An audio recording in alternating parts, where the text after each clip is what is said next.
Fix all their eyes on me. It's my time to make history. For my brothers I will bleed and bring home all the glory. I know they're waiting for me now to win it all. I hear my name cried in the crowd. They call. There is only one way I can survive. Fighting through all of the pain, the best will rise. Now my flames burn bright and my head's held high. Oh, can't knock me down. All my fears are buried down tonight. And I dried my eyes 'cause I'm a fighter, won't ever back down. Now I'm breathing fire. I'm breathing fire. Now I'm breathing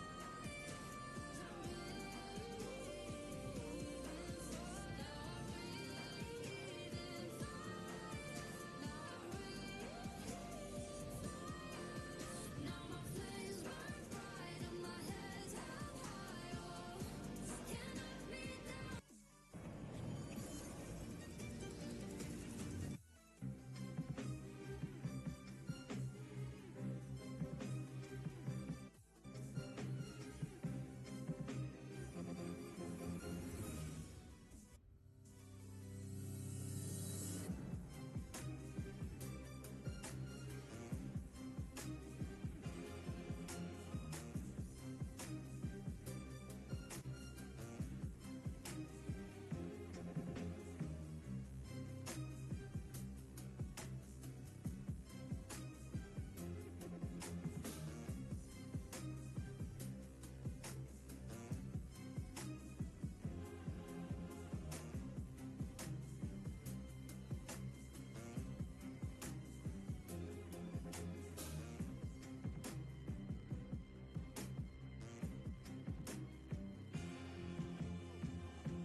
Welcome to the 2025 PUBG Mobile Global Championship, coming to you live from Bangkok, Thailand. I'm your stage host, the 7WG. Starting today marks the beginning of the ultimate showdown, where the best teams from around the world will compete with one goal in mind: to lift the amazing PMGC trophy as the 2025 champions. We will start off with the Gauntlet, where top-tier teams will fight to get a direct ticket to the grand finals. The pressure is high, and I can't wait to see the breathtaking gameplay. I'm excited for PMGC. I know you at home and the desk is excited too. Let's send it over to the desk.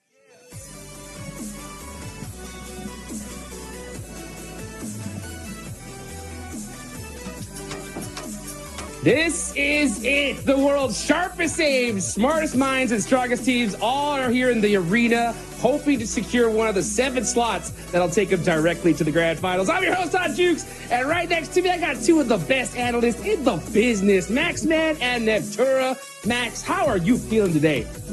I'm feeling fantastic, Hot Juke. So good to have you back here for PMGC once again. And yeah, the best of the best is here once more for PMGC 2025. And we'll see who's going to be taking that trophy away from D+. If not, maybe D+ will take it home once again. We'll have to wait and see. Hey, I'm so stoked for that. And, you know, speaking of stoked, Neptura, this is your first time here on the big desk. How are you feeling? I'm so excited to be here, Jukes. Let's go. PMGC, back at it once again. It is time. I'm here. I'm so excited. I can't wait. Oh, me neither. Me neither. For all you guys that are just tuning in here, haven't seen all the social media, this is the Gauntlet stage, baby. We got a whole new format, which we're about to get into. Max, man, I'm going to have you break down the schedule. But, man, I'm telling you what, this is insane. This group is ridiculous, bro. Yeah, this stage is the toughest. All the best teams from the full season in their respective PMSLs or regional tournaments is going to be playing in the Gauntlet for the next 3 days. And of course, for the Gauntlet stage here, we know you need to be in the top 7 if you want to advance into the grand finals, because otherwise you're not in top 7. Neptura, Group Green, Group Red, you're going to be put in the groups where you could be eliminated. So if possible, you want to avoid going in the group stage. No, 100%, right? Because that is where you start to get eliminated. The Gauntlet stage is going to be a little bit more relaxed. Yes, you've got that opportunity at top 7 to go straight to finals. But once you're not in the top 7, you go back down to group stage. And this is where it gets really tough because only 4th to 11th of each group go to last chance. You have 5 teams that are going to be eliminated out of each group there. This is where it starts to get to have a lot of pressure for these teams because as you go further and further on the stages, your chances dwindle massively to get to the finals. I mean, yeah, because group stage in your respective groups, you have to be top 3 out of 16 teams in group green or group red. And then in last chance, you have to be top 2. It is going to be incredibly competitive here, Hodrix, to see who's going to make it. But of course, the point system, the trial and tested point system, it's back. It's the same, and we love it. It's the same, but we got that $3 million prize pool. Are you kidding me? For downloading a mobile game that you can play for free, man. This is so awesome. I always love to see just how crazy this is. And, you guys are so right. I mean, we got 7 spots available here in the Gauntlet, and there is a lot of monster squads looking to get those instantly. Because I'm going to be real, when looking at this roster with how stacked it is, I think there's a lot of these teams that it's pretty much do or die at this point. Like, they have to be able to get that slot to the grand finals here and now. Otherwise, it's going to be a big problem, Max. One team, though, I know that we're going to have a whole lot of confidence in, right? It's got to be Alpha Gaming, right? I mean, Zol, he's won this back in 2023, right, Max? Yeah, I mean, he's an absolute OG. And look, if you don't have APG on your radar, we're not looking at the same esports, okay? Let me be very clear with you right now. We are not paying attention to the same level. Doc, Zyol, Top, Reefus, East even on the team right now going to be playing. Of course, I do believe Reefus is going to keep on playing here, Niptura, because the guy put on an absolute just destruction fest going forward in PMWC. He was putting everyone down, and I feel like it is great to see him hopefully play moving forward in PMGC because the guy deserves his slot. And will Doc stick with his team? We'll have to wait and see. I mean, that is the question, right, Max? Because, you're talking about Reefus sticking onto the team, and I think he's such a great addition, specifically because Doc does what he does, right? And if that doesn't go well, if Doc splitting becomes the docketing, Reefus is the guy you want on your team that's able to clutch it back up and save the team from the doom that docketing often puts the team in, right? So I'm really excited to see what he's going to bring forward coming into the Gauntlet for sure. Oh, yes, indeed. You can see right now, these are today's matches. We're starting off with Rondo. That's right. If you haven't heard, Rondo is now in the mix. No more Sandhawk. So a little bit of a rip in the chat for Sandhawk. But Rondo is here. And for those of you guys that don't know, right, the biggest thing about Rondo is that they have those recall towers, Neptura. And that just changes the whole dynamic of how this tournament starts, right? I love the idea that we have recalls in one map in Rondo, and Rondo is the one that we want here for sure, because I think the recall splits are going to be super interesting for these teams because you have different strategies you can use, and that's how you adapt to the strategy. Different teams do different things, so it's really cool. So I'm excited to see what we've got going on. Yep.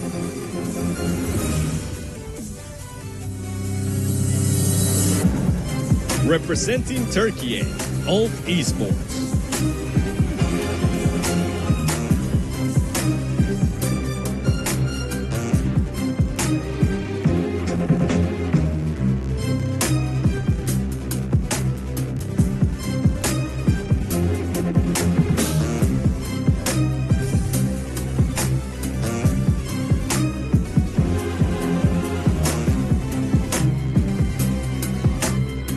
From South Korea, DRX.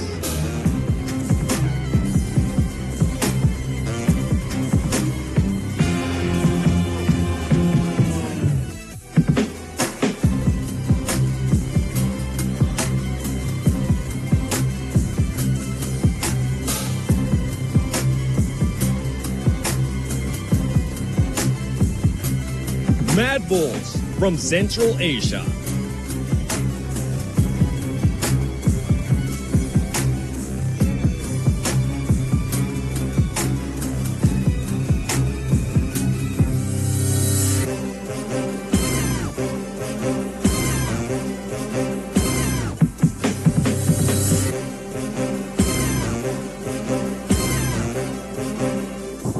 from Saudi Arabia, GK Esports.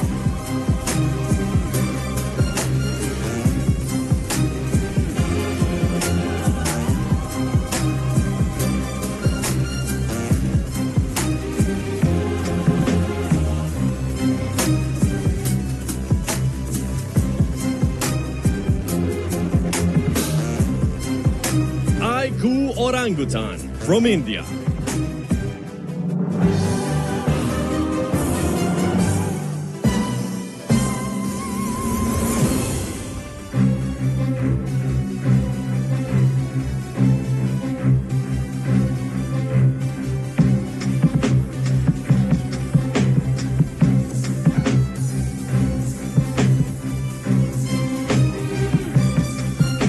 The hometown heroes, Arena from Thailand.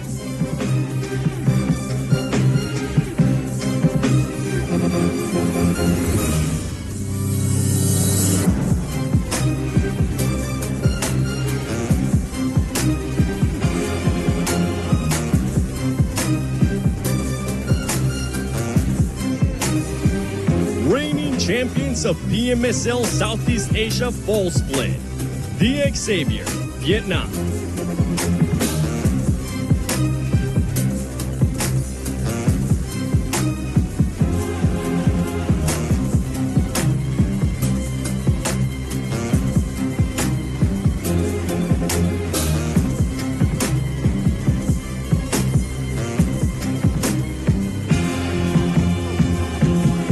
RA Esports from Saudi Arabia.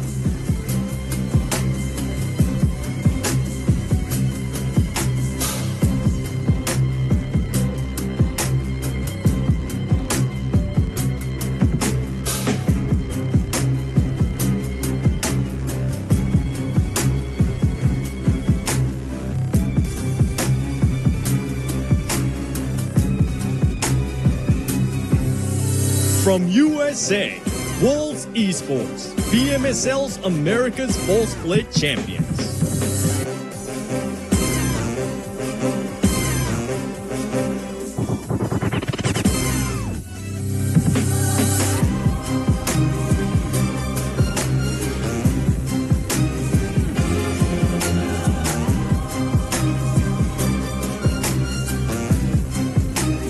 The champions of CSA Full Split, Virtus Pro, Central Asia.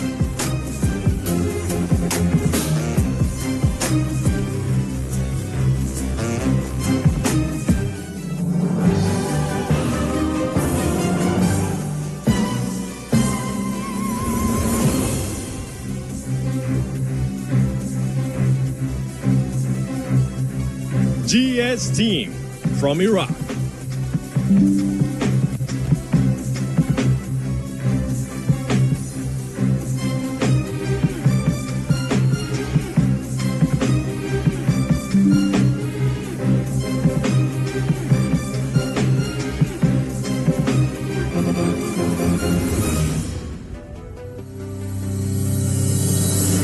Representing Turkey, Kara Esports.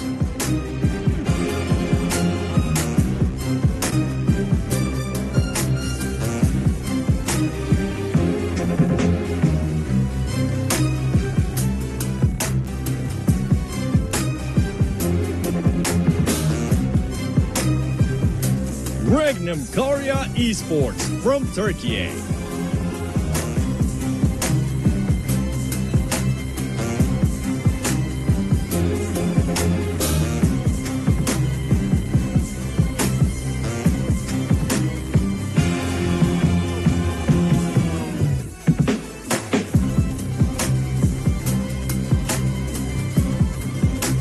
Straight from Brazil, Alpha 7 Esports.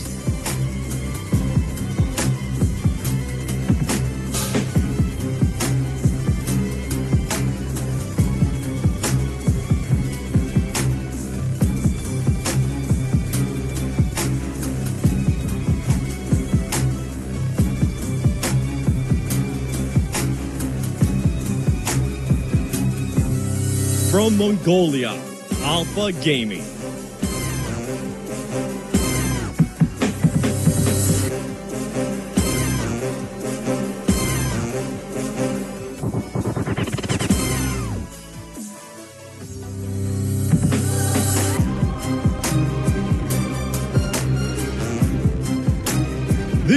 the elite squads that will be battling across 3 days in the Gauntlet. Only 7 teams will punch their tickets straight to the grand finals. So let's get right into it. This is day 1 of the 2025 PUBG Mobile Global Championship. The Gauntlet starts now.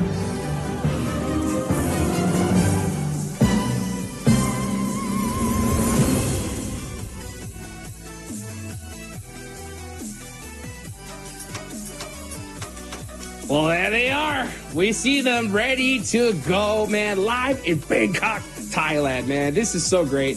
We talked a little bit about some of the squads that we got looking at right here, right? One thing in particular that I think that is so awesome here about PMGC 2025 is there's a particular region that we haven't seen in such a long time, right? And that is India, baby. They are back, right? We got Orangutan joining the field. Neptura, I know this is a team you really got your eyes on. I do. I love the way this team plays, and I think out of any of the teams to come out of India, this team has the most chance to actually do something and actually compete against these teams really, really well. Yes, they don't really have the experience that we've seen from other global teams right at the global stage. That is fair. But the way they play, they're mobile, they're opportunistic, they split, they use their vehicles to get any information, they third party as much as possible, they regroup really quickly. Like, this is a team that is very smart, and I think when you have that kind of skill level to pair with that, this is exactly what you need. This is all the elements of what you need in a team that will compete against global teams effectively. But sorry, I got to interrupt and also correct you guys. It's not Orangutan. That's not the team name. It's Team India, baby. Okay, that's right. What they're going by here in PMGC. And actually, we had a little graphic talking about Rondo. As we go into Rondo, Mian7 had a video a few days ago talking about what they could really do. I would actually really like to see a hot drop coming out from Orangutan on APG, doing the typical 3-1 splits on Rondo. That would be such a good strat and a good way for them to kick off PMGC possibly. Yes, indeed. Oh, man, if we get a hot drop right off the rip here in Rondo, that's going to be just absolutely crazy. But you know what? Let's get this started. Let's go ahead and head on over to Blank and John Allen to get this started.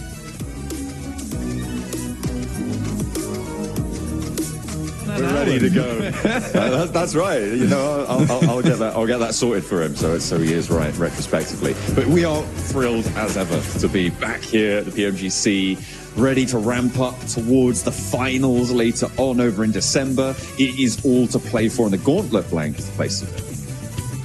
Absolutely. I mean, it's a very, very good opportunity to get whatever you want going into the finals, right? You get a lot of points here in terms of, well, not points, but if you get a lot of points here, you have a fantastic chance to get in. And even if you don't make it through Gauntlet, you get even more chances in the future to get towards those finals. So it is a perfect opportunity. We're starting things off here over on Rondo.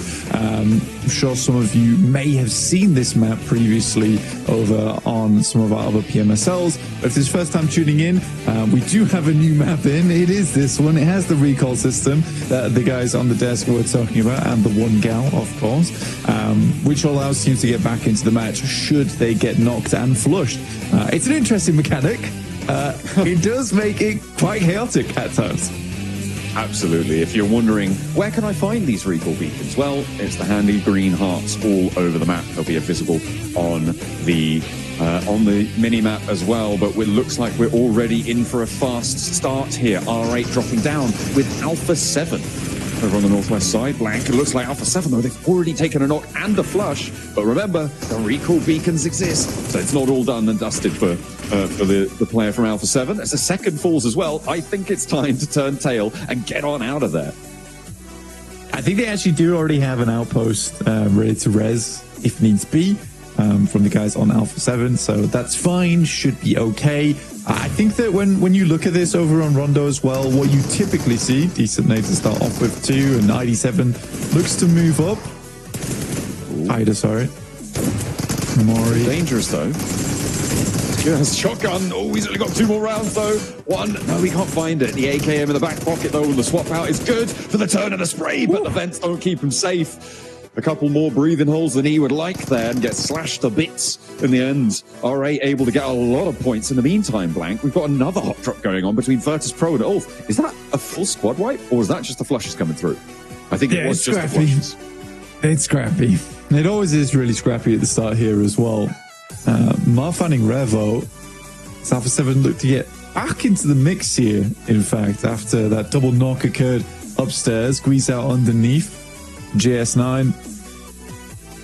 Pretty decent submachine gun exclusive to Rondo. Amori's looking for the parachutes. Not seeing any just yet. Alpha 7 back up to 3 now. Again, as I was saying before, the typical strategy is to send 3 in towards a location you want to control.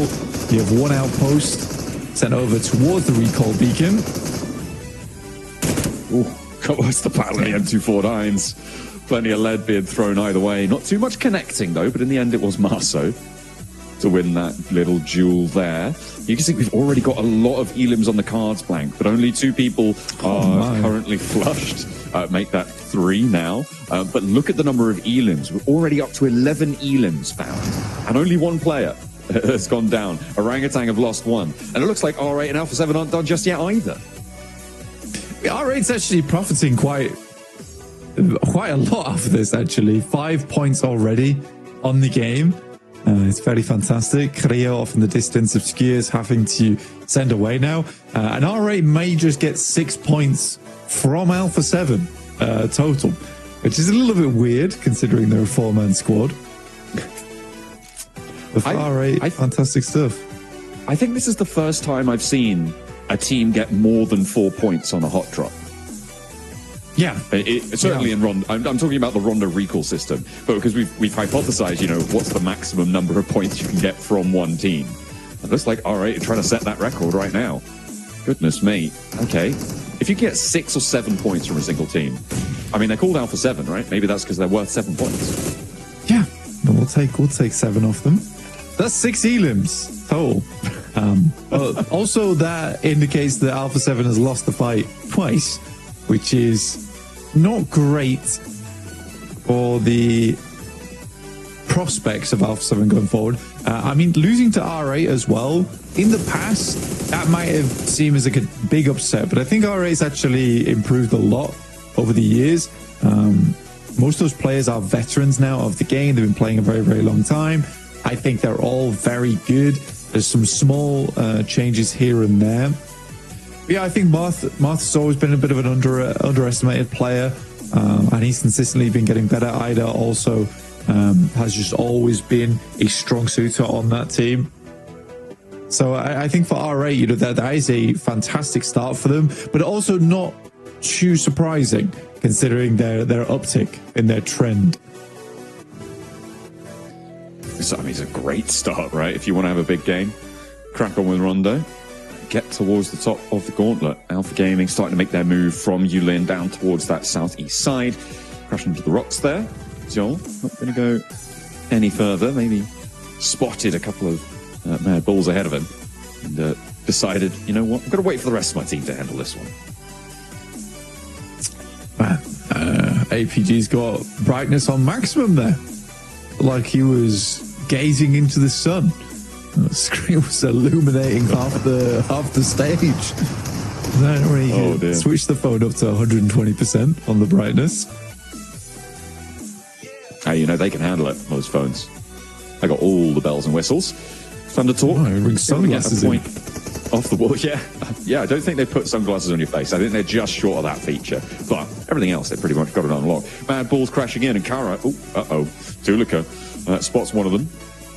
Also has to crawl back upstairs. Remember, the recall beacon's still active, still accessible potentially, although it's going to get harder in the middle of the circle, which is where we find ourselves right now, Blank. It is going to be a little bit more difficult to find those recall beacons. And losing a player here is a little bit more terminal than perhaps losing a player further towards the outside. It does get a little bit tougher. That's the sacrifice you have to make, right? If you want center, likely you're not getting a second chance here. Certainly possible to make happen, but by the time you start heading center, a lot of teams start to gatekeep on these recall beacons, which is something that's happening a lot more frequently. And And I do think that this initial stint of eliminations, of aggression, does start to die down a little bit as teams head on over towards that early game, that mid game. I'd say that probably kicks in around about 12, 13 minutes here on Rondo, but it can kick in a lot later, as we've seen in previous PMSLs where things get really dicey the entire time. The question is whether it's really worth it or not, and I think teams haven't quite figured that part out yet. I think there's still decisions to be made whether to send 3 in, get some points here and there, and just send 1 out towards the center of the circle. There's decisions from certain teams. I mean, Papua Supermassive did this where they actually profited quite a lot off of Rondo individually by playing a 4-man all the way through to the end game. They never really participated in those early fights, but they were still getting a lot of big points, because by the time they got towards 18 minutes where they were stacked, they were looted, they were ready to roam around as 4, there was still around 50 players in the lobby. So you still have a lot of time to pick up those points. Absolutely. Right now, I'm looking on the map at Regnakaya blank in the middle.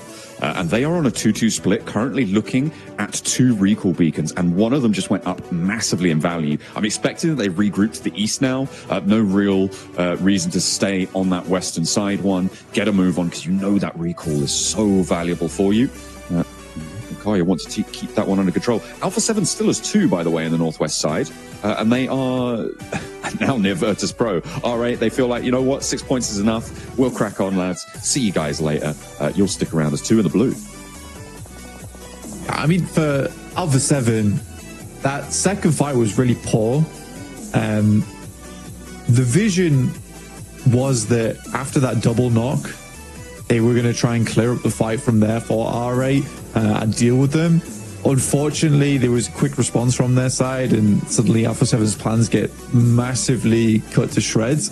Now they're sat on the outside edge, trying to move in. Real difficult maneuver now to make. I mean, they're passing through VP as well, and they sort of have to make a straight shot towards the circle if they want to catch a recall beacon in time and still have a chance to get some loot on board before you're transitioning towards those late game fights.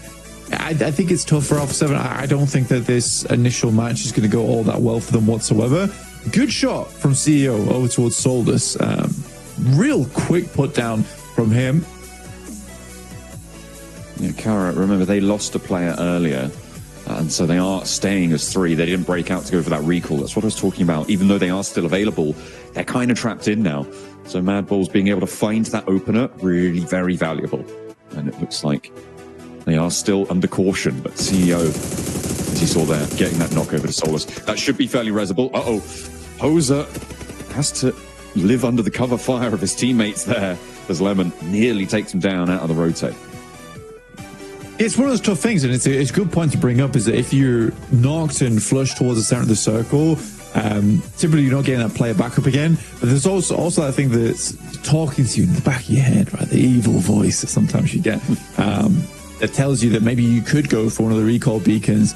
I think that is something that you kind of have to disconnect from your mindset in these games. If you're going down towards the center, you have to play on as 3. Yes, there's a possibility you can play on as 4, but does that possibility pose more risks? Most likely. So I think that teams do struggle with this idea of making those bold plays. I think if we go down to 1 or 2 players, I think it's absolutely fine to try and go for one of those maneuvers. It's probably not going to work out, but if it does, you salvage the game off the back of it. But I think playing as 3 is absolutely fine if you are center. Ooh, nades over the top. This is Kara down to 2 now as Wolves took their 3rd player out.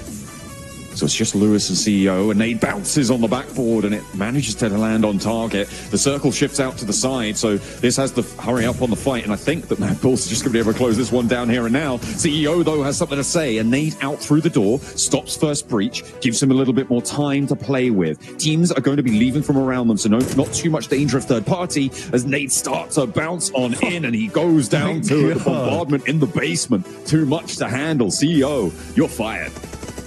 Given the old basketball maneuver there as well, bounced it off the floor into his face. I love that nade. You don't see those all that often. This is very messy right now. And I mean, we didn't really talk about the circle too much, but this has shifted over towards the eastern side. There's a lot of space down towards the southern edge of Yeongu right now on Jidana City that is available. This circle could push towards as well. Most teams are sat down towards Tuleng right now on the south side. Huge amount of water involved. It's a very uncomfortable circle, very, very uncomfortable. And you can tell that just by this terrain that you're looking at right here. It's, you know, small divots to play in, small defilades you can set up, but other than that, very rough. And I mean, this is where you really want to be able to use the destructible terrain to your advantage, right? Being able to bomb out some of these areas with the nades, create those small craters is going to be very, very useful. More so than this is having buildings like GS. That does make your life a lot easier. Yeah, that's a big advantage right now. Coming in through on that south side, a little bit closer to Tuleng. I think the teams on the south are going to have a little bit cleaner of a time for now, but I think as things move forwards, it is the teams further up towards the north where Thundertalk were playing before, and well, actually where DXavier are trying to send towards right now. You can see they're trying to get around the edge of this one, regroup onto Lambor, who is their northmost point blank. They're 3 players behind, and they are sending it forwards. They managed to find a sliver through. This is good scouting coming through for DXavier. They find themselves on the coastline on a nice little plateau. Yeah, it's not bad at all. And for DXavier as well, there's always this chance to move over towards that northeast side and try and cross the water if the circle does shift towards the northeast. It's there's a chance there. I'm not going to say it's like a startlingly large possibility, but it is one of those positions you do need to be aware of, which is quite like DRX's spot.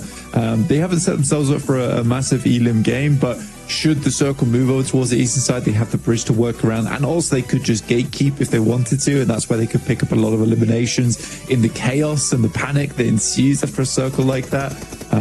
But as usual, I'm going to set all this up, and we are not going to go towards the eastern side, so I won't talk about it until that happens. In the meantime, Thunder talks over towards that central arena, like you said, alongside with DXavier. Well, maybe I do need to talk about it.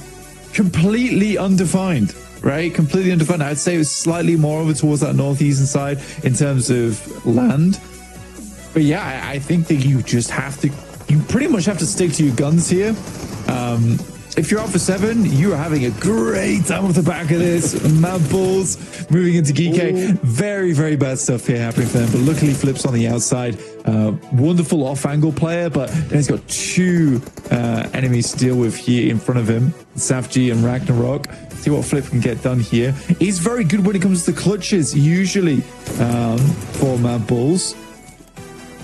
Oh, Ragnarok rolls on in and finds the 2 players. So I think there might have been 3 on the middle there for the Mad Bulls. Flip with a nade on in, looking to try and stop Ragnarok from doing any more damage here. But the rest of his team has melted. He might be an off-angle player, but now he is the angle.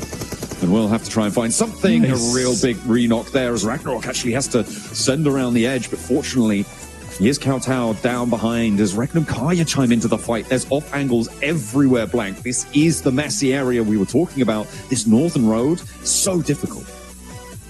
That's a bold push, very, very bold push from Flip here. He's been taking a little bit of damage from behind, hoping this nade goes through. Regnum Kaya completely stymieing his approach. I think it's a very smart play from Ragnarok as well to immediately switch back over towards the rest of the team. It put the pressure on Flip in a big way where he had to speed up his gameplay, accelerate a little bit because it meant his teammates dying. And Ragnarok might just get... I think getting the full team res is going to be a bit difficult. Maybe if he cleaned this up slightly sooner. There's a slight indecision here, and now Regnum Kaya should be able to clean up the pieces nice and easily. There we go. They are indeed eliminated. Regnum Kaya now up to 5 elims. They've lost one of their players, but there's still plenty of firepower for them to play with, and 5 points is not a bad game by any stretch. Now, we head over to the route out of Jejina City, the bridge mouth here where E-Arena have sat. DRX were up in the buildings for a long time, and now they want to exert more control over the area and get past this E-Arena blockade on this northeast side. But R8 are pushing in from the west. They're already up to 7 elims, Blank. They've had a hot start to the game, and they want to continue taking out Hyunbin like it's nothing. Humbian going down is pretty problematic. I mean, Hyunbin's probably one of DRX's better players as well. So him going out early there is pretty tough. Soaz now has a very, very big task ahead of him, but I would say that, you know, probably second best on the team here for the squad. Is able to take out one, making this into a 3v3 versus RA. Now, RA could continue the warpath here since taking down the Brazilian squad in Alpha 7. Look to push out now. There is enemies all around, though. Ooh, giving them the quick start steps, but it's not going to phase them at all. All right, have been through the ringer already, and they know the tricks of the trade. They'll move up to the north side now because Arena are struggling against one. They're getting mashed up across the road. What on earth just happened over there? All right, the major profit makers, though, on this engagement on the south side with IQ over the horizon, they continue to push up north. Yeah, I mean, disgusting Molotov going through from QXE. He's able to fight a lot of damage. Luckily, Prestige is able to move around the side, get the backstab, but he was putting up a valiant fight. Well, I don't know what to say here. This is such an evil circle to start off the day. In fact, just to start off PMGC in general. And Alpha 7 get incredibly lucky with this one. I think that's the play you have to make if you're a two-man squad, is you head to the unknown side of the map, which in this case is northeast.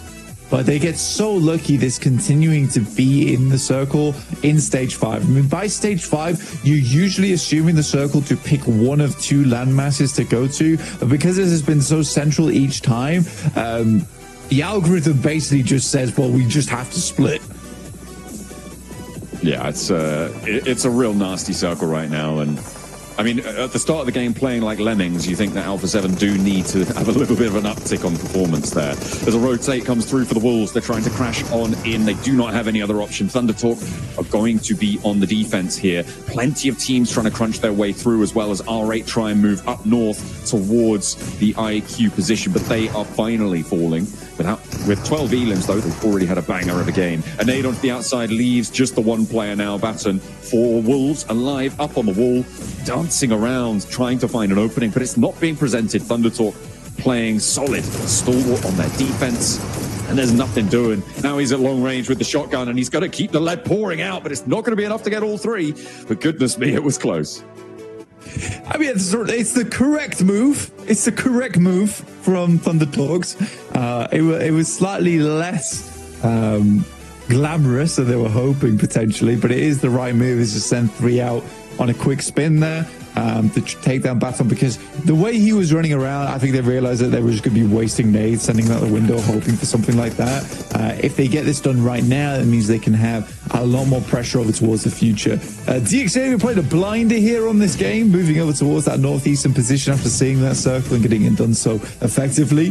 APG with some good nades as per usual, but one is sent back their way in Scarface as well as Ketch, doing a huge amount of damage. Now APG down to just Doc on a sliver of HP. And we talked about them a lot earlier, Blank. DXavier making that rotate in has really paid off. I mean, the circle's helped, but they have managed to maintain that position on the north side here. They are not across the water. They are still on that southwest side, and they are rotating through. They've had oversight on so many of these fights. I mean, we saw brilliant nades just then, but none of them really mattered for the teams throwing them because of so much pressure coming through from DXavier's position. They have held a really nice 4-man split as well, which I'm sure the desk will talk about at some point, but being able to do that over towards that tree line is not easy. There's plenty of positions teams could backstab you from, but I think they were keeping tabs on the circle very, very well. And immediately, as you saw there, as soon as the team got anywhere close, that's where they started to open up. VP, who did fantastically well within their own region, now have set themselves up beautifully on this north side. They're one of the last to the circle as well. They were on a similar trajectory to Alpha 7, so both teams had similar ideas here. But in their case, VP has 4 players as opposed to Alpha 7's 2, so has a much larger chance at taking this game. I think for DXavier, it's a tall task ahead of them, right? They need to take down most of the teams on the western side. Then they need to get an initial knockover towards Virtus Pro to enable even a swim to take place. I think if you were to put money on this match, fake Monopoly money, of course. You'd probably be betting that on VP. Yeah, I think that is the smart money right now. I think you might be right on that one. IQ trying to leave, GS dropping down, trying to find one of their backstops, and they will be able to do so fairly simply. I mean, the rotate necessary coming through from IQ. They're rotating up, and Prestige, who did manage to get out of this one, does finally fall down, will fall to IQ, and they will stop at 13 elims, playing almost 50% of their points this match have come through from Alpha 7. Pretty fantastic, if you ask me. Thunder Talk now pushing in as well from that western edge. Yeah, we can push through APG. Top and Doc were able to get back into the position. It's a cracking nade. A lot of splash damage on that bad boy. Flashed his own teammate, but he had eyes on. That was the main thing, right? He had eyes on, so the flash didn't matter. They mainly flashed Doc there. It's all shock and awe, you know. They're just rolling on in. Big bang, big boom. They know where the player is. If you're both flashed and only one of you knows where the other one is, that's an easy win. Hey, look at this. Alpha 7. They've managed to find some divots very early across the way. Talked about them before. And now here we are, with them being given a massive amount of circle luck to keep themselves in this one. Wow, what a lob from Parajun. Very, very long on the nade there. But Thunder Talks get up effectively, and DXavier have nothing to say about it. 7 elims so far for the Thunder Talks, and overall I would say the team play is phenomenal this game. I've been very impressed with maybe not the mechanical skill, but the decision making overall has been very, very good from Thunder Talks. Xavier with 2 players now holding off against 3, but as Lamball to fall, leaving just Nate T left. He is closer to the water, and Thunder Talk do need to move on in, move a little bit closer here as the nades continue to roll on out. This is a bit more of a difficult push now. Virtus.pro may have oversight to some of these side angles that Thunder Talk are going to want to use to approach this situation, so it could be a little bit harder. That deployable cover as well, airdropping on in, giving them that concrete barrier, keeping them safe. But Alpha 7, they're still alive, by the way, and they've taken down DXavier. That's an annoying one for Thunder Talks. I think they were just about to get that knock as well. But Alpha 7 salvaging this game as best as possible. I think that was only doable through this. What on earth? Yeah, this is rude. It's very rude. Thunder Talks might win this game. I might be wrong. I think for Virtus.pro, I mean, all things considered, this absolutely made sense for Virtus.pro to win this game. And I think that I would be lying to myself to say that I made a mistake that I don't think I did. I think it's just a case of the circles messing with us all right now.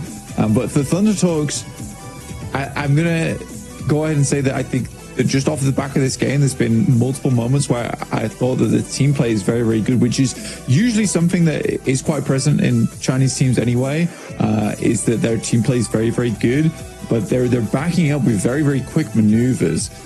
So I quite like this from Thunder Talks. Virtus.pro immediately know they need to move across. I don't like that Thunder Talks aren't holding the water aggressively here, and I think that they're worried to go too far forward and expose themselves to angles from Alpha 7. But that does get Malai as well as Milky Way up with the 2 backstops in Aragon as well as Voston just watching their approach. Very well done. Very, very well done. Yeah, I think this is really well played by Virtus.pro, and I think you're right on that. Alpha 7 off angle suppressing Thunder Talk on the western side. Just a note on the circle on the minimap, it's slightly offset from where it actually is. It's a little bit further southwest than this, so it is actually centered up into the water here. It does look like it gives more of an advantage to the southwest coastline, but that is not the case. It's really nasty. It's really nasty to everyone involved here. And I mean, Alpha 7, they might also have a chance in this one, Blank, which is crazy. Yeah, teams There's a difficult rotate out for them, so that's definitely the outside chance. I mean, teams are bruised up and cut up, and I think the EB, I think EB okay saying that Alpha 7 has a chance in this game, because I am kind of concerned there's a case where this game is all down to chance now on this next circle shift. The last one of the game. We'll see where it goes. Goes down towards the southwest. People are looking fairly happy, but I can't quite tell where that is on the mini-map. I'm waiting for the map feed to update here. But that does head back over towards Boston as well as Aragon-ish. And I think Virtus.pro still do have the edge here. Just about. It is really difficult, though. You can see the open beachhead that sits in front of them. And they have to get over this next ridgeline and play on nothing, really, which is difficult. Really, really tricky. The circle closes central blank, which is actually in the water. I think it's time for a swim. I think it might be time for a swim. Certainly for IQ. But India getting themselves at least top 4 to start things off with. But a cop has been discovered by a detective in King.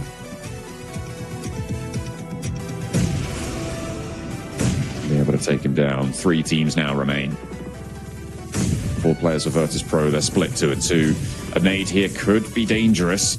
Could cause themselves to bleed out a little bit further. But this is the time that Virtus.pro are going to use to flex out. They're really needing to control Alpha 7 here. And ThunderTalk can't take shots over towards their backstop with these front 2 playing it. Virtus.pro playing on a nice edge right now, but it's working. And a nade over the top, over towards Xing. Milky Way might drop down into the path of the nade, but the work has already been done. AJ getting taken down to the last player to stand for them. And the players across the way, Carrillo is chiming in too. So ThunderTalk up against the wall, and Virtus.pro have played this masterfully.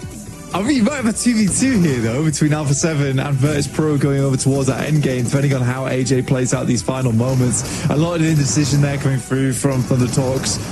And there you go. This is exactly what I was talking about. Aragon now has to hit the deck. There is shots from the sideline. Obscure has to be clean with this one. He is not. And Malloy is providing support. Carrillo with it all down to him now in these final moments. And he will not be able to meet the mark. Enough. Virtus.pro able to claim that Northern Shore on a deadly circle on Rondo Blank to kick us off. Alpha 7, I mean, they played like lemmings at the start of the match, but they claim 2nd place off a big shift up to the northeast side. Yeah, I mean, I don't know if I would call that a big win for Alpha 7. It's a bit of a salvage game. But let's head back over to the desk to see what they had to think about this one.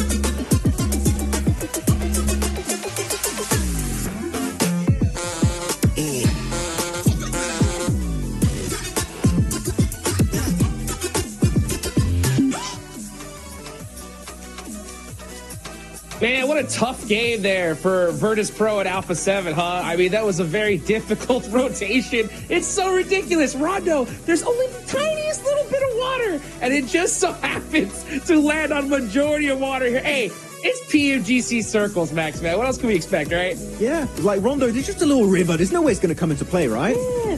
Right? And it does, like, it's genuinely so impactful in the later stages of this game. And it keeps shifting to the east every single circle shift. I don't know what the hell was happening. Alpha 7 and Virtus.pro, of course, congrats on the amazing game. You guys got a little bit lucky with the circle there. And you know what? They made the most out of it, Hot Jukes. That's what you want to see. And Virtus.pro, Aragon in particular, and Malloy, Milky Way, the guys putting up the numbers and coming out huge here on this first game on Rondo as the kings of the CSA region.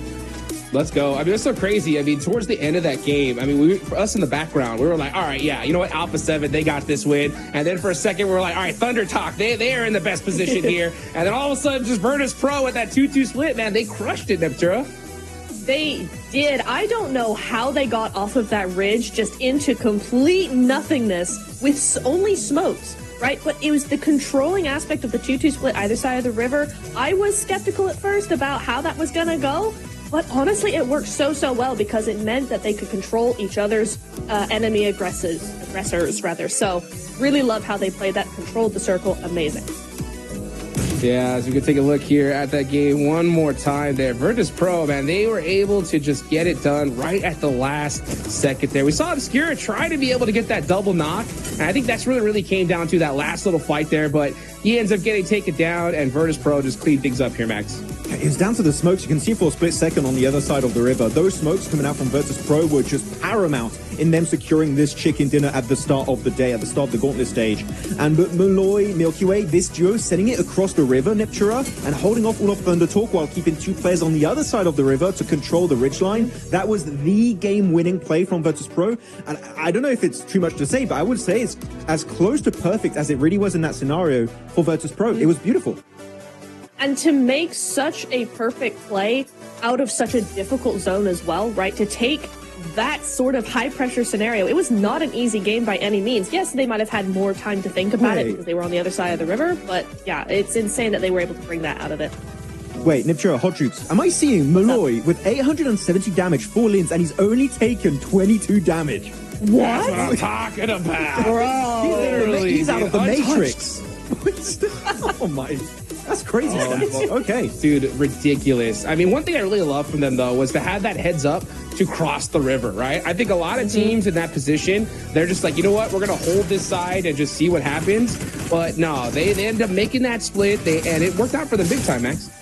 Yeah, definitely worked out for them big time. Let's go through some of the replays here of this match. And of course, a lot of hot drops, which you would expect Niptura, right, going into Rondo because of the recall tower system. But Alpha 7 losing to R8, definitely an unexpected run of events here in the compound northwest of Rondo. And Alpha 7 got to maybe rethink that hot drop because R8, they're coming in hot. They're swinging here for the MENA region. Yeah, it is interesting that we weren't expecting to see A7 really not come out on top on that one, but yeah, maybe they'll have a little bit of a rethink. At least now Rondo's done and dusted. They got some time to think that one through maybe a little bit more. I wouldn't be surprised, though, if we see them do it again tomorrow, right? Because one time does not a decision make. I think they got to lose twice before they go, okay, yeah, maybe not. So we'll see. We'll see tomorrow what they've got in store. Yeah, I think it's harder to make that decision, too, when you end up in second place. You know what I'm saying? Like, the recall towers, I mean, it works out big time for them. But at the end of the day, yeah, them losing that fight was pretty tough. I mean, R8, got to give some big shout-outs to them. 5 eliminations off the rip in here, really utilizing this whole mechanic to their advantage. Just farming eliminations in the early stages of the game. Though, we did see a few quick little replays in Niptura of the fight. I think we both found very interesting that southern fight on the gas station next to the bridge. You had DRX, you had E-Arena, R8, and Orangutan that I know that you wanted to talk about. That actually, instead of going for the aggressive approach, went a little bit slower here, and that allows them to secure 9 points on this first game. 9 points, top 4 is exactly what they needed to start the day off right. Start all of PMGC off right? But I really liked what they did there because they knew R8 was right next to them, and they thought, listen, if we third-party DRX and E-Arena, then R8 are just going to third-party us. We're going to leapfrog all of this, let R8 do that third-party, and then we're just going to gatekeep them the whole time. And that got them those placement points. They were able to full send it to the middle and get top 4. A brilliant play. And this is what I'm saying. They're a smart team. They know what they're doing against these global teams. Yeah, and though looking at the leaderboards, we saw for a second there, Hot Tricks, we need to mention Thunder Talk. Like, those guys, 15 points right out of the gates here for the PL region, setting up absolutely game-winning positions onto the western side. I think earlier on they had a big 2-2 split, then they regrouped onto mini heaven, as we were calling it in this game, a little plateau area, and their zoning capabilities were just second to none. They were so efficient at making sure they were creating space for themselves to transition later on in that game. Thunder Talk, I want to see more of this because this is the Thunder Talk you expect to see coming forward after their PL season. And their quick decision-making, I think, really showed off right here because you saw D. Xavier in a really dominant position, but Thunder Talk wasted no time, pushed on them, and took them out the game. But, you know, D. Xavier ended up with 8 points. Thunder Talk ended up with 15, but it's all Malloy here. I mean, look at that. 870 damage. What a great start here for this team, Max. They use the rest of the top 4 players, and I'm not surprised we see, of course, one of the Thunder Talk players right here and now, Max. Yeah, setting up the plays at the end there. And I think, Niptura, talking about actually sitting and Thunder Talk, that push we saw later on in the game onto, I believe it was D. Xavier over that little valley point, keeping one player on the backside, I believe it was King. Yes. That was literally the most perfect execution of that play for Thunder Talk in particular that we could have expected in that situation. It was so well played. It was so nice, and love to see sitting pretty number 2 here on the top 4 players. It's really nice, and it's really it's a good example or a good representation of what this game was for them. It was really nice. Beautifully done, beautifully done. I mean, man, R8 starting off strong. So many different things to talk about, but that's it for Rondo. Next up, we're gonna go into Erangel, Max. And when it comes to Erangel, right, we already saw some hot drops in Rondo. I know that we're going to possibly have some ones here in the big map of Erangel. Which ones do you think are going to happen here, Max? Well, I'm a bit scared about Virtus Pro and Alpha 7 because they both drop in George Pole / Lipovka. Also, they do drop in Milta Power for Virtus Pro, so there could be a little bit of a clash there. But the main one, I think that me and Niptro are both going to be heavily paying attention to moving forward, is going to be GS Team hot dropping APG in military base because they kept doing it during the scrims. Are they going to do it today, Nep? I'm hoping no, but they might. I really hope they don't, because like we discussed yesterday, right, while we were watching that, it's like, if you want to go and hot drop another team that maybe has just switched to that position because of PMGC, then fine. But you don't hot drop APG in the location they have had for years across multiple different teams. No matter what team they're on, they drop military base. They know the ins and outs so intimately of that location that for GS to go, hey, actually, we're going to uproot you out of that. No, you're not. It's not happening. Go somewhere else. Don't hot drop. Don't do it. It's big enough to have 2 teams, okay, guys? It's true, but APG's like, nah. Yeah, it like genuinely hot shoots. If we see the fight happen again between GS Team and APG in military, it's 100% intentional, and I think GS are kind of throwing. Honestly, to be top 7. Because even when we were watching it during the scrims, it's not like any of these teams were, either the two squads were walking away unscathed, right? Like, they were all walking away with 2 players gone or 1 player out of there. And, I mean, when we're playing 3 Erangels, this is the map in particular you don't want to waste any time on, right? So, yeah, it's crazy to see, I mean, a hot drop of this scale. But, I mean, we talk about, I mean, these teams here, and APG in particular, they don't move for nobody, Max. They're never going to... Like, I think that we're going to be 10 years in the future in PUBG Mobile Esport, and APG will still drop on Sovnovka Island in military base, okay? This is their position for the longest time, and it will stay that way moving into the future. Though, looking at other hot drops that used to happen, we used to have Orangutan, right? Neptura hot dropping versus Regnum Karia in Rozhok. They changed their drop location now dropping around Shelter area. They can also go to Severny if they want. I think this is a great change for the better, and I'm really happy with Orangutan making that switch. Yeah, I am too, because it really plays into their edge style, their edge play style, right? They like to wrap around the edge and control as the game gets later and later. And so to go center when all the other teams also, a lot of teams also play center in this lobby. So to land center and then try to play edge is going to be too much of a hassle, and you're probably going to get caught out early. So really nice to see them move to a more of an edge position on the map, and so then they can actually play how they want to play a lot easier. Yeah, you can see these players locked, loaded, ready to go here into Erangel. Are we going to see those hot drops? Military base is going to get crazy. And it still just freaks me out every single time, because I'm like, why are we dealing with this? There's so much room. You could easily have a team go Novo, loot half the place, and be fine with it, but they're going to crack away at it no matter what, you know? Now, we got some other teams, other players here that I definitely want to talk about, right? We didn't get to really talk about at the top of the show about DK, right, Max? And I know Nerzed joining them has been a really, really big improvement for them. What do you think about that? I really like the way Nerzed has been playing with the team during PMSL Mina. He was so impactful. But also not just solo carry. Very clearly, it's the entire team putting up some really good results. Berlin, Kevin, Nerzed, Ragnarok, everyone's doing fantastic in their games. Safety also, of course. And I do think it's still a slow process, because adding a player as experienced as Nerzed in this team, it's still taking time for them to adapt, because they have a completely different meta, right, from when he was in CSA, now joining the MENA region. But they've had time now, since PMSL MENA, and now going into this tournament, so I feel like that synergy is going to be even stronger. And if that's the case, maybe we could see a MENA team make it to the finals. I feel like that's the region a lot of people are looking at. They might not have any teams to represent them in the finals, but if any of them is going to make it, I think DK is definitely one of those squads that I'm going to be paying very close attention to. Yeah, and I also think that maybe in PMGC, in a global lobby, they're actually going to be a little bit more comfortable because now Nerzet is able to bring that global experience that he has to the team and forge the team as it needs to be, you know, tweaked or whatever, right? Whereas going into the regionals, they were still playing as a regional team a little bit. So it's going to be interesting to see if that experience, if that influence is going to actually make them have a better time at PMGC. Yeah, I mean, it's always good to see. There's so many different roster changes, so much things happening right now, but it all comes down to this, guys. There's only 7 slots to be able to head towards the grand finals, and if you do not get there, oh man, it's going to be a tough battle in the group stage. We got 10 seconds left to go. These guys are getting locked and loaded. We are headed into Erangel for the first time.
Got a feed again, Blank, and I think we're into Erangel.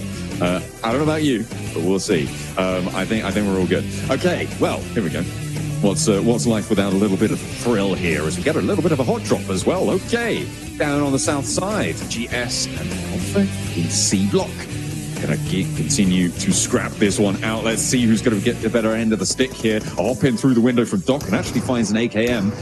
DBS, though, in the hands of D3S. That's going to be nasty. Fortunately, Doc's down as well. Alpha Gaming actually definitely on the back foot of this as Reefus takes a lick down the hall. Yes.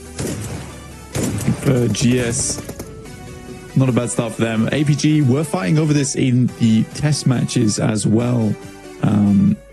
It's interesting to see this one come back again. So this was a little engagement that was taking place multiple times during scrims. Looks like it wasn't one to conclude too quickly. Both teams kind of were going back and forth on this. APG were winning a couple of times. GS were winning a couple of times themselves. So it really was undecided who would be able to take this one. He also got Geekay over towards Novoradnoya as well. So it's certainly a difficult scenario now for APG as well as GS. Who's going to be winning off the back of this one? I mean, APG down to 3 players, GS still at 4. So the ball is in their court realistically. No recall beacons for Doc this time around. Ziol biding his time. Reefus ticking up slowly on the stems. Icon puts the pin back in the nade. Missteps a lot more costly here on Erangel, obviously taking that recall beacon away. Alpha 7 far flung from the thick of it right now over towards Lipovka, heading up towards the north. And given the circle, I think that's probably the right choice. The circle did pop all the way up to shooting range. Long road for these two teams. They need to conclude pretty soon if they want to get in with a chance of actually having a decent shot to the circle.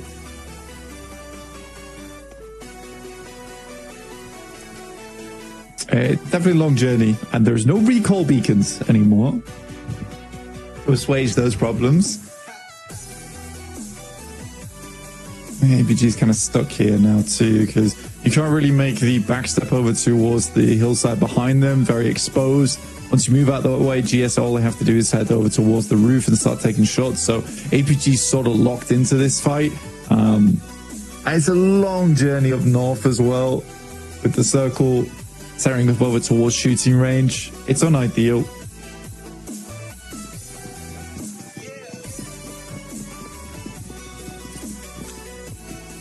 Ziol, he's been hiding behind this wall for a while now. Don't know if they know about it, but if they get up to that high ground, they will. Can't really move up to the roof. It's just so exposed, and you don't really know fully where Reefus is. Nade from D3S. They know he's behind the wall now. Long nade. Don't think that tagged too much damage, but Zjol had to reposition, and the footsteps give it away. They know where they're playing now. A stunner out wide to slow down a push that didn't come through for GS. And Alpha Gaming still just holding, playing as 3. Top off in the distance as well. A Molotov out on the door. He's just at bay. Time and time again, it feels like every single time GS is stepping forwards, but they're just getting rebuffed.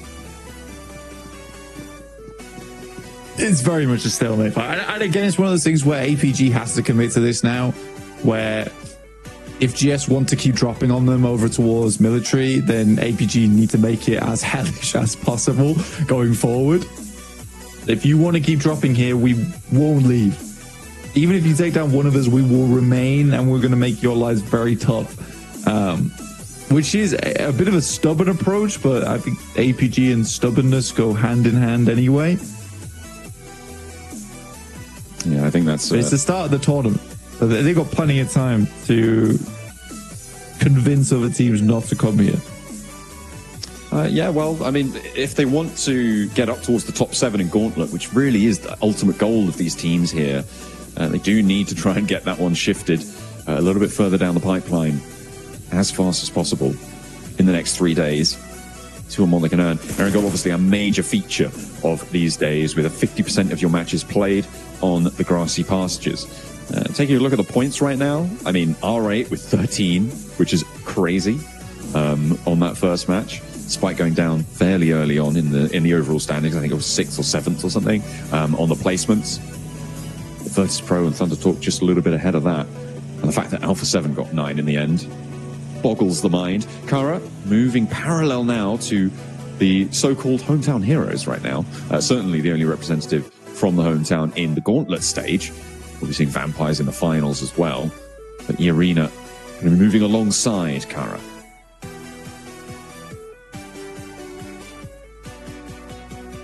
Joker just watching this unfold.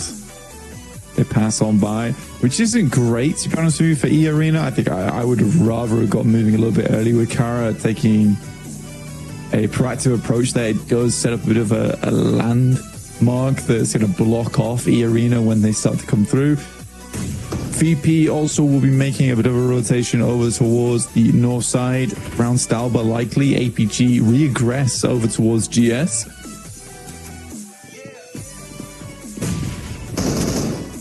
Reefus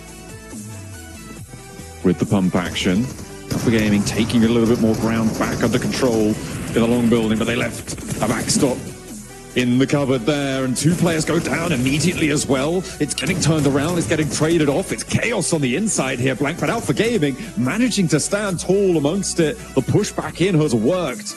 They are making it hellish indeed. There's Jafar now, the last player to stand for GS. Spots Reefus ducking down behind the box and has to head up the stairs instead to stay safe. The blue zone is ticking away. It's slow, but it's there. The drop out from Jafar into a 1 versus 1 now, and Alpha Gaming and GS still toe-to-toe in C block. The bomb action through the window. He gives them the do-si-do and puts them back in the land. I mean, the one tap as well is pretty impressive. From Jafar. And their wish is granted, like you say. Military base is theirs. APG do go down.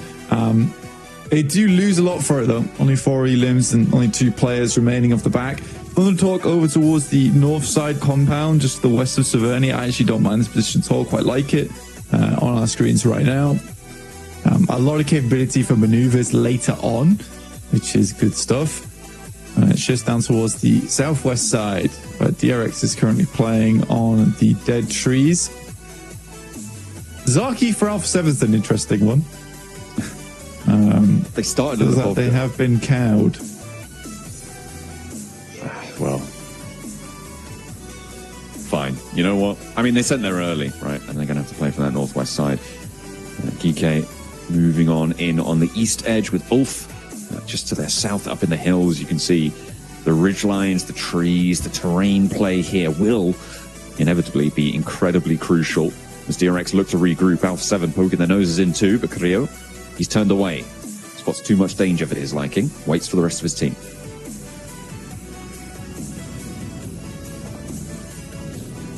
It's a good time for Alpha 7 to move. I mean, you said it started in Lipovka, moved over towards here. You're getting a lot of value off the back of this one with the circle moving over towards that western side. GK currently on our screens. Moving through the center of the circle, but no real position to stay right now.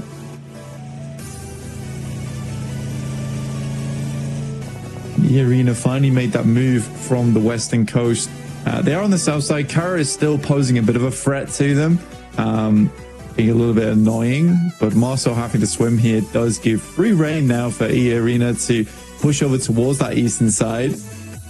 And even past the Xavier. Kind of like their split.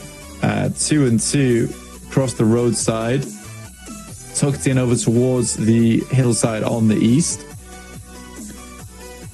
I'm confused about what Marceau's doing right now, because Kara have got control of the bridge fully. He just fancied a swim. He wanted to go back to the last game. He's like, oh, we went in the final circle. I want to be in there.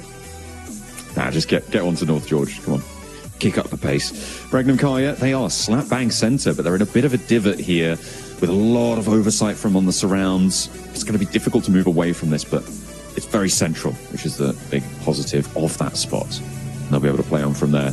The DXavier 2-2 split to their south flank as well is a big threat to them, but could be a bit difficult for DXavier to hold. We'll see if they have more success than they did against Thundertalk from the last match. Honestly, I loved the Thundertalk gameplay from that last match. And I think that it is definitely difficult to deal with a team that is very coordinated like that. I want to see more from them. I mean, 15 points already is a really, really good start. And for Thundertalks to get into that top 7 will be a big boon for their region.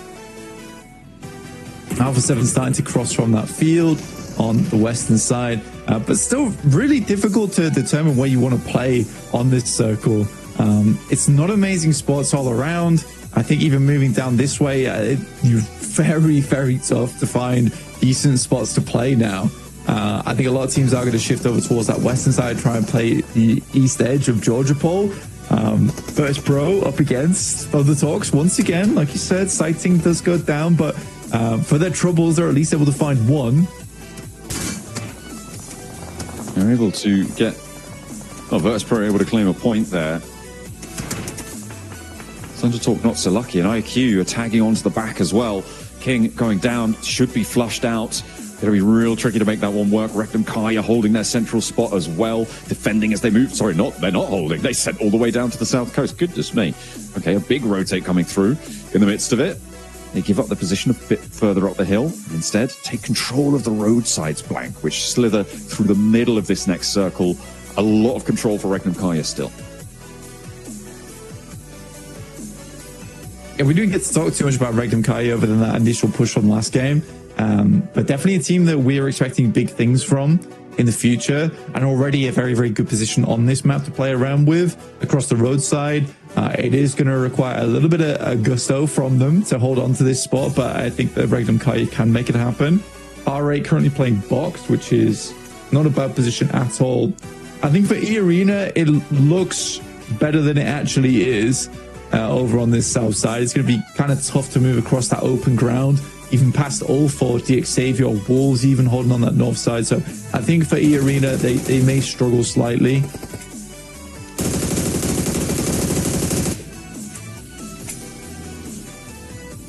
Number 7 trying to dodge the spray downs. Looks successful for now.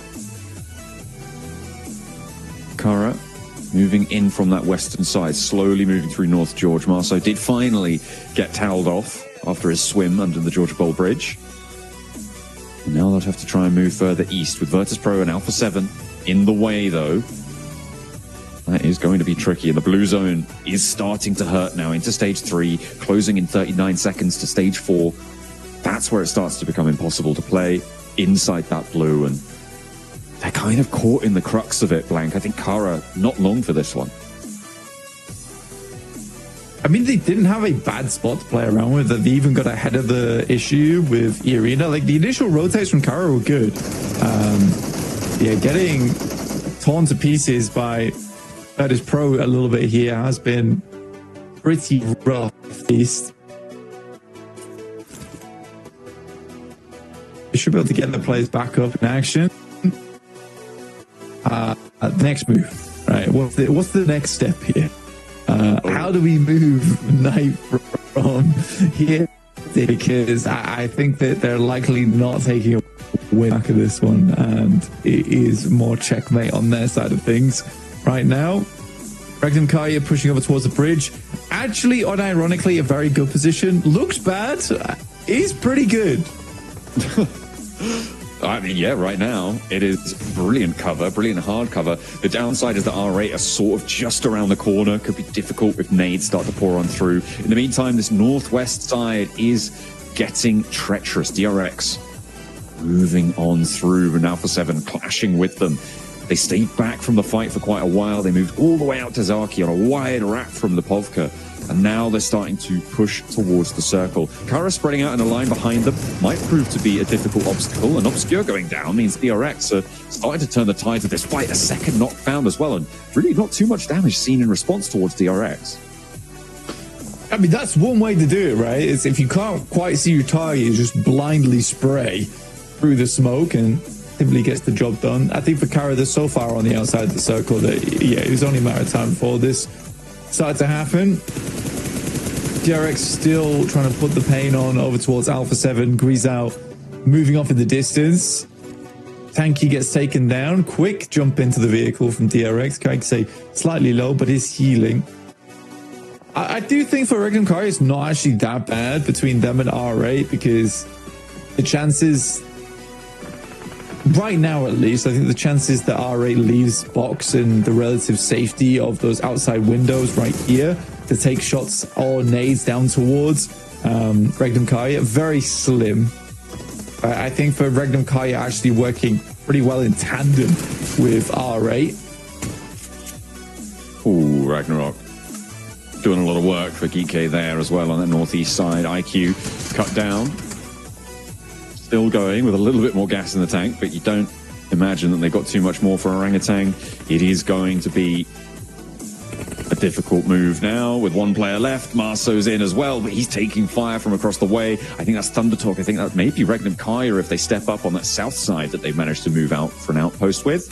Loxy, I mean, he spotted this cross. This is, oh, a nice little pick up there. A little bit too bold from Loxy, in fact, there's R8 spot him on an off angle. I don't really know why he pushed out so far. He wants to take down the struggler there from Orangutan, but it's not meant to be. The Xavier, do you remove Mad Bulls? Only 4 elims this game. Be taken down. Virtus Pro currently playing on the bridge alongside on that western edge, but Ulf has something to say about Aaron here. This seems actually really quite strong. I think that we haven't seen all that much out of Ulf recently, but Aaron does get clipped by the circle, and like you say, in stage 4 here will start to hurt quite a bit more than a zap, more like a proper taser on that side of things. Yeah, he gets flushed out as well. Couldn't quite make it. Couldn't quite make the run. Ulf now a player down, not ideal, but they are on the Kobe. They control way towards their advantage. It's going back up to that northern side blank. That gives the position for DX on the buildings a bit of potential here, and they were able to get a lot of that area and play that ridgeline potentially further towards the south. This could be a pretty solid spot moving forward for DX. His lead that is going to be difficult. No one really tests on the north, so maybe that's going to give them an opening.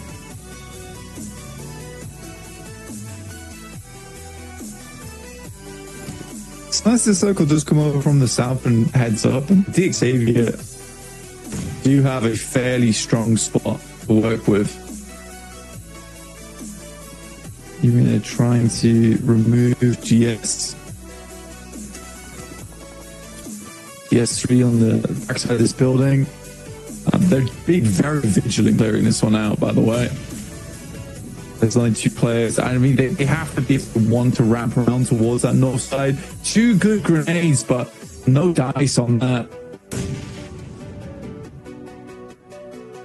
Joker crawling back to Sakura. I think find this res. Jafar not quite in position, and a big nade from Tony K gets that knock and almost immediately gets the flush there. Well, nicely found. Sakura gets that res, and the arena playing on now as 4, but they have to move up to the coastline here and into the waiting arms of R8 of Regnum Kaya. Mormon makes first approach and will get immediately backed off the angle. I think Marso's chiming in there as well. This is a really difficult rotate for the arena. I would be surprised if they make it unscathed. If they can regroup on Mormon, sure. But I'll have to wait and see. Like you say, it's a tough rotate for them to make. Wolves now wrapping on DXavier on that northwest side. Let's see if DXavier are able to hold them off down the line of shields. It's a pretty good regroup. That is a fantastic nade. Honestly, an airburst might have done the trick there. Silas has to do it all himself once again. With the double. Fantastic stuff. Zed Wolves goes a little bit too high, but Silas really throws the dazzler. Sometimes the old dog doesn't need new tricks. Just play what you know. And the nade on target is brilliant for Silas. One of the longest standing veterans of the PUBG Mobile scene on the global stage. No one really has more experience than him. That's going to calm the nerves. Marth spray down towards Mormon. And the arena, I mean, I said I'd be surprised to see them make it unscathed. They did make it, but they were not unscathed after that. Silas saw to it. And now 2 of them have fallen, but they do manage to get into the next circle. Good nade from Coops from up on high over towards DXavier. It's a good opening. And after that, instantly Doran's in as the front man from Romania. Very, very good stuff that he can bring to the table. Has always been a fantastic fragger, and now on a team that can really utilize his performance. 2 players from Wolves down. They managed to get an opening too, but that is not going to be enough there. It seems like DXavier can't hold off these pushes. Thunder Talk and now Wolves have been able to take advantage of positions that seemed very, very strong. And with Wolves being able to pick up those 3 elims, now GK are going to try and capitalize. 1 player does stay down. Doran is back up to his feet with a nade in hand. I'm surprised he's not going for that heal. There's that first knock, and Wolves look to hold off in a solid fashion where DXavier could not. Coops, I think he wanted to hop out the window there. Maybe a little bit too slow. Second time's a charm, but Higsword goes down on the sideline. 3 players fall on the approach, but 3 in response, and it's up to Doran versus Saf. And now pushing onto the outside there. Doran loses one of his teammates. They are flushed away. It opens up to the door frame, but will be blasted back off its hinges. Safji underneath. Oh, trying to make his way back up the stairs here. Like you say, Doran, all down to him now. Nade in hand. This has to be a golden throw. And will head further down the stairs. Has 1 more to try and make it happen. Quick switches between the weapons. But teammates are starting to bleed out. Safji realizes he's just going to go for those elimination points. Pick those up where he can. Doran jumps out the window. Goes for a similar scenario. Takes down the entire team between the 2 of them. Saf G has to go for the reload there, but he's managed to get it in time. Oh no, the off angle comes through as well and forced into the fight. He wasn't ready for it. Wolves fall and nobody can hold these buildings. GK very, very slow to be able to get out of this position as well. It's going to make their approach really tough. They're playing now as 2 players on that northern side. Regnum Kaya still in a great spot, and R8 as well, having a second really strong game to open the tournament. I mean, for R8, I've been... Well, again, I said it was unsurprising. I think they're a team that's improved a lot over the years. And they have remained steadfast between one another. So I do think they deserve all the prestige that they're requiring throughout this gauntlet. A shot from Marth over towards Saf as he attempts to leave that position. Will explode on the vehicle there, leaving GK high and dry with just the 1 player in Kevin. Tries to make a move out. Marth's got his eyes that way too. Doesn't quite have his number though. Not quite on the bead fully, unfortunately. Kevin gets a little bit further forwards. R8 regroup back down to the compound that they've held for a while now and continue their solid hold on the riverbank. Circle definitely north leaning, but Reckon Kai have been holding this 2-2 split for a while. They like these river splits. They've played quite significantly on them in these sorts of situations, and they played them pretty well in the past. And they're looking to do just the same here. Mormon still alive for E-Arena. Tony K as well, off on that western side. The 2 players left for the team from Thailand as the circle pops. Towards the west, still has a lot of water in this one as well, so getting flashbacks over towards Rondo now. Thunder talks with their singular player, looking to pump the placement points a little bit with their 18 from their last game. Very obvious someone's in here, at least. Marth again, really not leaving Kevin alone. Despite asking multiple times, Prestige gets an off angle on it and will pick him up. As the circle moves further towards that western side, Regnum Kaya get more and more of the advantage here. But I think that both Silas as well as Zedwolf know they need to have a very, very strong hold towards the south side, because this is the position that's going to allow them to take on R8 when they do eventually try and move in. But with E-Arena still around this area, that's what Silas as well as Zedwolf are definitely most worried about. Orangutan, last player in the drink. Been hiding out for a while. Almost cost Loxy his life to try and pick that point up. See how much longer they can survive. R8 making that western push, the real big maneuver that has to happen here. The question is when. The question is what do they need to get in place to feel confident enough to go for this push. Ida pushed off that rooftop now. They have to keep marching forwards, regroup onto the tower and go from there. Regnum Kaya yet to really fully chime in with force. AJ being a bit of a thorn in the side here. You see, I think as soon as AJ goes down, if Zedwolf can find those shots with the Mini 14, I think that's when Regnum Kaya can really start to leverage this.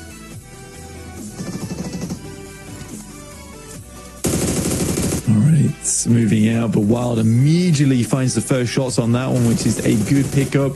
Looking behind him as well, I mean, very, very good awareness on this one, but minimal ammo to work with, no nades realistically here.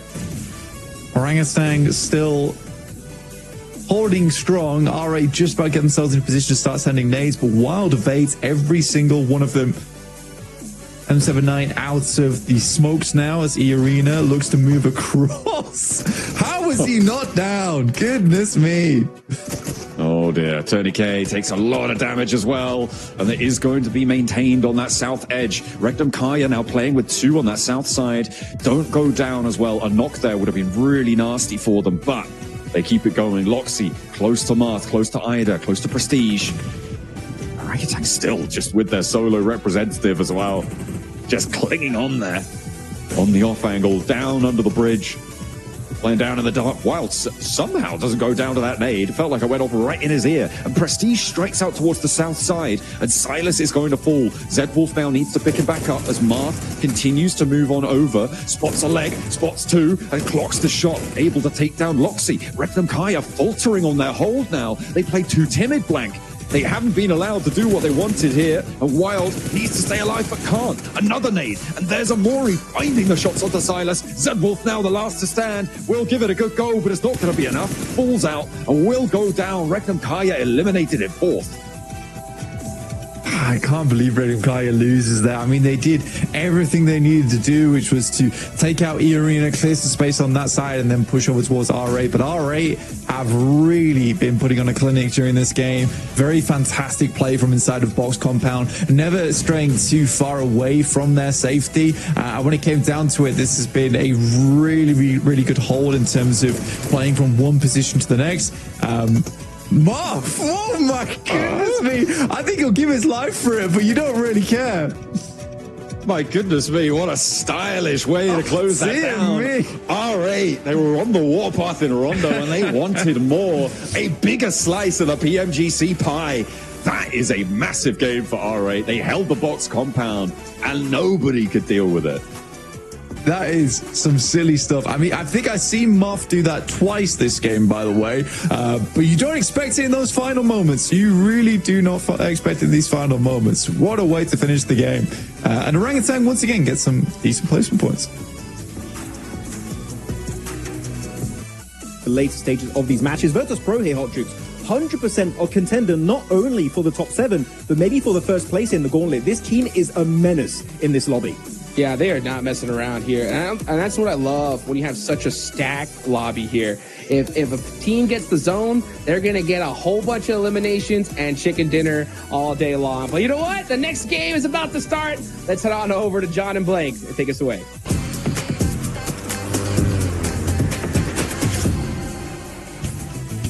And welcome to match number 3. We're going into Erangel one more time. Well, for now, we have got another one in the back pocket still.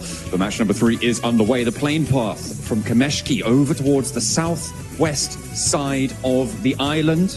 Blank. We're looking at that hot drop down in C block. It's probably happening again.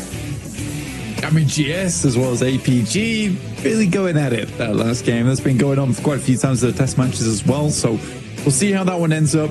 Last time, it was pretty poor for both teams. We'll see if they can improve that on one side or the other, because only one team can come out on top there. Thunder Talk starting over towards Kameshki to begin this game off. R8 doing fairly well so far. Some good games from them. Fortuitous start over on Rondo into a well-controlled finish over on our previous Erangel. We'll see where the circle heads over towards in this game. Hopefully less atrocious than our Rondo match. One would hope. For now, teams dropping out. I am looking down at that south side. I'm noticing maybe a lack of team over on the area against Alpha Gaming. That could be a quick reassessment. North side on the circle, and it will be up towards Yasnaya. We like going north, it seems, this time on Erangel here for the PMGC 2025. We'll see if that continues to play out, but for now, it is going to be that rotate up north. We'll see if that's going to benefit the teams who are already up there, like Thunder Talk. I mean, GS dropped out nice and early over towards Severny side, so a complete opposite end of the map here for them. And again, I think that's completely acceptable, considering I think GS understands how stubborn APG is, and the APG is not likely going to give up their spot. They're a very proud team when it comes to that sort of thing. But I think for GS to be the first one to give it up is quite an achievement, I would say. And you'd expect it to happen here at our largest international. That gives them more chance at points. Top 7 is what most teams are going for. You could afford one bad game, I'd say. For GS, they decided their bad game was right there and then over towards Sosnovka, where they basically got nothing done because the fight dragged on for so long. Oh, I think it's a good call. And they get a decent position in the circle off the back of it as well. Yeah, up on that north side, they can play out of Severny. It's about speed on that northern side, because a lot of teams are going to be rotating through that area, right? They're going to be looking at that side to find it. I think we've got a little interview. The Gauntlet, they won R8. I mean, Rondo was quite a performance, and you guys back it up here with the win. How are you feeling? Great now. So we start in Rondo with good points. So in Erangel, we must do the same. Are we going to get more wins from you guys today? Of course. Easy. Thank you very much. Confidence from R8. They've had a good time so far. Blank, they're on 33 points. We'll see if they can keep that 10-point lead, or was it the circle helping them out? They'll have to prove themselves this time. They're starting in South George. They'll have to make their way across to the rest of the teams in the circle. That they will. The 7 was here and he was gone. He's quick. He's in, he's out. We missed him already. Northeast side of the circle. Yeah, it's not completely empty. More Regnum Kaya probably heading over that way, but making an assumption they could be heading there. GS, Max is saying that this is their second spot on the map anyway. This is not too big of a deal for them. able to Severny. Honestly, I'd hope they would avoid the fight in South Africa. I think Severny's open right now. I don't think there's much reason not to go there. I think if you're getting a southern playing path, though, I imagine that, yeah, likely both teams will clash.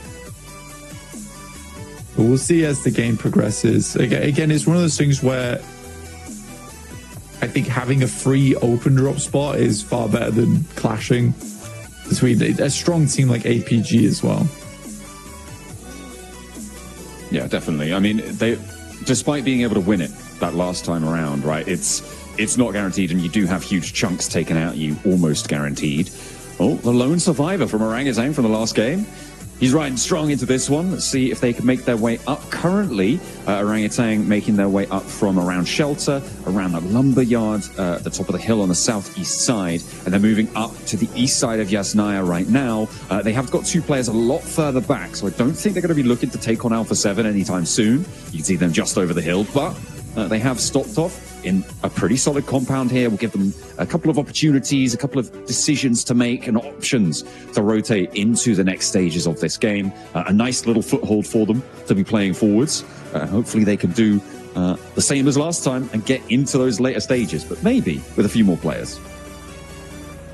Possibly a few more points as well, because for Alpha 7, who is a prestigious team overall, with a lot of background of being one of the most aggressive in the lobby, it is a little bit unfortunate seeing them play the way they have, but it's given them 9 points at least, but our rate is quite clearly leading at 33.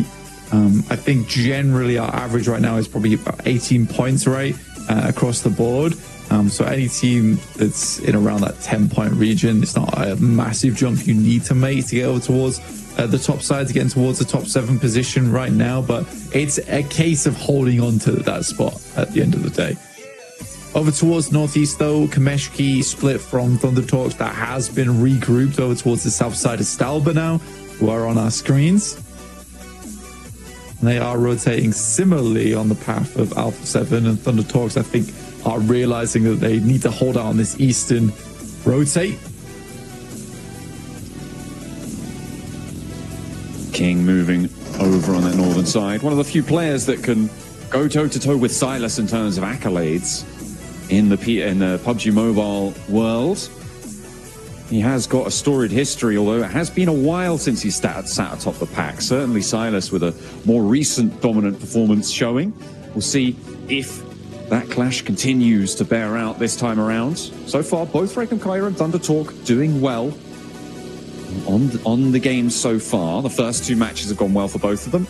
23 points for Thunder Talk, Regnum Kaya with 16.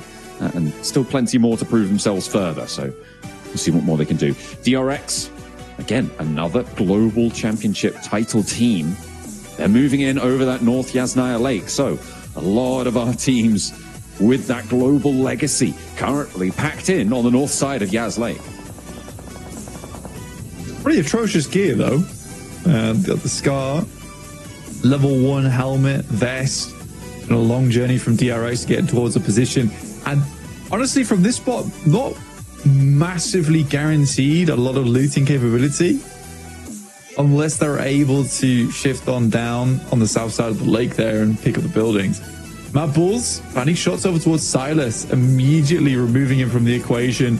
That was an outpost, and that was instantaneous. So Raven Kaya loses a critical component of the team nice and early in this game. Well, you say nice and early. Not nice for the fans from the Turkish region or for Regnum Kaya fans, but brilliant for everyone else around them. We'll see what they can do with 3, though. See if they continue to find some fights. Hang on a minute. Are they split? Is that Loxy all the way down on the south? I think it is. Oh, dear. That is... I thought they were all up on the north side, and that might have been a lot better for them because the circle's just popped up there as well. DX Xavier with a large swath of that land to the southeast side of Severny. Great for GS on that pop as well. The question is, can DX hold? Because they have faltered in their hold so far in both of the matches we've seen. I mean, both times has been a little bit difficult getting backstabbed as well on the third party, but for DX Xavier, they are a pretty damn good team, honestly. I'd hope to see them do a little bit more. I mean, they haven't been having a horrid time so far in this tournament at 12 points. It's not the worst thing that could happen to them. Realistically, they just need one good game on the day, and if they can keep going on this trajectory, they'll be fine. This was the rollout over towards Silas. He was attempting to get towards our Wizard Tower, some kind of position to hold strong in, but nice pop out on the vehicle. And again, you're getting to that stage of the tournaments now in the year where those plays are common plays. So you can't really just be rotating wildly out in the open. No, you will get spotted. You will get taken down. Weighed and measured, found wanting this time around for Regnum Kaya. Taking shots out towards Orangutan as they move over the hills. Actually doing so fairly successfully. Poor position, working out, and they'll stay as 3 for now. They did lose a player earlier, but I mean, this is a solid shot straight on through. The difficulty is, though, there's a lot of teams on that north side already packed in, not least of which Thunder Talk. They are here on this north side, playing near those cable car approaches to the Stalber Hill. Playing near one of those stations. They're taking shots over towards Ulf as they try and rotate through. Teams are getting neighborly, but it is not a solid place to be moving into right now. It is very, very dangerous. I talked a lot about VP, and I think for fair reason as well, as that they were a menace in their region and continue to be a menace here at PMGC. They're rotating in from that northeast side, though, so they are late to the party. Will be coming in at the back of the QE arena. Already set up DRX, moving in towards Saverni alongside them on the south side.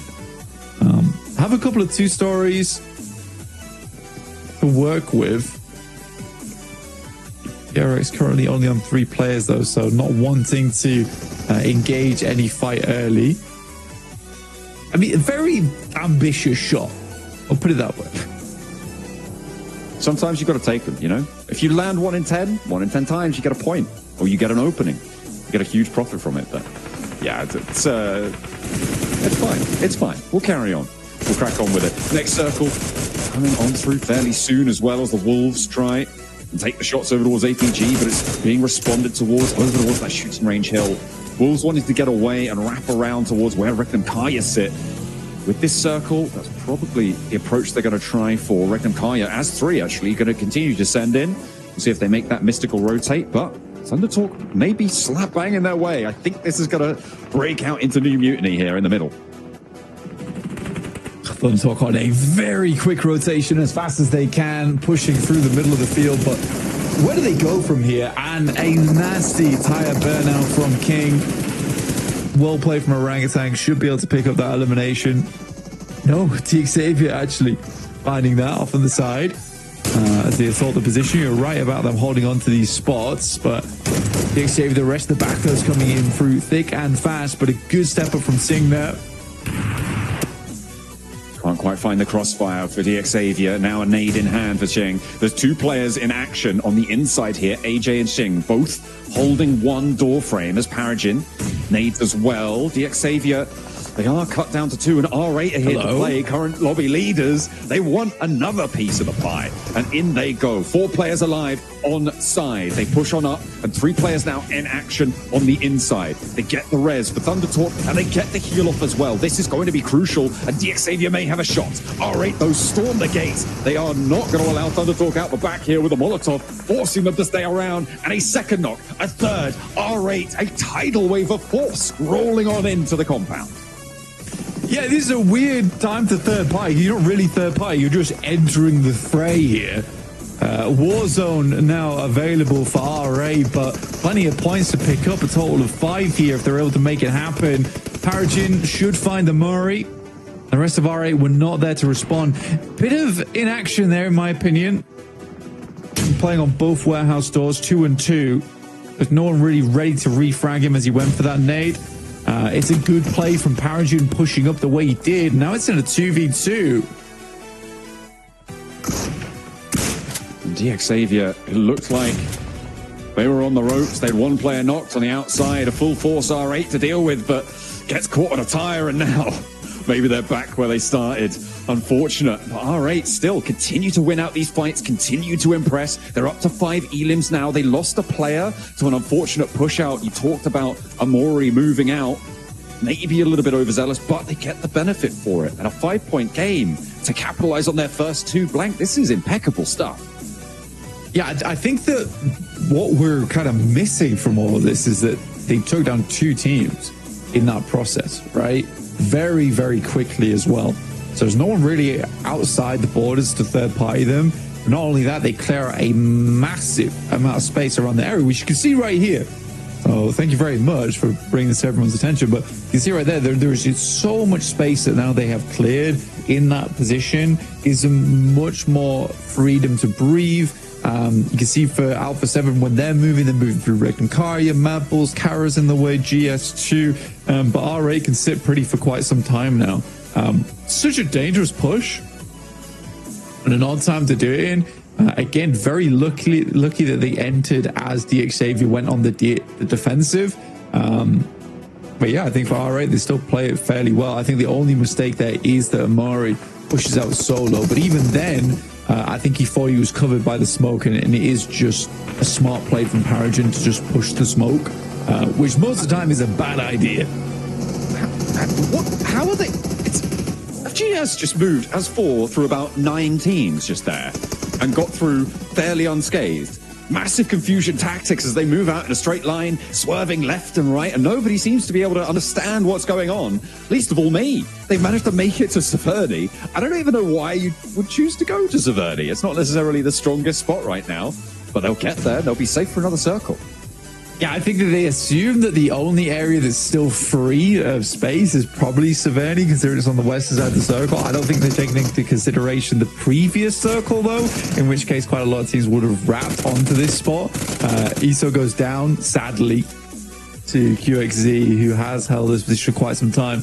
I think most teams just weren't prepared to take shots and were worried that shots would be taken at them if they stepped up there versus GS, because it is such open land over towards that eastern side, which is not fun always to rotate through. Obviously, GS has a much easier time of it.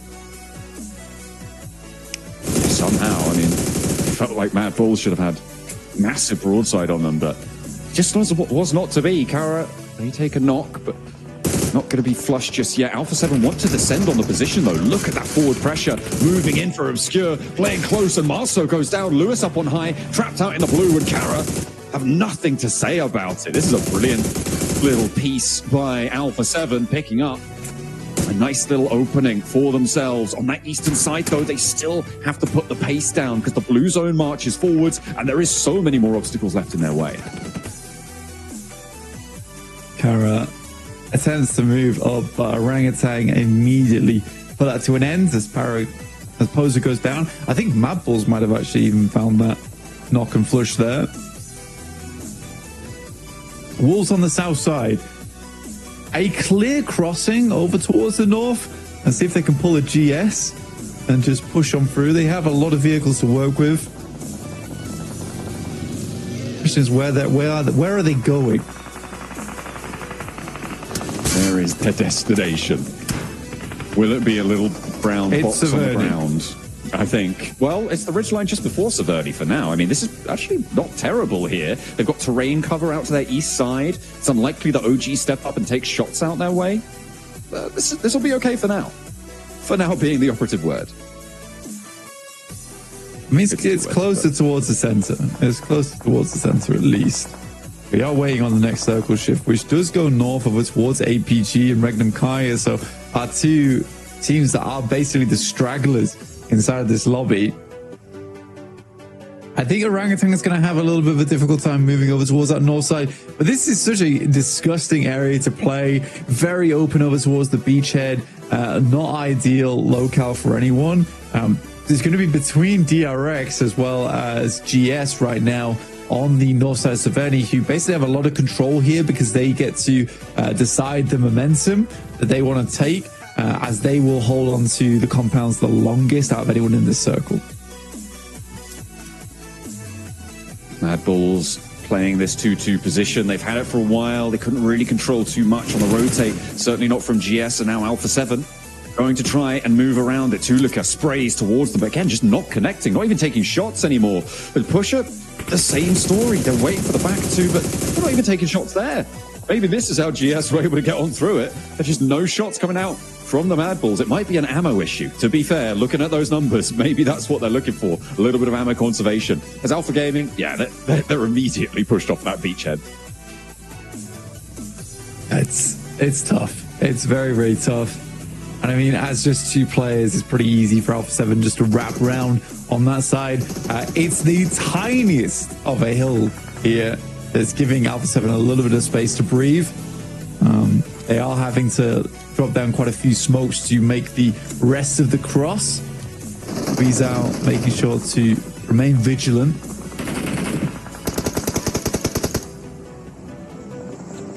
Wolves still holding that little ridge line. Higor's really an important feature of their hold right now. The only thing that's stopping E-Arena fully overwhelming this position. Them and DRX, to be fair, from the north, a potential third party on the road crossing, but they're establishing their smoke lines. This, though, is the opportunity for Wolves to bring Doran back to his feet. If they can get back to fighting force, that is huge. And a pick-off onto Morven is even bigger to keep the Wolves safe on that southwest side. In the meantime, on the southeast, you've got Ulf pushing their way through. They need to get past what remains of R8, which is Prestige, and the Mad Bulls, who seem to be completely reluctant to take shots at anyone. So perhaps easier than they thought it would be. A knock sent over towards Coops, though, and there's that trade-off. E-Arena still making this fight navigable. Patton has to push that. Like, he has no choice but to push that. Sadly, now down to just high goals off on the backside. I don't really know what Batten's game plan was there. He's just running backwards and forwards. As soon as your two teammates get knocked, you have to relieve pressure, right? And the only way to do that is to hope that Hygos is able to hold out players peeking from the window as you push up and take down the player underneath. Alpha 7 gets some great nades over towards Regan and Kaya. We'll flush them out. In the meantime, Mad Bulls is currently absolutely tearing their way through Ulf. We had a word from our eyes on the ground from 7WG. He gave us some info that OG said that they're building some confidence and they're looking to adjust tactics. Obviously, coming through from India, having a great time here so far at the start. They're up into 5th place now, Blank, on the overall standings.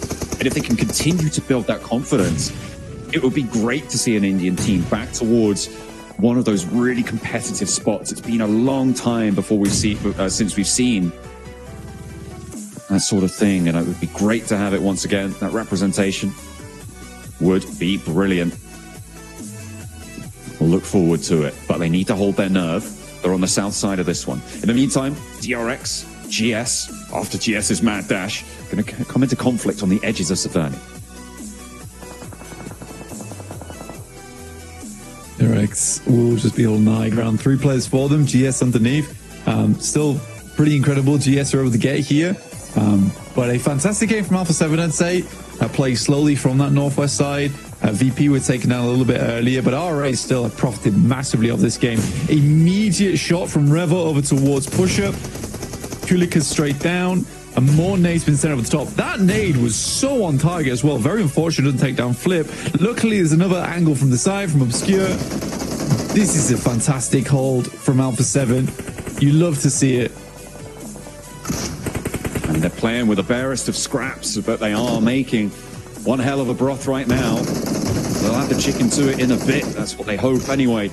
GS moving on up through DRS as well, and it looks like there's no retribution just yet. The hop through again, not working with the DBS, but it is going to be the drop down, turn the corner. It's going to work out. Jafar, though, we've seen him anchor these positions before for GS. Last man standing. He did it against APG. Can he do it again here? A long range shot. Real hopeful with the DBS on that one, but puts him back behind the corner, and E-Arena are going to be a third party to it. Jafar still, though, moving up to the top rope. Look at her try and drop the elbow, but maybe overexposed now as teams across the way. They'll get his sightlines. That woolly hat looks mighty tasty as a point, but he's got more to say.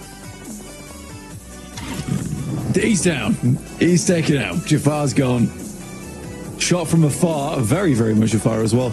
Alpha 7 up to 10 elims now. DRX is just going to give it the ghost, try and send away in a vehicle. QXZ swerving all over the place like a snake, but it's not enough as Obscure will grab the snake by the neck and take it out the back. Very, very well done. Goodness me. The Arena, okay, hang on a minute.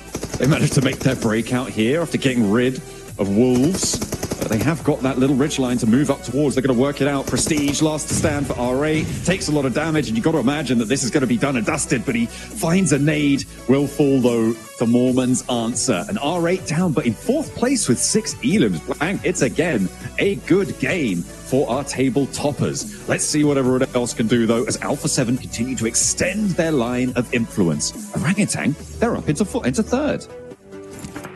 I think the thing is about Orangutan is that they're consistently getting towards end games, but it hasn't looked pretty. It has looked pretty bad, honestly. Last game, hiding in the water. Previous game, hiding in the water. This game, hiding on the south side. There's been some points here and there, but like I said, it's not saying it seemed too phenomenal. You got to respect that they were making it far into a lot of these games, but again, it's hard to say. I mean, this playstyle does technically work. If they're able to pull this off at an international level, there's nowhere where I can say that, you know, hiding will only get you so far for so long. It's like they're already doing it at an international level, so you got to give them praise for that. But it's definitely not going to get you a 1st place. No, not 1st, but maybe a 7th. Right, and that's maybe what they're looking for. I did have a little correction from 7WG, who I gave some info that he sent over towards them earlier. He said that OG are actually looking to adjust to be more focused towards elims as time goes on.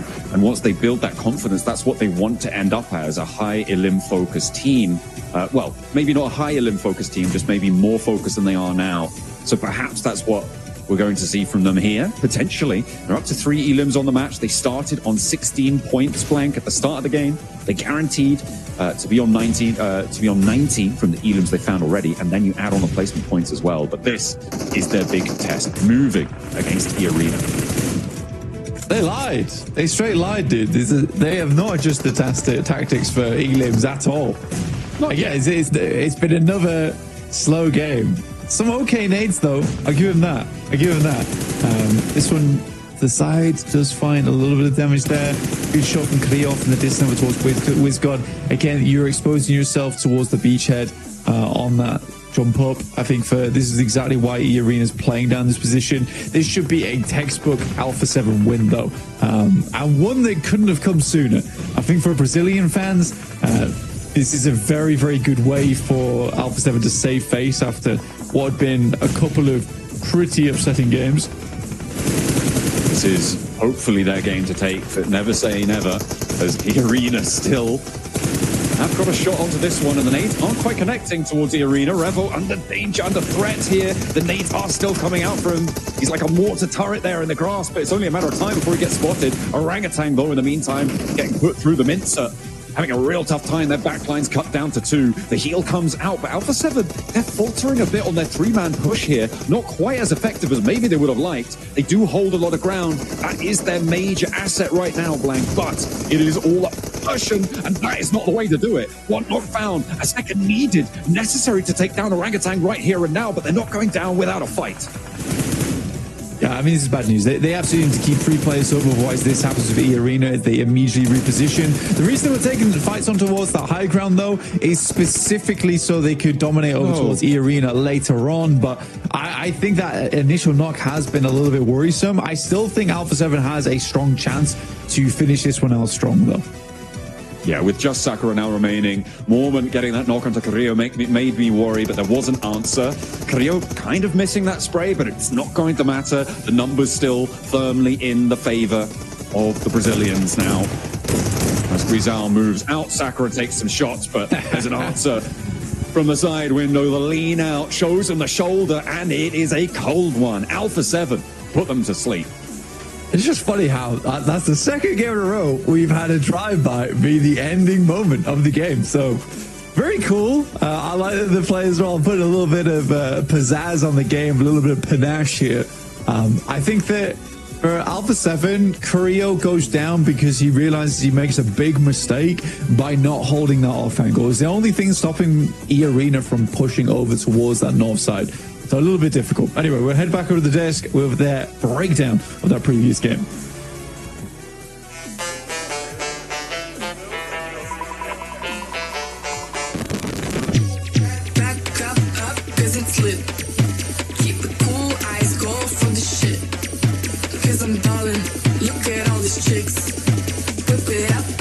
rocks on my wrist. Bring it back, back, back, back, back, back, back, back, back, back, back, back, back, back. Bring it, keep it back, back, back, back, back, back, back, back, back, back. Look at all this childish, bring it. Alpha 7, get the chicken dinner. Let's get it going right there. I mean, beautifully made by them. Oh my God. Wrapped it. They landed in the pocket, right? They do the good old hug the zone, rotate to the hardship side twice, and it just works out perfectly for them. The Neptura, what do you think about Alpha 7 getting chicken dinner here now? It is very needed. It was needed right here, right now, win to make sure can do the best they can in that mindset to get on to the next 3 games. I really love how they played this. They took APG strat that APG were trying to use on the beach, right? But they played it so much better. Played it together. Didn't have any docking happening because they don't dock for that to happen. That's fine. And they just played it super compact, super opportunistic as well. I love what we saw from A7 here next. For 7, playing passive early mid-game stage was great because they hold on to their resources, they keep everyone alive, and then they're just able to just pop off this round and get 17 eliminations, able to get the solo drive-by at the end, which right now seems to be like a method seen happening a few times. It just works out. What can you say? Solo drive-by with an S12K is massive, and here we go. The elimination for all of the players of Alpha 7. 77 damage taken by Obscure for 8 eliminations. It's so one-sided. Wow. This roster swap of Alpha 7, a lot of questions kind of coming up. Is it going to be impactful? Is it going to be a good replacement for Mafioso and Squad? I got to say, as of right now, the answer to that question is a massive yes. Man, I'm such a Mafioso fan, you know, because POG playing it very careful, I think, right? They're just trying to end themselves into the late game. We got a little bit of a word from 7 that build their confidence here, right? And I think that I get late game more often than not, that is doing that for the Max, man. So I like the strategy, but I do agree with you. I think that a chicken dinner for them right now, I mean, that'll boost their confidence up. 100%. Did you guys see the average of 9 right now? Over 9 average eliminations. I think on the angle that was, if I'm not mistaken. Those are crazy numbers. If they can maintain that the entirety top 7, easy. It's done. 100%. I love that for them. That's great. I mean, look at this. Yeah. Switching shirts, getting ready, you know, Alpha 7, they got on their faces now. They're not considering on your next. I mean, yeah, they are ready. They're heated up right now. They're ready. They don't need to have those long sleeves anymore. The short sleeves, they're ready to go. But 25 seconds away from this game. Final Orangle of the day. If your best map is Orangle, it's time to make it work in your favor. It's time to get those juicy points on board, because otherwise you're going into a completely different game and you might have a little bit of a tougher time to get those points on board. So it's now or never on the grassy pastures. All right, let's get it going. We're going to see another hard shift like crazy in this game. Let's find out right now. John Blank, take it away. Thank you very much, Hot Jukes. Of course, we'll love to get stuck into yet another Erangel. We've got the 3rd and final of today. We'll see you again tomorrow, but for now, the last time around the green as we head on over in the skies from North George over towards Lipovka this time, a little bit further north on the plain. Expect GS to be dropping out towards Severny, and again, no hot drop unless Alpha Gaming try and re-engage it. That would be quite a sight to see. That it would. But we're getting straight into it now. Hopefully we can see some of our teams start to step things up a little bit more. I think Alpha 7 had a very, very strong ending there from themselves. I mean, starting over towards Zaki, I don't like it, but it's working. So I can't complain too much. GS once again back over towards Severny on this northern plane path. APG going to be taking the long haul down towards the south side of the map. It is a bit of a journey for them. Quite the way. If the circle favors them, though, maybe it'll all be worth it. Could always pop down south. We know how much some of you guys at home love those military circles. APG may be wanting them as well. Or they could fall short on a vehicle hot drop near towards DRX out on that west side. Everyone else touching ground now as well. 2 teams over in Yasnaya, generally fairly separated right now. But no, we love those north circles here at the PMGC. We're going to continue that and continue to go north on the day. Once again, GS benefiting from this northern shift on the circle. Ziol currently getting chased down by Paragin. Likely going to lock him in position for quite some time here, but Paragin decides he's just going to send out. Look if he can find himself a weapon. Play from there. Doc's able to find himself a vehicle, but Ziol's got to get in quick. Here comes the bash on the side, and finally APG gets to disappear. Yeah, those close range little scraps. That was what we were worried about there. I thought it was going to be DRX, but no. Some danger on the off angle with DX Xavier. Both start with D and have an X in them, so, you know, fair enough that they got confused there. But either way, they will be able to regroup. They're going to be scrabble around Gatka for some goodies. Yeah, these really can't go too north on this, so they're going to bide their time. For a little bit longer. Yasnaya is a little bit more packed than I expected it to be, with both GK and E-Arena playing this area of the map. There's been a few games now where Yasnaya has been absolutely empty. I think people are quite quick on the uptake here. R8 playing South George, still currently leading with 43 points, looking fantastic so far. Alpha 7 able to massively make up for the slow start on the day with 36 points now in second place. And then we saw a little sub card as NC2 is in for Joker out on E-Arena. We'll see if that is a question of well, we'll wonder why that is. We're not entirely sure when we see those cards flash up, but that change has happened. It has come through. So we'll see how NC2 is able to fold into with the rest of the team. On a circle like this as well, it's going to be important to be able to be dynamic and communicative within that team, to be able to go and hold on that side that is going to be so controlled. Near Yasnaya is where E-Arena are. So stopping teams rotating around and accessing that northern side freely is a team task. APG broke all the way south flank. Alpha are now in Sosnovka, so they did continue on the road. Yeah, I was kind of surprised by it. I mean, I was watching as it happened. It's definitely interesting they would take that approach to head all the way down. Pro-G, yeah, I mean, 5th place, pretty good so far, 24 points. They are currently in the top 7. They will be moving through the Gauntlet with flying colors if they keep this up. I think that last game looked a little bit better for them.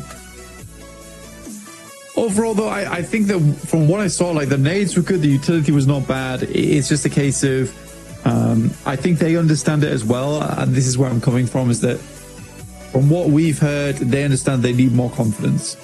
It's the first time in quite a while we have seen a team like Orangutan in PMGC. So for them, I imagine it's a little bit of a daunting experience. You're playing against teams that you have not met in internationals in quite some time. I think for Orangutan, they're certainly giving as good as they can here, but I do think it'll take maybe a couple more games before those engines are fully warmed up. Yeah, definitely still doing for Orangutans, I mean, they're still in 5th place, so 24 points. That'll keep them ticking over nicely. Just need to keep up that pace. We'll see if that development towards that more elim focus is going to keep going well for them. If they can get that one further off the mark than it is. GK on the northeast side. They have managed to move out of that east side of Yasnaya. That's where they dropped, and they have managed to move over those Stalber foothills and over towards the western side here. The Arena making a move across the bridge instead, and Loxy gets clocked. There's no way he's getting away from this one. And Reklikaya again on a circle that should be fairly strong from them. I mean, if you think back to PMSL Europe, because we were broadcasting that, you guys maybe weren't watching, but they did like to move nice and early into this area. This was a bread and butter circle for them and a bread and butter set of rotates. They're falling short of the mark, though. Yeah, just a little bit. It is unfortunate to watch as it unfolds. For Regnum Kaya, though, there has been quite a few times in previous tournaments where they start a little bit cold on these games. and then slowly ramp things up as time goes on. I think they're a team of very, very good at adaptation. I think day 2 is likely where we'll see Regnum Kaya shine a little bit more brightly. They're a team that very, very clearly understands rotates and how things are going wrong. And I think they adapt to different regions very well. I think here, though, there is plenty of teams that are just sending it very quickly. And I think it's something that Regnum Kaya is not quite used to. Yeah, it's something that they are going to be looking for. I just ran some quick numbers, Blank, about 7th place. And a bit of napkin math tells me that if you're over about 110 points, it's going to be looking a lot better for you in terms of getting into that 7th place. So it's still quite a way to go for the teams, even towards the top. And there's a lot that can change, but doing a lot of work of the 3 days in that first day is always going to be good news. So for the top 3, top 4, maybe even top 5 here, it is a very good start to have in 3 matches already put a very significant dent into that metric, not least of which is, of course, R8, who are on board with a little bit of an underestimated team coming into this one, it seems, certainly with their performance in the first 3. The first 2, I think there was still maybe a question that they were performing strongly, but into this 3rd one that we saw from them before, I think they have started to really turn up the heat. Yeah, I think for R8, it's certainly one of the cases where, you know, at 43 points right now, they're more than a third of the way there to securing a spot towards the Gauntlet. Again, you've got to compensate for those bad games that you inevitably will have, going down in 16 for 0 points, which happens more often than you'd like to admit for particular teams. Even some of our best squads, it happens as well. So I think for R8, if they can end the day around about 60 points, and they've still got 3 more matches to do that in, they'll be very, very happy. And I think that so far they've shown that a lot of their expertise is here on Erangel, but we've yet to see the performance on Miramar, so it could be that they get some great games there too. Absolutely. It'll be very interesting to see how this lobby takes on Miramar, a little bit more further apart from one another generally, a little bit longer range engagements on average. Obviously, there will be close range engagements as well, but the distance that sits between you and Miramar generally a little bit longer, so an adjustment needing to be made.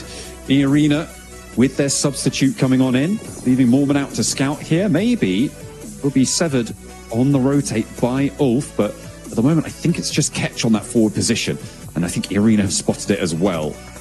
Mormon will definitely know about it, as we love to go to Zaverni, it seems, on these circles. The spray down over towards Irina, going to make that regroup harder, but they're going to do it nonetheless.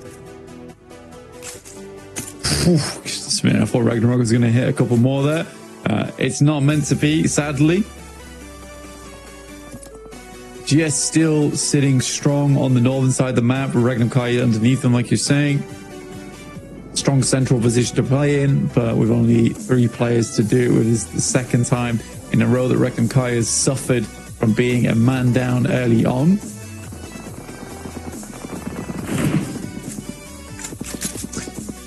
Yeah, there's more players been lost at the back of that vehicle there, John. DXavier down to 2. They're getting torn apart on the approach. It is very unfortunate. And DXavier not really having the impact that we expected of them. Coming into this tournament, I mean, these are a tournament favorite team, right? DXavier, I personally had them in one of my top 3, I think, coming into this one. I don't think that's an official thing that I've put anywhere. But they definitely were up in towards the top 3 in my estimation. Their record this year has been really fairly solid. I think that in general, coming off of winning the SEA full region as well, their World Cup performance maybe not as illustrious, but generally a really highly performant team for a long time now, Blank. It is a bit disappointing that they haven't managed to find their feet so far, but as I've said before, there is still time to make this day work for them, right? Even on the 2 players here, it's going to be up to Miramar most likely.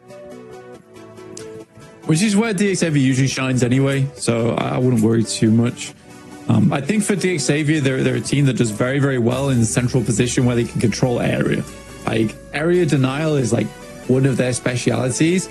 Right now, though, and I think a lot of teams are feeling this, is that it's very hard to push through these teams Sightlines are everywhere. Teams are very vigilant. They are on a swivel at the moment too. So if you're trying to push for a central position, it's likely you're going to get shot at. Like, you can't just recklessly rotate through the circle anymore, like we just saw DXAV try to go. And because Mad Bulls or a team close by will just take shots and likely hit those shots as well. So yeah, I think for DXAV, there needs to be a more patient approach to these Erangels tomorrow. And maybe that will develop. I think there's a lot of opportunity for all of these teams to be making it through towards the finals, sure. Top 7, of course, will be the easiest way to do it. But there is a little bit of leeway for them, right? They still have those group stages, those last chance stages potentially, if they're able to get through there. So not getting top 7 here isn't the end of the road. And maybe that's allowing teams to be slightly more flexible with it. Maybe not the best idea, but certainly is definitely possible there. That's a lot of affirmatives in one sentence. Kara on the north side having trouble with Alpha 7, who, again, with their backs to the coast, finding a good fight. I think it's the second time that Kara has really struggled versus Alpha 7 trying to make their way in. Again, this is kind of the opposite that we're seeing from DXAV, is that Alpha 7's rotates are quite staccato-like, where they'll rotate a little bit forward, they'll stop, they'll see if they can see any presence within the circle, take shots, hit those shots. And nothing they can do to weaken teams around them is very, very beneficial to them.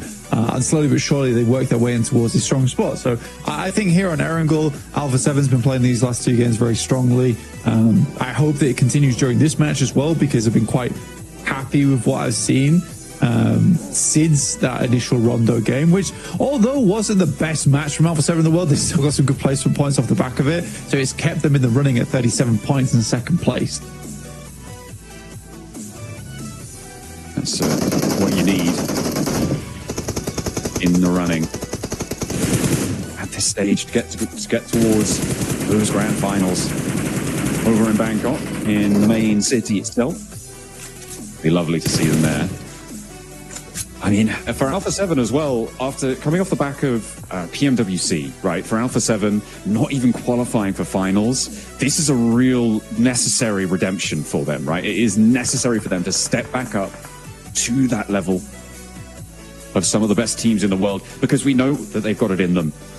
And we know that there are some real firecracker players in there. Some slight changes to the roster coming on through, obviously. Obscure with Rizal as well. These slightly newer entrants to the team. We'll see what they can pull out the bag here. On the northwest side, they do have a chance, but the circle doesn't help them out here. It's going to push them down to the southeast edge. Gives Geekay a pretty solid spot on that hill to the west of them. Going to be highly contested. I think for Wolves, it's not a bad spot to play down towards the south side on the ridgeline. Your difficulty is that even though you hold this position, you still have to worry about a lot of the high ground towards your west side. Alpha 7 is an interesting talk you made about them not even qualifying for the PWC. I think that they're a team that certainly struggles with this, which is if they don't have the hunger for the games, then they don't perform well. I think actually them not qualifying for the finals in PWC was probably one of the better things that happened to them, because it lit the fire underneath them again. I think that they struggled with that for a long time, always getting 2nd places. But I think that those 2nd places actually were the things that kept driving them forward a lot of times. So one of the few teams I've been like, oh, they just need a 2nd place and they can do well. We'll roll up from R8. They've been fairly solid on their game so far. Prestige down, though, and getting flushed leads them into a 3 versus 3, actually, with the trade-off knock coming on through. Another flush over to Regnum Kai. We'll touch on that in a minute. But R8 battling now out in the open against Orangutan, and Ida 7 wins out that edge. Will find another knock as well as he steps out into the courtyard, able to find a 2nd player from Orangutan, and they are cut down to 1. Not going to be able to win out this fight. Unfortunately, DRX will pick up the pieces as well, and the nades are good. Everything else comes crumbling down around their ears, and R8 make out like bandits. 4 elims, and they are down to 3, but they've done the work already. 47 points and climbing. See, I can understand like the mentality from orangutans. They need more points. They want to get more eliminations. I can respect that as a limit test for the team. but it is a horrible time to be going for that fight. Right, you need to look for that fight much earlier, where the pressure is on as the blue is about to close. When you got a minute out, so you got to pace the fight much. It's much more stressful for R8 where they got to pace the fight because they got to think about their future moves. But moving on to that position as the circle's pulling in creates this horrible situation for both teams, and I think it is one that's made so by Orangutan as opposed to R8 playing that spot. Ulf takes down APG again, which is a bit of a prank. An APG prank. Yeah, 16th place for APG. Again, not what we expected coming into this one. Can't count them out, okay? They're so done. It's over for them. You can't count them out. I've done it. They're possibly one of the most annoying teams in the world when it comes to having no points, because equally tomorrow they could have 70. Oh, Alpha 7 really struggling on the roll-up. They've just been taken down by the Mad Bulls on the approach there. Really not great stuff there. They needed to try and convert on the northwestern side, get a couple more points on board. R8 similarly now suffering, taken down by Malloy from Virtus Pro on that southern edge.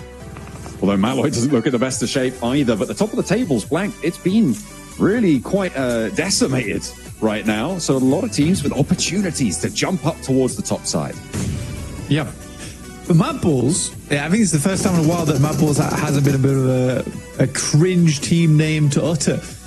Because usually it's a team that in the past had some of the best players from the CIS region in it, doing fantastically well. They got poached multiple times, leaving only Zerich really is the star power on the squad, and even he started to fall off a little bit without the help from Effect to be his off-angler. But I think that the rebuild from Mad Bulls is actually very good. Flip and Lemon work fantastically well in tandem with one another. Lemon has some of the best nades in CIS region. Flip is incredibly good. He's flipping good. And as well as Pusher and Tulika already have a lot of experience with one another anyway. I think they are an aggressive team, to be honest. But I think everyone's on the same page there on that squad, so I think that's fine.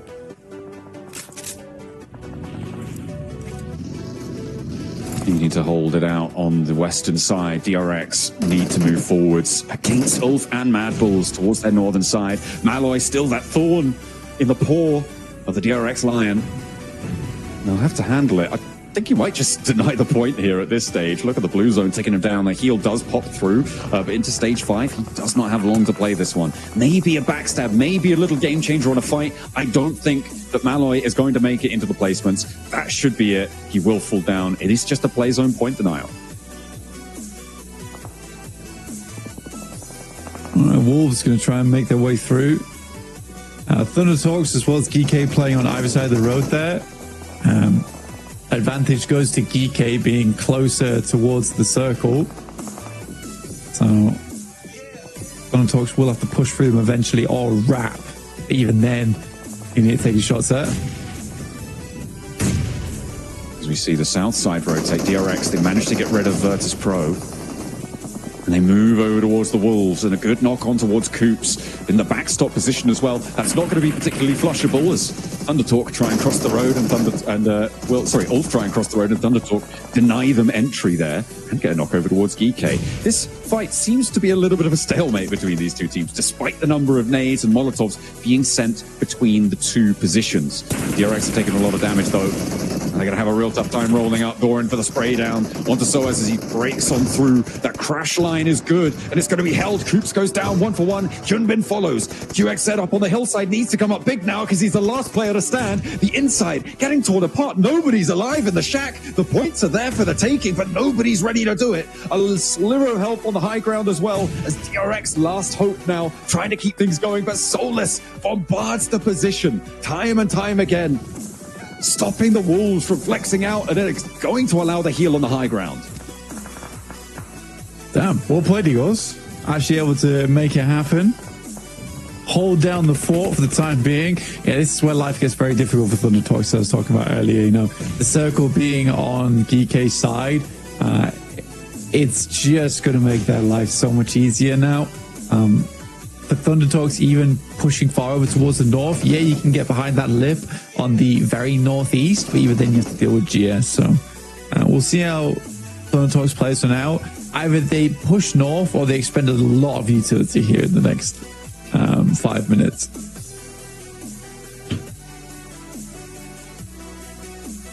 Maybe not even that long to live, though. 5 minutes is a long time in PUBG Mobile.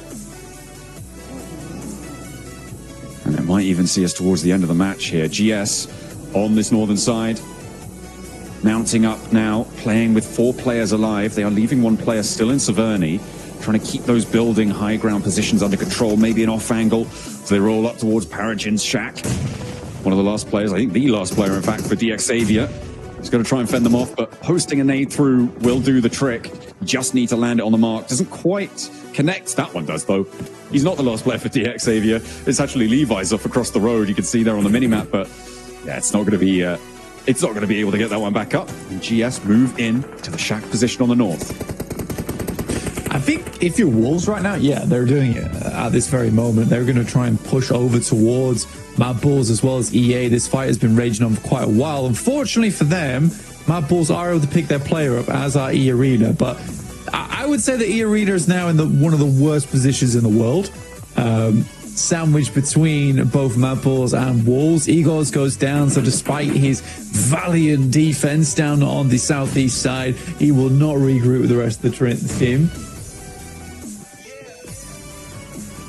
And find it difficult. Mormon finding it difficult to stay on his feet as well as the nades pour in from the high ground for Mad Bulls.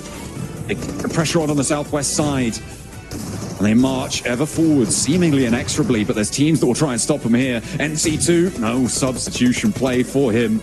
Unfortunate as they meet their demise. Wolves trying to move up on the lip of the bunker, but he's backed off from the off angle as the spray down is good. Mad Bulls making their way closer and closer. The last player from DX Xavier, Levi's not getting stuck into that one. Doesn't want to give the game away just yet. Let Thunder Talk go for the crossing first and try and ladder up on the placements because GK have to hold. I mean, it's a good time for Thunder Talks to do it. I mean, wrapping all the way around the building, trying to get to the side. It doesn't have many windows. Unfortunately for you, this building has all the windows. Nate goes through, Kevin goes down. There's Saf out as well. Ragnarok last left inside the building. The Vikings are looking to decimate against Ragnarok itself, but Nerzed's still in the fight. Oh, he's able to stand up though. Ragnarok still with a little dying hope here for GK. Able to find a knock. Thunder Talk suffering on this crossing, sitting, needs to get rezzed here. The player on the back as well needs to try and stay alive, stay safe. And Ragnarok can't quite weather the storm. Unfortunately, the Thunder was just too strong. As AJ crawls across, he gets clipped, and it's Thunder Talk down to 3. I mean, a very, very difficult push for Thunder Talks. I mean, that is not an easy crash to go for at all. I think they played it quite well. Good smokes. The wrap around the building and the vehicle as well is extremely confusing to play up against for GK. So I genuinely really did like the play there coming through. Ooh, a 3MG3 with a sniper suppressor in there as well, which seems kind of cruel. You know, put it on a DMR maybe, if you're lucky. But yeah, the MG3, still a pretty big boon if you're able to pick it up. We know Maxman loves it. His favorite weapon, I think. Pretty sure. Haven't checked in a while. I have to double check that one. But either way, a huge amount of firepower and the level 3 refresh on the armor and the helmet, which is maybe even more important in that difficult position. It's just a question of getting there. With 5 teams remaining, DX Xavier likely going to be the next team to have to move with their solo player Levi's out and across the way, over the road. Everybody else just about in, or at least close to being in. You can see Thunder Talk have access to that hillside on their left, on the south side of the circle. And they'll be able to rotate there, hopefully fairly successfully. So 11 elim game, it's nothing to be scoffed at. Same with Mad Bulls as well, slowly climbing up the rankings. Yeah, so it knows that Levi's is here. I don't think... Oh god, Mad Bulls knows it's here as well. Yeah, that's rough. That's very rough. The ground being peppered with holes in between him. He's trying to make the mad dash. I don't think he's getting out of here. There's a lot of ammo being expended onto him though. It's a big commitment on the ammo front. You're right. From Esso, might need a resupply from the rest of GS. And Levi's, I mean, he's still got a gun. He's still dangerous. He's still got damage to put out, I'm sure. And the fact that he's across, that is big for him. For survival, Mad Bulls can't push down towards this side because they're so entrenched against the team underneath them, against the Wolves hiding out in the shelter.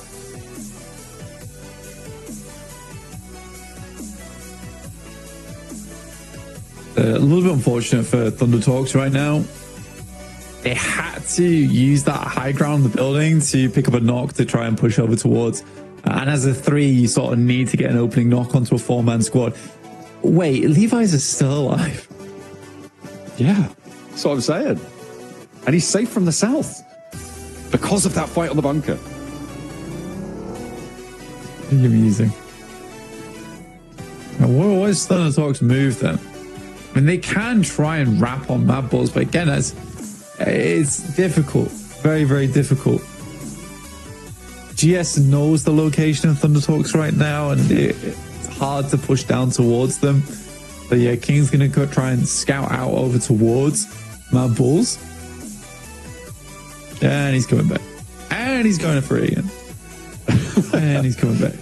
I mean, it's indecision, but it's so difficult to make the play. GS, they know that Levi's is here. Wolves going to take shots as well from the mouth of the bunker over towards GS on the approach. They give the Gauntlet up over towards Thunder Talk, who are all too happy to pick up these points as the knocks start to come through thick and fast. GS are suffering, caught in the crossfire. The fact that it's not unlikely that they go down before Levi's now for DX Xavier is crazy. And Thunder Talk aren't doing too well either. Goodness me, this is getting mad. Defi's on the edge of the blue right now. It does go down. Icon's able to get DS3 back up again. But overall, for Thunder Talks, it's still not a terrible game. I mean, they'd rather end up in the top 4. Sighting getting picked up at the same time, so they should get themselves back up towards the 3. And a wraparound from King here over towards the Mad Bulls. Sort of has to wait for a team shot here, honestly. Ooh. That's a long nade. That's a very long nade.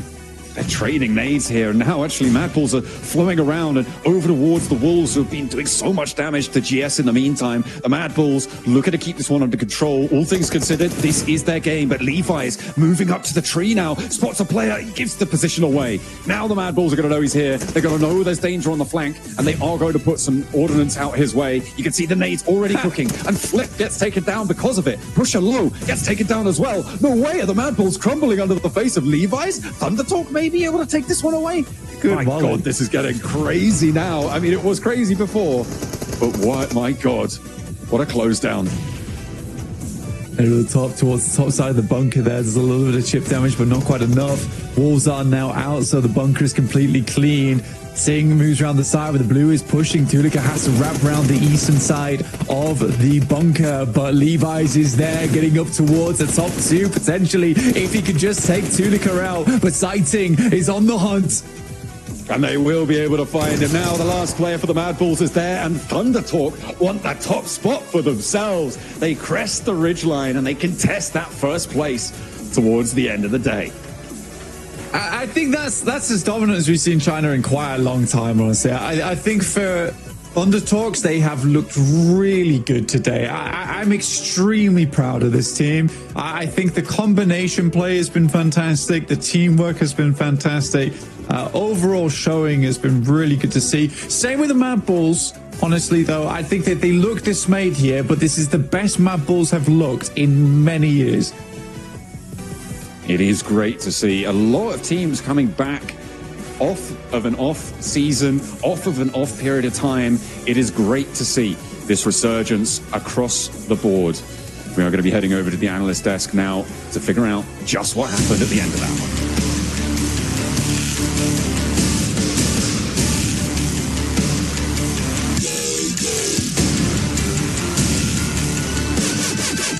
one. Tell us right now. 1, 2, 3. I want to know. I think 3 total. I think that's my answer. 0. Ooh, okay. Well, technically, every team that's dropping in is going to be real hot because it's Miramar. We're in the desert. We're heading over to the dunes once again to see how these teams take on this map. Miramar on the menu. La Cobreria over towards Impala on the plane path flank. If you guys want to keep track of the map throughout the whole of this season's PMGC, you can, of course. There are public map feeds available. You can head on over and keep track of where every team is at all times, which is a very valuable piece of knowledge. You can do a little bit of analysis if you want. We'll be doing so. We're using our map feeds as well at the moment. Nobody getting too stuck into it though with each other. I'm going to address the allegations right now. Okay. Because there's a lot of talk on Insta about orangutan. Okay? And Max Man's getting a lot of hate right now, okay? The thing is, if I'm talking about orangutan at 22 minutes into a game, this is already a good thing, okay? Because there are some teams I haven't been able to talk about at all because they're dead most of these games in the first 6 minutes. So the fact that I get to talk about orangutan 20 minutes in, that's already kind of based for an Indian team. Okay? Let's all chill out. Let's all just have a little chill out. So just to clarify what Blank said, he said orangutan are so bad and he hates them as people. I don't think I said that. Well, let's head over to the stage with 7 to calm things down. What have you got for us, 7?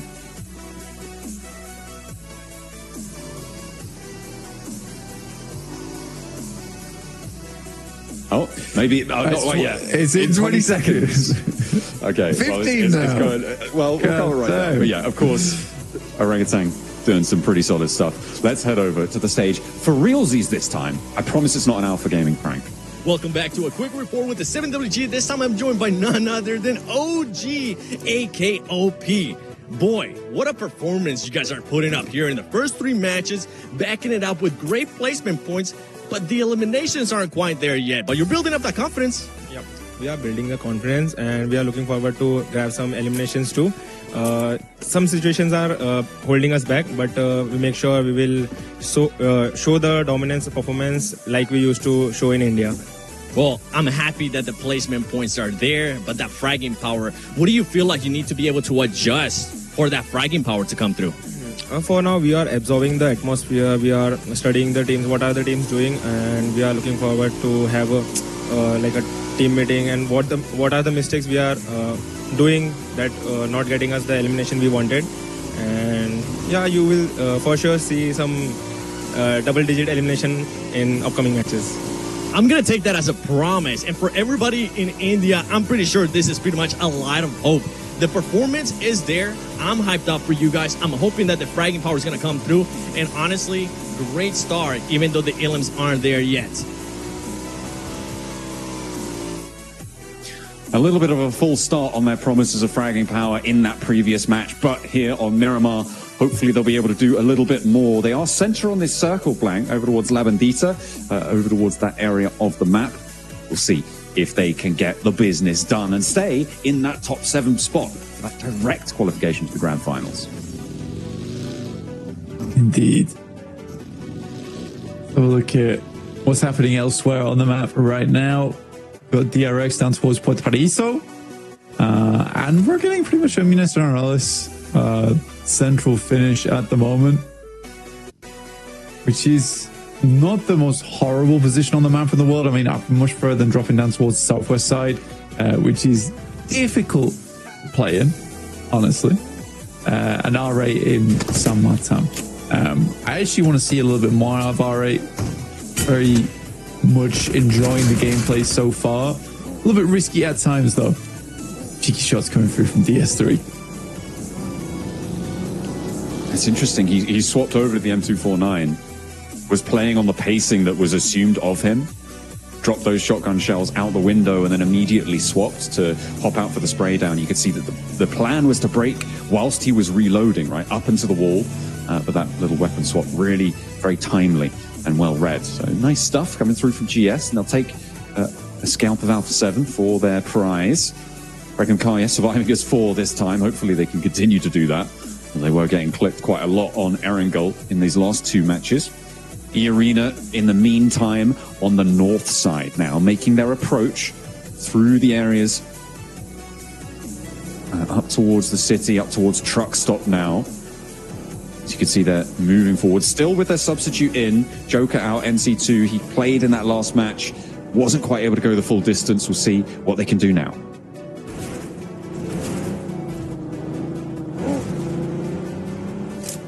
Kind of just taking a look at where some of these rotational paths are going to come from, because I think at the moment Mad Bulls has a okay path inwards, but a lot of the central spaces are already taken up right now, John, which is difficult. It's difficult to work with, especially moving through like such open area with the fields, etc. GK on our screens versus E-Arena, just spraying it, honestly. NC2 will win out the engagement. Kind of got sick of the shotgun there a little bit, didn't he? It's like, brother, that's not, you're not an alarm clock. Be quiet. He sits him down. Pushes back. There is an answer. So both E-Arena and GK now have lost a player. GK try and move forwards as 2. Mormon with the side angle there could potentially get some shots in or nades in through those open garage doors, but that truck really playing spoiler to a lot of his sight lines. So the regroup, I think, probably necessary here. The third player from GK off in the distance, about 200, 300 meters away. So kind of a non-factor unless they look to regroup. Yeah, I think for right now, this is a bit of a weird fight where E-Arena is going to struggle to remove themselves from this engagement. Inside this building, you got Nerzed hovering off in the distance as well. Definitely a frustrating one for E-Arena, but over towards Truck Stop anyway. It's likely that both teams are going to be leaving here for quite some time. How close they are. Aaron finding a shot over towards Prestige. Not flushed yet, though, so there's still a chance to get their player back up on their feet. Thunder Talk, nice and central as well. Looking to put even more points on the day here, which is impressive. Always a good idea to put more points on the cards. Nerzed moving up. Playing closer. Fight being shunted around the truck stop. Unlikely for teams to impact this fight as well. It's a little bit too far flung. Maybe the Mad Bulls could be here in a minute or 2, but it's more likely that they're going to make their approach elsewhere. Very isolated fight. Not out of the question to fully disengage from this, from actually either of these 2 rosters. They are fully split linearly, but Nerzed really the sticking point of this fight, up on the hill with oversight on this one. Yeah, it's the main issue. Again, it's only 2 players underneath, so Kevin as well as Saf G can't get really too aggressive, but you are in a bit of a deadlock right now between both these teams. Mad Bulls coming through from water treatment. Most teams are just in position. Again, we're waiting for stage 2 here on Miramar. Biggest shift available. Send down towards. See where these next circles will end up. And it's between San Mats and Picado as well as Minas.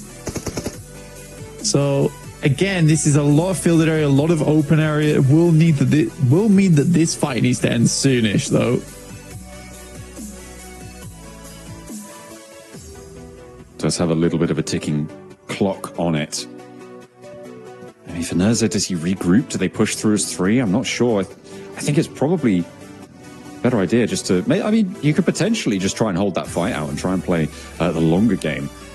Regnum Kaya, though, on the middle, having a bit of a clash, actually, with Ulf as Silas keeps Loxy safe. They don't want to be losing players early, not again, especially on Miramar here. The 2-2 split for Regnum Kaya. A high ground position for Zedwolf, controlling Thunder Talk a little bit, making their run out just that bit harder. Scarface, he's trying to move in, but no, they're not going to find anything. Silas gets the res.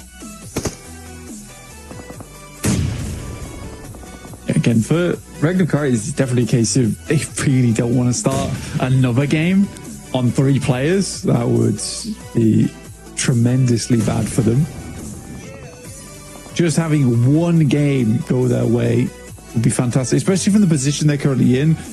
They're just the west of Thunder Talk. And being able to be in this position means that they have a good chance for an end game, a late game, being only on 18 points right now. Pumping those points up a little bit more would be ideal. You know, getting towards a 40-point boundary at the end of the day is typically what you're really looking for here. Yeah, getting 40 points on a day would see you fairly safe towards the 7th place position and higher. Around that 110 boundary is where I'm expecting the points to end up here for 7th place. And that will be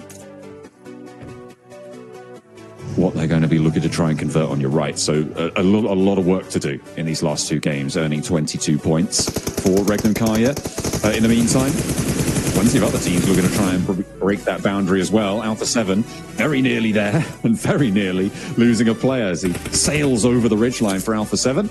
They will stay alive just that bit longer. Of course, losing a player already, going down to 2 would be pretty disastrous, especially with the Choco Block south side as it is. Virtus Pro bringing up the rear.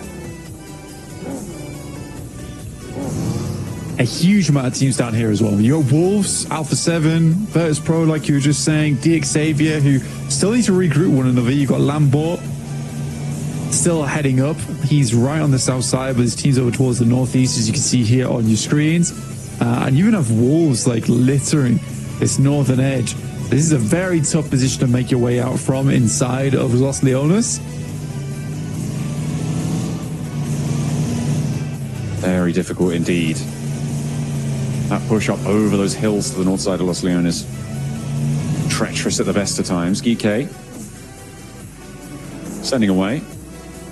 I think he's getting down that hill safely. I'm not entirely sure. As the circle pops up towards the north side, it helps out Kara over towards Graveyard, over towards R8 as well, who are looking to take that 1st place position back and keep it under control. Ulf as well being helped out here. So all of these teams to the north of the La Bandita crater having a good time with this shift plane.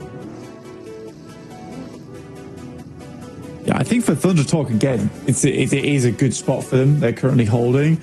Orangutan currently coming in from that south side.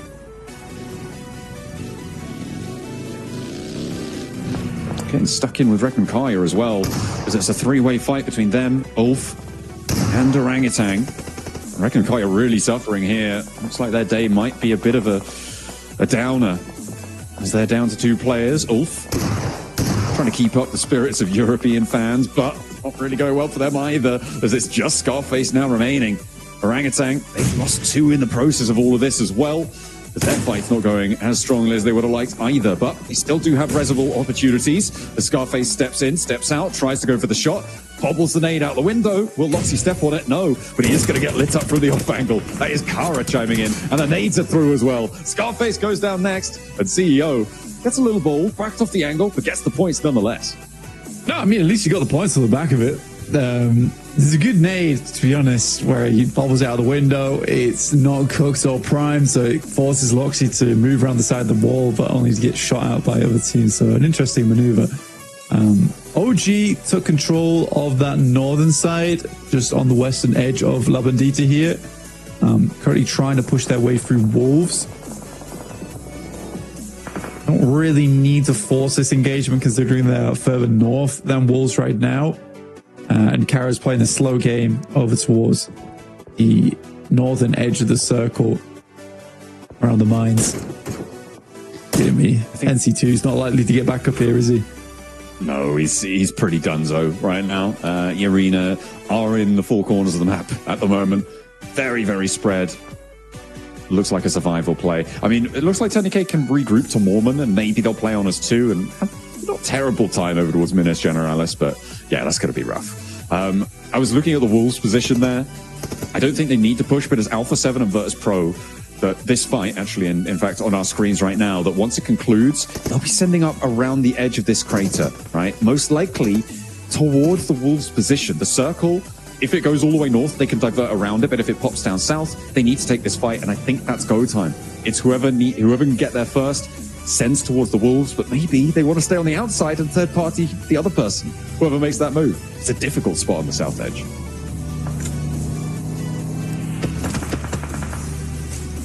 Very much difficult spot. I mean, Alpha 7 and Virtus Pro now struggling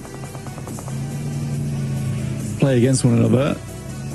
Wolves also will just play on this edge for a little bit longer. La Bandita really is always this difficult terrain piece where it really causes some of these rotations to go right. Because if you are one of these teams on the south, like you're forced to play a western rotate now, it's really hard playing an Eastern rotate because you have little to no information on that north side. Yeah, it's difficult to get those scouting on the far edge. Virtus Pro mounting up closer. You can see they are setting themselves up at the top of the hill to potentially roll down towards the Wolves, but they've got to be worried about Alpha 7. I mean, do Alpha 7 go all the way around? Do they go wide? Or Virtus Pro going to take that option? Maybe they're going to crash in towards Alpha 7 here.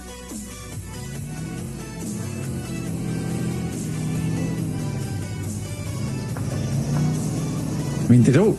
I think if you get a crash over towards Alpha 7, there is a potential that you're able to get something done here and slowly make the push on the east, but this is a really tough push up towards Longhouse. Ooh. Feels like Milky Way may have wanted to go a bit further, but actually drops short, uses the car as cover, nades now. The opening salvo for Virtus Pro. A lot of damage done towards them. Nade nearly takes him down. Luckily, the health ticking back up keeps him going. And Malloy for Virtus Pro is not here with them, still moving out around, moving up to the Labadita crater edge. But in the meantime, the rest of his team rides on in. Revo tries to hold the corridor, looks for the shutdowns, but it's not working. None of them can find a shot. Malloy was here to play, but he wasn't needed. Alpha 7 swept aside, and Virtus Pro, the ones to tear them to shreds. I mean, I'm surprised they're able to make that happen, honestly. I was very surprised they were able to make that happen. It's an incredible push from Virtus Pro, especially over towards Longhouse as well. I mean, leaving that door open and then grouping up and getting naded out is pretty ridiculous. And Virtus Pro looks down over towards OG. They're able to pick up one, but a quick pick of the vehicle will get one of their players back out again to safety. And I'm stuck inside Levadita, a little bit rough now. Crater.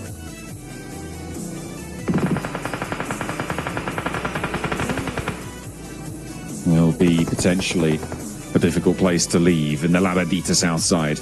E-Arena trying to keep their two players in, trying to find a little slice of respite, but I don't think it's going to be too easy to do so. You can see Orangutan lighting them up, the Xavier sending them away, no room at the inn, and it's into the crater with them. It looks like Orangutan might actually be dropping down to fight them, to meet them. They will come off of that ridge side and move into the angle, the oversight there. But will that give Virtus Pro too much ground? Will that allow Virtus Pro on the south to move in where they weren't allowed to before? Yeah, I think for DRX, they're holding the two-man split down this way as well, just to prevent teams from making that rotate over towards the eastern side. I think you are Virtus Pro. You're just kind of looking for these teams trying to leave out through from Labandita. Good shot over towards Mormon as well. We'll find one. And not likely to end up in a flush, but that does mean that their push out towards that eastern side is now covered by the fact that flush res needs to go through. Little Talk just playing this game out really easy right now. I'm also very surprised that OG was able to make this cross. It was a decent one underneath the purview of Virtus Pro. I mean, they did have to leave a couple of players behind. This was crazy. Right, look, this is crazy. DRX held this angle for so long, and then as they leave, Virtus Pro makes the push. So you either need to commit or not commit. Not one or the other. Yeah, it's not ideal. It's not worked out for DRX in that situation. Wolves, though, actually moving back up and maybe trying to backfill on this rotation for Virtus Pro. I don't think I had this on the cards at the moment, but the Wolves are making this rotate, and it might pan out. Malloy now caught alone. The rest of Virtus Pro have found a little bit of isolation from him, and there's no way he's getting back up. The Wolves clip the wings of Virtus Pro, make it all the harder to move over this Labandita crater here. It is a couple of real crazy rotates coming through on this south edge, and I'm loving it. It's such a hard place to rotate through as well. It's very hard to make happen. I mean, Wolves make a late rotate back down towards the south side to push through. Virtus Pro still ahead of things, but are losing players, hemorrhaging as they go. Xavier are waiting, and Virtus Pro kind of sense there's something in the midst there, and we'll just back it off.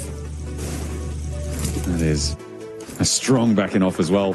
They do make it to a shack, but you've got to imagine it's going to be a question of does the circle go to it, and if not, it might just be done for. Are they going to move again? I wouldn't put it past them. DRX now trying to make their move as well, but the Wolves have the ridgeline. And it's not going to be easy at all to make their way out this direction. And a little bit further they have to go as well, as DRX will be consumed by the blue here. Wolves making their way across the crater ground and over towards that north edge of things, playing up towards the oversight, towards DX Xavier, towards that high ground that they held.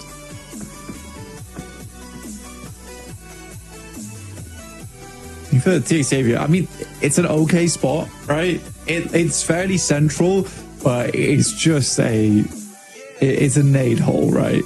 People are just going to be throwing. As soon as they start to get close there, it is so easy just to smoke that area out and then just toss nades in.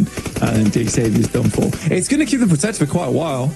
I might even give them the chance at an end game finish here, but it's not likely to end up being a win. DRX always seem to be moving at the wrong time. Virtus Pro just slightly ahead of Wolves. It's sad for Virtus Pro that they made this rotate only to fall prey to a very similar rotate from Wolves later on. GK will go down. His Mad Bulls pushing through once again. I think Mad Bulls have had a lot of success today. I've been quite impressed by them.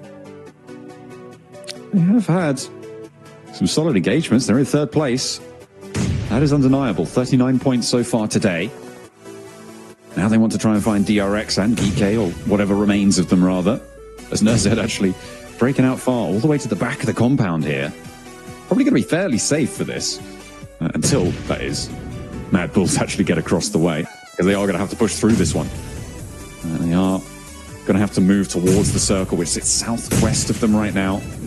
Probably over towards DX Xavier. That's where they're looking. Nice shot from Flip towards Soez as he makes the jump. Mad Bulls can continue down this way. It's so open over on these fields.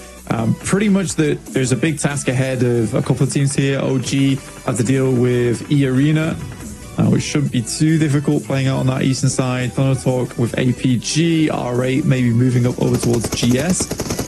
But mostly Kara is kind of controlled right now by GS on that western side. Oh, he nearly found something special there. Was able to take one down in nearly a second, but not quite. Nerzed falls. DK are eliminated. GS, in the meantime, as we hop over to the northwest side near Kara, near R8 as well, who are regrouping to third party this. If GS take a knock or two, R8 are going to be able to overwhelm this. You need to be careful. Icon stepping forward. CEO and Lewis trying to play off one another, playing on the windows. The CEO stepping in. Jafar goes down, goes low. R8, now's the time to push up, but they're not really in a position to do it. They haven't fully regrouped here. It might not matter though, because GS still have got more to deal with. Kara on the outside, giving them a run for it. Icon steps in, but can't quite find him. His CEO just fails to get back behind the corner and falls to it. GS still holding on here. Kara, I'm surprised that they put up a little bit of a fight here. They were stuck in, but GS did a really good number on them. In the meantime, APG is scrapping Thunder Talk on the other side of things. You can see that in the picture on the bottom right. APG do finally come out on top. But it is, I believe, just Doc remaining there. With the full squad wipe over towards Thunder Talks in the end. Wonderfully done. And not an easy push either. Surprised Thunder Talk lost that one. I thought at the very least it would have been two players from Thunder Talk still up, but APG still got it in them. Nice nade from ESO again over towards Marth.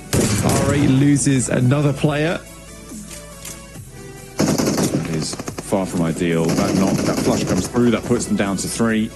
They did have an opening to try and third party up to the north, but they were more concerned with maintaining that south boundary. And that may be the right play in this situation. You can see they just give that fight the slip, and now they're going to allow all those teams on the north to get stuck in amongst themselves. Kara and Mad Bulls will have to conclude. GS as well. Everybody's stuck up there now. Going to have a tough time, but it's DX Xavier with one hell of a position, and they're going to have to hold a push now, Blank, because someone's going to go for it.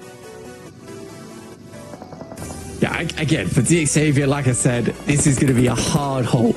A very, very hard hold for them. You can see nades already starting to be sent over by the Mad Bulls. But equally for anyone else, like, even if you take down DXAV, you're still having the situations like, where do you play after that?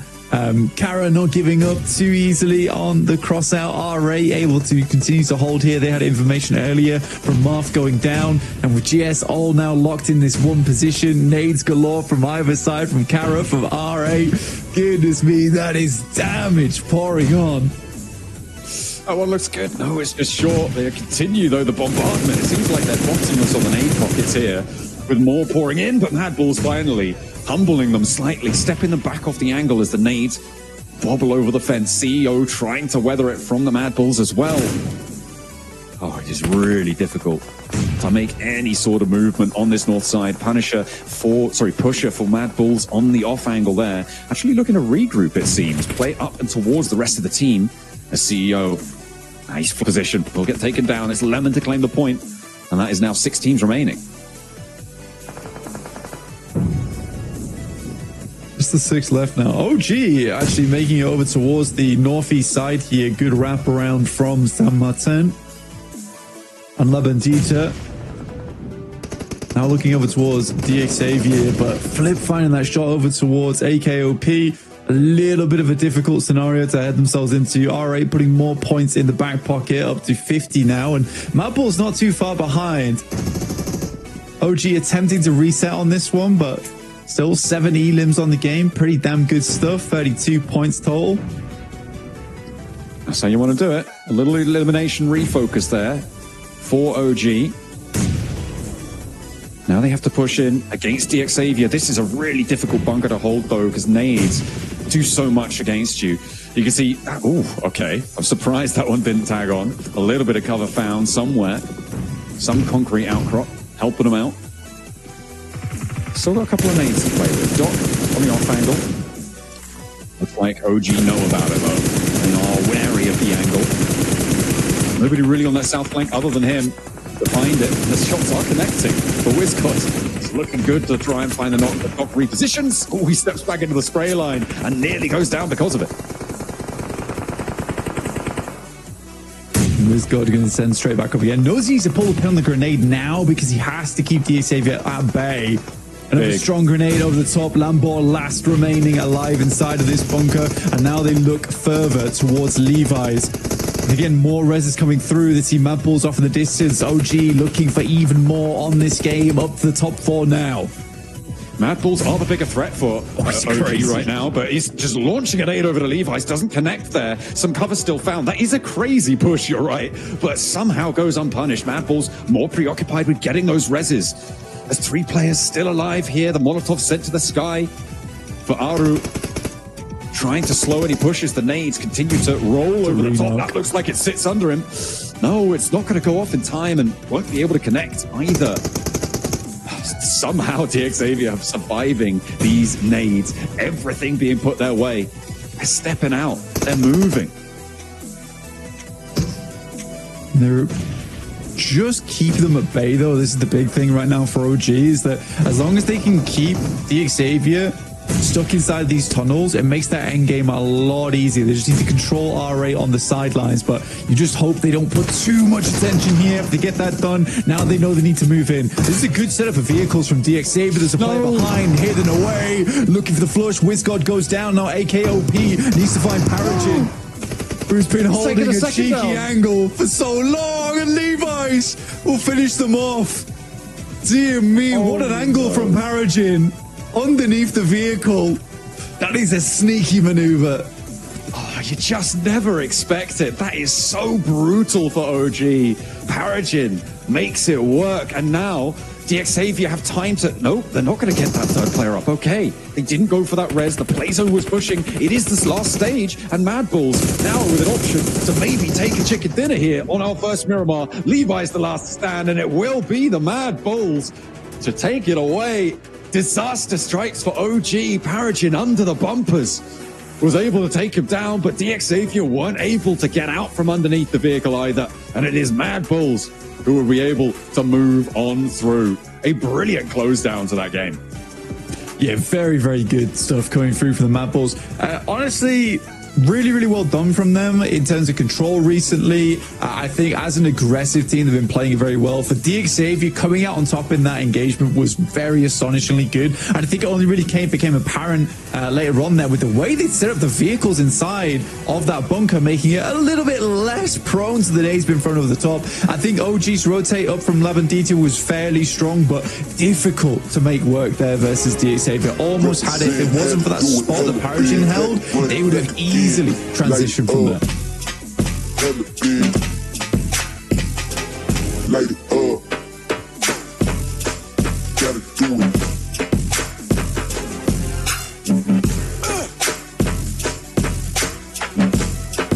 This pro, it feels slightly messy, but I don't know. Sometimes they're thriving in that chaos a little bit. But it looks like we are going to be heading in towards our final game of the day, and it will be Miramar. Indeed, it will once more into the desert for the end of the day. Match number 6 of the Gauntlet stage. We're heading in our plane on the south side over towards Puerto Paraíso. Let's see where our teams get stuck in. Are they going to be able to make it all the way? Are they going to get a vehicle wedged on a tiny little box and be able to find a little cubby hole in the final circles? Well, only time will tell. Let's see what's in store. It's a very southern-leaning play map here. Kind of difficult to work with, especially around Chumacera. I mean, a lot of teams are going to want to send north off the back of this one. Monte Nuevo, El Pozo, La Copperia. I don't think we'll see any teams picking up Ruins. It's a pretty trash drop. Virtus Pro will head down towards Valle de Mar. Maybe even a Minas Sur split. We'll see. But Puerto Paraíso is where this plane path will end. This is actually one of the hardest plane paths to deal with in the entirety of Miramar. If it goes even further south than this, it's just hell to play around because you have to cover so much space over towards the north side that a lot of times you're struggling for vehicles where those spawns, those drops are taken by other teams. Suddenly your initial rotation is kind of blended up a little bit. It's easy to get caught up in the thrill of it all. That Impala drop's looking a bit dangerous though. I think Tulica might think better of it. Go back with the rest of your team, mate. You've got Puerto Paraíso to go to. But no, he wants to get stuck in. In the meantime, Orangutan scrapping it out over in Chumacera. At the moment, they found Reefus. I think that's the only player in that location as well. Going to be difficult to get this one back up for Alpha Gaming.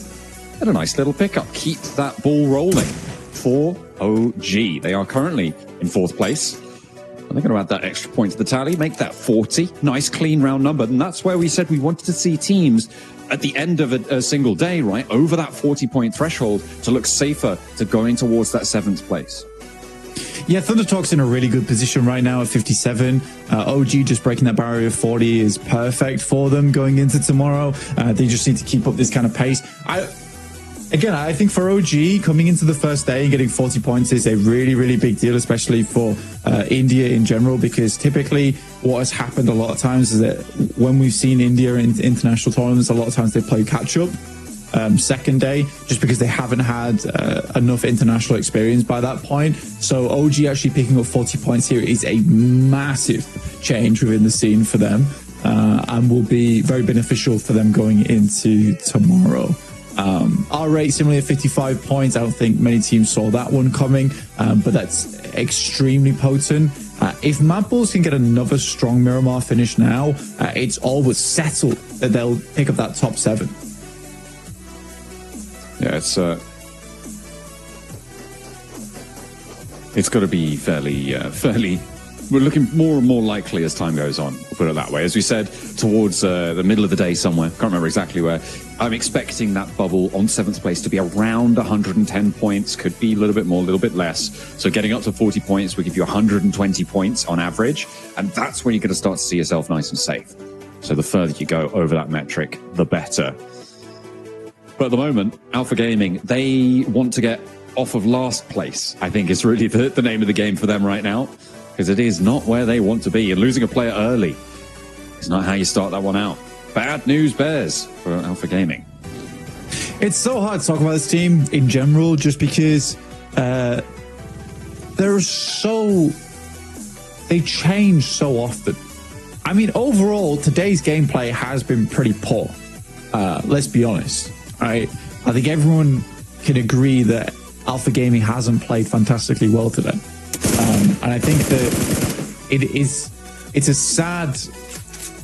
Wow, that is a very nice shot. What the... Okay. With the Scar as well. I mean, it's really impressive. Actually insanely impressive at that distance. Yeah, I think everyone can agree today that Alpha Gaming has not been playing very well. But they chop and they change so frequently in terms of their performance metrics.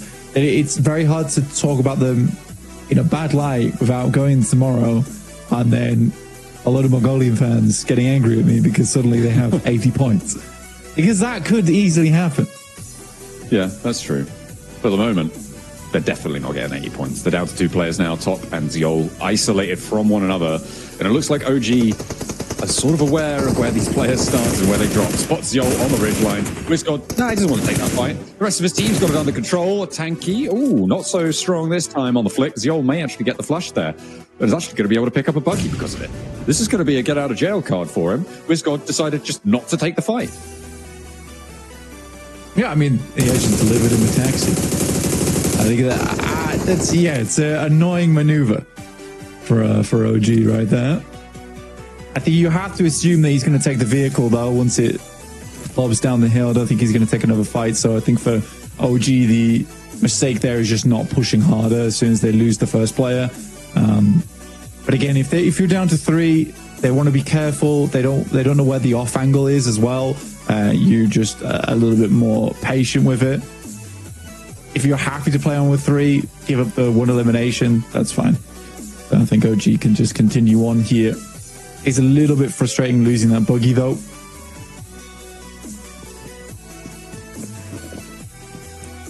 And that is not an ideal turnaround for it. We have, I believe we have an interview coming up soon, which will be nice to hear from 7WG down on the stage. The guy has all the best info. I'm going to guess it's with the Mad Bulls. We'll see if I'm right as we head over to 7WG on the spot. Welcome back to a quick report with the 7WG. I'm here with the team that's hot. Mad Bulls, Tulika nonetheless. Great back-to-back performances. Second place finish and then a first place finish. How are you guys feeling? Ну, отличная битва. На 4-й карте 2-е место, 5-й карте 1-е место. Как ты себя чувствуешь? Как команда вообще чувствует? Отлично. Приятно играть в глобальные турниры, когда у тебя хорошая команда. Very good when you have nicely teammates. Very good when you have nicely teammates to play global tournaments. That's great to hear. Now, with this momentum, what are you looking to do here in this last match? Сейчас какие планы на последний матч, 6-й последний матч игрового дня? Каждую игру мы стараемся забирать топ-1, каждую игру играть как последнюю. So every match they will try to get, they will try to play for win. So 6 match plan is also play to win. All right, I like that. I like that confidence. Thank you so much, brother. Back to you. Hey, that's one of those, we got to play well answers. So there you go from Mad Bulls. Could I give a 100%? 100%? Yeah. I'm going to give 110%. Give 100%? I'm loads of points. Yeah, just lock it down. Pretty good teammates. Got to try really hard. Get those wins. That's what I'm talking about. Again, is the difference between OG's interview with AKOP and that interview with Tulika, which is a generalization game, you know. I much prefer to hear the real thoughts. But I suppose, you know, being able to play with your friends on a massive international scale is probably quite fun. Ooh, a nice little shutdown there. It is hunted him down too.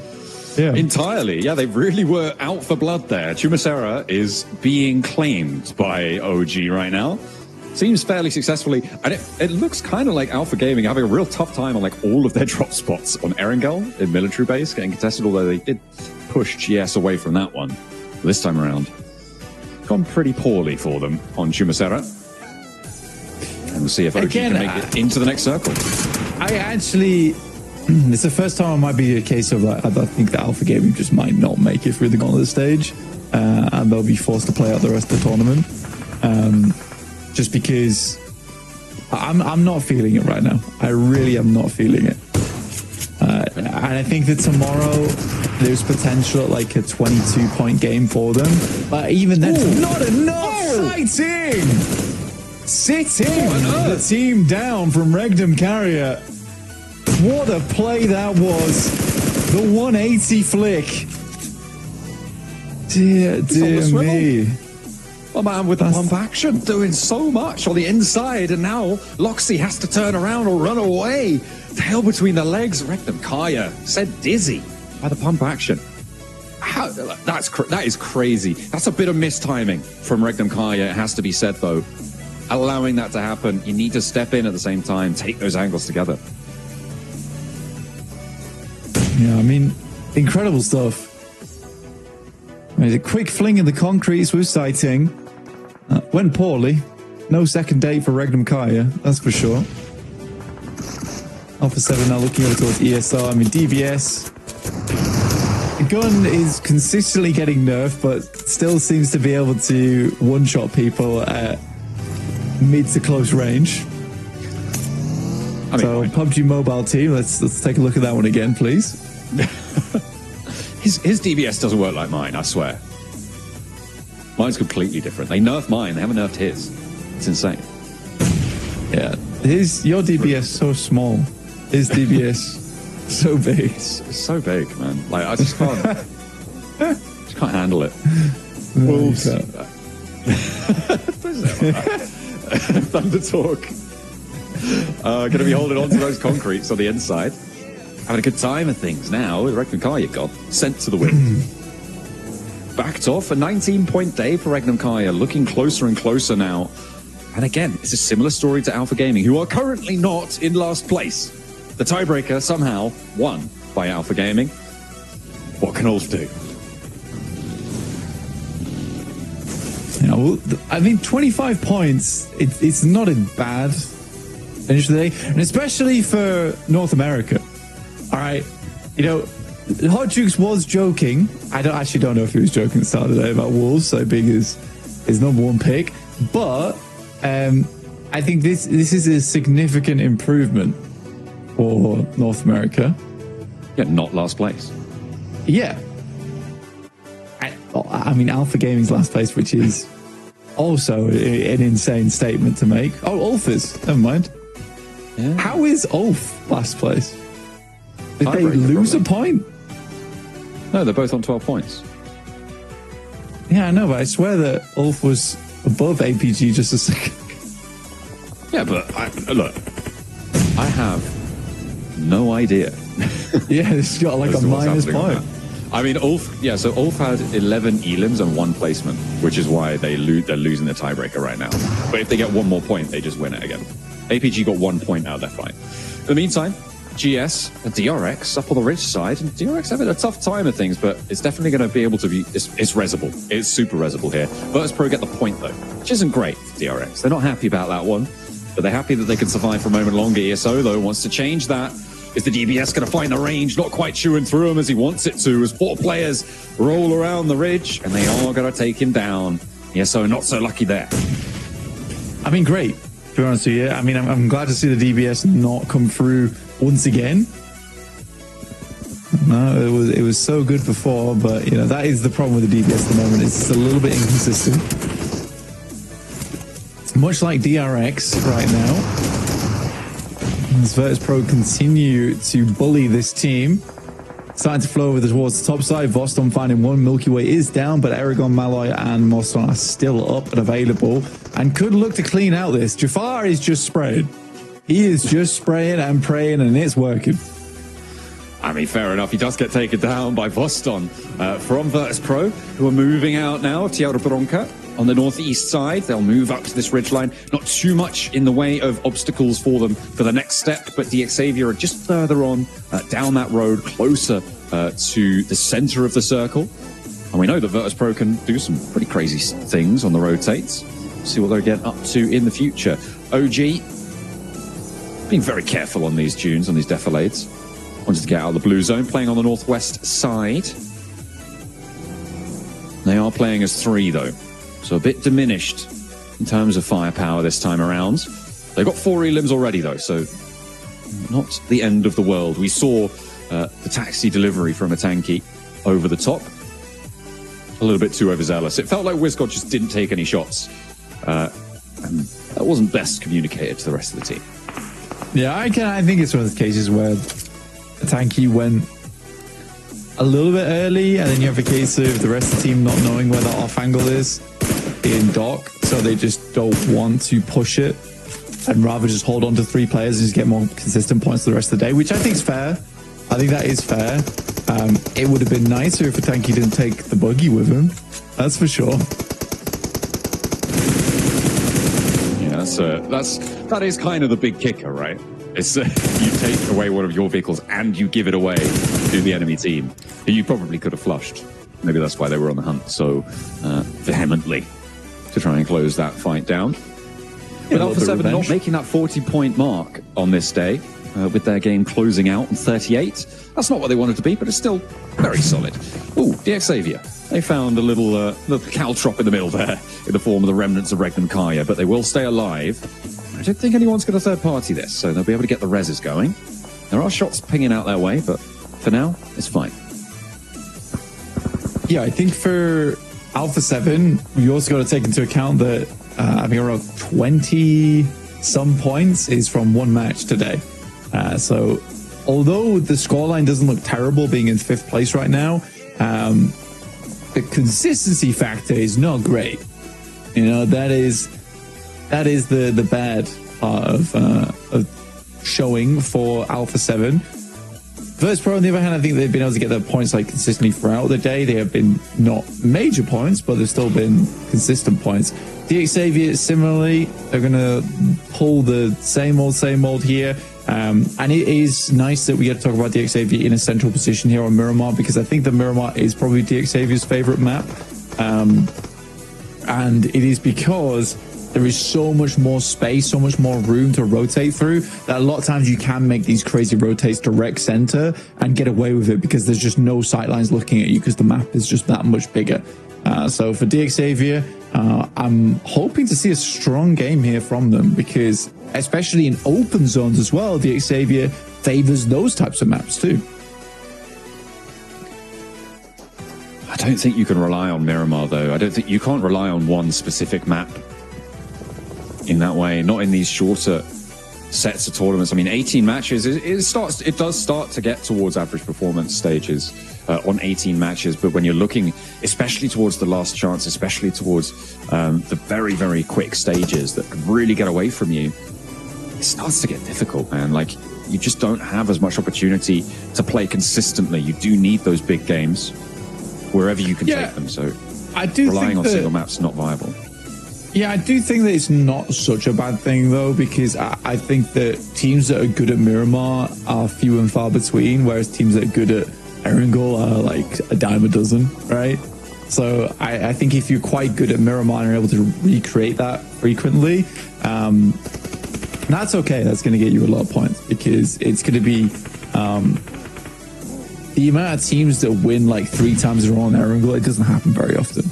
Teams that get top 3 times in a row in Erangel, that doesn't happen very often as well, because it's constantly changing. You might have a team that's slightly more consistent than the other, but if we're able to get like top 3 twice a day on Miramar, fair enough. I mean, that's decent points for you. Yeah, I think especially when if you're talking about beating bubbles, right? That's where I think that's definitely very impactful, right? Where you're talking about, as you say, getting top 3 in 2 Miramars a day. That may be enough to just get you to 7th place, kind of off the back of whatever you can get from the rest of the matches, even if you're sort of an average performer there. So yeah, absolutely. I think when it comes to talking about a top team, though, it is a big worry if you can't perform at that same level on all of your maps, because if you want to be a world champion, you do need to have that sort of credential in your back pocket. It's not about getting 7th, getting 4th anymore. It's about getting 3rd. I mean, you say that, but Alpha 7 kind of won PMGC purely off Miramar. Okay, well, there's always exceptions. If you're getting 30 points every Miramar, sure. The arena well, they were getting 30 points, but yeah, anyway, we'll carry on. We'll have a discussion of another day. If you get 45 points in Miramar, then sure. Thunder Talk making it real difficult for Arena right now. They are down to 1. Maybe able to get a res and back up to 2. R8 suffering as well as the Mad Bulls want more. R8, they started very strong, and now they have that first place taken from them, that second place now as well. And it looks like they're not going to have too much longer to defend that third place either. Because OG, you know that they're going to want to try and chase that down. A bit of a gap there, but Tulika wants to start points back into the back of the buggy. Not going to find it though. Amori gets out of there for R8. Last player to stand. Amori dipping off into the distance. I don't want to play with this one too much longer. We're already down to 10 teams, 34 players as well. Surprisingly. This is quite a quick game. 20 minutes though on the clock. And with such a open field around us, yeah, it sort of makes sense that we are going to have a pretty rough end game for a lot of teams. Amori spots over towards Tulika, who's currently using the buggy to get some high ground performance. Wolves getting ripped to pieces. Sorry, DXavier getting ripped to pieces by Scarface alongside with Ketch. DXavier down to the 3. Oh my god. Like they sent in the porcupine. They were just getting shredded. I mean, Ulf still have 2 players as well. They didn't send the backlines in.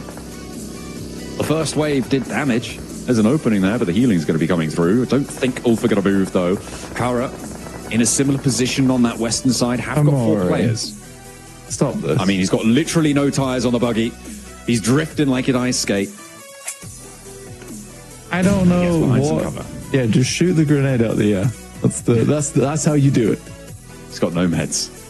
Yeah, I really wasn't entirely sure what the plan was there. Like, make the most noise possible in the slowest vehicle available. Is that what we were trying to accomplish there? Interesting. Thunder Talk with one of the few compounds available. Wolves could head down towards the northern compound there, and you can sort of play out this game in tandem between Thunder Talk and Wolves. They don't really have to fight one another. You can. I think this is one of the few situations I don't see players in PUBG Mobile do this enough, is that you can play this position as basically neighbors, and you help each other until the end, and then you must battle. But you guaranteed second. I mean, that might be enough for this stage, certainly. PK taking shots out towards the forward point of Virtus Pro. As they are 2 and 2 right now. Or actually, no, hang on a minute. Are they? Yeah, they're just 1 and 2. As Malloy is on his lonesome out there. Does have that foothold, though, closer to the circle than either of these 2 other teams. And one of them's going to have to move first. We'll see who it is. Mad Bulls might actually try and backfill this. We've seen crazier things today. That's a big opener as Aragorn take it down very, very low, but survives. Ragnarok trying to break forwards. I wonder if Malloy is going to be able to stop this one from doing too much damage. It's going to be Voston, though. Ever on the swivel, doing work, doing bits for him. Zed, next up on the road to go down, and that will be Malloy to take that one. Niki are sending out 1 by 1. It is not ideal. Certainly not the best way to do things. Definitely not. Definitely not. Aragon still taking shots over the top here. Virtus Pro, again, quite a messy team, but there is a method to the madness with VP. And that is undeniable at this point. Ooh, Kara slicing through OG on the western side. To little to no resistance. And Kara happy to have the points from the bottom of the tables.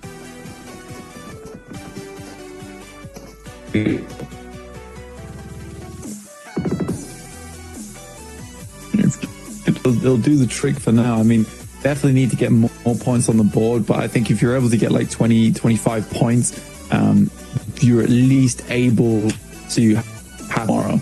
Like, there's potential to bring that scoreline back up. Because although I say for Mad Bulls, you're able to end the day with 70 points, all but settled, there is that outside chance that and the day after, Mad Bulls get 0 points both days. So what I can do now, regardless of what position you're in, is only going to give you a little bit more for the next few days. So if this is hurrah for today for Kara, you know, you could even set yourself up with 30 plus points if you're able to get a chicken dinner here. Ball from Kara's position as well. It's going to be difficult though Talk, who at the top of the tables, they've already got 6 elims, 4 players, all alive, max HP. I mean, that's going to be a difficult challenge to take them down. The question is, will Thundertalk have to leave? Because Kara have got the outside track, right? They've got that outside ground covered. The ridge lines that they hold, really nice for the run-out cover. You can see they have some Talk with that terrain to play around and vehicles, or as sparse they may be, to muck around with. Ulf, I think, taking shots up to the north, though. That's going to make it trickier, but Ulf have to move with that circle pop. Well, there you go. See, Koos is playing the building on the north side. It's like he was listening to the stream or something. I don't know. Yeah, that's a good spot to play. And then they're going to hold down towards VP, and anyone wants to rotate up towards the north. Yeah, I think they're going to regroup back on Koos now, though, which is the smart decision. Leave 2 players down below. Just take shots at Virtus Pro as they attempt to leave. But you're accelerating the game now massively with this circle shift. Towards the dead center of this circle is just this small hilltop you can see right here in front of the map balls, which is very, very difficult to play around. But you can at least isolate some fights in terms of the sightlines. That's as best as it's going to give you. But it still, again, is going to be pretty open pitch warfare. At the moment, I'm looking at where that 7th place is going to end up blank. And Virtus Pro, they're already, I believe, going to be jumping up to at least level with Alpha 7 on a tiebreaker with a placement point they have yet to technically earn on this match, despite being guaranteed at least 1. If they can survive a little bit longer, that could go up to 2. Grab an Elim, maybe. That's what they're looking for, and get over Alpha 7. DXavier, actually, in with a decent shout of getting quite far into this one. Even if it's a tough time. Eren for Ulf, last to stand, drops the smoke, but no more Mad Bulls to actually worry about on the run out. The blue zone, though, that's a bit more of a worry. See the damage it's doing. Goodness me. Grenade actually coming from Virtus Pro. Over towards Mad Bulls. They may be able to pick up that point here and now. Okay. Let's see what they get done off the back of VP's push out, but pretty good. Takes down Flip, at least. Well, Wolves are still getting more points off the back of this one, and teams are parting ways with their players. Left, right, and center. That's a nice nade. Little bit short on the pitch. Does get spotted. Not too sure who that's from, but I think it's the Wolves. There we go. Virtus Pro, you can see they will get locked in at 39 points now. Alpha 7 now, potentially at risk of dropping out, but very unlikely here. Unless, well, the Wolves jump up nice and high, but it will be around that 40-point boundary today. To be 7th place. DXavier with the 1 Elim. They've been quiet in the shack for a while now, but they're going to need to do more to hold off Kara on the western side. DXavier still sat strong with inside the shack. And again, you know, getting themselves a nice shot from Parajan. I mean, that is a very, very difficult angle to make work, but that's going to delay in a nasty way as well, John. Definitely difficult terrain to be moving through now. Kara, CEO, looking to heal before the move. They don't have a lot of time because the zone's going to start to close in 3 seconds. Poser's ankles have been spotted. He's dodging out the way and he's sprayed out. They aren't quite connecting with it in any sense. When they go out wide, a lot of ammo already expended on the spray down towards the player behind the buggy, and they're up close. They haven't been knocked yet. There's still time. Levi's down first, but there's the trade from Nate. 1 for 1. The Wolves move in as well. Marceau moving into the high ground on the off angle. Just Paragon on the inside, but the burn is on. It's Coops to do the damage, though, as the Wolves claim the lion's share of the points here.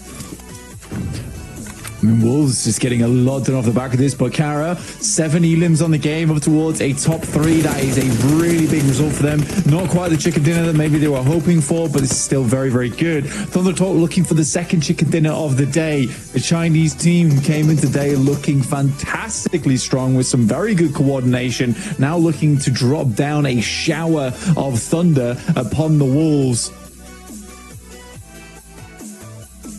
And we'll see if they can convert. Really solidify themselves at the top of the tables. The Mad Bulls wanting to get pushed aside here with Thundertalk already claiming enough points to surpass them. How much further can they go to lock in their top spot? Kara as well looking to finish their day on a high after a lack of point scoring so far. want a little bit more. And the Wolves, they've been fairly middling today. An entrant from every angle of the tables to close us down. They know towards the walls now. Kara off in the distance, still attempting to lay down a curtain of smoke to keep them sails safe in between. You can see here so much utility being expended, but most teams now lacking on those smoke canisters. Kara taking damage. CEO last left alive. A little bit of damage done, but Wolves now stay alive with all 4 players. Nasty nade on the outbreak from Thunder Talk. Coops goes down, and now a 4v2. A reality check from the top of the hill as Thunder Talk able to find 2 almost immediately. Sighting now in the smoke, running around. Here's Higgles on the off angle, looks to give them a good fight, but no, Thunder Talk too much. As the Wolves fall at the final hurdle, they can't keep it going, and it will be another chicken dinner found for the team from the PEL. Thunder Talk, just an incredible team today. And I mean, that started off with sightings 180 on the Pompey. Extremely fun stuff. And I mean, holding the heart just a little bit there because it did get hectic towards the end. It's going to get a little bit more hectic with some interviews later in terms of what went down today. But before then, we're going to head to a quick break and we'll be back shortly.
There you go, the final blow. The Thunder Talk were able to stand tall at the end of the day. A nice even distribution on the damage, on the damage dealing across the board, on the elims as well. A really solid performance from Thunder Talk. Not the loudest, but certainly the most impactful today. Getting towards our position on the map is very, very good overall. I mean, being on the low ground as well is even better. Gives you a lot of freedom to roam, and by the time they needed to come out, they had a lot of control over the map. And I think that's the thing, is that they didn't decide to stay inside that building for too long. They actually proactively removed themselves from there and started to push down towards the other teams a little bit earlier than I think most teams would do. And that gave them a lot of advantage over both Wolves as well as Kara, because by the time Kara's fight wrapped up between them and Wolves, all the high ground was available to the guys on Thunder Talks. And I do think that nade over towards Doran was the thing that just dropped off the entirety of that fight for the Wolves. If that doesn't hit, maybe it's a little bit more of an even combat. Yes, they have the high ground, but still really, really crazy nade over towards Doran. Let's take a look at some of the highlights from the last game, John.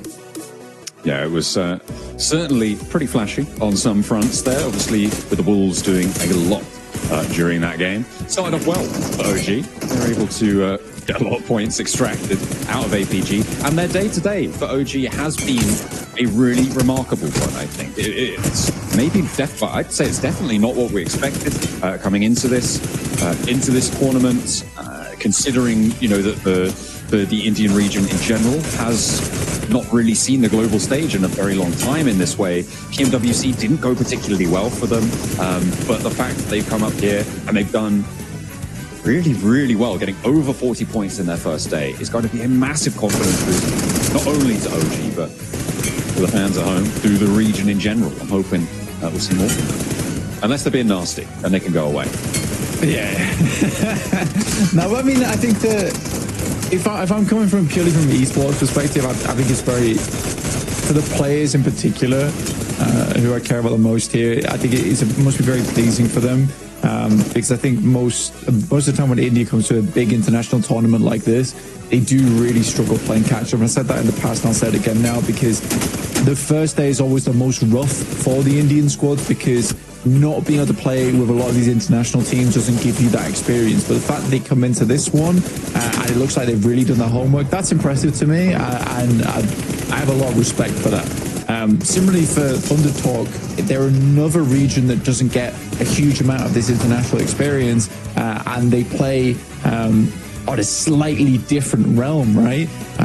To come into this international tournament and still do extremely well is very, very, very good on the first day, and from there you can only develop on that, which is so cool.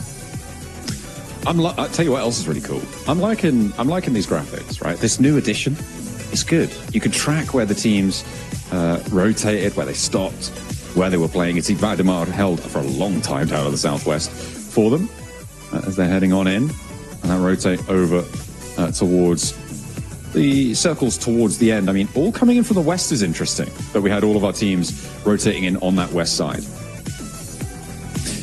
Yeah, I think that it's one of the things where you don't really want to come up through El Azhar anyway, because if you see here on the northwest side, that's where the majority of the cover is. You're coming through El Azhar, you're having to push through roads. Like, no one really wants to do that. I mean, here potentially you have a team that plays down towards the south side, and that's where Virtus.pro set themselves up to go to. That doesn't work out. It goes over to the northwest. So you can clearly see like where things go wrong for teams and what decisions causes those things to go wrong. Again, there's that neighborly play style I talked about earlier. Wolves have to be the first to leave because they're close to the circle, and then they move out just as that fight takes place. So it was overall a very, very cool end game, and ends just usually how it does with that particular circle. I think we've seen that circle multiple times, and it's always the same ending, no matter what. Yeah, it's always nice to try and extract as many points, but generally tends to go the same way. 20 points total for Thunder Talk there at the top of the tables, with 10 elims found on the chicken dinner. Really solid way to close down the day. They're very close to that bubble already, Blank. I think that tomorrow's games should see them nice and safe. Some solid performances from other teams too. But Regnum Kaya, Alpha 7, I think Regnum Kaya more than Alpha 7 here really need to set things up. Same with Alpha Gaming. I think a lot of people are disappointed in Alpha Gaming's performance, as with Regnum Kaya. I think Korean fans will be also pretty upset with DRX's performance. I think that they're a really, really strong team, but they have not been showing up here whatsoever here in the Gauntlet.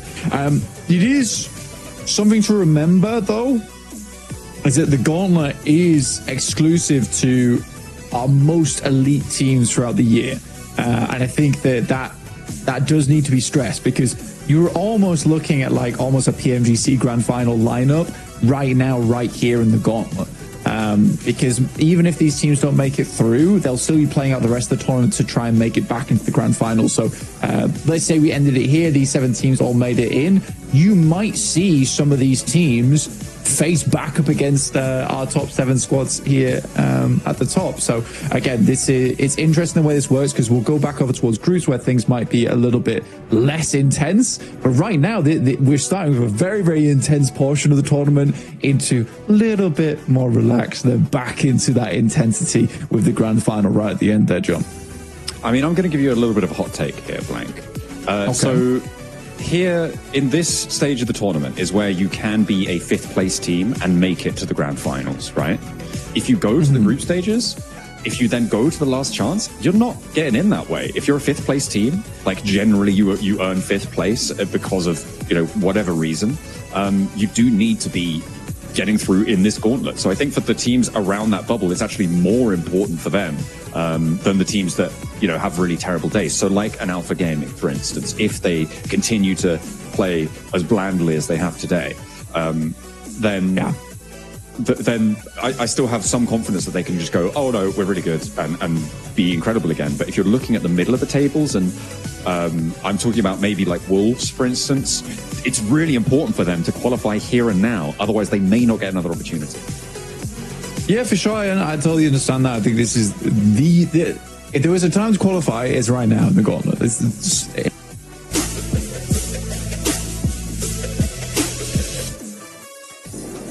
And with that, it's Sage.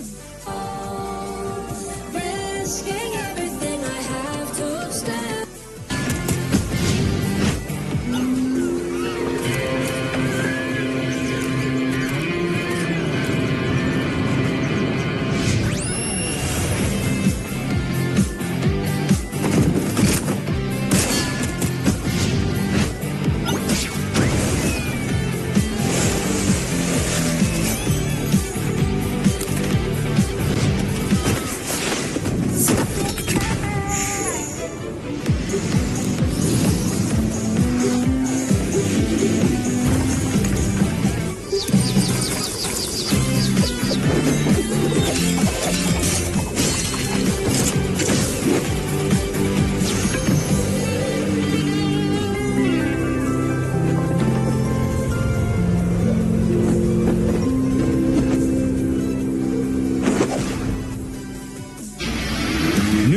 Experience.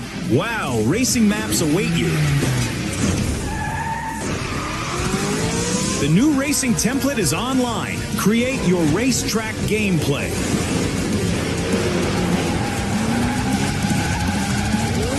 Navigate the forest racetrack. Unleash your racing passion. Surpass your opponents. Become the king of speed. Unlimited speed. Ignite your passion for speed. Play WoW now.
racing experience. Wow, racing maps await you.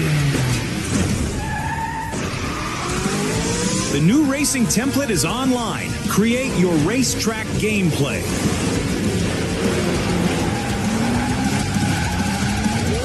Navigate the forest racetrack. Unleash your racing passion.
Boy, day one gave us so many surprises. Thunder Talk finishing the day in first place. Ladies and gentlemen, welcome back to the PUBG Mobile Global Championship, coming to you live from Bangkok, Thailand. And we've been talking about surprises. How about we actually end up talking about orangutan from India? This squad, first time at a global event, they end up finishing in fourth place with 43 points. And I want to get a chance to talk to Aru here, the mastermind, the silent assassin for this squad. Because Aru, what was the biggest lesson that you guys learned from day one? I won't say a big one lesson that we learned, but it was just we had something in mind and the lobby had something else to offer. So I think both of those things aligned, and as we predicted the lobby would be, it's almost exactly the way we thought it would be. So we are pretty much confident because we understand how the structure of the lobby is. And I absolutely love the way you guys were just gaining that confidence. A lot of the viewers were saying that you were camping. I personally don't think so. Now, going into the last match, you guys did do something that surprised me, and that was hunt down APG that's currently in last place. What made you make that decision? It's our drop. Whoever comes to our drop, we're going to hunt them down. APG, thank you so much, Aru. That is a shot if I've ever heard one. And now going to other surprises, we got Tulika Matbuls. You saw me do an interview with him yesterday. We're going to do another one. Tulika, your team was able to get together in July of this year. What has caused you guys to make such a great synergy in such a short time? Так, Толика, ваша команда собралась в июле этого года. Как за короткое время вы смогли выстроить такую синергию? Мы очень много тренировались, работали над улучшением игры, работали над макро, над коммуникацией, чтобы показать хорошую игру. Тем более у нас нет организации, что дает дополнительную мотивацию показать, на что мы способны. We trained a lot. We worked on building our communication and our macro game, and since we don't have an organization behind us, it gives us more motivation to show a good performance. Well, you're definitely putting a good performance, but let's rewind a little bit, because yesterday in Rondo, that was one of your least performances. Very poor performance, I would say. 15th place, 5 eliminations. What are you looking to change going into Rondo today? Что вы планируете сделать сегодня на карте Ронда, учитывая то, что ваши результаты были плохими, 15 место и 5 elimination? Постараемся сыграть как минимум не хуже. So we perform our best, no worse today. Okay, I expect a better than 15th place, and more than 5 eliminations if that's the case. Because, ladies and gentlemen, this is day 2 of the Gauntlet.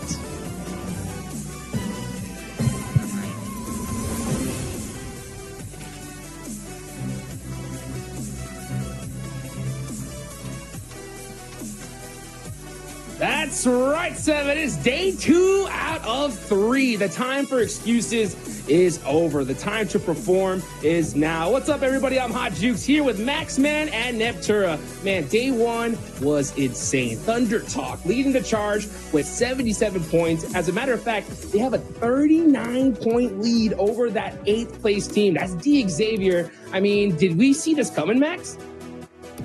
No, genuinely, when I look at the PL teams, Hot Jukes, I'm mainly looking at Weibo, right, with Order, with Sook, and it was like Thunder Talk, the fragging potential, it's a little bit inconsistent, but yesterday, Sitting popping off, Jing popping off, King popping off, AJ popping off, they're all popping off here, Hot Jukes, and I wonder, can we see that continue entering in the second day? Because if they can do it again, chances are they're locking in their position for the top 7. Oh, yes, indeed. You can see right now that was the schedule. It's gone. This is the format that we got going on. The Gauntlet is here and now, guys. Yeah, so we're in day number 2. After this, we're going to be past that halfway point, right, Neptura? So just how important is it for these teams to perform? And which teams do you think desperately need to right here, right now? I mean, it would be a very easy answer to say, oh, Alpha Gaming need to step up today, but it's because it's true, right? After game 3 today, we pass that halfway mark and we start going downhill. We start going to the closing of the Gauntlet stage. And so this is where these teams need to step up, because tomorrow is going to be too late. I would say even once we get to the Miramars today, it's going to be way too late to try and do a lot here, because these other teams that have done so well yesterday will most likely continue to do well today. They're just going to be too far ahead, Juke. Yeah, $3 million is on the line right now, guys. And I'm telling you, there's all these crazy teams in this lobby right here. They do not want to go to the group stage, right, Max? So with 7 slots available, I think we definitely had some surprises. I do agree with Alpha needing to step up big time today. Who else do you think needs to step up? Oh, I'm looking at Regnum Karya. 13th position currently, standing with only 19 points. Their best game was the first Orango of the day with 6 elimination, 4th place finish, which is, pretty decent, but it's not decent when you look at the rest of the games where they keep going out super early on. I'm talking 13th, 10th, 16th, 15th, 12th. This is not the Regnum Karya of old that we're used to seeing here in these international lobbies. So Regnum Karya, day 1, a little bit of a fumble here, Hot Jukes, but I truly believe that they're going to bring back some good action here, because it's Regnum Karya, the most consistent team in the world on global stage. They got something up their sleeve. I'm 100% certain about it. Yeah, and I hope so, because honestly, they need to double their performance yesterday just to even catch up to 7th place here, Neptura, right?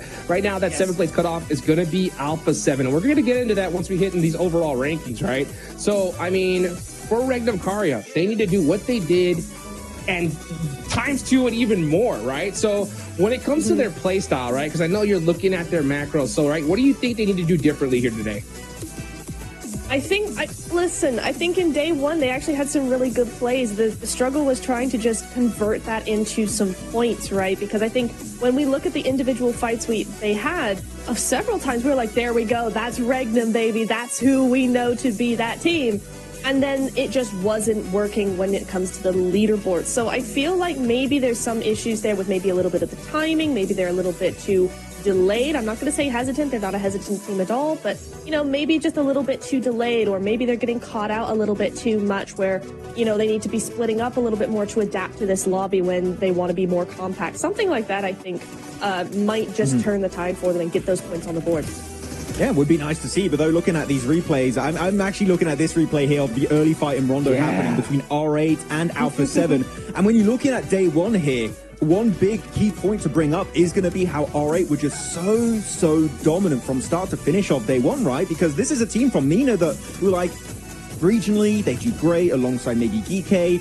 Going into a global MENA, we're usually a little bit uncertain as to predict them, because they're usually quite inconsistent. But no, R8 bringing the heat from the get-go, extremely consistent gameplay. In particular, Ida performing, which is pretty expected because he's one of the main fraggers of the team. I'm especially excited here, Niptro, with Marth, because this guy is normally more of a support off-angle player trying to set up his team. He's currently the 4th best player in the Gauntlet on day 1 with 13 eliminations on his lonesome. Marth, if he keeps this kind of momentum going, R8 might just secure an early spot for Nina in the Grand Finals. And what a surprise it has been, right? Because exactly what you were saying, we're not used to seeing this kind of performance out of R8. Yes, they're very consistent. Yeah, you know, they're doing really well. But 3rd on the leaderboard, I don't think anybody expected that. So it's looking really, really good for them. We just want to see that consistency now. And it's the same for Thunder Talkins yesterday. We need to see a little bit more, or not more, but continuation of what that was. We need to see that through to today. Mabbles as well. We saw them in his interview earlier, Max, as well, right? So yes. I do want to see just not so much more from them, but just a continuation, because yesterday was really good for these top 17. Yeah, it was like, what more can we do? They're asking too much from us. We're already in top 7, but here we go, looking at our first head-to-head of the day. And of course here, Hodrooks, is the main rival. We were all expected to happen here. It's Orangutan versus APG, and well, the numbers speak for themselves, because if you're looking at the numbers, Orangutan are completely outperforming APG, especially with that hot drop in Miramar. I'm wondering, now that they got that confidence built up against APG, can we expect more hot drops to happen just to ruin APG's chances of going to the finals? And I hope we see some more hot drop action, because, I mean, we heard there from OG, right? They said, you know what, that's our drop spot, right? And they're going to claim it for themselves. They outperformed APG by a mile yesterday, right? The thing that we have to consider, though, right, is this is OG's first time here, right? We know what Alpha Gaming can do, Max, right? We know that the performance is pretty much imminent at this point.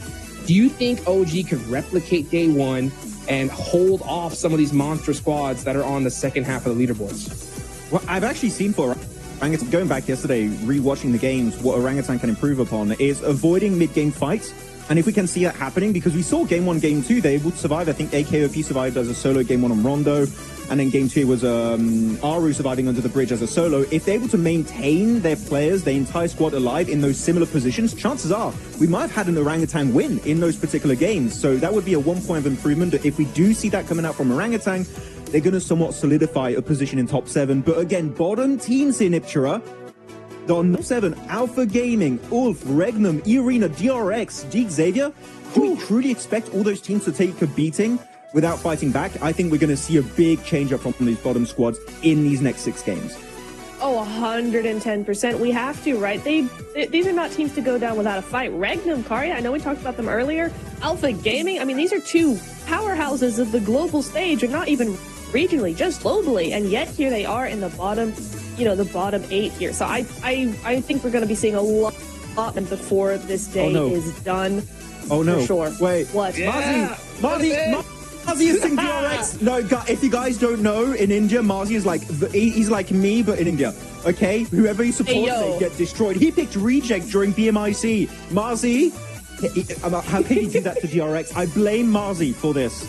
Oh, no. Guys, make sure you guys are checking out all the crazy talk that's happening in the Gauntlet. And also, you know, put in your input as well. Make sure you hit those QR codes, and then hopefully we can feature some of your comments here in just a little bit. Also, we got to show some big love to the Infinix GT30 series, the official gaming phone of PMGC 2025, engineered for precision, performance, and victory, empowering every gamer to be the one and outplay the rest on the global stage. So guys, man, things are heating up here, right? We talked about all these teams that need to perform, and, you know, OG with 43 points on the day are great. My big concern, Neptura, right, when it comes to OG, is some of these teams, right, that have a good solid day 1 will come back and say, you know what, maybe we should change things up. Maybe we should start getting a little bit more aggressive. We saw a little bit of that more aggression towards the second half in day 1, right? What do you think OG should do here, right? Should they kind of replicate that kind of more, you know, tactical, weight back play style, or should they up the aggression here and now? What do you think? I think that day 1 was enough to build the from the interview, they're sounding very confident. I need to see them rack up those points in the eliminations, because the rest of the lobby, they had day 1, everybody was playing probably a little bit more quieter. They're going to start ramping up that heat. OG need to bring the same sort of level. Yeah, OG hopefully can do it this time around. Moving on to the stage here, looking at all the players, they're fully locked in here, Nipchura. But actually, talking about teams that should be a little bit more aggressive here, I mean, looking at the side of Ulf, this is a team you mentioned a few times on day one, right? As the playing way more passive. For the players on this roster, this is very unusual. You have Solis, you have Ketch, you have especially Aaron, the rising star of Turkey. This is a team that I am expecting to level up because day one, for me, they were just invisible. We didn't see anything of true value coming out from this roster. Yeah, it's really, really strange. I mean, we've seen so much from them over this being very, very aggressive. This version of the roster is a lot more passive, is a lot more controlled in how they do things, but this is a little too far because at this point now we're not seeing anything. They're being so controlled and so contained that they're not doing anything. So definitely need to step that up. I don't know what the idea should be though. I personally am always a fan of being a little bit quicker to do things. This is a team that is slower to rotate, and maybe if they were just a little bit more snappy with their rotates and their decision making, they might see more results. Well, you know what? I'll tell you one thing, though. We're going into Rondo right now, Max Man, right? And we saw some crazy hot drops in day one. We saw R8 versus Alpha 7. We got about a minute on the clock. Why don't you break down some of those hot drops that are about to happen here? I mean, Alpha 7 R8, of course, as you just said, the main one that is going to be happening. We'll see who's going to be able to take the dub this time around. We had Ulf fighting Virtus Pro in Stadium. There was a very big fight. The Virtus Pro did end up winning and did get rid of all of Ulf in that position and did force a recall, so that was very well played. But we keep talking about Orangutan here on the pre-show. Natura, Kara versus Orangutan did happen, and it did result in them going down to a solo player. I believe it was Aru who then went for the full recall and revived his entire team, which was great. Are they going to contest it after they built up a bit more confidence yesterday? That's a very big question that we're going to see answered very, very quickly. Yeah, I think it's entirely possible. Honestly, I wouldn't put past anything past OG at this point. They're feeling so good after yesterday. I just hope they can contain that and put that energy, put that confidence into making some really big brain plays and not just make silly decisions because they're being really overconfident. That's the balance that you've got to keep here. So I just really hope and pray that that's what we're gonna see from them today, and it's not gonna be a little bit of a car wreck, because we need to see that. OG, we've loved what we've seen from them so far. We just need them to bring the heat. Well, the heat is coming, Max. That hot drop, man. It's coming. We know it's only a matter of time, guys. Can OG hold it on? Can they get those eliminations? Let's see if it's going to happen right here, right now. Let's go ahead and take it on over to Blake and John Allen.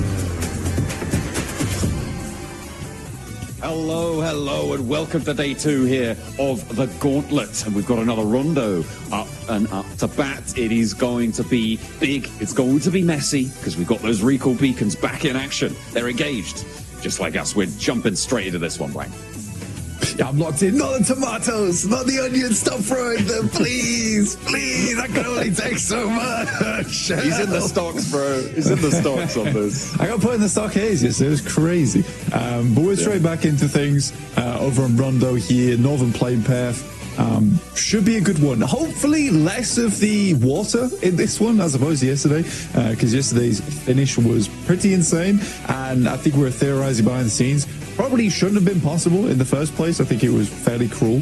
And there's only so much water in Rondo as well, right? You got a little bit down towards Rinjiang, and then most of it's over towards Tulingjian City. And we managed to head right there, which was very unfortunate. Already though, we're getting those hot drops coming through. The 3-mans going up against one another, trying to get as many points as possible in the early game of Rondo. We saw those big pickups right at the beginning of yesterday. I think it was 6 points earned off Alpha 7, right? That was pretty incredible stuff off one team to be able to extract 6 elimination points right off the bat. Was brilliant. That was R8, I believe, who were able to be the main profiteers of that one. We are going to be heading up to the northeast side on the circle as our hot drops continue to unfold. I'm sure we're going to have more than just GS and GK on our plates very, very shortly. But of course, remember those recall beacons. We harp on about it enough. You guys should be familiar at this stage with just how it will work. And you can see a little bit of maybe trepidation for these teams right now to kick things off. Kind of crazy that you've got Saf G from GK all the way up towards the northwest side of the map, south of Minhu. This is Bradley on the other side of the world right now to the rest of his squad. Obviously, Nerzed in the mix with the rest of them. So Ragnarok and Kevin. I think this is a pretty good mix as well in terms of firepower versus GS, but GS brought out some surprising gameplay yesterday, some pretty strong stuff. All right, Mark starting things off versus Revo with the knock, takes him down instantaneously. That's what we're talking about. Oh yeah, looks like maybe we're on for a repeat over there. Brazilians getting bandied about. Meanwhile, APG looking to try and hold the door frame. Top can't quite land the spray with the UMP around the corner. The step in with the micro Uzi is good, but it's going to be all right for Alpha Gaming. They are actually very, very split. They're on a four-way split. Every single one of their players dropped solo, and they will have plenty of opportunity to go for these recall beacons. But that seems an interesting choice for APG. Yeah, it's super weird as well, considering like Alpha Gaming strategy is to drop as a 4-man on Rondo. To come to globals, it's like, well, let's drop as a 1-man in 4 different locations, which I don't think it's ideal. I mean, all 4 of these positions are not in the circle either, so this is a complete or say waste of time from Alpha Gaming, but it's not great, let's put it that way. So to regroup here, you'd have to battle through R8, A7, DRX, even OG's in front of you here could be a bit of a menace to you. So I think that overall this is a bit of a difficult scenario right now for APG. Not sure I'm on board with the strategy just yet. We'll have to wait and see. The one thing I think may have happened there is that they were trying to camp multiple recall beacons, right? And I'm really giving them some slack here. I feel like it's very tenuous of a link, but yeah, it's a weird play. It's certainly not something we've seen before on Rondo, where teams are balling up for the death balls. Okay, that was first blood. I mean, that makes sense. You hit the deck, you get that M4 on boards, you're going to hit those sprays all day. Looks like they do get some retribution, though. Alpha 7, back in. Yeah, I think Obscure's been playing very well, honestly, for Alpha 7. Out of all the players as well, you sort of expected to be Revo, Carrillo pulling out that magical moments, but honestly, Obscure's been very strong, even just on the nades overall. Jafar at distance here from GS with DS3 and Icon inside the building. He seems to be dipping out a little bit here. There is one nade in the hands of Icon. Could be quite deadly versus GK, but this fight is massively slowed down. And again, this is towards the north side of Judena City, so they're not really towards the circle just yet either. Both teams likely would have to rotate on that north side. It is slightly weird for GK with SAFG being over towards that northwest side, where the intention here is, I guess, not to lose the fight, but if they don't lose the fight, regrouping with SAFG might be slightly rough. Let's put it that way, because they've got to push through Mad Balls. There's Deke Xavier in front of them over towards Concierge as well. So, yeah, I don't know how that happens. Reefus is down from Alpha Gaming. He tried to look in on this fight, and Marv said no. Marv's cracking on. He's having a great day so far. And R8 very happy to earn these points back. They do still need to get one of their teammates back into the fold. They did, of course, lose that one to Obscure, but Alpha 7 seem to have actually regrouped here now as well. They are all 4 players alive. He spotted an off angles there. Rizal actually landing the shots of the Mars, and there's no response.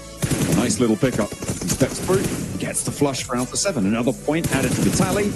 But is Amori going to find that answer? Doesn't look like it. He hits the deck in time.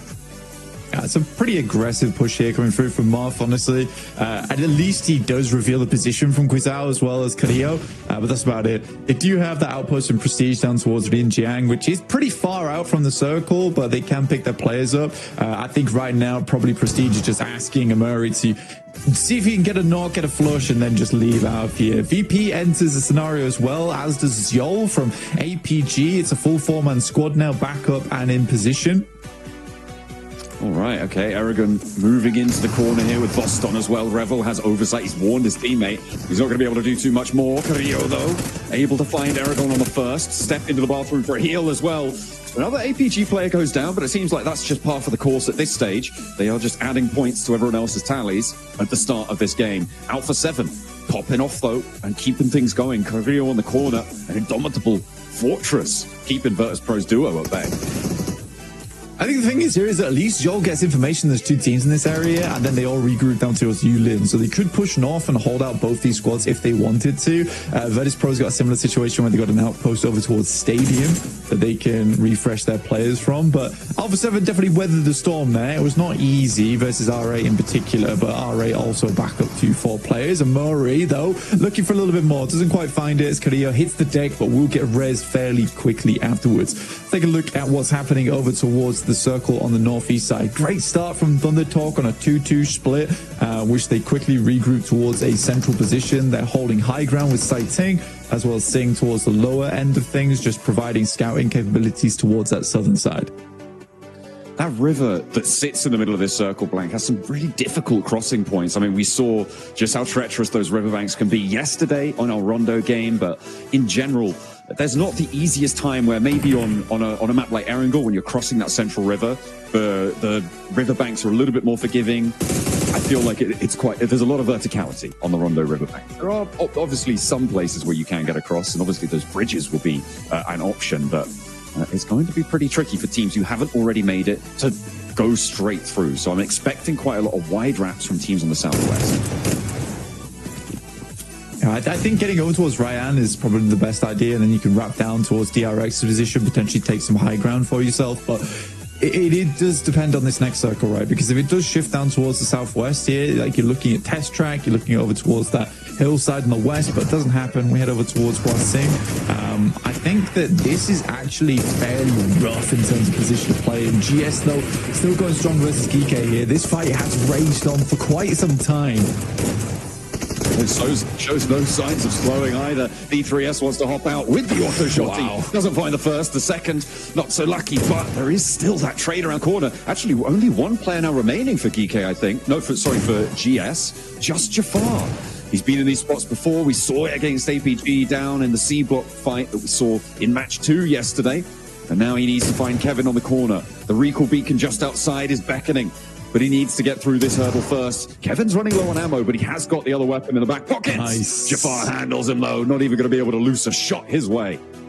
Yeah, that was a fantastic play there from Jafar. Some great baiting as well. I mean, both players had 0 meds to work with, and they would have heard each other using them. So Jafar just baits out the scenario, waiting for that desperation play. He has a full sweep on the edge as well, where he can swing wide. So it's really, really smart maneuvers. Wolves here going up against Regnum Kai. You know, there's a lot of talk about Regnum Kai yesterday, which, as we all know, was pretty poor. I think losing a player pretty much in the early moments of the map each time definitely hurt them, right? They were playing as a 3-man, multiple maps, and they just couldn't get much done from there. But Regnum Kai usually uses that day 1 as a big study day, though I was a little disappointed in the performance that they put up. I thought they'd get a little bit more than 19 points overall, but already Rondo starts fairly decently in a strong central position as well. I'm liking the little pop-ups on the tower graphic on the right-hand side. I don't know if you've clocked it, guys at home, but if a recall does happen, we saw it just on the Wolves tab there. It will show who has been pulled back up and when it will happen. A little gold flash appears on the right-hand side of your screen. So if you're watching and we're not on board with your favorite team and they're looking to get a recall on board, that's how you can keep track of it. You'll see exactly when it happens, so you're nice and up-to-date with everything. Igor just going over towards E Arena right now. Joker was pulled out yesterday for NC2. Learned his lesson, apparently. Come back into today looking a lot more fresh. In the initial pick off there onto Wolves. I mean, E Arena didn't play terribly yesterday. I just don't think that they had these massive moments. They were consistently towards like those later portions of the game, but I think it's mistakes like this, right? I think they get step 1, step 2 correct, and then step 3 is where they fall short. I think that when it comes to thinking ahead, they don't really have that right now. Where they make this push, you're playing on the hillside, you're not worried about the backside angle. Again, in a global lobby, you have to worry about that. It's imperative that you worry about that. Ooh, circle pops down towards the south, gives a little bit of a favor to Regnum Kaya potentially. Orangutan on that southwest side as well. Looking at the teams on the south, though, it's a bit of a difficult run up here for teams like Alpha Gaming, who have got all 4 of their players alive. They did manage to get those recalls on board. And E Arena, who are moving very, very close. It's going to be pretty stacked up on this south edge with Kara as well, maybe poking their noses in, and a few teams yet to move as well. It's been an incredibly odd start for Alpha Gaming. I think that it's hard to say whether it was the correct decision or not. Personally, I don't think it was the initial four-man split. Like you said, I think you were giving them a lot of credit for what they were attempting to achieve, but I think that that's more coming from the fact that they had such a bad day yesterday. They were feeling very worried coming into today. And then this first 12 minutes has just been about getting a four-man towards that late game, which is where typically Alpha Gaming does shine. Is if they have a four-man towards that 18-minute mark, they're very good at sweeping. But we just haven't seen that because they've been torn apart by teams like OG yesterday in that final match. I don't think that APG is feeling very confident coming into this day. And unless we get something insane over the next 3 games, I'm not even thinking that APG gets into top 7. Yeah, gonna have a tough time of it for sure.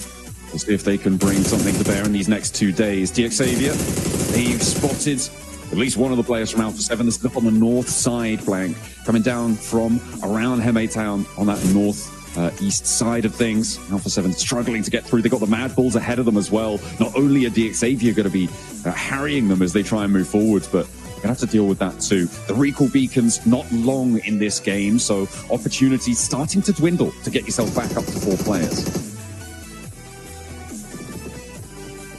We are really lacking on those recall beacons. The only one still available is probably in Alpha 7's camp over towards Muhapan. I think that potentially Korea's able to pop that one off, but Mad Bulls is set up on a lineup right now. Takes down Guizao and Obscure, so leaving just Korea at the recall beacon to get the rest of his team up. But they will be dropping in with limited supplies. I'm kind of concerned right now for them. 5 elims on the game. It's not terrible. It's not great either, though.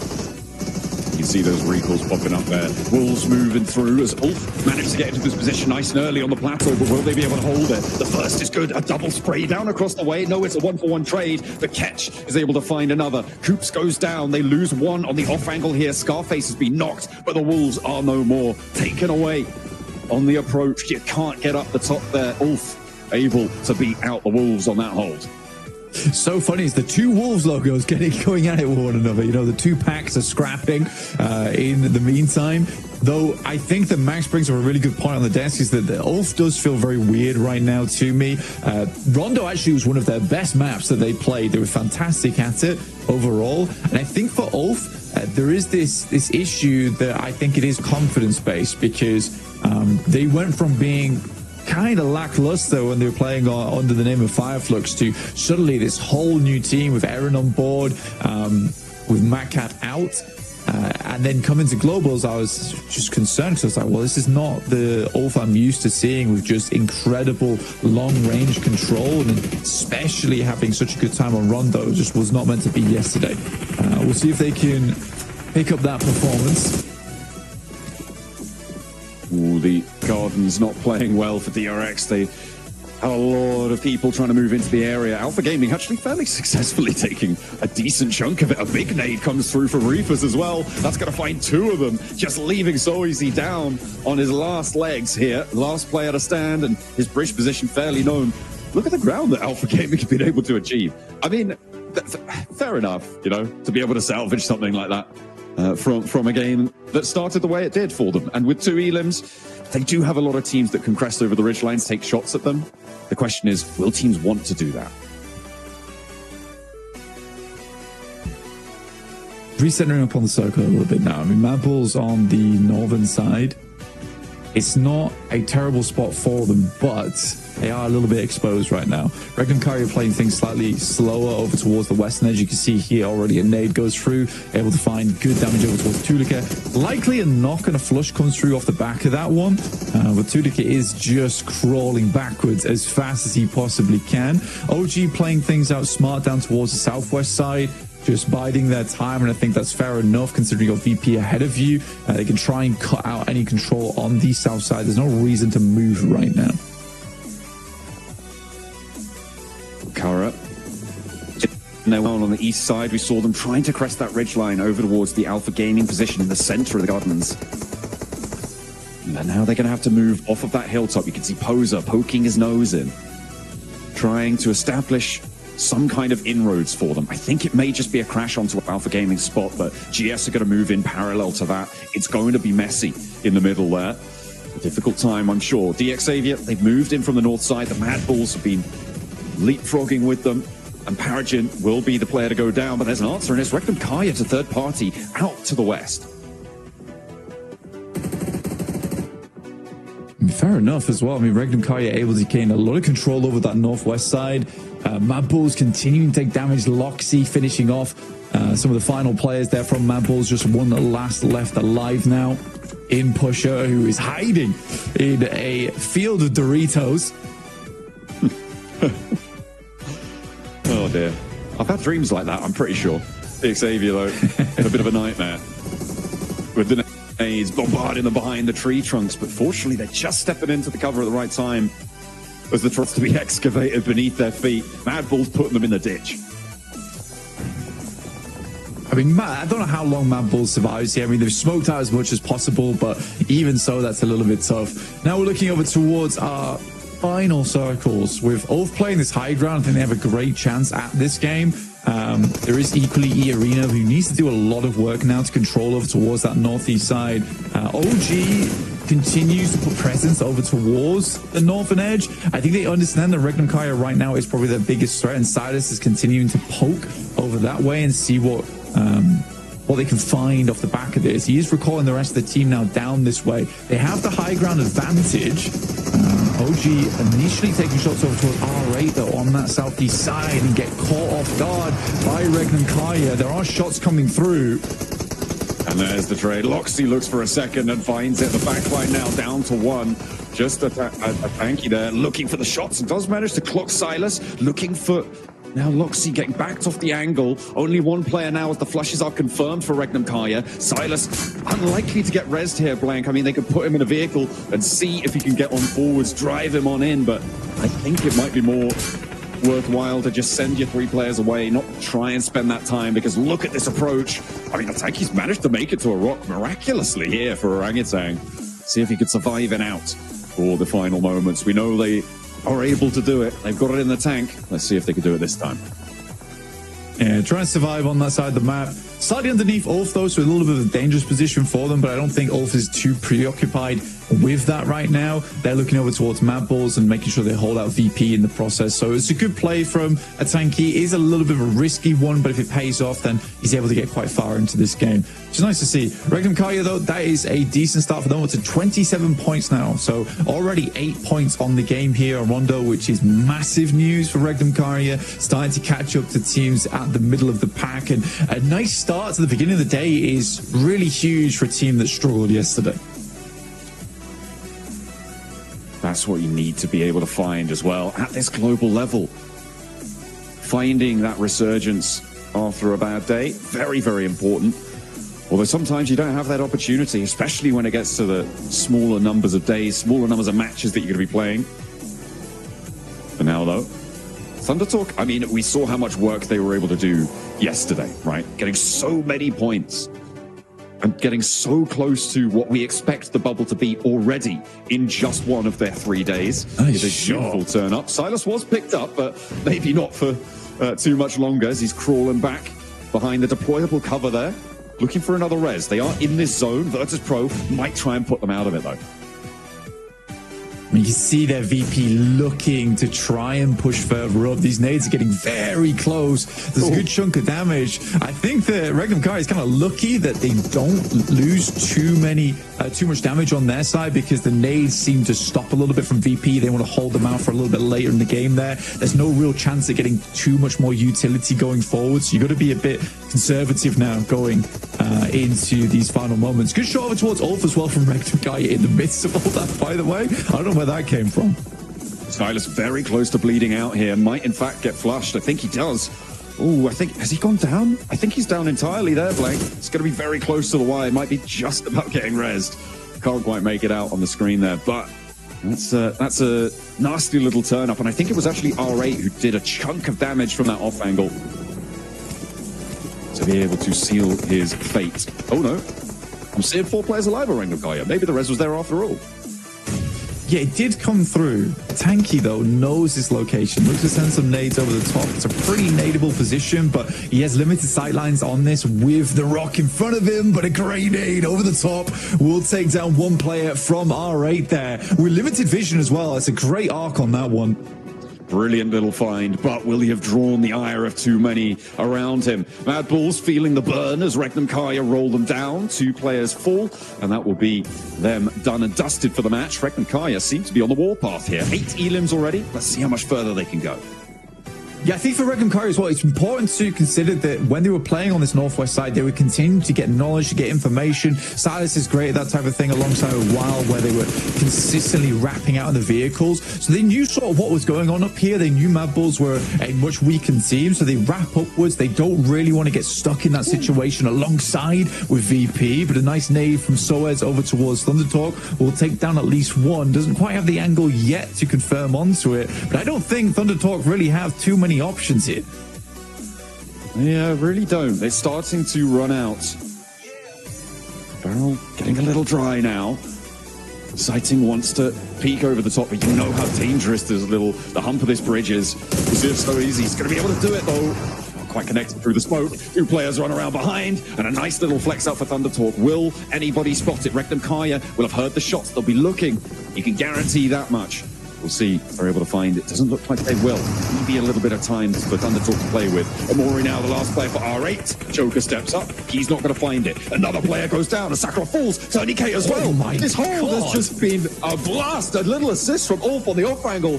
But how has he survived that? What a hold on the inside. Don't think he's going to last too much longer, but that is a great little clip for him. Having Murray in the wreckage of broken vehicles, but sharp as the scrap metal around him, looks to put a little bit more damage on. Quick Molotov over towards Joker to try and confirm the elimination point and get some more underneath the belt. Has a little bit more to work with. Smokes out front side. Can't believe Murray lives through that moment off in the distance as well. Not likely to even try and attempt to get near him. Throws another Molotov, and that should do the trick. I don't think he got the flush over towards that player, so he's looking to confirm it, but he's already gone. He's not there. No more. Not a morsel. Mori, though, surviving. Next to a tanky for Orangutan. Both of them hunkering down, trying to lock it in for their teams. Get a couple of placement points on board, because we are now into placement point territory. See if Ulf can survive on this push. They were able to defend against the Wolves. But Regnum Kaya might be too tall an order. They've already found a knock. A north side shift does keep a tanky in, but you can imagine that APG are going to be trying to bear down upon him. Amori already feeling the brunt of it. I mean, after game, this is what we're talking about. Get them into a 4-man position towards the end of the game. That's where they can start sweeping a little bit. But there is consistent angles that are being available here. It's such a rough scenery to play in, where any little mistake in terms of sightlines that you leave capable for yourself, you're going to take damage from. Regnum Kaya continues on their mission to take down the entirety of the northern hemisphere of this circle, and doing fantastically at it. They've already put in a lot of damage over towards Ulf and probably limited a lot of the supplies, but now VP makes their wrap up over towards that north side, and Regnum Kaya instantly is responding. They're moving back on over. They sent a lot of their players out to that east. And Virtus.pro read that quite nicely. Thundertalker actually managed to get a full reset here. The tanky finally may actually have to stand up and have to take a fight, but the nade is just too strong. Doc had the run out as well, and it will be the end. 6th place, locked in, 1 Elan for Orangutan there. And they will not be able to survive into the later portions of this game. Thundertalk make it across, and they will be able to do so with 2 players. They still got a backstop to deal with, and a player knocked as well. That just came through as a res, so they're up as 4 once more. But can the other 2 rejoin? This is great damage coming through from Sing right now. They have to drop down the tactical covers, try and keep themselves up, but a double in the back line will take down 2. Sing walks straight past the nade there, takes it on the shoulder, and Doc now has to do the impossible. With only 1 player standing, Doc needs to come up big for them to survive for a longer into this match. Another nade put on top. It's going to keep the pressure on, but the res is going through all this while. In the meantime, over the northwest side, Virtus.pro and Regnum Kaya starting to pop off. And it's Regnum Kaya to hold their nerve. Only 1 knock seen, and nobody's in a position to capitalize, because Ulf are more preoccupied on the southeast edge, looking towards Thundertalk as APG fall as well. That is going to be them done and dusted. Rectum Kaya on the north edge, looking to try and get the reset, but there are still shots flying their way. I mean, for Rectum Kaya, though, it has been a hell of a day for them already. Loxy does go down as he attempted to move further up. This is great management and good control from Ulf right now between two separate squads. They had the higher ground. They're trying to work with it. Smokes are flowing through right now, but you can see 0 nades on the cards for the boys on Rectum Kaya on the top of your screen, but I think that may be a lie. I'm not sure. Well, they've done well. We'll have to wait and see if they're able to loose any. Certainly would be a great boon to them. Ulf got nothing. Ulf are completely barren on the old supply cupboard there. Rectum Kaya actually able to clock a shot over towards King, keeping Ulf safe. Scarface might have gone down there with just a little moment longer on that spray from King, but he is denied. Rectum Kaya able to save him. Scarface back up with that first aid kit. I mean, for Ulf, they are definitely struggling in terms of utility, in terms of gear. Scarface playing this close as well is dangerous, but it's necessary. Has to be done to keep Rectum Kaya at bay in the coming future. I mean, Thunder Talk off an insane day yesterday, a pretty difficult crossing for them. I think the most surprising thing about this game is Thunder Talk being on 4 players at this stage of the game. I think they must have been knocked multiple times. And I don't think once used the recall beacon during this match, which is even more impressive. So I think this has been fantastic from Thunder Talk. Now it's a question of whether they can actually close out the game, or will Rectum Kaya sweep through with their 3 players, because crossing this open ground is very difficult. But Thunder Talks have 13 nades to do it, but no smokes, which is the critical factor, which Rectum Kaya, they've got all of them. They've been ordering them. It's all or nothing. Ulf have found a nade from somewhere. They've been able to pick one up from a box, but catch. He's going to be dropped down by King, and the 4 players from Thunder Talk trying to take down the off angles from Ulf as Silas actually gets spotted. Nice. He would have gone down if they hadn't have taken King out on that spray. Oh, they're regretting that decision now. Thunder Talk, though, mounting the pressure. Rectum Kaya, I think they were up on 12 elims. We'll see if they can get a couple more, because Eren not going to be able to defend in the face of the onslaught from Thunder Talk. Deadpool breaking out wide, and the 2-piece here for Rectum Kaya needs to be impeccable. I mean, I don't think it's possible. With all these nades available for Thunder Talk, it is going to be so difficult. You know generally where they're coming from. Thunder Talk looking to take yet another game in their favor. Zed Wolf and Wild will have to pull out something extraordinary here if they want to win this one out, but I find it highly doubtful. Wild sending all the way on the side, but them using this little cliff towards their western edge, their advantage, and now it is Wild in this 1v4. Oh, they isolate it. They all move up. They get 1. Wild looking for the spray. You're right. He's managed to get 2 here. Maybe able to give them the slip. This is the final zone. It closes central. Wild, if you can hold a central position for just long enough, maybe the blue zone will put too much of a hurry up on these reses. Zed Wolf does get flushed away, but a 1v4, I just don't think so. Wild looks for more on the angle. King steps up for the challenge, and he's good for it. I thought he might have stepped a little bit too far there, but Rectum Kaya fall. It is Thunder Talk to get another chicken dinner. Blank, they're not satisfied with 1 day. They want 2 at the top of the tables. I mean, it was a crazy run out from Wild, but you got to respect that Thunder Talk already had sightlines down that way. Knew the Wild probably would be rotating to get the clean lineup angle down the edge of that hillside. So really, really well done. I think Rectum Kaya can be pretty pleased that game. Not quite getting the chicken dinner does feel slightly rough, but overall, I think that was way, way better than yesterday. Absolutely. I mean, a lot of elims for Rectum Kaya on that match as well. Able to do a lot of damage to the lobby, picking up plenty of points. They'll be happy. But Thunder Talk, I mean, that is going to put them really, really close. I mean, they're pretty close to breaking the 100-point barrier already, Blank. I mean, with the elims that they found. Yeah, I think they are done at this point. It's very unlikely they don't make it into the top 7 going forward. But I also think at this point, it's likely that they'll be making up towards first place if they keep playing like this. Let's head back over to the desk.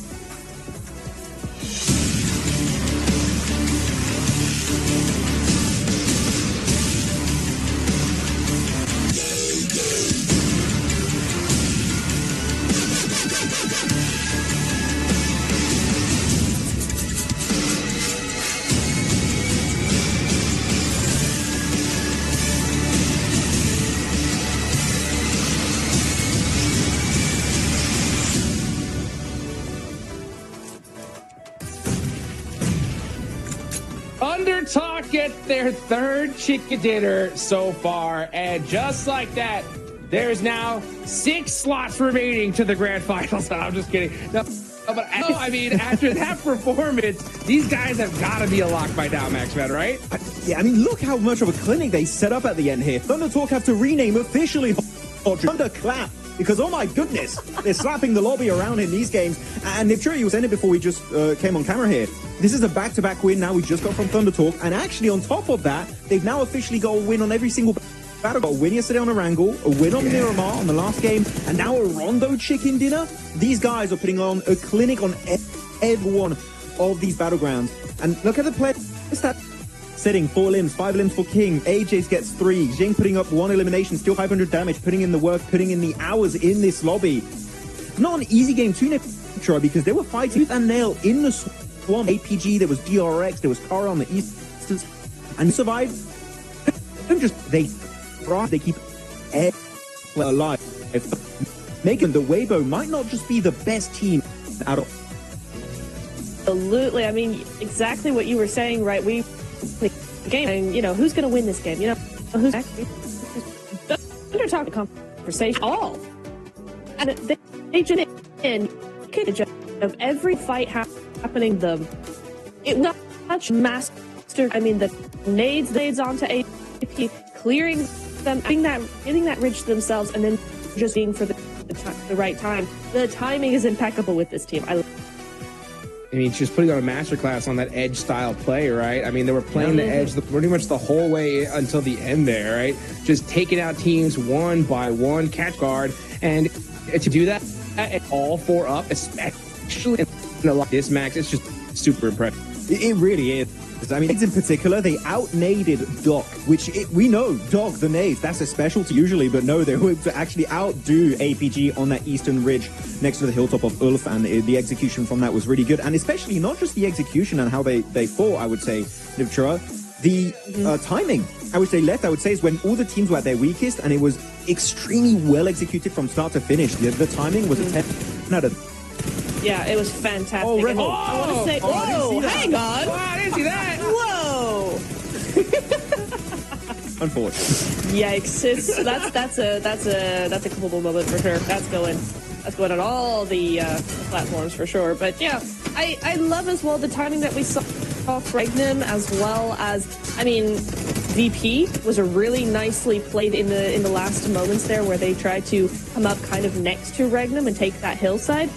But Regnum specifically, the timing was so much better than yesterday. I kind of wanted to see something a little bit better from them in terms of those timings, in terms of that, you know, a little bit more direct, a little bit more aggressive in just terms of, you know, how they do things and what time they do things and waiting for the right time. Yeah. And they were delayed a little too much yesterday. Today, they were not, and look what it got them, a really good second place. This is the Regnum Caria I expected to see entering on day one. Unfortunately, they were a little bit complacent, maybe not quite able to play their own game, but here they were able to do it because I would say the best way to describe how Regnum Caria played this game is not taking any unnecessary fights. Every they put in this Rondo match made sense, and if they won it, they gained value out of it. That fight versus Orangutan on the western side, they clear Orangutan. Guess what? They've got a great scouting spot to check into the circle what the hell is going on. After that, they're sending up north next to Ulf. They got that symbiotic relationship situation where they can hold down the fort together, and it just so perfectly for them. This is one of the best IGLs in the world. Psylap pulling the strings in the back end, and clearly so far, it gets them in the late game. I'm thinking this is the redemption arc that finally begins Hot Troops for Regnum Caria.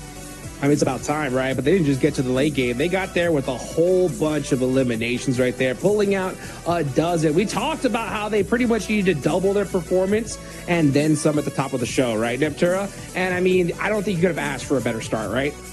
No, 100% not. Such good numbers coming out of them. And APG as well. I had them slated to win the whole thing. Y'all didn't. It was, you know, it was on the edge. It was off in the swamp. It wasn't looking particularly good, but, you know, it wasn't a win, but they came out with a much better performance. And is it not a win? It's not a win, but it's a top 4 and a solid top 4 that sets the tone for the rest of the day. Fingers crossed. Hey, we'll take those all day. You know what? I want to kind of go back to the start of the game, right? We did see that hot drop with Alpha 7 and never mind, right? Are you kidding me? I mean, Goodness sake. talk about a run for the MVP of the tournament here, Max, right? I mean, I know why he's called sitting. He's just seeing everyone like right now. You're not That's playing right. this game. The guy is an absolute beast. And to be completely honest, when looking at players from PL that I was paying attention to, I was looking mainly for this team at, of course, you got King and you got AJ. Those are the two that I'm like, okay, these guys, they can cook, they can step up, they can Yang Tashov. But here this time around, though, it clearly is sitting. And they are sitting pretty. 100 points. And right now, I did a little bit of calculation. Wow. Of course, it's not great math. 120 points, you're pretty much 100% sure to go in the top 7 in the grand finals. They're already just 20 points away. What are we doing? Wow. Yo, that's what is that? A 59-point difference from being Xavier here. That is absolutely, wild. I did not expect Thunder Talk to pop off this crazy Niptura, but man, did they show up. It was good to see some other teams as well put some numbers on the board. I want to look and see a big mover and shaker. It's got to be Regnum Karya, right? Where were they at the start of the day? They're in 9th place here, Niptura? Yeah, they were 13th, I think it was. So they've really stepped up now to where they're only 5-6 points away from the top 7. So if they keep this consistency, it doesn't have to be, crazy top 3s all the time. But if they keep making the extremely calculated plays that we saw in the run of this game, the rest of the games are going to be so easy for them because we know what they can do. We saw glimpses of it yesterday. We've seen more of a sneak peek of it today. We just need a little bit more consistency. Just bring it more and more and more because that calculation of this team is what's going to put them on the map. Oh, looking at the player stats here, Amori destroying my initial prediction of this game of E-Arena. E-Arena sitting at 1-1, and clearly that was abused by Amori. He was able to capitalize on that mistake and able to get himself multiple 1v1 clutches for himself, so very, very well executed on his end. And looking, of course, at AJ here in terms of utility, chucking a lot of it all over the place, allowing to make those transitions happen for his team. But of course, Jing, the man himself, able to also do something similar to throwables used. So yeah, the utility used by Thunder Talk is the main reason why they were able to survive this entire game net, right? The smokes, the grenades in particular, to zone out, for example, APG on the cliffside was just paramount for them to make that movement happen in the first place. Yeah, it's what I love, using their nades as well towards Ulf as well, right? Because what I love is when a team understands that a nade doesn't have to do damage to be effective. It's just there to displace or to keep away. So if you're trying to zone out a team and keep them in their circle, just chuck nades at them. They won't be able to move. You're not doing any damage, but you're keeping that control. And that's what Thunder Talk seem to really understand, is that those nades, they don't have to do any damage to be effective. I wonder, does that include emergency cover flares? I feel like it, because I do want to see emergency cover flares of Thunder Talk. Huge. Not the best, though. Not huge, actually. I would say they were not great. They were throwing them in positions where they really leverage much out of the item itself. I want to see them try and use it as a leapfrogging tool instead of a more defensive tool. It makes sense earlier on in the game, in the mid-game stage, but when they were pushing on Ulf, I think if they throw them forward, that transition would have been even smoother. Of course, they still won it and kept everyone alive. They could have won better, though. If I had to criticize one thing, it would be just that. But otherwise, the rest was just absolutely perfect from start to finish. Yeah, there's always those little tiny little tweaks that you can make, right? And one of the tweaks that I'm really starting to get a little bit concerned about, right? Right off the rip here is because when you have a team like, this is what we were talking about at the start of the show, Max, right? We knew that a lot of these big names were going to perform today, right? Regnum Karya said, we're doing it right off the rip, okay? For a team like OG, right, which was playing very calculated, consistently putting up points on the board, right? I think we're gonna need to see at least a couple of big games from them if we want to see them in the top 7. Do you think that that's right, or what do you think OG needs to do here? I would agree. Orangutan, you know what I want to see from Orangutan? I want to see a bloody chicken dinner, okay? Yes, it's about time. They keep surviving into the late game. I think yesterday they had a bit of an issue where in the first 2 games it was just a solo. It was AKOP and it was, who was it after that? It was Aru on the Erangel game, surviving as a solo. If we see more of that, but they survive as a trio, as a full squad, there's definitely a win potential there for me to see coming out from Orangutan. So, Niptura, do we think we're going to see an OG win? I hope so, and I think they will absolutely get the win if... not hope so. It's a yes or no. Sorry. What's happening? It's yes. Whoa. Okay, thank you. Yes. Yeah, because, and I'll tell you why. Because the main difference between how they normally play and what they're doing now is they're they're spreading out on the edge. That's typical for OG, right? They're using their terrain, they're spreading out a little bit, they're trying to get control, but they're not backing it up. They're taking the position, and then the moment somebody comes towards them, they're kind of like, we'll try and defend, but they're not going forward and going, actually, this is our spot. You know, where is the confidence that we saw in the interview of, well, if APG want to drop our location, then they're free to do that. We want to see that same energy coming into the end game when they go, this is our position, we're going to set it up like this, and also we're going to back it up with some shots. It doesn't have to be elims, but I want to see more presence from them in the end game because the setup is good. They're just falling down on converting anything into a, oi, stay away. Yeah. I do feel bad for OG, though, because that play of Rengankara was just beautifully executed. It's really hard to fight back in that kind of situation. But actually, just to go on another team I want to see some improvements from, I'm going to go on DRX, and I'm going to blame Marzi in particular, okay? If you're listening to this, I know he's doing a watch party. Why did you pick DRX, okay? He is the true boss master in India. And DRX, genuinely, one of my favorite teams. For me, there was no doubt in my mind DRX were going to have a banging performance in the Gauntlet and instantly make it to the finals, but no. They started off the day in 11th position, and I believe now they're in 15th after this first rondo. Yeah. DRX, we're almost at the halfway point, Hot Jukes. We need to see more from DRX. They've done nothing so far.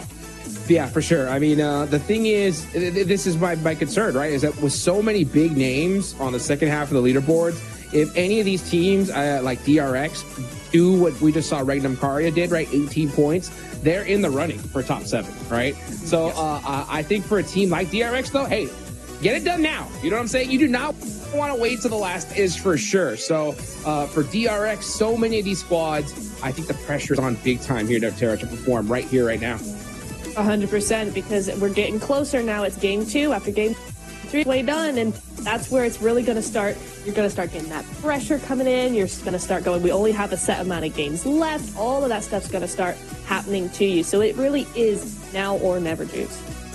Yeah, it really is. It really is. You know, I'm kind of going to go on the other side of that point you were talking about earlier. You know, when it comes to OG, right? I think that their performance is very impressive for a squad that it's their first PMGC. You know, I think they've done a lot to be in the position they're in. You know, I think that getting a chicken dinner right now, from what I've seen so far, is going to really depend on them getting a circle position, right? If they're in a dominant hill spot, they get the zone lock, I think they're winning that game all day long, right? I think we're yet to see them be able to pull out a chicken dinner from what you're talking about, like from that edge style play, like we saw Thunder Talk do, right? Play edge, take out every single squad, right? Hopefully we can see them build up to that, but I think the best case scenario for OG here is if they do get that circle, they got to capitalize it like there's no tomorrow. And then hopefully just be, once they get that chicken dinner, right, be like, we can do it, right? We've done this before. Yeah. And that's something that's really hard to cross, Max, right? Because pretty much everybody in this lobby has won a chicken dinner at PMGC before, right? At least once. They're all very experienced, for sure. But Orangutan dropping his shelter, actually, you got some pretty decent rotational paths. And by the way, we're looking at them right now. These jackets from OG.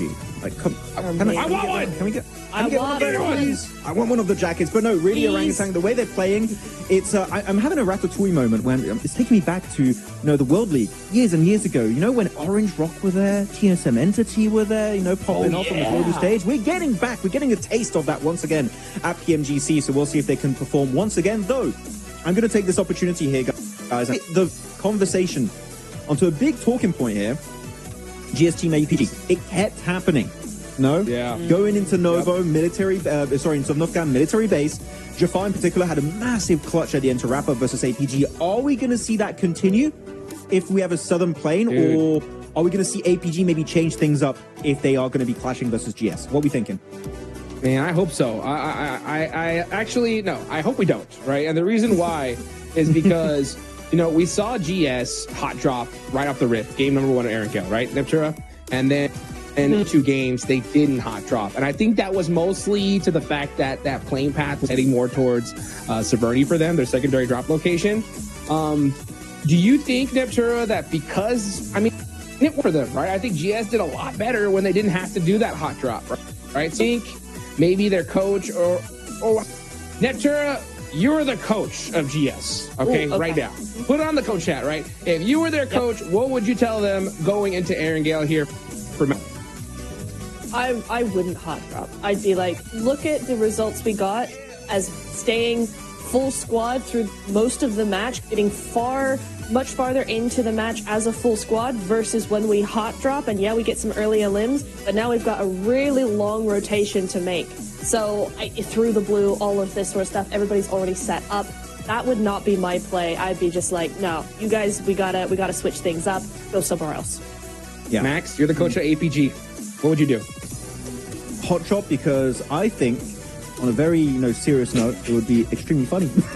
That's my analysis, because for the memes, go for the hot drop. And no, generally, I would like to see it not happen on a serious note, because it just doesn't help the team. So hopefully they can fix it, Hot Jukes. It's in particular APG, because they can't afford another bad day here. They need to step up. They need to make military base their own. Let's make it happen as we take it on over to John Allen and Blank for match number 2.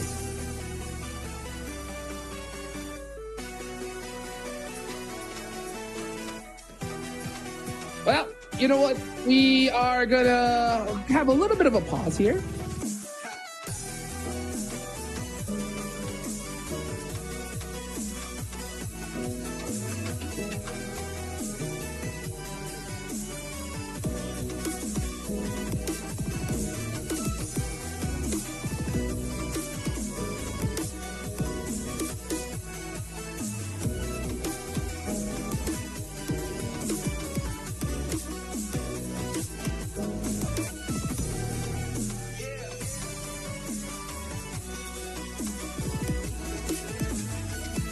Well, guys, it looks like we're going to wait a little bit longer here to get into the next game. So, you know what? That gives us a little bit more time, Max and Neptune, right, to get into this. I know John Allen and Blake are super excited to get this, and we will get to that next game, right? But I want to talk a little bit more about possibly some of the other hot drops we're going to deal with, Max, right? So what do you think is going to happen here in Erangel? I mean, really, except for the APG GS team, I think hot drops were pretty clean. Nothing really happened. So I think we're chilling on that front. I think we're okay. I'm actually going to be paying attention to Virtus Pro and A7. We know they have some drops in common. They have Northern George Pole, they have Lipovka, and also VP tend to drop into Milto, which could be a clash between themselves and DRX, depending on how the drops go and how the playing goes in particular. So I'm looking at them. But Alpha 7, Nipture, I'm looking back at yesterday's Erangel games. Their rotations were so pristine, were so quick. They would get in a circle before anyone else and in really good POIs typically. So are we going to see that same Alpha 7 in these Erangel games? Because if yes, I think they're really going to solidify a high rank in the top 7. I mean, I would love to see that for them. It's something that they're desperately needing, and I think they're going about it the right way. You're right. The timing has been pretty impeccable. They've been doing everything they need to do. They've been taking advantage of the teams they need to take advantage of. They're reading the lobby really, really well so far. That doesn't always translate into points, but what I always love seeing is a team that you can see what they're trying to do. You can see what they've got strategy. They're not just doing it randomly, and they've got ideas. And so for a team like Alpha 7, who are obviously a very good team, but have just been struggling lately, it's nice to see that we're actually seeing a team that is like, no, we're on the ball with these rotations. We're on the ball with this timing. Yeah. It's very hopeful. What I'm really hopeful about is not just the rotational potential of this team, right? I mean, especially for you, Hodrick, covering Americas, but it's so cool seeing the rise of Guizhou and Obscure on this storied roster, on this storied org of Alpha 7. And last game on Rondo in particular, oh my goodness, they put up such a great showing versus RA, and even I think there was a potential third party happening from APG and Virtus Pro in the wings, and they were fully ready for that. So this is Alpha 7 2.0, and I'm here for it. This storyline we're seeing built up in front of our very eyes here in the Gauntlet stage is beautiful, and this is Brazil stepping up with a new generation of top-tier players that are here to claim a trophy on the global stage. I mean, you heard Rebel say it himself in the interview with Seven, right? He was just like, you know what? I think they already surpassed me. And it's crazy to see just how well these other players are doing, right? Just kind of looking at some of the player stats, right? Obscure, yesterday, he got 10 eliminations, 12 knots. The player below him, Guizao with 5 eliminations and 4 knocks, right? Carrillo had 4. Revel had 3 eliminations, right? So Obscure more than doubled that of his second teammate, and that's Guizao, right, Max? So, I mean, Alpha 7, we know what these guys are capable of. We saw it in Erangel, right? They love that rotating to the hard shift side, kind of what we just saw Regnum Karya do in this last match, right? They did that, ended up doing that twice, got a good game under their belts. So when it comes to Alpha 7, I just think it's about just waking up on that consistency. I want to see that a little bit more aggressive Alpha 7 here, Neptura, because I see them just kind of playing a little bit more calculated rather than that hyper-aggressive Alpha 7 they're kind of known for. Exactly, and you know what? I want to extend that point to the rest of the lobby, actually, because if we look at each team individually, a lot of them, there's very few teams in this lobby that actually play compactly, that actually play very much together, you know, kind of off to their own. Many of these teams spread out and take control from the other teams, and I want to say that so far in the Gauntlet stage, we've not really seen that. None of them have been playing how I expected them to play. We're not seeing the A7 spread out into the end game, you know, 4 or 3 players and just, you know, eating up as much of that zone as possible and controlling it, taking it away from other teams. Kara are not doing it. OG are not doing it. Regnum really saw them kind of do it in this game. So I want to say some of that is due to everybody's kind of tiptoeing around each other just a little bit. They're still trying to get a feel for how the lobby is going to be played.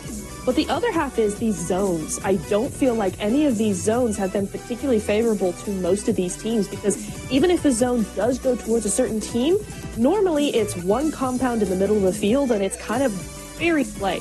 So I would see maybe either, you know, kind of take these bad zones and run with it as much as possible, or just relax a little, just play how you normally play, because that is historically how you get a win.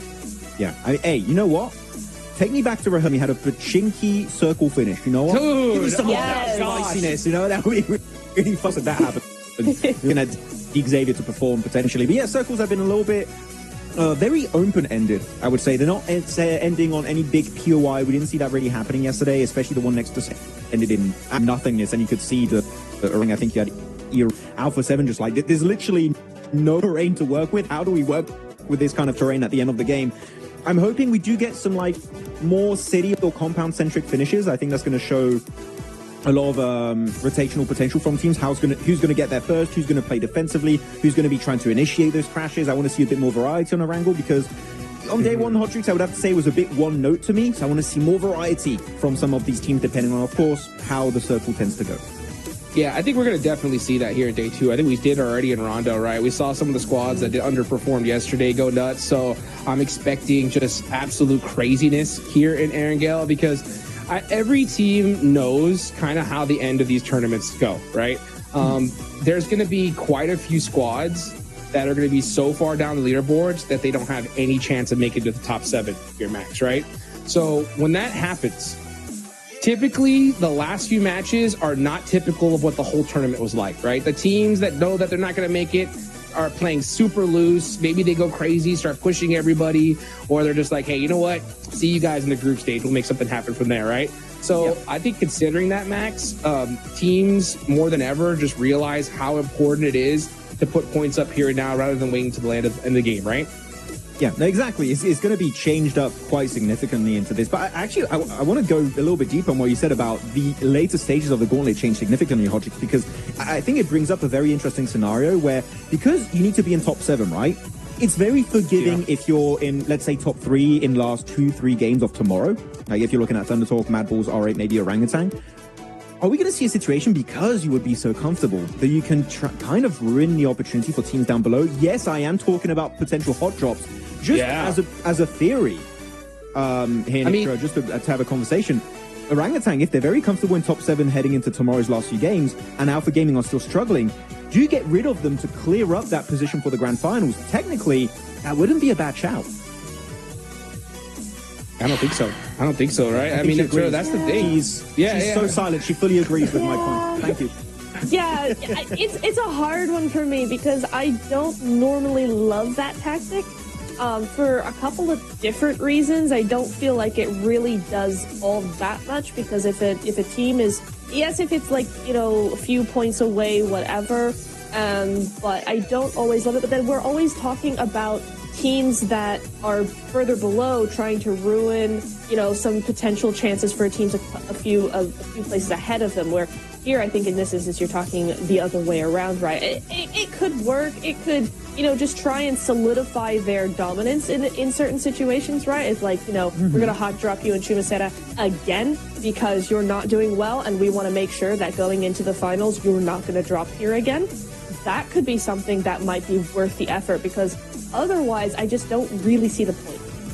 Yeah, I'm mainly talking for the fact of clearing up a drop location for the finals. Yeah. I think it's definitely a long-term incentive to do it. For example, you can also, I brought up OG and APG because it's the funny meme one to bring up right now, right? But otherwise, GS Team, I think a lot of teams want to try and get rid of them, such as maybe APG if they're able to climb up the rankings a bit. Alpha 7, Wolves want to try and get rid of them. Maybe even GK because of their Rondo drop location. Again, that's dependent on what the leaderboards look like entering into tomorrow's 6 matches. So yeah, definitely, you got to keep in mind that if you're not comfortable going into day 3, you could be in a little bit of trouble, because if you are sharing a drop location, chances are that team does not want to share it going into the finals, where again, you're fighting for the lion's share of $3 million prize pool. So I would backstab some people for that. Hell yeah. Maybe not you guys. That's a lot of money. You guys. You're safe. Yeah. You know, a lot of money on the line here. And you know what's typical? You know, I honestly, this is one of my biggest pet peeves about competitive PUBG Mobile, right? Is we don't normally see squads like do these crazy drops towards the end, right? Which is what I would do, because I'm like, hey, why not, right? We got such a huge lead. We can do whatever the heck we want. But for some reason, they continue to play the kind of like the same game they've been playing, right? But one thing that I think really makes a big difference, Neptura, is if you want to take out a squad, you could just say, let's go ahead and if we get into a fight with them early on, hey, we can just make sure they go out. We can take them out no matter what here towards the end. So I think those mid-game fights, things can get a lot spicier, Neptura. Oh, absolutely. You know what? You want to take a team out on rotation? Absolutely. That's minimal risk to yourself and all the damage onto them. I would love something like that for that to happen. Well, let's see what's going to happen here in match number 2. First air gale of the day. Let's take it on over to John and Blake for match number 2.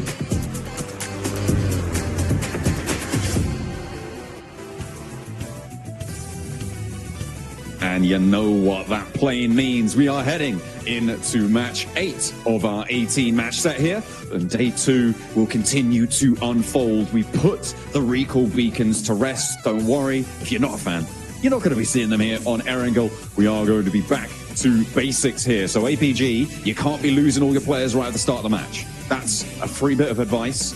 I won't bill you for it. Very well done. It's good advice as well. Necessary advice on a map with no recalls.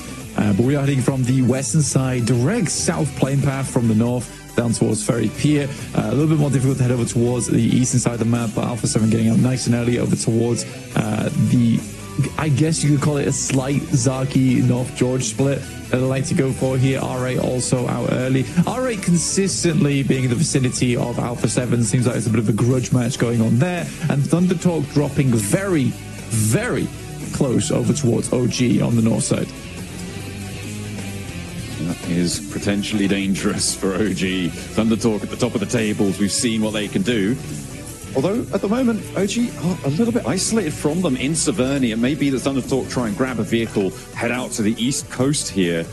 Getting stuck into a fight in Severny this early on, without the circle being confirmed, especially now, Blank, because we've got a military circle. Yeah, immediately, there's the vehicle icon. On you go.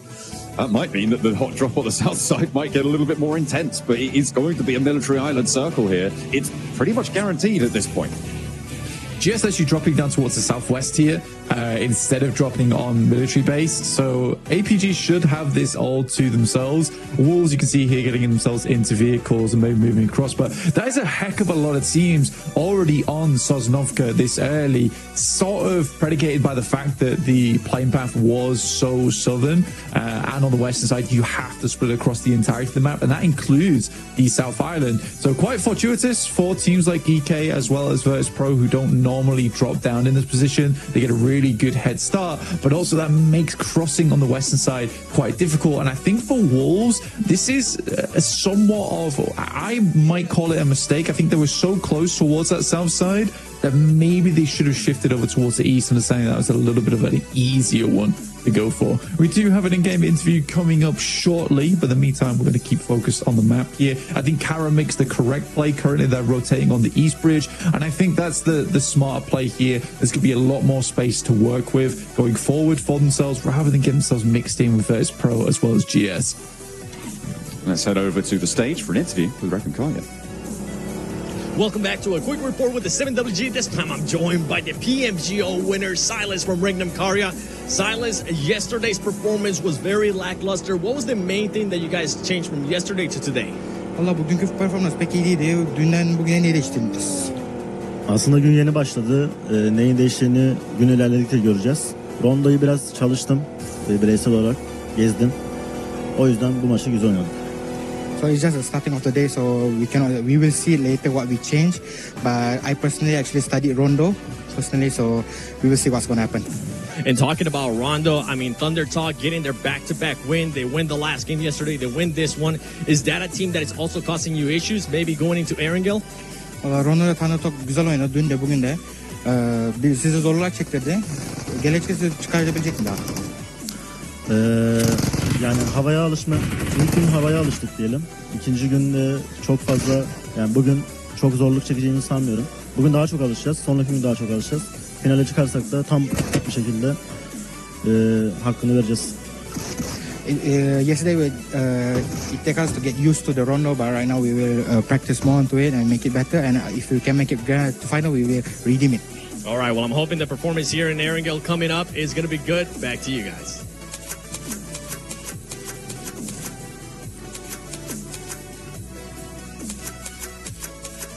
Well, there you go. We heard a lot from Regnum Kaya, but we heard a lot from GS in the picture-in-picture, if you guys were keeping track of that.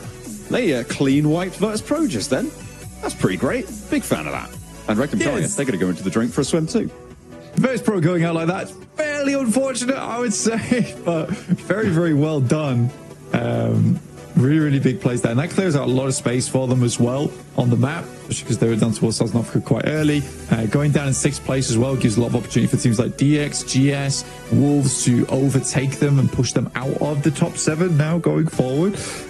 In the meantime, we've Alpha 7 on a long approach from shooting range all the way down here, but so many teams already making that cross early on. Regan Kaya also making the swim. So many vehicles will already be taken here because there were so many teams on Sosnovka early that Regan Kaya likely for the rest of the game will be moving around on foot. Yeah, it's very picked clean. You're right. It's just the bones left on that north side of the Sosnovka Island. We'll see what they can do, though. They may be able to nab 1 or 2 if they're lucky. They can get close enough. We'll have to wait and see. E-Arena, they're going for the bow take to the south side. This is going to potentially be uncontested here. There's no one really overlooking this beachhead on that south edge. The rear duo for E-Arena as well. They're playing very, very split. Also on a boat rotate, so they'll be joining up with their teammates fairly soon. The Wolves managed to get through nice and early onto the military island. They are just south of that observatory mountain. They've crashed into the compound on the south side, southeast point of the military island. Now, a lot of teams have made it, but there are a few who haven't. R8 actually very slow to move, and Thunder Talk as well up in Stalber. They're still looting, it seems. Yeah, I mean, go off, Kings, I guess. It's an interesting maneuver, and you can't really fault it too much at this point in time with how they're playing. I mean, I just need to wait and see. I personally think this is a little bit late. It's very late, in fact, from Thunder Talk. And with the amount of teams that are already down on the Southern Island, I mean, getting in there at that point is going to be very difficult. I think maybe the plan is just to get as looted as possible, as much utility as possible to make that bridge crossing doable. But I don't know. But you can see here, Regnum Kaya, as I said, no vehicles on foot, which is what we expected to happen, John, but it doesn't look fun at all. I mean, hearing a vehicle anytime and having to drop the deck here, this is some very sad gameplay where you pretty much have to hide it out as much as possible. I mean, you've got to feel real jealous as well of teams rotating past you in vehicles. You're like, oh, man, if only we had that. We could do super well this game. And Reknakaya looking to convert on their last match as well would be a brilliant result. As we're looking over towards those bridges. Actually, the crossings so far have been basically uncontested, Black. I mean, it's only Virtus Pro who have gone down, but that wasn't on a crossing position. That was on just a fight for a compound once the crossing had already happened. It was. Only 5 teams have remained to cross. And that's what they're looking for at the moment. Mad Bulls, R8 off in the distance up towards South George. Alpha 7 just passing Lipovka now. Orangutan as well, getting past Prison, past Shelter and Milta. The bridge on the east side currently, I mean, it's Geeke, right, who are going to be overlooking it from that observatory mountain. I think for Geeke, it's actually a really strong spot to be playing. We've seen multiple times multiple teams win from that position on the map. It does require you to get a bit of an eastern shift on the circle. This is already quite eastern anyway. A lot of water off towards Novodobnoye. So it's likely this is going to cut back in towards the mainland. So there is a high chance that it ends up around Observatory in the end game. I don't mind Kara's position too much. I mean, what they're doing is essentially just holding out teams like Alpha 7 who are going to be coming in from that side. Still no sign of Thunder Talk just yet, by the way. It's still on the northern side of the map. Looks like they're bowing out this match, it seems. You know, they've been playing so much more than everybody else at this point. You know, they needed a little break. They're making their way down from Stalba. It is still stage 2, but those crossings, I mean, especially now, you've got to wonder if Thunder Talk are going to be able to make it. That southeast coast is going to be lined with landmines for them to step on if they try and make their way in there. Wolves now in for a fight with GS potentially. GS were able to win it against Virtus Pro. Will the Wolves, who are just behind them on the tables, be able to do what Virtus Pro could not? I mean, for Wolves, there's, again, I think they have a similar issue to Virtus Pro where we're not seeing them respect a lot of sidelines in these matches. That's the thing that worries me is that, yes, the gameplay is not too bad, the rotations aren't too bad, but there's a lot of these moments where they're making some careless maneuvers, which I would like to see improved overall from quite a few different teams. I mean, Alpha Gaming even falls prey to this as well, where I don't think they're respecting other teams very much at all in these matches, and I think that's what is coming back to bite them. Like, even that last match that we just saw in Rondo, there was a lot of good chances for them to really kick off and start having a great game. Unfortunately, because they kept taking shots, kept taking these angles which were open to the likes of Virtus Pro, open to the likes of Thunder Talk, they slowly blew out players. And I don't think that was great, because from the initial moment, you know, the 4-man split was weird. And then getting further into the game, I was like, okay, there is a 4-man, this doesn't look too bad. But yeah, it ended up being quite disappointing, honestly. But we'll wait and see. I mean, they get to start in Millie base this time. No contest, other than Regnum Kaya, I guess, who are hiding over on that north side, just trying to live this game out as long as possible. Mainly trying to find some set of wheels, basically, Joe. That is kind of the name of the game for Regnum Kaya right now. If they could pinch one, I'm sure that Alpha Gaming have it on board. That would be brilliant, but position being known there. We've seen this from Alpha 7 in the past, Blank. They've taken to the skies. They are going to be heading over in the glider around on the east point here of Novo, trying to stay out of render distance of everybody else. Looks like they will be able to. Just a little bit longer. Very dangerous place to land, though, because Kara have outposts all over. You've got to think they're going to spot this, and if they don't, somebody else will.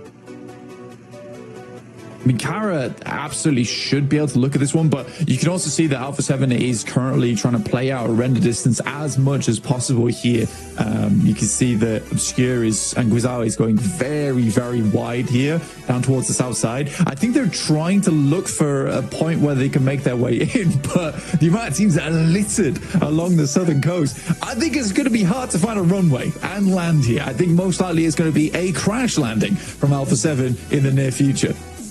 I mean, you just don't expect the north side of Novo to be open, right? Like, it should be landing there if you have a map feed up like we do, but that's really difficult to call. The swim as well for Revo and Carrillo, that might draw the attention of Kara. It could prompt a little relocation, but Alpha 7, I mean, I'm seeing them approach from the south side in that glider.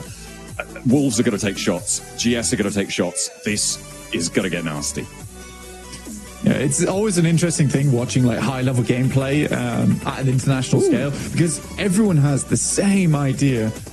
I mean, they were able to get up.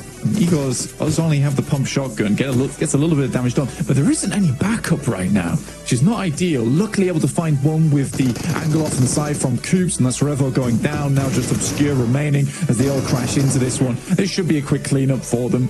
But yeah, I think that it's interesting looking at this at an international level. Everyone has the exact same idea, is that the south side is where most teams are going to make their cheeky rotate through. So everyone litters down there because they all assuming that each other are going to make that same maneuver. The only team that actually falls prey to it is Alpha 7, but alas, they were coming in from a long, long way away. Again, no sign of Thunder Talk just yet. They're still traveling like Frodo Baggins right now on their way to Sosnovka. There and back again. Goodness me. They are really going to have to get in fairly soon, because it's getting to be the blue zone's going to hurt a lot. They started obviously in Stalber. They were slowly rotating down. Also, R8 was struggling to make their way on through as Alpha Gaming seemed to have spotted Regnum Kaya making their way on foot. And unfortunately, I think Regnum Kaya, they've lost a player there. Far from ideal. And they'll be playing on as 3. Still fairly split and still very, very slow. Yeah, I think for Regnum Kai, it's a rough one. I mean, I think what you have to do there is commit a little bit earlier to an eastern crossing. I don't think that the swim is that bad, but under the assumption the circle is so far off towards that east side that it's likely going to center up on Observatory, which it is currently doing, by the way, so we were correct in that assessment. I think that you have to risk the eastern crossing as opposed to trying to play on the beachhead and the three building compounds around that area. I think that's what Regnum Kari are trying to go for. It's a very European approach, I'll say it that way, but I think in this instance it's not correct.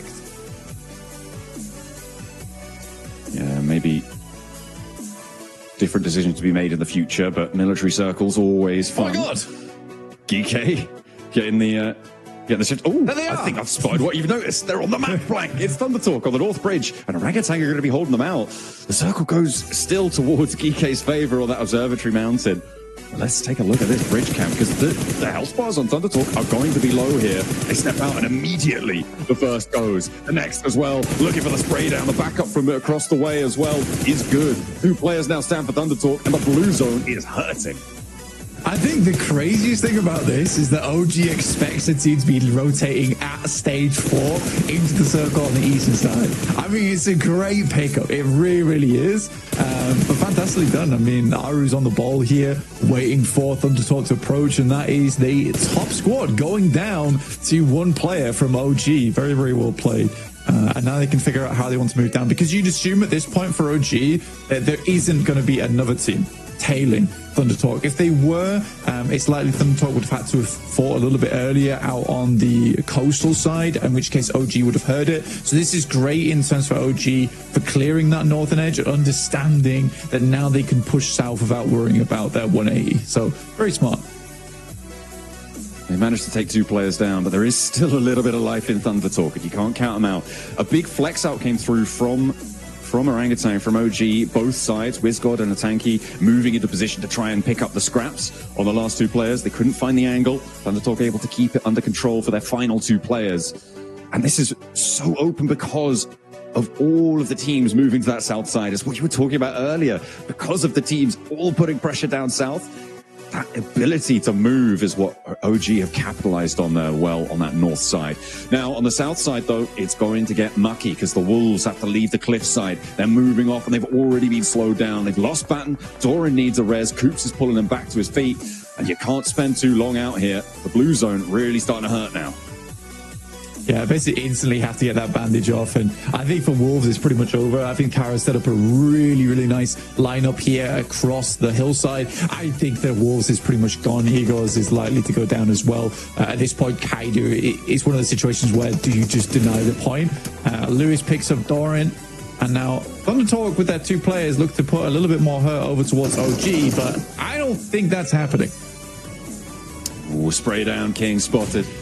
And Atanki able to clock the shot. AJ last to stand, and OG have only got one more domino to fall to take down the top dogs.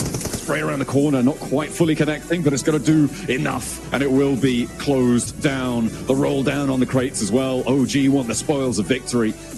Pulling that into the back pocket, they'll clean out the north side.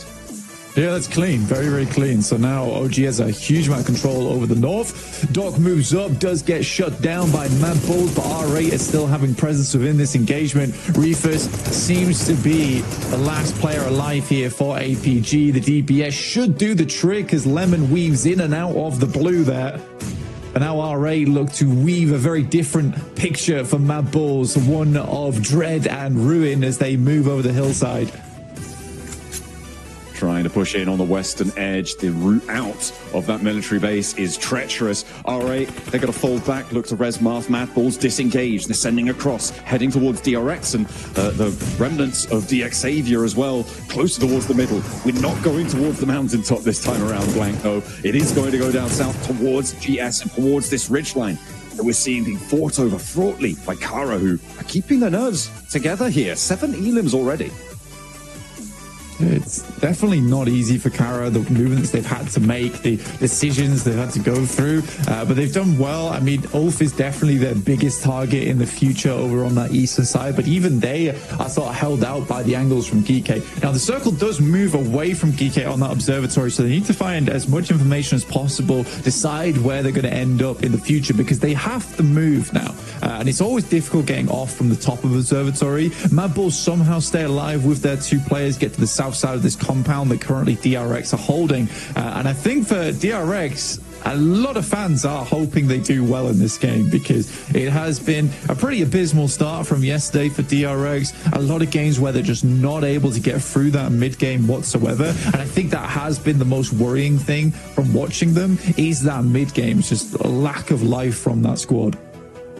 Getting through that mid game, always treacherous, and it's where you earn the majority of your points on the tables, right? It's getting past those mid game situations that starts to earn you those incremental 4-5 extra points that you need per match to really sit up and amongst the top dogs. DX Savior trying to hold the sliver of a ridgeline. You can see there's players above them as well from Ulf. That is a really tough spot, but I think DX Savior are going to be safe for quite a while. Geekay actually more likely to pull the trigger on a fight here. I mean, Geekay needs to find something. I mean, down towards Ulf is likely their best bet, right? They can still play high ground angle and then try and sweep down towards that south side. OG has met little resistance, and DRX actually moves off from that northern position on the compound as OG appears. So this is a very, very sneaky moment from OG to be able to get into the circle and then find themselves a strong position off the back of that as well. The question is whether R8's been watching this rotate and if they'll be able to find some shots over towards them. But again, so far it has been some fairly well calculated decisions from OG. I wonder if Ragnarok thinks he's cleared that angle there against Sakura. Did have a good old look there, spotted the horse, but didn't see a leg, didn't see an ankle or anything peeking out. Geekay, they're going to take shots over towards Ulf and back them off the angle. Actually, Ulf putting more pressure in towards the middle. Nice stuff, nice find, but that could all come a cropper if GS takes shots out of their way, if Ragnarok has his say as well. I'm very impressed that it's actually not R8 that takes shots over towards OG. It's OG taking shots to R8, actually finding a Mori here. And they don't have a lot of time to pick him up because the circle is in closing. Now R8's put in a very, very difficult position where OG knows at least 2 players are on that northwest side. rotate out. It's got it. Oh, I thought he was sending it there. I think he was breaking out. Two of them trying to flex through. R8 looking for that regroup, and they find it. They manage to pull themselves back up, grab in the vehicle, not go for the res out wide. Instead, use that little defilade that they've now been able to claim. Prestige backing out as well. Back up to that high ground. Wants the long range oversight, but will have to move back in with this circle shift. Ulf as well, putting pressure in. A potential scout towards GS. Ketch will get that info back to his team. And for Rectum Kai, you've been able to get quite far into this match. I mean, only have one player left remaining, and that's Wild, but Wild is typically the lone survivor for the squad.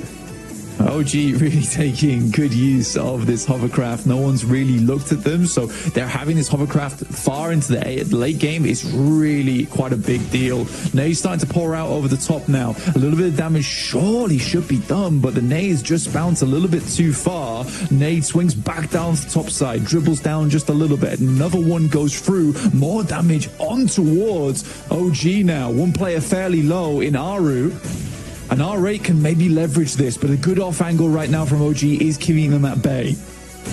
Oh, another nade, another knock. There's no punishment really being seen in return. Finally, Marth goes down. There was a third party as well, I think from Geeke on the high ground to take a shot over towards one of the players from OG who has now been flushed away. Trying to flex out. This is where the off angle from Prestige really needs to come in clutch, stopping this fight. The smoke's over the ridgeline. They want to keep this momentum going, but R8 back off the angle. The nade's not quite connected where they need to. Marth potentially? No, it goes too long. The cook not quite right there, but that one's good. A tanky sends it back his way. And Aru again, so low, but not going down just yet. That is a cracking grenade from Amori over the top towards WizGod, who's trying to get that off angle towards them. They've laid the smokes down, trying to keep R8 back at this point in time, give them the heavy hand. But right now, it's just not working out. WizGod likely to go down. Finally, Prestige enters the fray. Moves in from that off angle. That might actually give OG an opportunity here, but another flush comes through, and R8 now into a 2 versus 4 in their favor. A tanky needs something big, but he only gets one. There is no answer from the backline, unfortunately. Aru out in the open, caught with his trousers down there, and R8 are going to send them away. 5 elims though on the game, Blank. That's a pretty good result. Yeah, it's not bad. Gets them back up towards 4th place now, and there really isn't anyone chasing them too hard on the tables. Alpha 7 went down as a VP as well as Wolves earlier on, but there is now teams like trying to make up points with this massive point vacuum at the top from Thundertalk. You're going to start to these things get very messy towards that top 7 towards the end of today. Ida finding Solus as well, so R8 not done quite yet. They want a little bit more.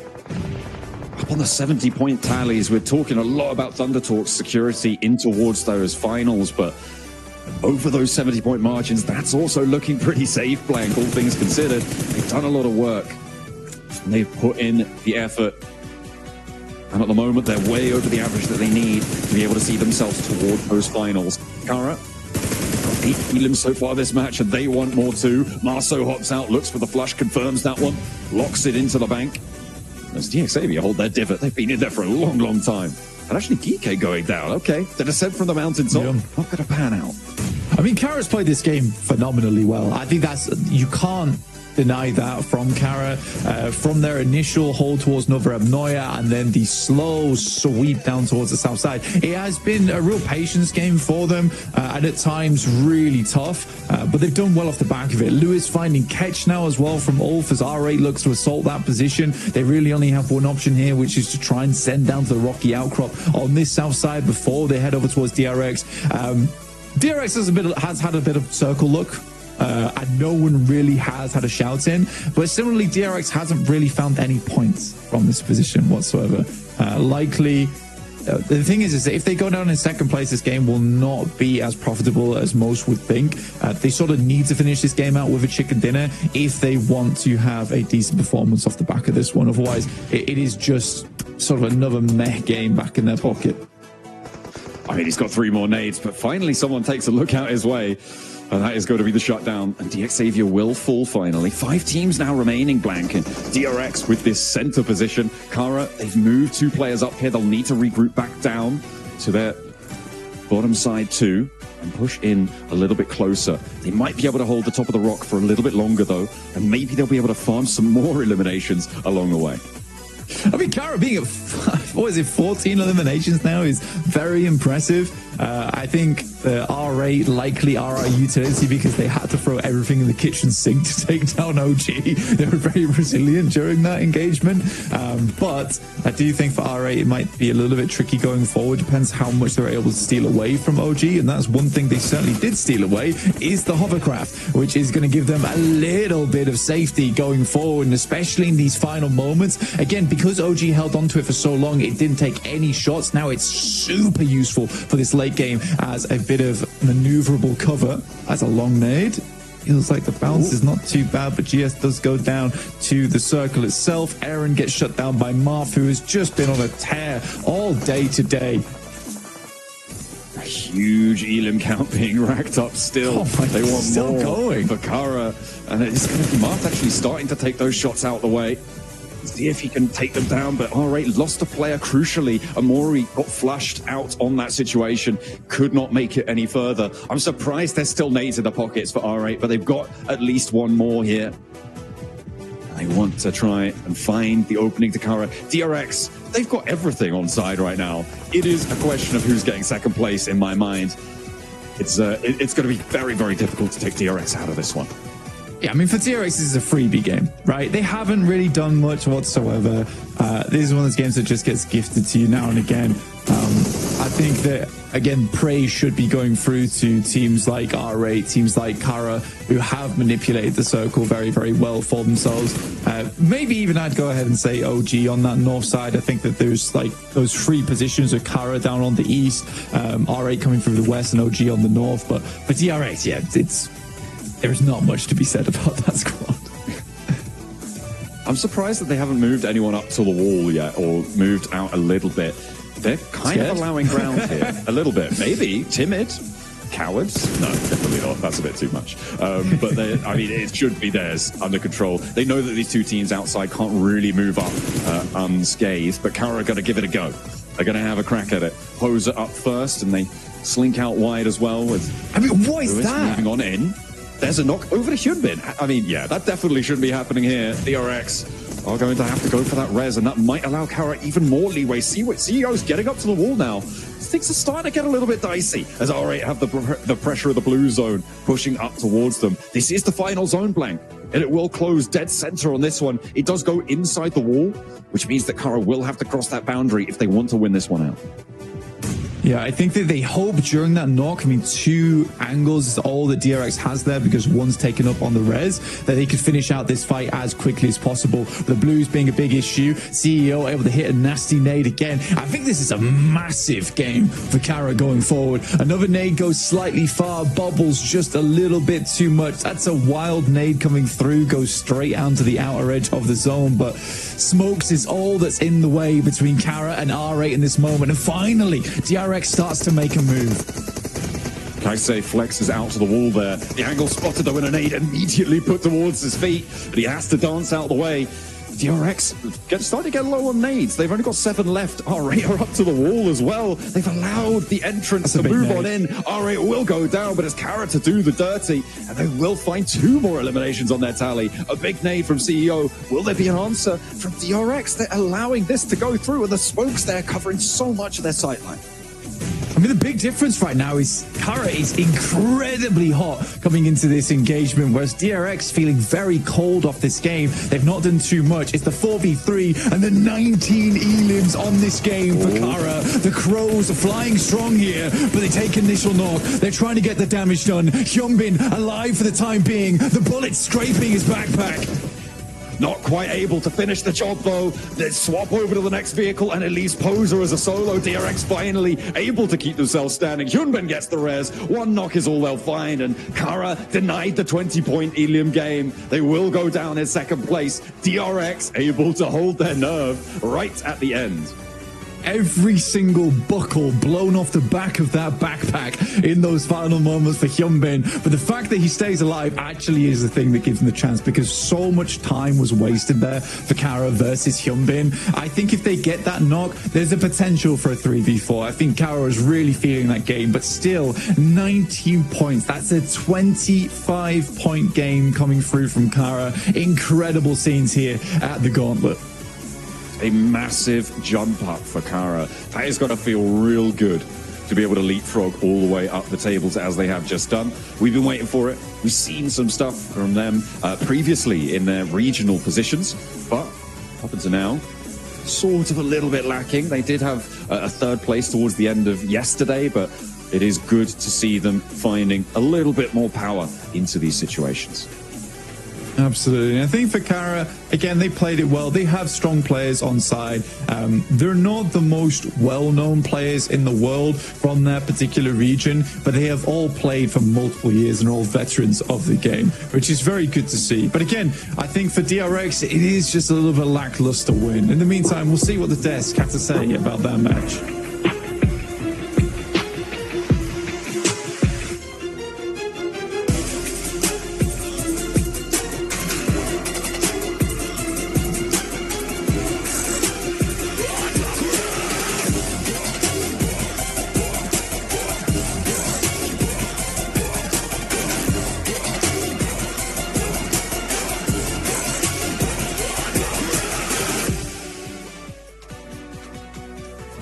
DRX down in 15th place, so desperately needed a chicken dinner, and they get one right here, right now. Maxman, why was this game so different for DRX? What made them get the chicken dinner as opposed to the performance pretty much for the rest of the tournament so far? Oh, I was hoping you wouldn't ask me that question. They got circle gifted, okay? you want me? Unfortunately, it is a win they desperately needed, okay? Don't get me wrong. They were in 15th position before this game. They were circle blessed. Luckily enough, they do go for that big push onto the side of Kara, as you can see here in this finishing blow moment. And they do get himself some really good swarm moments around Poser, get himself the wrap-up, and get himself that chicken dinner. But it was definitely circle blessed. And it is not the win I wanted to see, Nitro, to be completely honest from them. A bit more presence when they do get eventually a chicken dinner. But you know what? As you stated before we got on the desk here, that give them a little bit more of a confidence boost to finally initiate that ascent in the rankings. I 100% think that's the case because of the way they switched the flip, or flipped the switch, that's the one. They flipped the switch. As soon as they decided, okay, now's the time to go, they went for it. That was the DRX we're used to seeing. So I think now they've got points, they're out of 15th place, they can relax a little bit, take a breath and go, okay, we've got a win. Yes, it was kind of handed to us, but we took it in the end.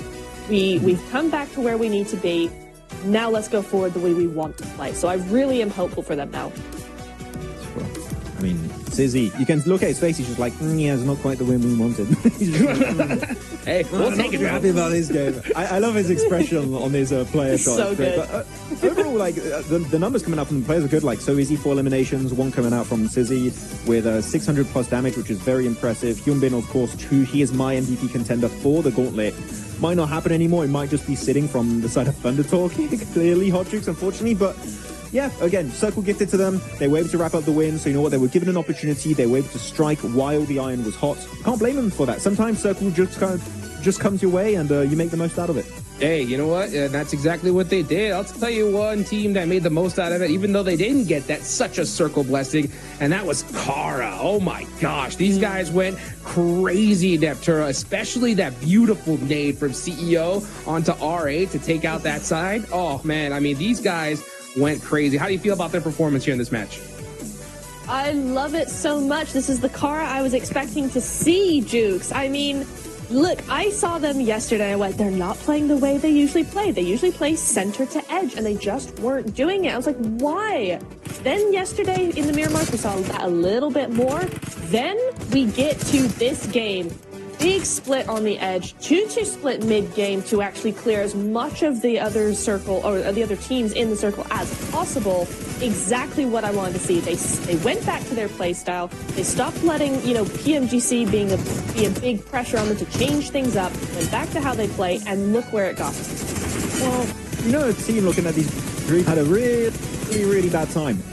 It was Alpha 7. The glider rotation into also 2 players swimming into Nova itself didn't work out. Unfortunately, they were trying to get scraps here, and they got nothing for their troubles. As though on the northern side, we did see for a bit Haru clapping back versus Thundertalk. That was a really good double spray and getting 2 eliminations right away. Aru popping off as the IGL and clearly can be a fragger from time to time. Clutched it.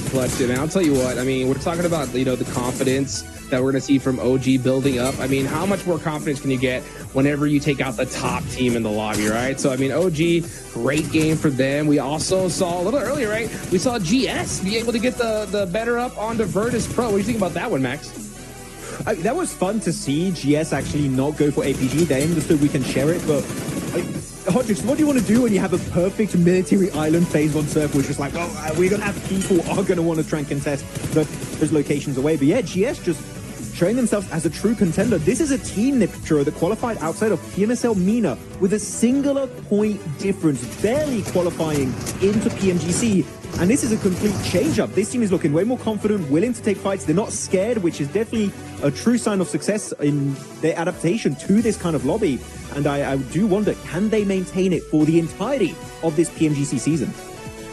I would love to see that. You see them on the here on the map here now. But yeah, I think also Jafar has been such a key player for them. It's been really, really nice to see them coming through what needs to be done and really just helped his team as well here. But that zone. Look at R8. They're like, yeah. I'm like, what? I on that thing. What the heck? And then circle? We didn't play circle. What's the circle? I don't know. Oh dude, they're still over there when the circle's that small is wild. That late rotation. I'm surprised they got as far as they I was got born then. in it. Molded by it. And they picked some really good fights. Prestige had a really good off angle in that fight, North versus Orangutan. It really set them up for success. And once they do clear Orangutan, they start holding on the western ridge, which gives them not only just a really good angle to third party, these southern fights. I think you had Ulf, you had Kara. They can easily get a third party opportunity on that. It also keeps them relatively safe. And you can see here, they don't really take too many casualties until they have to push over the ridge, which at that point here, Hodge, you saw the nades of CEO were on point. And because of that, 25 points for Kara here. Outdoing DRX that got the chicken dinner. Kara, maybe this is the start of a great comeback.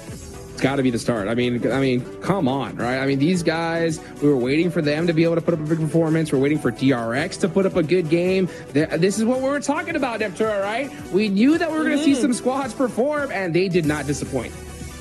They haven't at all. It's nice to see Ulf as well in the top 5 of these points, right? That's another team we wanted to see more from. And, you know, DRX, we talk about, yeah, you know, they got the win. It was a little bit handed to them, all of this. It's still 17 points. And when the leaderboard is kind of close, as we've seen it, that is really what you need. So 17 points going to push them pretty far up those leaderboards, I think, and they'll be able to now use that as a springboard into the next match. So very excited to see what they've got coming for us. Yeah, Kara, they landed over there in Novo, right? And they just started playing that edge style you were talking about, right, before and after. You know, what do you think, you know, when it comes to Kara, right? What's the difference between this game and playing that edge style versus, you know, when we see them go center? Like, what do you think the big difference is for them? For them, honestly, the difference between the two play styles, I feel, is how comfortable they are with it. Because they play center early on in the game and then switch to edge. And what we were seeing them do is play edge from the very beginning. And that only meant that they were getting left behind by all these other teams. So I really think that that's where they're going, oh, okay, wait, let's switch back. Let's do what we normally do. They're more comfortable and they can be more creative with it now. As so easy. It's not, hey, it's not sitting. For once, it's not sitting being the MVP of match 2. Look at this pentagram. It's like healing 0, and then you just have a line 29 minutes survival time consistency, and then 0 assist. This is the weirdest pentagram graphic I think I've ever seen in PUBG Mobile eSport history. This is an odd looking one, but 0 healing again, showing that they were circle blessed. They didn't take any unnecessary fights. They weren't over peaking to like take fights. It just didn't make sense. They're just like, we're given a free ticket to the late game. Let's use it here, and it worked out. Yeah, man, oh boy, did it. Look at DRX now in 11th place, 37 points. So that's at 9 away from that 7th place position. By the way, guys, if you don't know already, it's 7 spots that are going straight to the grand finals. Everybody else is going to be going to that group stage, right? So looking at these leaderboards, Max, okay, we're about to hit that halfway mark, right? You got GK all the way at the bottom. What is it going to take for these guys to finally wake up? Points? I mean, yeah. For Geek in particular, I was That's a fact. quite disappointed because they were playing Observatory this game. They didn't do much with it. They were very hesitant, very slow, and Kara just saw an opportunity to kind of do what GK should have been doing this game. So GK need to see a step up, a little bit more confidence being displayed here in these lobbies. And same for any of the bottom teams. APG also I didn't even do much this game. Neptura, we need to see the APG comeback, and as of right now, it's almost a halfway point. As Hodjuk said, it's getting a little bit late to initiate that comeback. I know it is, isn't it? And, you know, even as we look at those leaderboards earlier, right, like even a win like from DRX is going 15th to 11th. So APG need to have a lot bigger of a game than even DRX did or Kara. I mean, they really need to shape their next game more like Kara, because Kara went from 11th all the way up to 4th place. 4th. Wow. In one game. That's crazy. I mean, APG need to be looking at Kara now. I know I keep going on about them, but honestly, I mean, CEO coming in here, 6 eliminations. Yeah. 6. Come on. We know APG can pull those numbers. I want to talk about Amori for R8. This guy has been consistently on these top 4 player graphics, right? I mean, when you're looking at R8, you're looking at Ida, looking at Skuton, you're looking at Marth. Also, there are some really good moments in day 1. But no, Amori is clearly the setup player. I don't think it's intentionally made in a way that he is initially the fragger. He's just a player that finds off angles to set up his team for success, and his off angles are genuinely, Hodjuk, so good. He just gets 3 points, 3 eliminations every single time. So Amori is genuinely a genius when it comes to the off angle plays, and so far it's been really paying dividends in these matches. Well, you know, that's an interesting point here, right? Because Amori, he is definitely finding those off angles. You know, we saw in that later fight, though, one off angle that was from Prestige, right? Prestige was holding that huge off angle. I think that really set up that fight for them, right? What do you think about Prestige holding that off angle for so long? And then he finally grouped up with his team towards the end, right? But do you think that he should have held that there back a little bit longer, or do you think he joined up right on time with his team? I think it was used perfectly, actually, in that fight there, Hodjuk. The way he was playing it, relatively passive, I would say. He was just trying to keep Orangutan in check and stop Orangutan from bleeding over that ridge. If Prestige is not in that position, I think Orangutan keep hitting some of those great nades they had in that fight, and they just completely overwhelm R8. Prestige's off angle is the only thing that kept Orangutan in check. So, Neptura looking at R8, everyone, it feels like, on the team can pull off angles. I know Marth can do it since spring of this year, so they're just all off angle players. maybe that's the strat. Honestly, it is kind of the strat. I mean, you see time and time again when you look at fights, very rarely is a fight won by 4v4 just right in front of each other. It's always a sneaky little off angle. It's always somebody wide wrapping that just provides that cover, you know, pushes a team into a corner and stops them from doing what they need to do to defend themselves well. So, you know, it is, if you have a team of all off angle players, honestly, I find that that's probably like one of the best strats you can possibly have, just because it gives you that flexibility to do whatever you want and surprise them however you can. Yeah, definitely. So looking at this graphic of the top 4 players, we've been on this one for a while. I kind of like how CEO is grabbing his logo. I don't know, it's just like, that had to be intentional, right? Yeah. I mean, you look at this performance of CEO, it makes sense why he was on S2G. If you guys don't know, by the way, a little history lesson for CEO. He was on S2G. He was part of the biggest org in Turkey. That shows how much potential this guy actually has. He was part of the rising older generation of PUBG Mobile eSport, and he's still putting up numbers. So CEO, I wouldn't be surprised if he's able to, again, put up the numbers and contest the likes of maybe Regnum Kara moving forward. Yeah, I mean, they already passed them up, so they're feeling pretty dang good going into these final matches. I'm looking right now at the leaderboards, right? Because with this next match, we're going to hit our halfway point here, right? So 7th place is that cutoff, Neptura. Looking on down, it's pretty close, right? I mean, we can see pretty much, I mean, even Alpha Gaming, they're all the way down there in 14th place with 27 points. That cutoff right now is GS with 46, right? So, you know, how many more games do you think Alpha Gaming have to kind of breathe here, you know, before they need a chicken dinner? Or do you think, like, this Erangel match, it's time for them to put up some points? What do you think? I honestly want to say, like, maybe one more game, but the way that the rest of the teams have been playing, I feel like We're starting to see some teams step up that haven't been stepping up so far. They're starting to come alive. They're starting to do what they need to do. So maybe one game is too late. I'm not entirely sure. I think it really does depend on how this next game goes. So yeah, maybe they do have one game. Maybe, I think. Because Regnum's starting to do stuff. Ulf are starting to do stuff. The RX, Wolf, they're all doing it. So APG, like one max. Okay, 1 for breathing room, Max. Do you agree? I would agree. I think that's a decent sample size to have for them to try and do a little bit of a jump up in the leaderboards. I mean, everyone's looking at APG, of course, trying to initiate that comeback. I'm looking at E-Arena. I'm going to look at the team that's below them right now. Yeah. They're in 15th position. They're just 1 point behind APG with 26 points for themselves. It's not impossible for them to catch up to top, but I was very impressed with how E-Arena, the players individually especially, were playing back at PMWC. They dominated this most recent PMSL SEA season, and I was very how they were going to play here. And unfortunately, they've just not been able to follow through with those initial promises we had earlier this year. I'm hoping E-Arena can make it, because it would fit. Already we don't have Bigatron, by the way, from SEA, which that alone feels weird.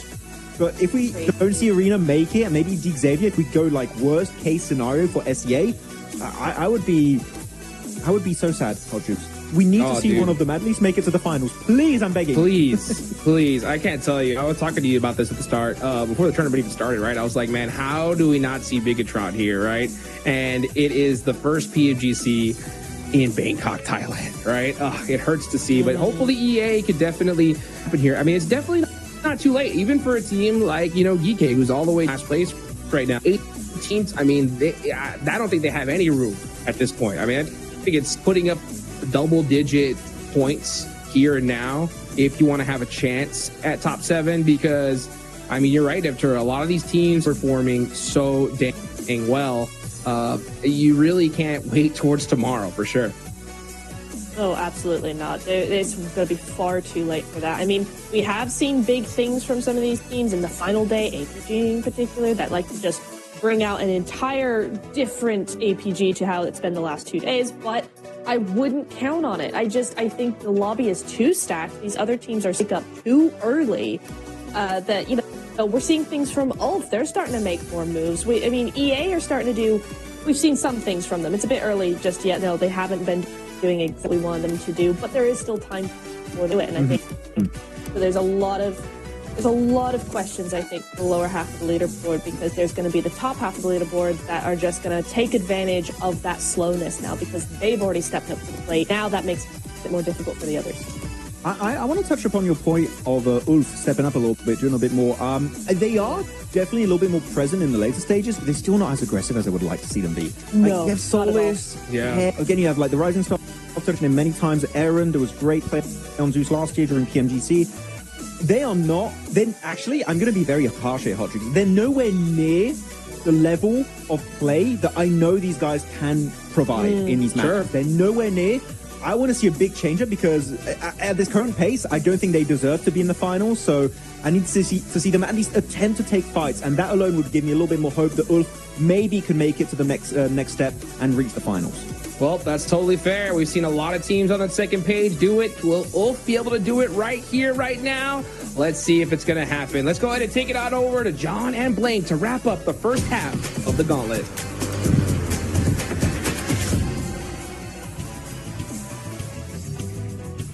Alrighty, let's go for another Erangel. We'll see if we're going to get another military island. It would be interesting. It would be exciting. But we are going to be heading on in. My name is John Allen. With me is, of course, Blank. And we're going to be getting stuck into this one. A close down at the end there for DRX to keep things under control. But we'll have to maintain a hopeful situation that we'll see something a little bit better from them this time around, even if it will result in a win. I would much just prefer to see another Kara performance. The 19 Elim game was phenomenal. Very, very fantastic stuff to watch unfold. And I mean, overall, their game plan was pretty solid from start to finish. Sadly, weren't able to take on DRX. And again, it's from basically an open field with a couple of trees versus an entire compound. So DRX definitely had some advantage there, as well as having a bit more utility in those final moments. The fact they're able to hold them off for so long, it's like one of the situations where Kara, if they don't get that initial couple of knocks on towards DRX, they don't finish off R8, and I think that both get swarmed by DRX in that end game. But this is a west to east playing path. Very kind one, first kind one we've seen today. We'll see where the circle ends up here. Thunder Talk taking a slightly different approach from last game, luckily for us, because that last one was a bit weird, honestly, overall. But we are heading over towards the eastern edge of the map, around Rozhok, Tear Hill area, just south of Yaz. So still Yaz Field in this one, John, but plenty of fun compounds to play this one out. Yeah, we are going to see maybe a little bit of a diversion for Thunder Talk. Of course, they are close to Kara, though, so maybe a little bit of danger there. In general, we'll be keeping an eye on that Milta area. The circle a lot more centered towards that Potato Hill zone in the middle. A little scrap for Alpha Gaming, and actually, they're going to be able to win this time at the start of the game against one of the players from Wolves. They can't quite get there in time to pick him up, as Coops will be taken down. We are going to be heading to a little interview with Poser himself from Kara after that incredibly massive game. 19 elims. Let's find out how they did it. Oh, maybe not just yet. We've got about 20 seconds before that one. But either way, they are going to be tuning in for it. It was incredibly monumental. They were on for maybe a 23 elimination chicken dinner blank. But welcome back to a quick report with the 7WG. Ladies and gentlemen, we have a new record for eliminations in none other than Kara Esports. I have Poser here with me. You guys were working those 2-2 splits wonderfully this last match. When did you decide to go to E-Arena? Bu son maçta 2-2 oynamakla çok güzel oynadınız. Ne zaman Arena'ya üstüne saldırmayı düşünmeliyiz? Nova'nın içindeyken alan bizden çektiğinde Arena ile oynarımız aynıydı. Ondan sonra ilk önce kıyı temizledik, sonra da onları temizledik. Adım adım iyi oynadık. So the circle actually go on our gameplay with Arena. So when we saw that, we first clear the edge and then we jump on them. And with this performance, I mean, it's going to shoot you up the leaderboard. What does that mean for the team? Valla bu puanlama sizi sıralamada üst kısma çıkarttı. Nasıl hissediyorsun bu takım için? Şu an özgüvenimiz daha da yerine geldi. İhtiyacımız olan böyle bir maçtı. Henüz potansiyelimizi göstermedik. Daha yeni başlıyoruz. So we got our confidence backs up, and then with this, we will show our performance that we can do better. Hey, I'm hoping it continues on. 19 eliminations. I know the Turkish crowd is going to be hyped. Back to you guys. Absolutely. It would be brilliant to see if they can carry that forwards. It is, however, very rare to see teams have two performances like that in a tournament. It would be something special. But we can always hope. Thunder Talk, though, they've definitely had more than one of those performances. It is a rarity.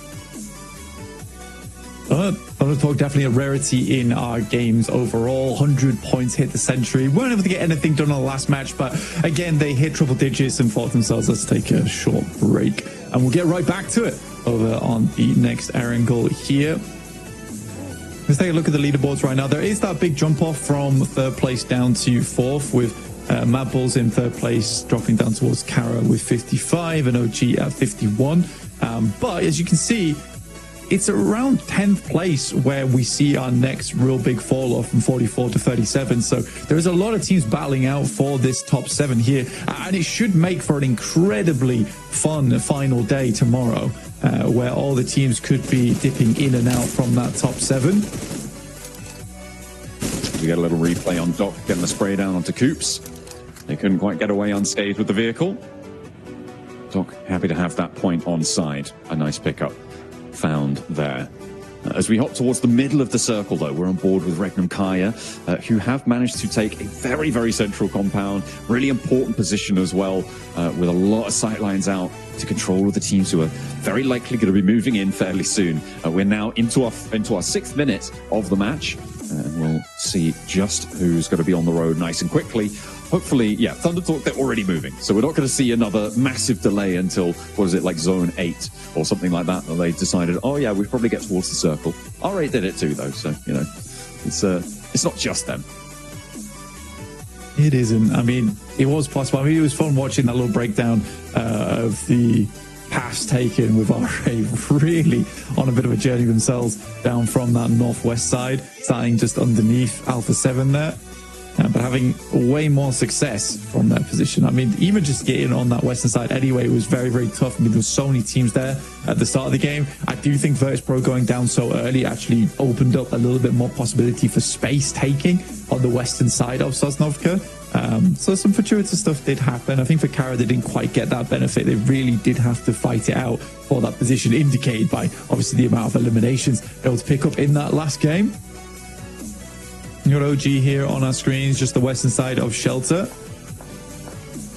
Just waiting to see what they want to do next in terms of scouting, where players are coming from. Regnum Kaya left fairly early from their position, headed around where Dip is. And we'll just hold that out. With Ulf coming in from the northwest side, that is something they'll have to worry about in the short future. Alpha 7 moving in on that north edge. Over that Rostock Bridge, uncontested on the crossing. A little bit more treacherous down towards the south. R8 moving out now from South George. They're moving around the foothills of Everest, trying to head out east. Behind the Mad Bulls, though, they will, if they want to go over the north side of Pachinki, they'll have to go through the Mad Bulls there, or try and find another way around to try and get into this one unscathed. It's easier said than done.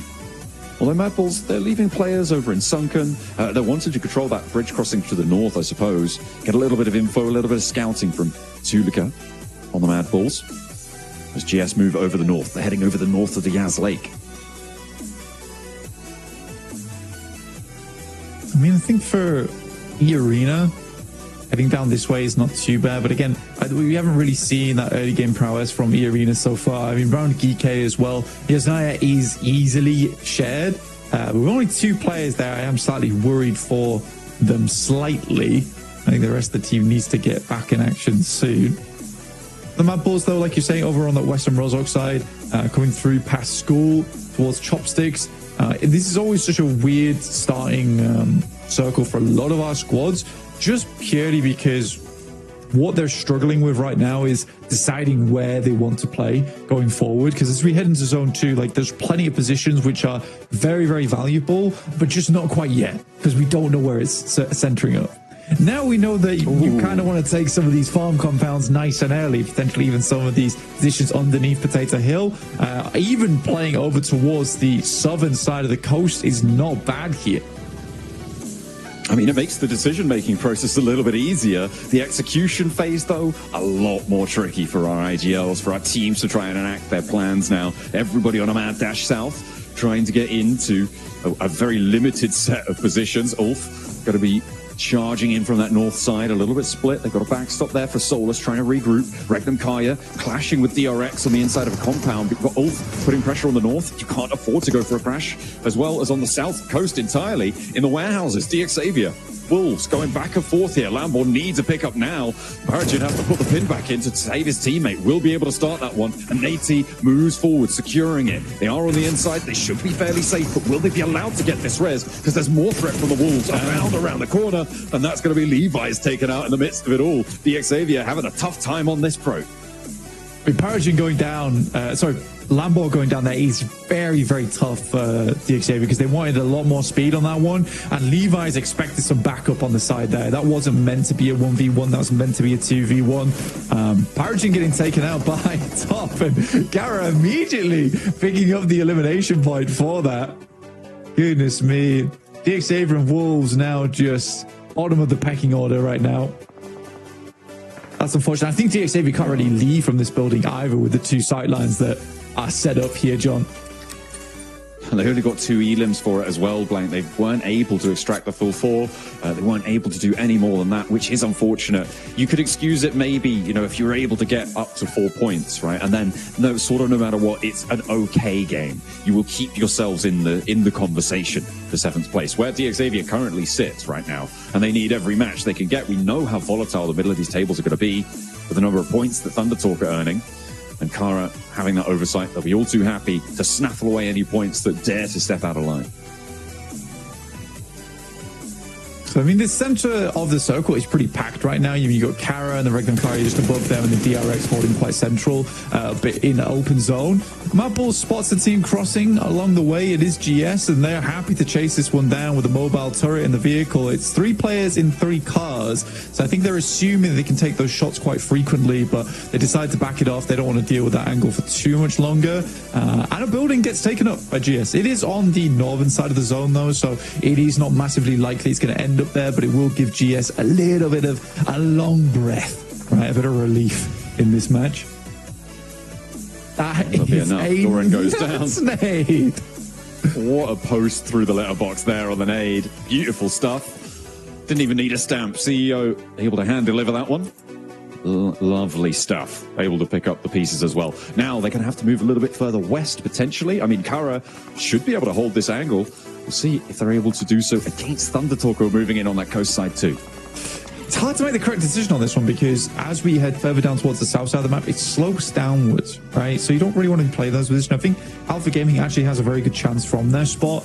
They have a lot of high ground oversight here. The issue is they're going to have to play that late game a little bit more aggressively as the circle probably will move away from them. I think R8 has one of the more fixed positions inside of the circle. It's a lovely compound to play around with. Leaving it is slightly difficult because you do need to wrap around towards that northwest side. But in this instance, it's really good because I don't think they're imagining that it's going to be a hard west shift on the circle. So this just gives them nice 180 oversight towards their eastern edge. And that's a lot of information to be gained off the back of that one. OG making a mad dash along the way over towards a small building they can potentially play the rest of the game in.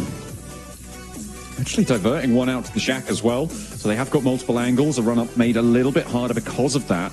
With 4 players alive, I'm only seeing 3 in the middle there. Or maybe they are all 4 packed in. We'll have to wait and see just how they can hold the dead center here. They're in a little bit of a valley blank. So it is very much a standoff. They are committing to this location. It will be very, very difficult, if not impossible, to leave it.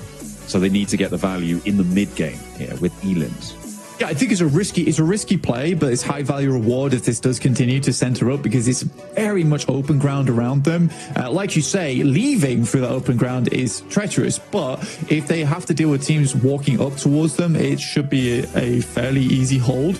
So I think for OG, it's a case where you play this position and, like you say, you are just committed to it now. But it is fairly central. They had no real other options other than playing sweep on the edge. And I think they're more comfortable playing this anyway. They're quite decent when it comes to holds. So we'll see what OG can do from this spot. It's a slightly early commit, though, at stage 3. But because it is so dead central and in a compound, I think you make that call. I hear him now. Jafar angles over towards Virtus Pro, the rest of GS as well. They moved out to the north side to try and have a breather, but they're being crushed down a little bit here. Virtus Pro have to turn around. They don't want to get stuck into that anymore.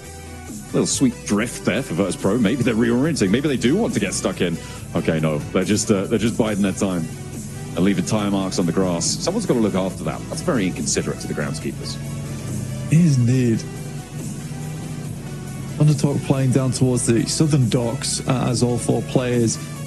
There is a chance it does go down towards that south side. It's not always the greatest and latest of positions, but with a little cover and the little positions available in that spot, docks is not that bad. The question is how well you can hold it as a solo team. It does get to those points later on where you end up sharing that position on the east and the western side of it, often leaving the warehouse open as it's a bit easier to nade out.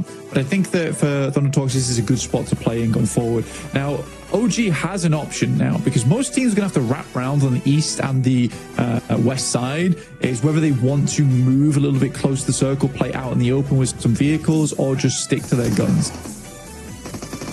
Refus on the inside, not going to win that one. The Arena able to find it in an immediate shutdown. Alpha Gaming not in a position to go for the backup there, and Zyol caught out in the open by R8 across the way. That's a couple of 100 meters out there. A long shot coming on through. In the meantime, Geeke, Regnum Kaya clashing on the inside here. You've got DRX on the north at this point too. Those nades are coming on through, but it is Regnum Kaya to draw first blood. However, it's traded off. Flushes need to come through now, and Safety will be able to find it. Unfortunately, it is taken down in the process. Kevin on the outside, though, looking to try and hunt down more Regnum Kaya players here as he steps forward to Loxy. Low HP on Zedwall. Can't really step too far in, but with a shotgun to play against, you know it's probably not super likely that you're going to go down through the consistent spray. Regnum Kaya, however, go down to DRX on the approach, and that is going to be an overwhelming force from DRX on the north side. Not timid this time around. I think the craziest thing is Kara gets a shot in there, by the way, from all the way down the southwest side, able to pick up Loxy as he jumps out the building. Regnum Kaya just melted under the pressure there, and DRX actually pick up a fairly decent spot for themselves, all in that short moment of time. I think they'll be very pleased with how that one turns out. In comes Ulf over towards ThunderTalk's position. Again, like I said, this is a large area, difficult to hold as 4 players, and they're trying to gauge where exactly the ThunderTalk players are currently. Luckily for ThunderTalk, they always have this angle up top side. APG doing a good job to protect them from any target that comes towards them, and some fantastic nades are being lobbed up their way to secure some more points. Goodness me, Ulf, they try and move into the hills on the north side of this compound, but they're denied entry. Everybody with the third-party angles. Aaron, though, has actually managed to make it to the south side, so a last player alive for Ulf. In the meantime, Doc now has more arena players to worry about. 3 players actually taking shots out his way. You can see the rest of them trying to move through. He's forced out wide and taken down as soon as he moves. Sakura clocks him. And now Top has to try and find something in response because Doc is not getting back up. Yeah, it's a good third party coming through from E-Arena. They noticed there was fighting going down on this side, but it seems to be only one player. But RA currently in an engagement between them and VP. One player left alive for RA and nowhere near this engagement. It's Prestige looks to send some Molotovs in. It's a good position to throw them out, but VP immediately moving forward. Amori in the backlines in the shack, climbing a nade of his own. It's a long toss on it. A big gamble, but doesn't hit on target. Prestige down in the smoke has been spotted now. Voston keeps his head on the swivel, spots the player down in the dirt and leaves Amori the last to stand for R8 across the road. And actually OG are moving in on that north side, so that could be a big problem in their very near future. I think Alpha Gaming did just go down. E-Arena able to finish the job as the circle goes back towards the center of this one, leaving those cliff tops out of it. Yeah, I mean, OG can continue to play on this north side, but again, it's this question of where do they go next? I mean, luckily, because they cut out so much of their position on that northern edge, they don't really have too many teams watching in of where they're going to be maneuvering next to. I do like the way ThunderTalks is currently playing this, though, is where they're not splitting up into a singular area on docks, because they don't want to give an opportunity for a team like Ulf there to swing all the way around and crash into a singular part of the docks. Instead, they're spread across it. They take fire as teams come in and then rely on teams playing on the cliff to basically do the job for them once they lodge them on that hillside just to the north of it. It's an interesting play, and it's working out very, very well for ThunderTalks. E-Arena going to have to make a move, and maybe ThunderTalk will take some shots out their way, but I think Virtus Pro are going to be more preoccupied with holding them out. Maybe a drop down the cliff face, maybe go for a swim here for E-Arena. Tony K certainly taking that option. The question is, will they be spotted? Alpha 7 biding their time on the southeast side, but they do have to make a charge across the open ground here towards Mad Bulls, or, well, what's left of the Mad Bulls, rather. There's only 2 still standing there. Game's going to slow down a lot, but Kara actually has a very strong spot to work with. There are 4 players as well looking for another huge game for themselves. They also have been consistently taking pot shots at teams, so they've been very proactive from their position. Even if there is a squad 200, 300 meters out, they've been very aware and been taking shots that way. And the more casualties that they can cause within this lobby, the easier their end game is going to become, because again, as teams start to get crunched towards the center here, more and more fights are going to be taking place out in the open, and these are not fights where it's likely you're going to live with 4 of your players. You're likely going to have to sacrifice 1 or 2 just to win an engagement. We saw Singh there actually stepping out onto the docks for ThunderTalk, and Aaron laying low, not wanting to get involved. May have sightlines on it. The question is, does he want to pull the trigger here, expose his position, let them know he's there? Tony K moving up to the pontoon there, trying to hold it down. I have no doubt that Aaron knows exactly what's going on here, and he is opting not to take these shots. He just can't confirm the point. It's much more valuable to play with the protection of ThunderTalk around you and try and play for it later. Oh my. Tony K steps up and he wins that. How on earth do you win that? Stepping up out of the water, draws the weapon, and immediately lands the shot of the Shing. That's got to feel real bad on the south side there, and that's going to move King out to have to go for this res, to have to try and pick up their teammate. This is Aaron's time to shine, and he steps up and does exactly what he needs to. That is what he was waiting for. Thundertalk are having a nightmare here. Oh, this is very bad indeed. Thundertalk likely down to 2 players. We're seeing it's going to be a difficult pickup from their side. Completely lost track of Tony K as well. And that's one of the things where you only send out 1 player. You know he's in the water, so you look to just finish him off, but you do not expect the 4th player from Ulf to still be alive on the other edge. Dear me, we are surfing here over on the docks. And Thundertalk are currently dealing with the tsunami. Okay. Side shift. They have to push out, so they're going to have to leave here as well. This does mean that they can just fully disengage and look to leave these solos to their own devices, but that's going to be difficult because you've got Virtus Pro and Kara who are going to know all about what's happening here. Quick knock from OG down towards Virtus Pro.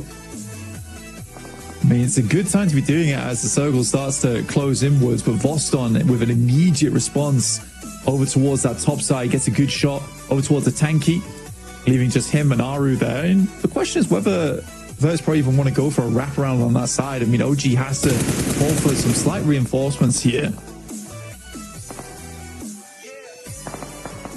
It is good news, I think, on the north side for OG.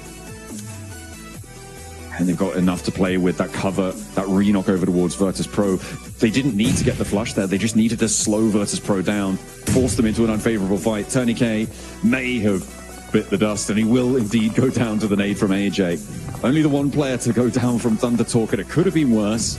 But Aaron really bided his time well there. He played the time perfectly, and actually maybe afforded an opportunity to have a chance to get another point or 2. Yeah, currently we're in the top 10, so 3 more teams would have to go down before we start hitting placement points. DRX holding on to their position quite nicely as GS attempted to assault their position. Hyunbin on the top stairs, looking for Icon right now.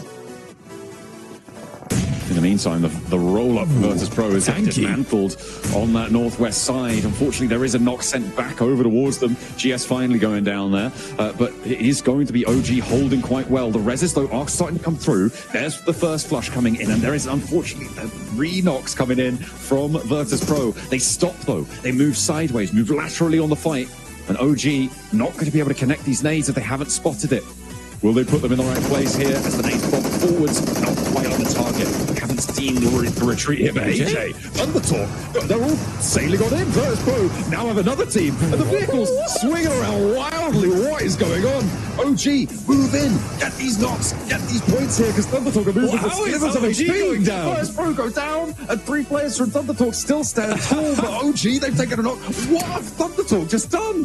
What? I mean, DRX were taking shots across the way at OG whilst that all was unfolding.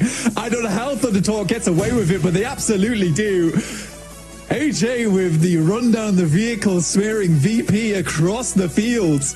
And now AKOP trying to get his HP bar back up again. A nade sent across towards the tree, slightly lagging behind the rest of the team. A nade sent along the edge of the blue here could be devastating. And it is close, but not close enough. Going to be able to find it there, stepping out towards the blue. Thundertalk get back in the vehicles, playing true chaos strategy there on the roll up to VP. There was nothing they could do, it seemed. He's going to be running out of ordnance fairly soon. Drops the last, covers his retreat with that flash. That's going to allow Thundertalk to disengage. Play on as 3 from here, which is crazy. Kara, I don't think they're going to be able to do the same thing, but I don't think they need to. With the circle as it sits, they keep in on the south side, and they may be able to find a chicken dinner this time around where they couldn't quite before. Yeah, it's a very strong position, but again, we are still going out into open ground now. I think OG's got to be a little bit careful because DRX knows exactly where they're playing from, but know they need to move down towards that south side. So DRX looking to set themselves up early or just rotate into the building along the way from Kara. Lewis does have a nade. Marceau sets himself up. It's a bit of a short lob, but it's on target. Soez gets knocked out with a nade to the forehead. Hits him with the swift underarm there. Nice little knockdown. Nearly getting Hyunbin. The pan coming in clutch there to stop the DX Xavier shots. The shots from across the way. Taking him down on the rooftop. A really difficult res to go for. You have to drop down. is bad news. DRX have been able to get a lot of elims so far this match. It seems like they heard me call them a little bit cowardly last time around. They're already up to 10 here, Blank. They want to add 4 more to the tally. See if they can break records themselves as they move on forwards. The flash comes through. The nade goes through to the back. Hyunbin goes 1-for-1 on the trade. The DRX have the flash sent their way. Drops down in the middle. Lewis holding the back lines, and there's only the one player for DRX faced off against 2 on the inside. Thundertalk just rocked straight up over towards DXAV and handled them. This is so weird from Thundertalk, considering it's a very different style of gameplay from them we're used to seeing. Good nade from Nate T himself over towards Singh, leaving Thundertalk, I believe, just on the final player now, as OG remains stalwart on that north side.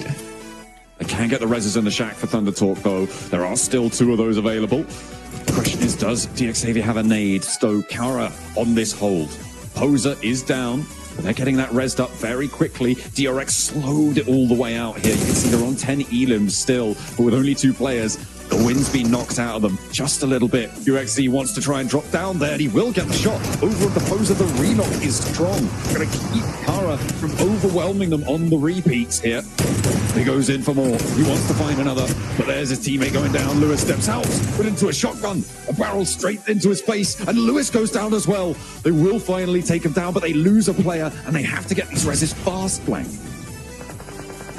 Over the top, tries to thread it in towards the shack, but a good shot from AKOP will take down Sighting almost instantaneously as well. And they've got to figure out how they want to play this one out, because again, for OG, they are passing through open ground. I think for Thundertalk, they desperately want to get rid of DXAV, but Nate, immediate reposition from his side. This is a good survival play for him.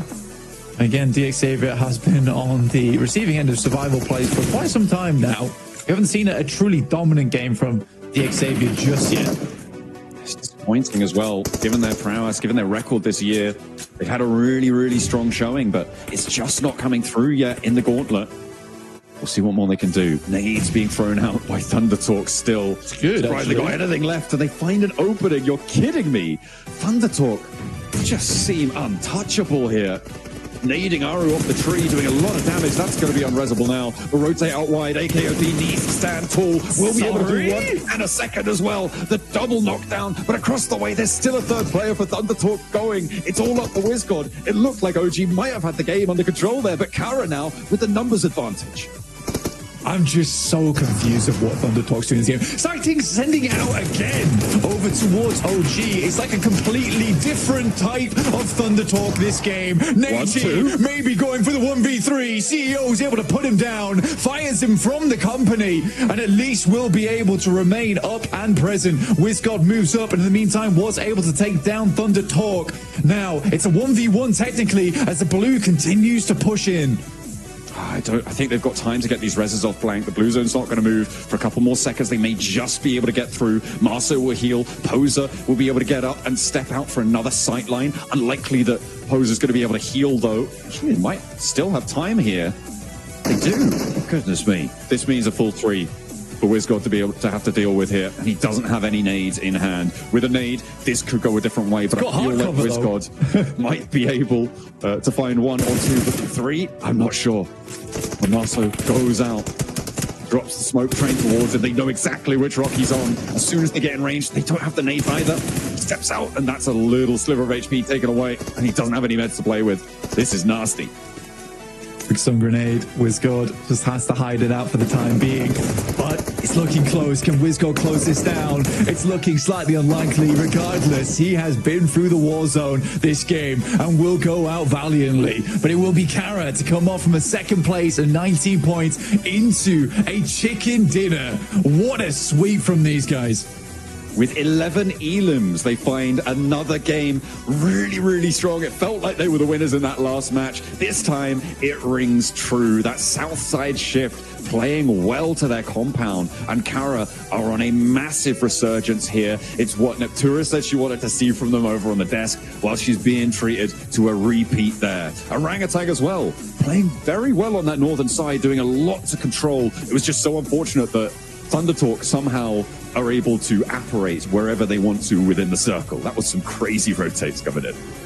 Oh, bro, I just couldn't believe we were just watching Thunder Talk just go hell for leather in the vehicles. It made absolutely no sense to me, John. It was like watching them go from tactical gameplay to suddenly, you know what? We're just going to give it our all here. Get in the vehicle, put the metal to the pedal, and just get things going. Yeah, it's really quite impressive how they were able to do it. But I have no idea just what what happened there for Thunder Talk. I'm sure the analysts do. Let's take a look.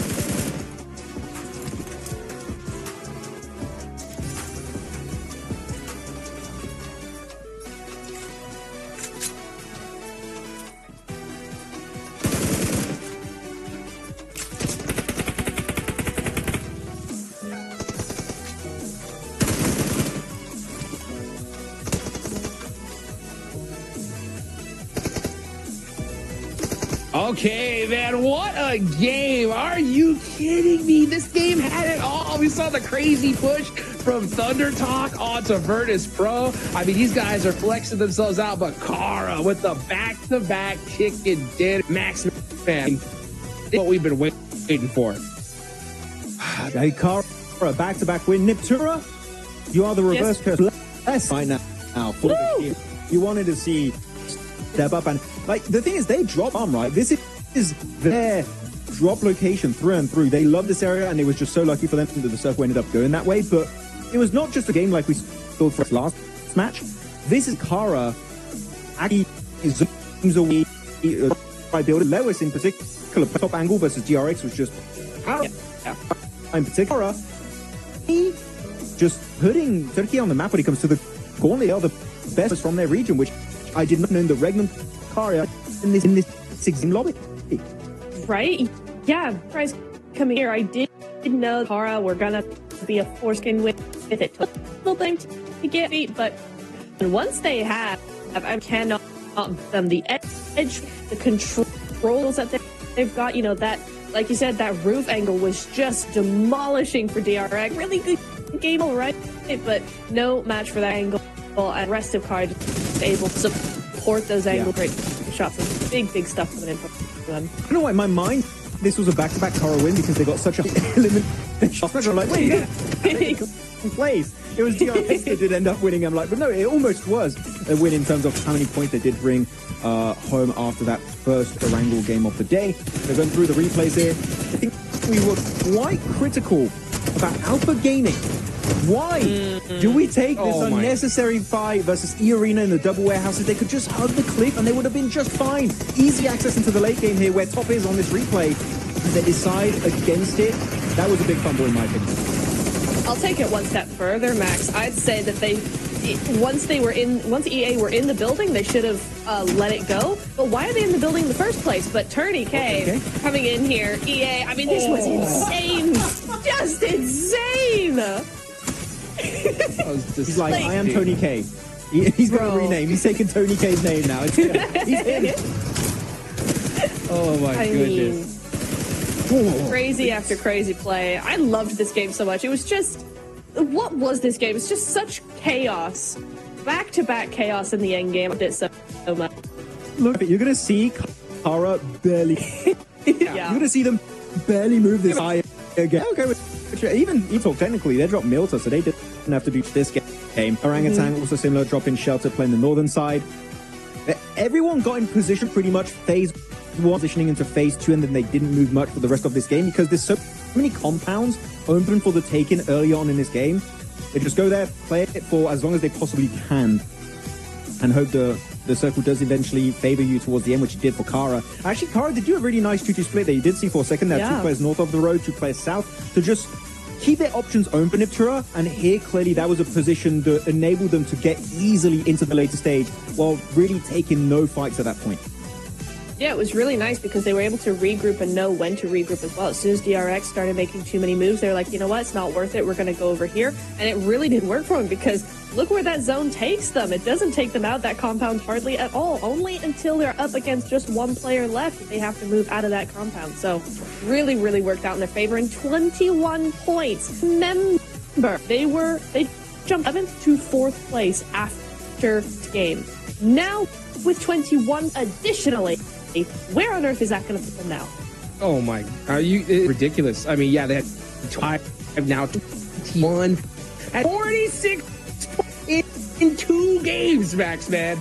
Wow. I mean, this is ridiculous. I mean, even talks probably got worrying about that sooner. They get another game like this. So, what a crazy finish for Kara. I mean, Thunder Talk had that crazy push, right, onto Virtus Pro. My question is to you, Max, man, right? Do you think they do that if they're not in first place with such a big lead, or do you think that is just so typical Thunder Talk at this point? I do think, Hodges, there's a certain level of we've made it, let's have fun with it. No, yeah, right? Again, we know. Oh, by the way, congratulations from Kara being the MVP. Always surprised. Probably going to be MVP of the day, to be completely. But yeah, look, I think there's a certain level of like made it, be comfortable.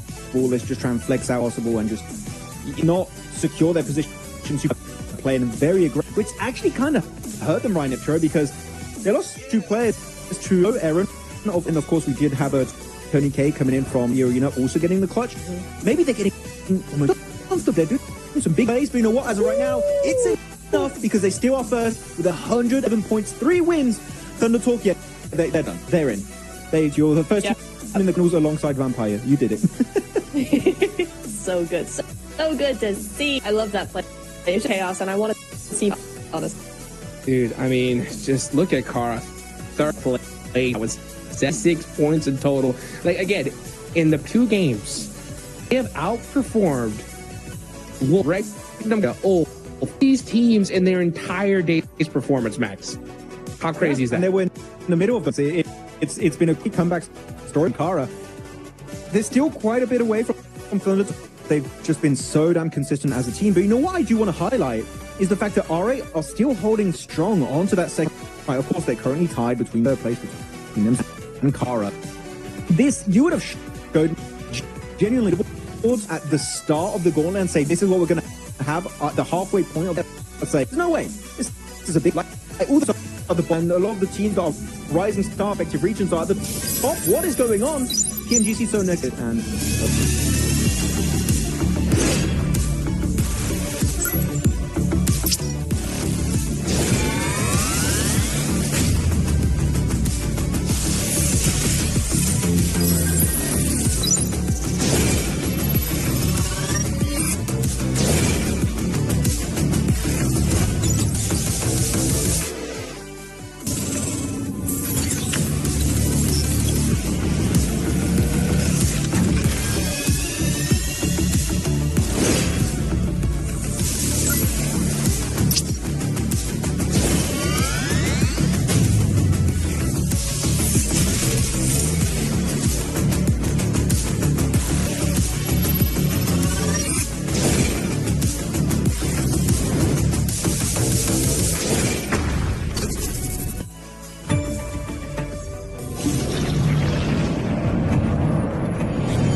Welcome back, ladies and gentlemen. Halfway through day 2 of the Gauntlet here, and I'm with none other than DRX Hyunbin, a team that has been able to make a big jump up in regards to points. Day 1, 11th place, 19 points. Today, they have scored 51 points, especially with the performance here in Erangel. Hyunbin, you've gotten a win in Erangel. You just got a good performance as well. What was the biggest adjustment you guys have made in day 2 for Erangel?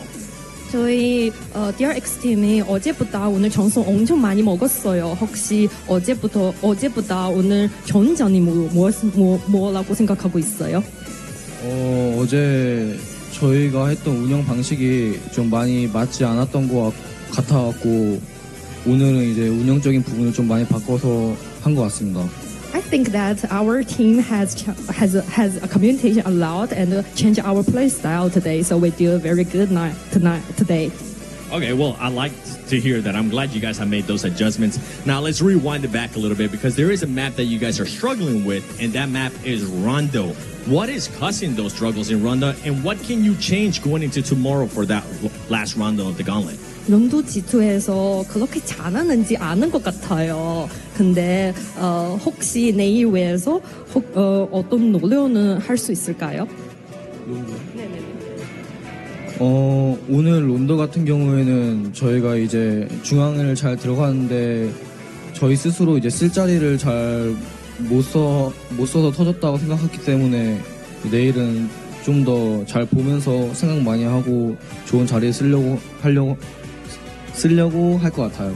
I think we should get to the middle of the map, but we can't do it well today, but we should be good at tomorrow. Is there any team that's causing you any issues in Rondo? 혹시 론도 G2에서 어느 팀이 DRX 팀에게 무슨 어려운 점을 했어요? 다른 팀이 DRX 팀이 론도 팀에서 론도 팀에서 DRX에게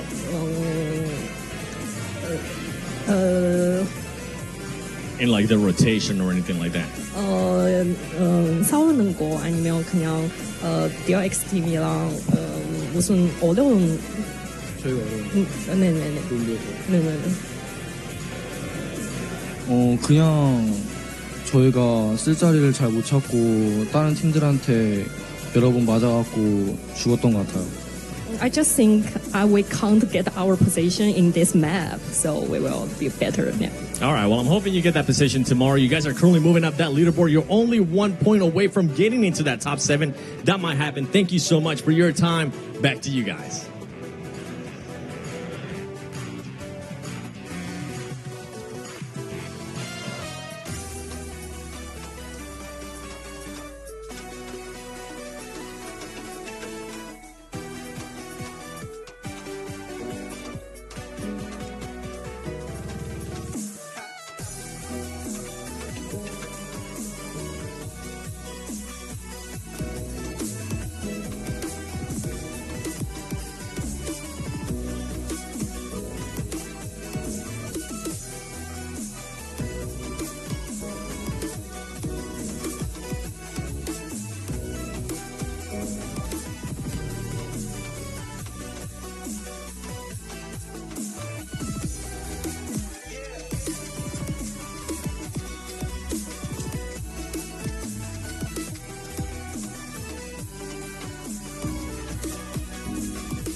All right, we're getting geared up for the next match here. We passed the halfway mark on the Gauntlet, and we are getting towards a bit late in the day for some of our teams to start to step up, certainly from the bottom of those tables. We saw, obviously, Kara have a massive resurgence coming in towards the games today. Those two back-to-backs have been absolutely incredible.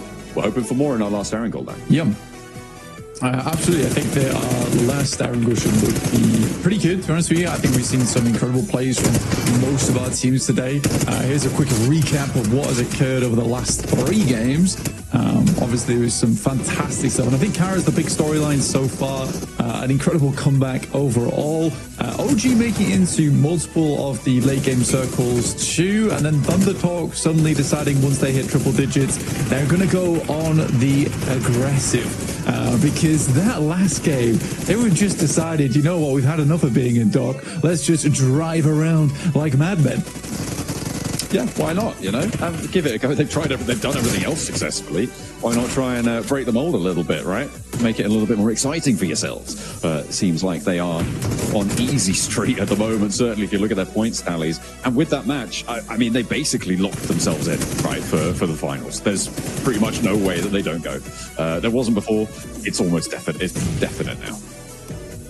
I really don't see them. Yeah, I mean, they're not. Let's put it that way. They're not dropping out from the top 7. Thunder Talk have absolutely stamped their ticket. There's still some more work to be done for some of our other teams here before we can clearly say that they are making it in, just due to the way the points have been set up towards the top side of the lobby right now, with so many squads earning very similar point scoring so far, just because a lot of those points have been stolen on the top side. That nade was just wonderful, by the way. Very, very difficult to make happen a lot of times, but there you have it. GK doing their best there. That fight was intense between DRX, GK, as well as Kara when it came down to it. I think DRX made a pretty decent hold on the top side just as 2 players, but alas, it wasn't meant to be. I mean, this setup as well on that south side, so for one of the Thunder Talk players to go down was pretty nasty coming through from Aaron on Oath. DRX as well on the warpath in the match. They were able to do quite a lot during that game. A huge number of elims added to their tally, where last game they really were reticent to do so. Top 4 players, though, coming on through. CEO still grabbing that logo. Like a tiger, like a lion, maybe. I don't know. But either way, he's top of the pride right now with 6 elims and 688 damage on that match. I like how you went for tiger, lion, and not the wolf, like the logo. But yeah, it looks more big cat than big dog, but either way, he's simple. Yeah, I guess so. Kekse from DRX at 1,000 damage done total, which is not bad at all. Revo, despite, Alpha 7 not being in a lot of these games and kind of doing a little bit worse for wear today, still up there at 791 damage done total. But yeah, I think for Kara so far, just an incredible suit of games overall today. The 19 elim into, not quite getting the chicken dinner, into just getting the chicken dinner. Really does take the cake there, though. Very, very fun stuff coming through. And Thunder Talk with their back-to-back at the start of the day. I'm hoping that we'll see other teams doing well in terms of chicken dinners towards the end of the day today. Maybe some other contestants added to the mix.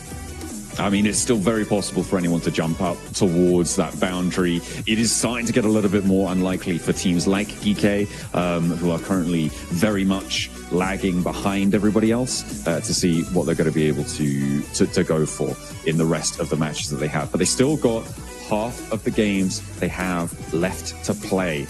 They've still got that opportunity, and it's now that they need to dig deep to push themselves a little bit higher up. 7th place is still achievable, even from 16th right now. And you do not want to be getting pushed down towards the league stages with the rest of everybody else. It makes it far more unlikely that you're going to be able to nab yourself one of those finals spots, which is what everybody's looking towards. Yeah, I mean, it is quite generous as well, the top 7.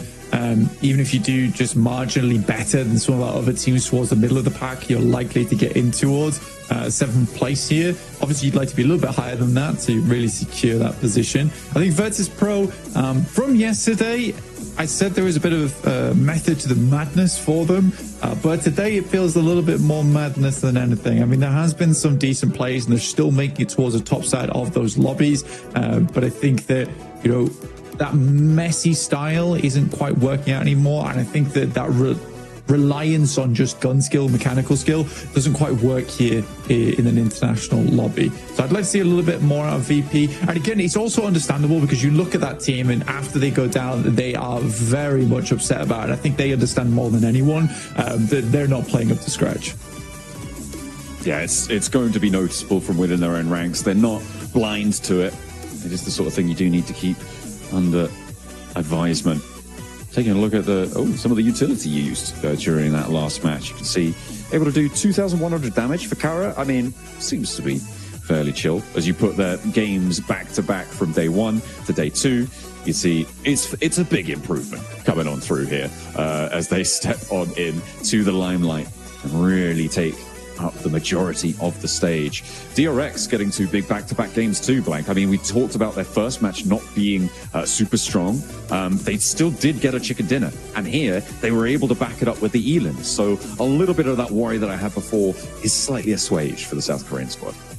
Yeah, again, I mean, I think for their second match of the day, you can't really fault it too much. Yes, it's not a gigantic game, but again, what can you do? You get that central position. I think you just have to hold on to it, and you don't want to flex out too much and allow teams to get in later on. So you just have to do your best to play that 4-man split, hold all corners, and make sure that you're the only team left inside of those buildings towards the end game. So yeah, it's not terrible from DRX at all, but yeah, they definitely were able to pick it up in that second game that we saw on Erangel, which felt a lot better. And like you say, I think definitely a lot of those worries are now gone. But we're heading in towards our 4th and final Erangel of the day now here on day 2 of the Gauntlet. Really heavy south plane path as well, Blank, to kick things off for our last Erangel today. It is all the way down to the south side. Is this the time that we see the C block hot drop keep coming through? GS, are you going to go back down there? See what you've got in store. Alpha Gaming, very likely to be taking up residence in that C block. See just what happens. Looks like GS out a little bit earlier. Not going to get super stuck in just yet. Maybe actually spreading out quite a way, grabbing those vehicles first. Yeah, I mean, they played this last time as well, where they kind of played on the western edge of Sosnovka and just preferred to play that one out and just gave Alpha Gaming Sosnovka in general, which seems to be working out for them. I mean, they can certainly play that position and get some good vehicles from there and loot up. It's a bit more of a split drop for them, but to be honest, I think come day 2, again, we talked about this earlier, is that I think they realized that APG is quite a stubborn team, despite them not looking extra hot in the tables. You'd rather just not fight them if there's another option available to you, which there absolutely is with this western drop for them. But yeah, this is one of the harshest circles here on Erangel, very much far on the south side. We'll see where the circle pops up to, directly over towards Yasnaya. So there's still a possibility to move out. Alpha 7 going towards their secondary drop spot in Lipovka, which is absolutely fine for them going forward. I'm curious to see how R8 plays this one out, because they'll maybe go over towards South George with vehicles and then wrap over the top of Severny potentially. I think that would make sense, or maybe not all the way up to Severny, yeah, but towards the Stalber foothills, across that shooting range hill area. Definitely potential for them. There's King for Thunder Talk, getting on the road, dropping around Milter, surrounded by quite a few teams here, Blank, so it can be treacherous, but looks like they've given themselves a wide enough berth from the teams that surround them to be able to find those through roads. So take a look at our top 5 elims. The sighting sat at the top there. CEO very close behind. I mean, sighting has been a real big blessing for Thunder Talk. And I think that many times in the past for Chinese teams, it has been a case that, yes, that they're all pretty damn good at the game and have some good coordination, but they really did lack that star player on side who's able to come out with those clutch plays. That hasn't been the case for quite some time now. I think way back when in the day, it used to be that they absolutely had that capability, but that was taken up by teams from South Korea, from Turkey, teams doing extremely well from those regions. But here, I'd say Sighting is just a really, really nice player to have on the team, where he's just got these big clutch moments. They're able to get them out of these sticky situations they sometimes find themselves in. Thunder Talk, proud to have him representing them at the top of those tables as they sit atop the pack as well. 111, and this is what we were talking about in day 1, is that around 110 is where we're expecting the bubble for 7th place to be. And the fact that Thunder Talk have done it in half the time is insane. To be able to get that far that fast, it is pretty much unheard of, certainly not in a very, very long time for a team to stretch out this far this early. So we are glad to be witness to it. Let's see who can keep up the pace as well, because we've got 3 teams now in that 70-point boundary, with Kara joining RA and Mad Bulls up in 76 points and actually vying for second place completely. Yeah, I mean, it's good stuff. I mean, Kara right now, the fact that they went from kind of being like towards the bottom of the pack to suddenly now challenging out R8 for second place is just nasty work from them over 2 games. And it just shows how quickly that these things can shift around if you just have some good games. OG currently topping the pack when it comes to the main peloton underneath here, 52 points chasing with Virtus Pro. But yeah, OG being at 61 is a pretty solid place to be in for them going forward. But they still need to keep putting up those points if they want to stay ahead of the rest, because people are starting to catch up now. It is necessary to keep pace going.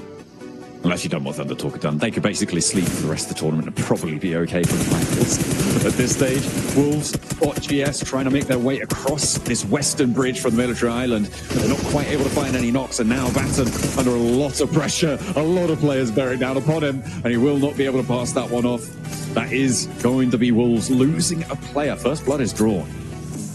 Baton had a bit of a panic moment there.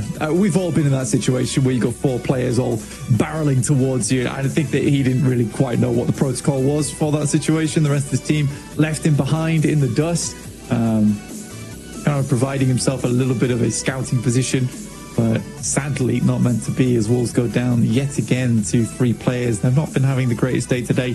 Been a little bit dismayed by their performance. It's been obvious to see in their faces. Hopefully they can bring things back up to speed again. And for a North American team, I think they're performing pretty admirably well in an international tournament with some of the best teams in the world here inside this lobby.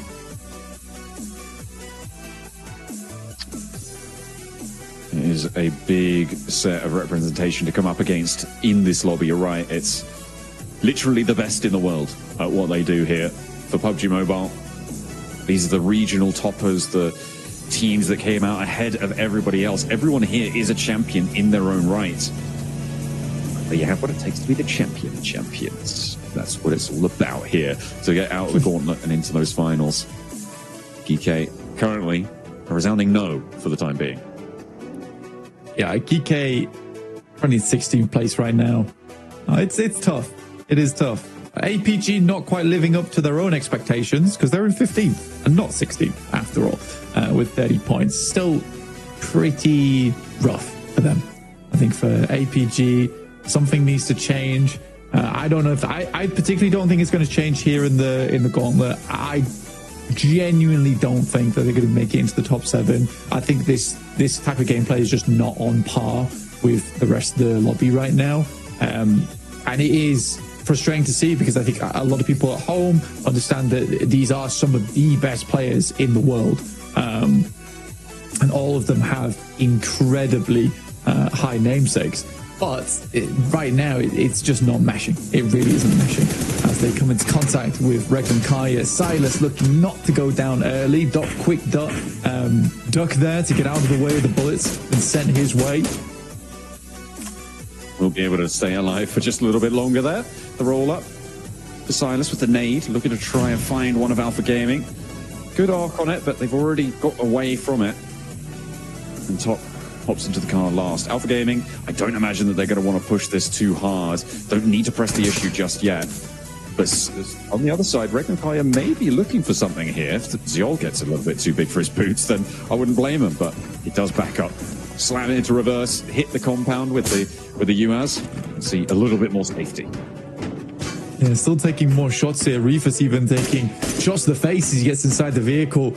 Again, good stuff from Regnum Kaya. I mean, they're kind of low on ammo, etc., but they're making sure to take shots towards the vehicles whilst they can. Even that Dacia starts to smoke a little bit now too.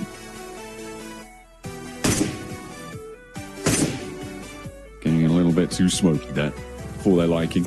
Has to hop out. Regnum Kaya with a lot of control over towards Alpha Gaming, but teams are going to be moving in around them as well, so they do need to stay on the swivel. You can see Ulfa pushing in on that west side. You've got all the teams out there looking for a slice of it, but that is a big shift out to the west. Great for R8. Look at the position that's afforded them. Oversight from the compounds at the top of the hill over towards the Rozhok bridges.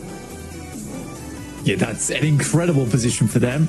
it is a little bit tough to hold sometimes with teams bearing down upon you from that north side. But I think R8 has a good chance to make it happen. I think they just need to not get too distracted by that southern bridge. Because I think that's a trap that a lot of teams fall into when they play that position, is they get too focused on holding teams out and end up getting backstabbed. In this case, probably by GS. So I think for R8, they've got a strong position right now. Just hold on to it for the time being. But it is a hard shift over towards the western side. And teams like VP, OG, PK, we're all going to suffer because of this. Kaya having a tough time against Joker on the spray down, but they will be able to get around those bullets sent their way, playing up towards the bridge. We know that Kaya can play these bridge splits quite effectively, but they haven't managed to get anyone across the river just yet.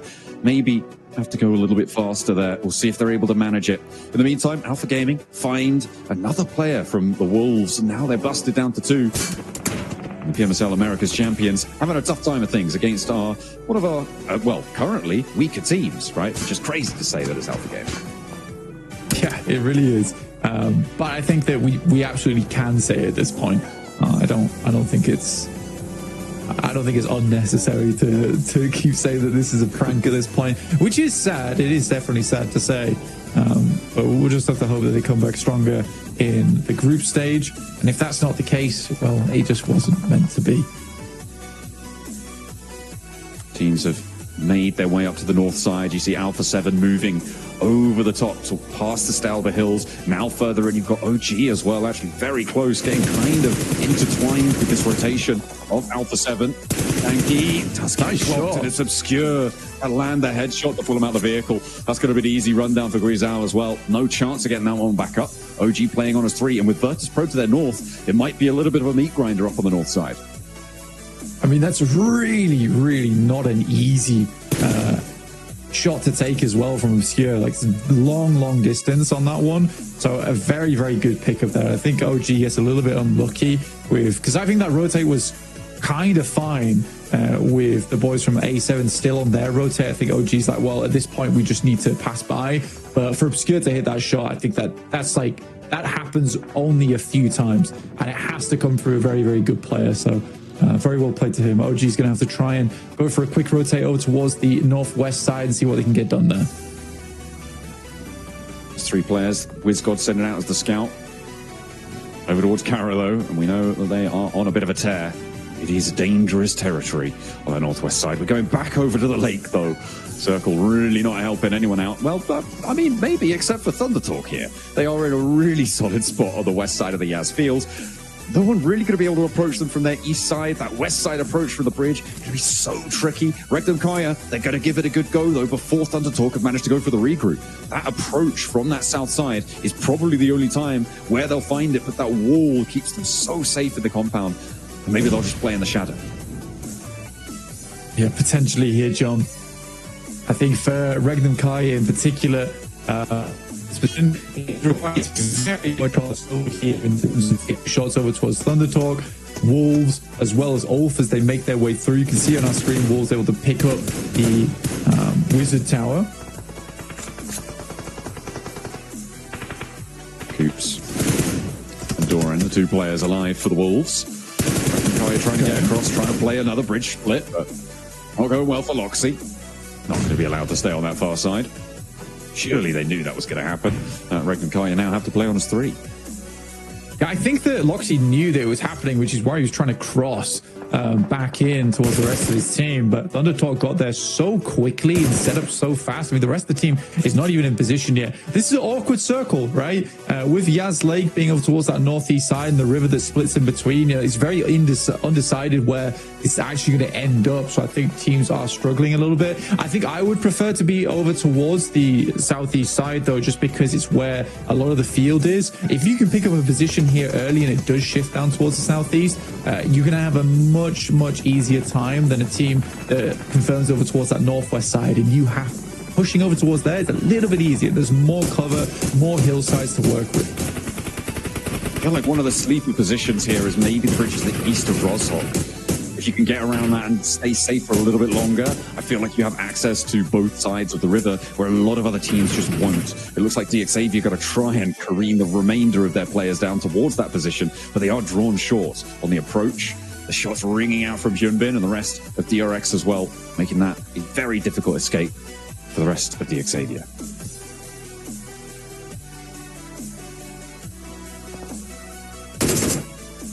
And Parajin trying to stay alive on that south edge. Kike on the northwest in the meantime with the blue zone pushing them in. Kara are their guards, and that is going to be a real tough approach. Regular Kai chiming in to the backstop for the Xavier. The other two a little bit closer to the river.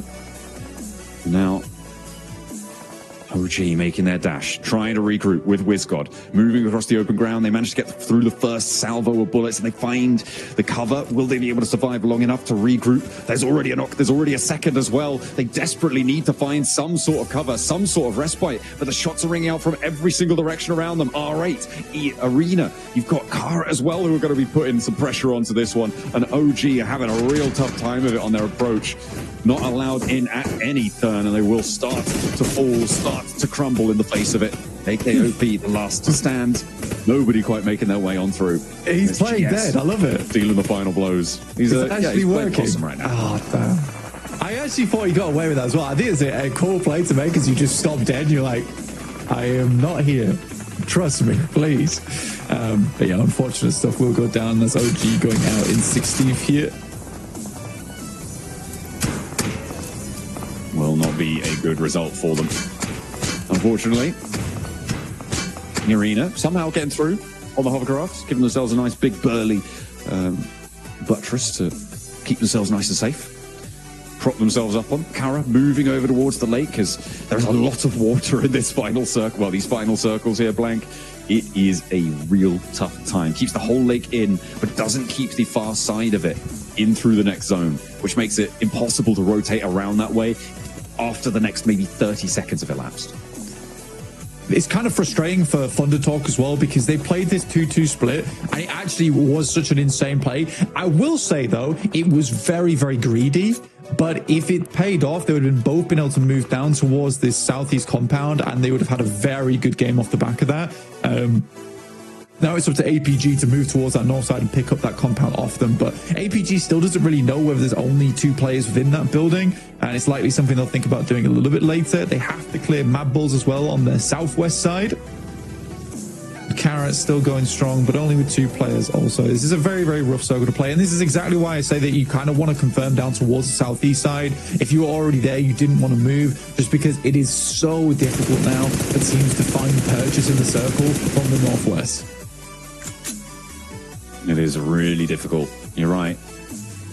GS, R8. I mean, it's more important for GS really to be able to get through this one unscathed. Their score tally right now very much in the throes of it. R8 a little bit more secure, and they're already picking up points towards Wolves. Already more damage being done to the America's champions. GS going for a wide wrap out to the north now.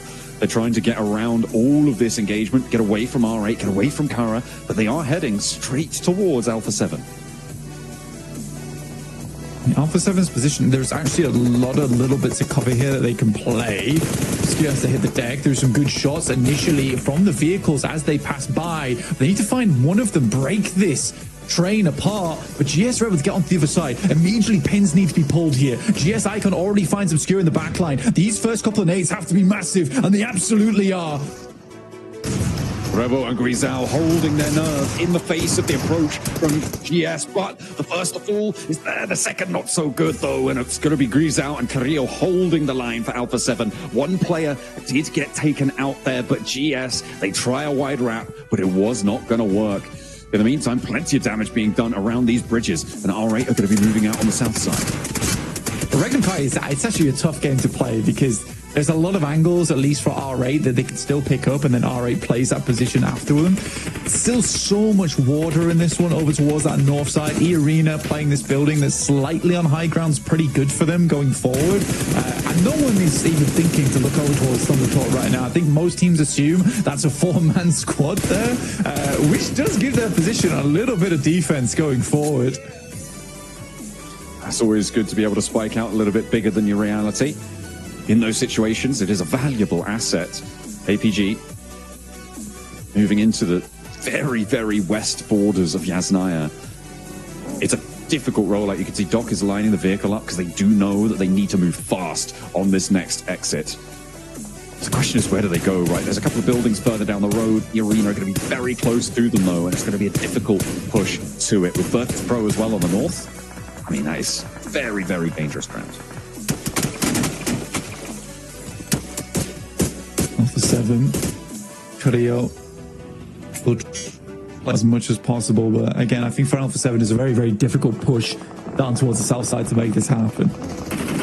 All right, though, it's going straight for it. Xavier once again playing on as two players and making it work somehow. Again, I think that although they are doing okay in the points, and now they're in top 7, this sort of needs to stop, right? The Xavier duo is something that is becoming increasingly more consistent and increasingly more effective. And I don't know why. I would much rather this team played on as 4, but yeah, it's such an odd one where most times where we see Xavier doing well is when 2 of their other players are dead. It makes no sense, yet it is working. Regnum Kaya just love this river split style. We've seen it from a lot in the regionals. They are trying to enact it here. I mean, that's why Loxy was across the river in the first place to get taken down by Thunder Talk.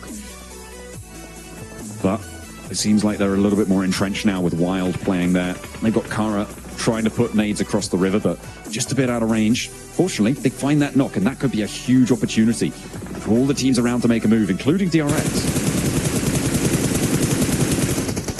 Alpha 7 just trying to go for the swim. I think they had little options available to them, but the duo in Xavier have spotted them out. Levi's and Paragon. Not likely to let this cross go unharmed, as Korea will get knocked. Alpha Gaming made a long fling over towards the eastern side, sorry. Yeah, it's been a difficult approach, but somehow Doc making that mad dash across the open Yaz fields. So, a bit of a self-made, but it gets the job done. Not great. It does get the job. It does take down Lemon, right? Bit of collateral damage on his side. Not sure how he took 99% and Lemon took 100. That happens, you know. Looks like he's pretty bare on the meds, though. Otherwise, you'd imagine his health bar would be a lot fuller than it is. That's the nade that'll do it. Final nail in the coffin on the south edge, and that res should be coming on through for the Mad Bulls. Thunder Talk are out, so our table toppers going to be taking another break. This is an opportunity. This is a big opportunity for the Mad Bulls to put a lot of distance in and see what they can find. Regnum Kaya, in the meantime, they have been busted down to 1. Their east side shore outhold was dismantled by Kara, by a couple of other teams as well, but Kara have now fallen as well. So Wild may be a little bit more unknown here.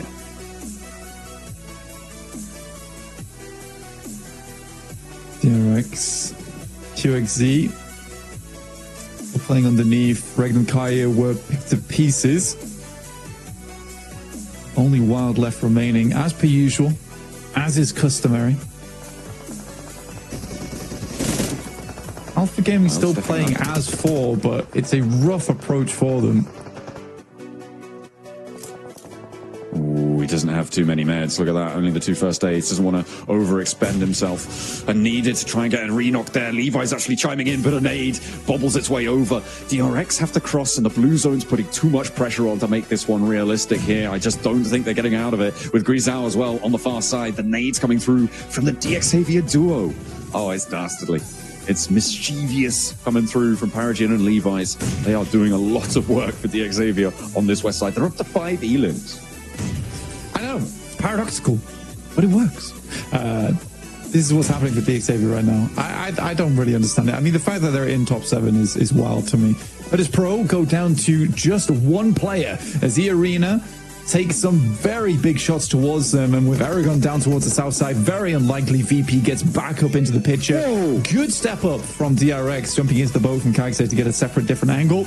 More shots from Xavier trying to weaken them as much as possible, soften them up for this initial nade that's going to come over the top here. Xavier not really going to have sightlines on them for too much longer. The nades need to be on target now, because stepping up and over, you can have Ulf starting to take shots at you. APG maybe even from a distance. The DRX may have just done the impossible. Getting across this river seemed like it was just not going to happen. But here we are, in a position to see it maybe coming on through. The Wolves surviving with a solo, by the way, on that south edge. So maybe that's where DRX go next. Yeah, I mean, Doran's doing quite well for it. Alpha Gaming got torn apart. I mean, that position they took is not terrible, honestly, and I think Mad Bulls wanted it, but the speed at which they were plucked out of this game was quite astonishing from the Mad Bulls, who finally are having a bit of a resurgence today. It's been slightly less impressive towards the start of the day, some points here and there, but nothing crazy. But from that spot, you have a lot of control over the rest of the lobby. You're mainly just worried about Aragon and E-Arena, but you control these roadsides very well, and as long as that's possible, you have a great game in your hands. They still have to hope for a southeast shift on this one, and then it's very likely to be a Mad Bulls win. Certainly would seem that way. Let's see where the circle goes. It goes pretty central, Blank, which gives Mad Bulls, again, probably one of the better positions. They could still play on those roadsides. They could still play on those ridges out towards the fields, the cover that they've already established. And the teams over towards the west side, I mean, it's a question of who gets the chance to try and move out towards where Ulf are playing. Xavier forced to drop down as many smokes as possible to make this push work, but DRX very healthy now, and the nades start to bear fin. This is a crazy push from QXZ, looking for a little more. Hyunbin around the side. Paragin's already down. Levi has a monumental task ahead of him. They gave him too much trouble on the river crossing, and now they want their revenge. Kaixei moves on in, but is going to be taken down from the backline. QXZ able to get the final blow there. E-Arena from the rooftops, making it a little bit tricky, but that res definitely will be possible. The smoke just about to fade there. And they'll get Hyunbin back up. Kaixei moves in, stopping E-Arena, or trying to anyway, on that angle. Drops down. DRX have to make another move now. Their zone still not in their favor. They've been through it now, and DRX definitely tested their mettle. And so far, it's looking pretty shiny. It is. I mean, they've just been in the forge all day, slamming away on the Smith, because this has been a very, very different DRX to what we previously saw earlier. I've been quite impressed with what I've been looking at so far from DRX in these last couple of games. I mean, it was a bit of a weaker start on that chicken dinner, but then they stepped up from there. And I mean, it's always nice to see an interview come through and then them stick to the guns from what their plan was, which was to get a little bit more aggressive, understand the lobby a little bit better, and they certainly have done that here. Shots going through over towards Mormon, but this kind of cover is very difficult to deal with, and DRX will need to use smoke to slowly work their way down on this cliff, because eventually this fight between E-Arena and DRX has to conclude. I mean, the fact that Doran's still alive as well for Wolves is pretty crazy, especially given the compound he was sat in seemed to be prime real estate. Nobody really had the gumption, though, to go for it. He's been allowed to live for a little bit longer, despite obviously not having that many meds to his name. It is a tough time for Doran on that western edge. Next zone will pop on in. It goes very, very central again, and it keeps the Mad Bulls divots in. It keeps Ulf in, too. This is rough. I mean, this is the exact circle that no one really wanted. I think E-Arena and DRX probably most favored by this one. The Mad Bulls, they have a very slim amount of area to play with. It depends whether they've got vehicles or not, John, because they could technically swing round the back of E-Arena and play off that. But yeah, it's a difficult push for them. Ulf sends a nade in and will find Pusher off the back of this one. Scarface looking for more, though, as he primes another grenade in the back pocket. Ooh, sends it longer, does tag on to Pusher, but Lemon sails in for the rescue to re-bolster their position, just making sure that Ulf are a little bit slower on it. There's that second nade, that third nade coming in through as well. Flip looks to try and back off the angle. Lemon draws attention. The res is necessary here for Mad Bulls to make the move. Lemon doing a lot to distract here, but it seems like Scarface is dogged in his pursuit. The nades will not stay away, and Pusher is burnt out. But it was a little bit a step too far, as Joker able to land the shots to Scarface. That is devastating for Mad Bulls on this south side. Losing a player like that is really quite painful. Aaron's still up and available, taking some pod shots, but more nades pouring over the top as E-Arena starts to realize where they are. DRX down to just one player in QXZ as the rest of the team attempts to crawl back over towards him for some emergency triage. Doran finally falls in 5th place as Ulf remains up and in this game. The arena trying to move through. Tony K goes down, and it's now just Joker remaining. DRX playing as a solo as well. If they don't get this res, a nade is being cooked now, and QXZ wants the shot, wants the shutdown, looks for Joker, goes a little bit long with it, but Mormon might not be long for it either. The nade in response, QXZ breaking out wide. In the meantime, the Mad Bulls are making moves too. Ulf in the fight too, and trying to stay alive in and amongst it. Mad Bulls now still have the numbers advantage. The nades, the Molotovs, putting pressure on E-Arena.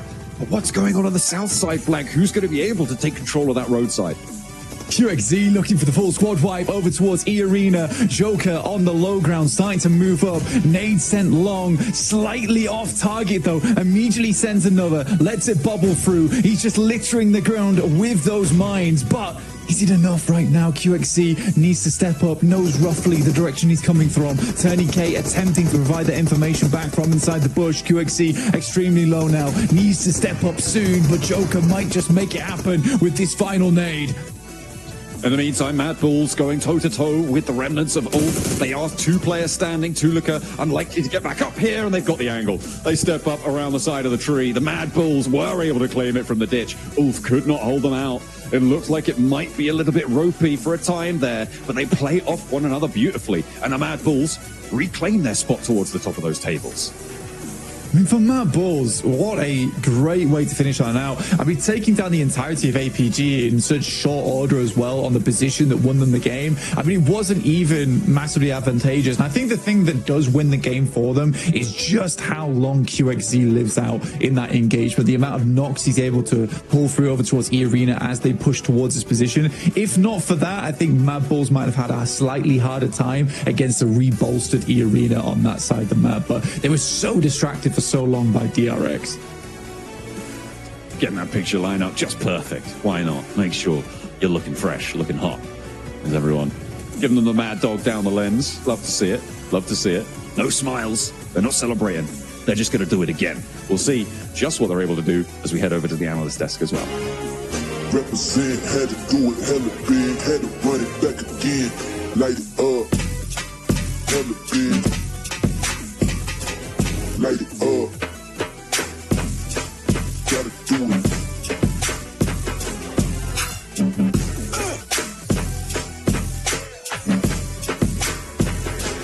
Light it up, light it up. Represent, had to do it hella big, had to run it back again. Light it up. Wow, what a game. We got Mad Bulls getting their second chicken dinner on the day, and this one was a tough one, Nepturo. This circle was brutal. It really was, but you know what? I love the way Mad Bulls played this. It was so nice. It was methodical. That's the word I want to use for them right now, because they come up through the south side, but they don't go guns blazing or anything like that. They just keep it slow, keep it steady, use their info, and just are really able to push through and take things down one by one. I genuinely believe this was a great game, Nitra, from Mad Bulls. I mean, we both agree that the way they executed the mid to late game transition was beautifully executed. I do believe, though, they weren't really fully tested going into this. I feel like no teams were trying to take away good positions out of Mad Bulls' hands, and they were just given strong positions, and they used them to their full potential. I wanted to see other teams try and snatch those positions away. It never happened the entirety of this match, and they just, like, exuded complete control upon this lobby. I mean, look at Lemon. He was an MVP contender of yesterday, and he's once again able to flex out 5 eliminations on his lonesome. This guy is a beast in this Gauntlet stage. Yeah, I really love what he was doing as well with the Ulf player, right? With Scarface trying to grab the nades and trying to get as many aliens. And Lemon coming in with the car, just trying to distract as well. Like, just really backing up his teammates as much as he could. I really like that play. Beautifully done, beautifully done. You know what? Speaking of plays, though, Max, man, we got to talk about R8, okay? It was... So, right there, they're on the other side of the bridge holding that hill, okay? For those of you guys that don't know, we're talking, we're chatting, right? Okay, what should R8 do? Maybe they should crest up that hillside, possibly challenge, and then kind of go through the water on that end, or should they go into the blue zone through the other side? And then they're just like, nope, pedal to the metal right down the center. What do you think about that, Max?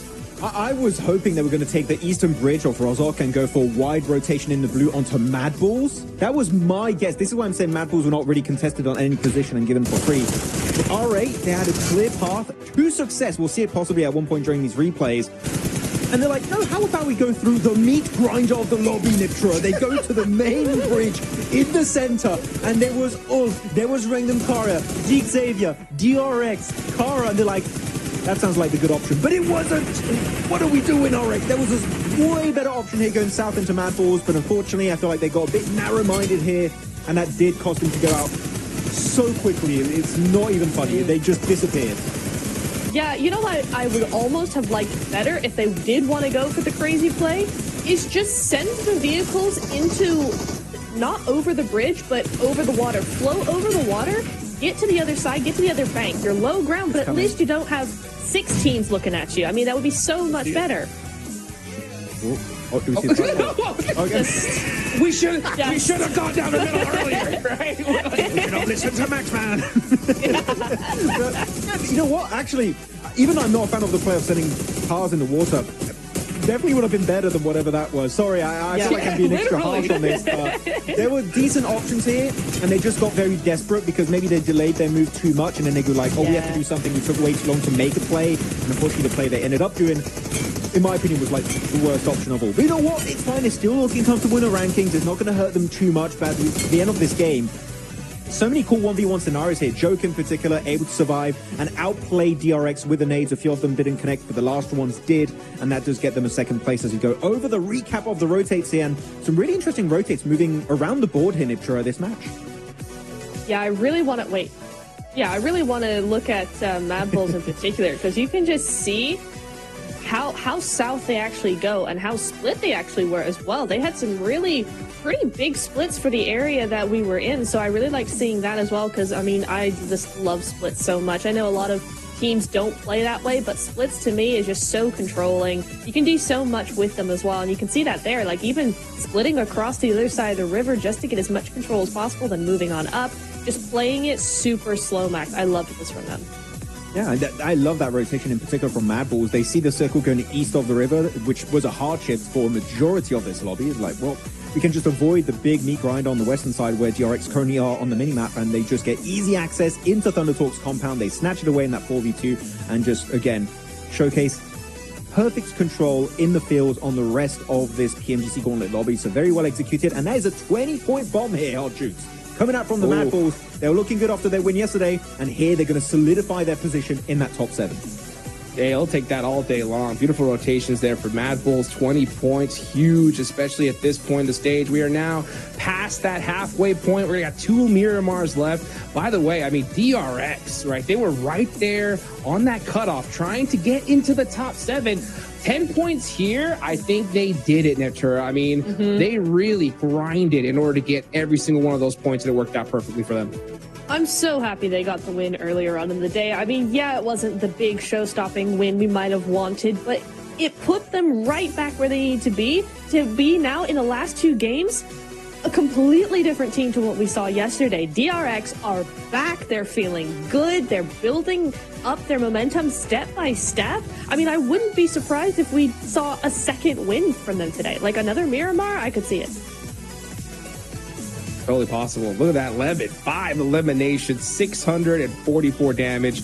I mean, great game from these guys. You know, I do want to talk about another rotation, though, Max Man, right? It was a little bit earlier on in the game, and it was GS onto Alpha 7, right? They did a super bold push, wrapping all the way down that north side, passing up Alpha 7, and they were able to crash successfully, but then everything just fell apart for them. What happened?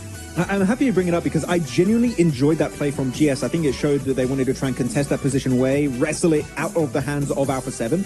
But unfortunately, they get in a position which, as we know, Hodrix, they were in nade range, and they just get a little bit complacent, slow things down. But when you're in nade range against Alpha 7, guess what? You don't want to slow things down. And that is going to cost them to go even low on the rankings here, down to 11th position, only 11 placement points, which is quite unfortunate. But top of the rankings, I am happy. DRX, they're jumping up the rankings. They're getting up in that top 7. Let's go. South Korea is here to play. What a crazy jump. Yeah, I mean, DRX were in big trouble, right? Before, at the start of the day, right? And just like that, they rocket launched themselves. I mean, they were in 13th place with 19 points, right? Yeah. Going with this kind of performance, I mean, they have got to be so excited. They really do. I love this for them. Top 5. I mean, a pretty good buffer placement-wise, you know, in the top 7, right? To be top 5. You're not hovering on that edge there. But points-wise, they kind of are. Because we've got 2 ties. DRX and OG with 61 points. A7 and Dick Xavier with 59 points. There's only 2 points separating them between 8th and 5th place right now. So definitely not in the safe zone yet. But what a start it is for them. And it's really looking very, very good. We see here top 4 fraggers. Lemon's looking good. Top 5 eliminations. You got Joker as well stepping up. We saw him a lot in that game as well, didn't we, Max? I'm just laughing at Joker's pose, like, gentlemen. Yes. maybe time for a win, possibly, Yes. maybe. Indubitably. Every one of these players performing here, Lemon, Joker, Parajin, and QXE on their respective teams. But yeah, it's good to see a bit of variety in this team and who's able to dominate and do well. So very, very excited to see how that's going to continue moving forward. But that is it for Erangel, right? So our Erangels are done. We get down to Miramar. Excited to see who's going to be taking the Dusty June wins here this time around. Oh man, I'm so ready for Miramar, and one team I'm really going to be looking at, right, is going to be OG, right? We heard at the top of the show with 7 say that, hey, it's our hot drop location. We're going to take it. The thing is, though, Max, right? 0-point game in the last one, right? We're seeing a lot of teams, DRX surpassing them. A lot of big names now starting to perform. Are you starting to get a little bit worried for this squad? I am a little bit, because this lobby, it's very obvious to me, Hodrix, we're looking at day 1 compared to day 2. The teams now, they're feeling comfortable. You know, they're fully playing into their initial strategies. They wanted to fully play around going into the Gauntlet. Now day 2, they're just flexing what they can really make in this lobby. The teams at the bottom, except for APG, you could say they've still been kind of invisible these matches. Everyone is stepping up big time, just like DRX as an example. So teams at the top are starting to slip. Orangutan is one of those teams. We said it at the start of the day, right, Niptroy? We wanted to see an Orangutan win to kind of secure top 7 spot. We have yet to see that chicken dinner. I still feel like there's time to make it happen. But again, we're at the halfway point, past the halfway point now. So you don't have that much time left to secure that top 7 position. Yeah, I mean, I'm starting to feel a little bit worried about OG. I mean, we came so close to a win earlier on Erangel, right? They got 2nd place with a decent amount of eliminations. I was surprised how they turned that game around, because that first rotation into that building, I was like, guys, what are we doing? This is crazy. They made it work, right? But I think now it's this weird thing of they put up more points yesterday and we saw less from them. Now they're starting to make moves. They're starting to be more confident, but the points just aren't coming. It's just like it's been flipped now. And we need to see that balance come back where it's like, yes, that aggression comes up. Yes, trying to get more points, but you're actually able to make it work. And as we get further and further on in the day, I'm just like, oh, come on, guys, do something. Come on, please do something. It would be nice to see something change. But I'm seeing Orangutan a lot of the times when they get involved in fights, they're very split. If we can see them just before fight breaks out, regroup, and maybe just like 10, 15 seconds faster, I think they would definitely have a chance, because common like fragging power on Orangutan is very high. WizGod, AKOP in particular. We even saw Aru get some great bridge eliminations onto Thundertalk earlier on in today's matches on Erangel. If they regroup here, Hodrix, I feel like a win, or at least a strong elimination top 5, is definitely available for them to pick up on these Miramar matches. Yeah, I think that's a good idea. I mean, especially considering what we saw in, you know, that last Erangel match, not the one before this one, right? We saw OG do that super bold push, right down the center. They get that center position, and it works out for them, right? Because the zone ends up going that way. They try to do the same thing, a kind of similar strategy of that bold push down the middle in this last game, and it didn't work out, right? So I think I do agree with you, Max. I think I want to see them, instead of kind of going for these super high-risk rotates, right? Just kind of group up and just push your way in with your M4s, right? They got the gun skill. They need those eliminations. Do you think that's something that we could see a change in here in Miramar, especially considering that we could see a hot drop from them? What do you think? The thing is, the hot drop is my biggest question. Are they going to keep doing APG just beat such down an X factor onto APG currently in such a bad position? Possibly. But no, I think that here, Orangutan, the rotates are good. So I think that we are going to see them maintain that kind of momentum we've seen so far, and just keep fragging out, hopefully, again, tighten up their positions and taking better fights. If they do so, I'm positive we can see a win. Yes, it'll happen. Yeah, hopefully we can see it here real soon. But by the way, we do have a nice interview here coming up right now So let's go ahead and throw it down to the stage and see what 7 has to say. Welcome back, ladies and gentlemen, with the 7WG quick report here. I have none other than Turning K from E-Arena getting a second place finish and getting closer towards that top 7 after, to be completely honest, an awful performance so far this PMGC. What has been the biggest struggle so far? ก็เมื่อวานเล่นออกมาได้ไม่ดีสำหรับเมื่อวานคิดว่าอะไรคือปัญหาที่ใหญ่ที่สุดสำหรับตัวทีม E-Arena ก็น่าจะเพราะว่ากดดันกันครับส่วนตัวคิดว่ากดดันกันทุกคนครับก็เลยเล่นออกมาได้ไม่ดีครับ He said probably because everyone's feeling the pressure so it made them play not so good for the first day. That's fair. That's completely fair. I'm hoping that that's going to be changing here coming up because you guys are going into Miramar. Yesterday, 12th place finish, 11th place finish. You ended up only getting 1 elimination. What are you adjusting for Miramar? ก็เมื่อวานมิรามาเล่นออกมาได้ไม่ดีได้แค่1-2 แต้มก็คิดว่าจะแก้ไงสำหรับมิรามาวันนี้วันนี้ก็น่าจะเล่นสไตล์ที่ตัวเองถนัดครับเพราะว่าเราเสียเมืองก็เลยเล่นยากนิดนึงก็น่าจะเล่นตามลายเครื่องครับSo they're gonna play in the style that they're used to because it's a bit hard because they lost their city. So San Martin, they could not get that city. So they had to make a change. But today they're just gonna try to beat themselves and play according to what they can play. Okay, does that mean that there might be a chance of a hot drop? คิดว่ามีโอกาสที่จะลงทัพไหม ก็ถ้าคะแนนเราเข้ารอบเราไม่มีปัญหาก็น่าจะเอาเมืองคืนครับ He said if the points are looking good, he will probably go back to get his city. Okay, well, I mean, you're currently 17 points away from being into that top 7, so points are starting to look good, but play it safe. Back to you guys.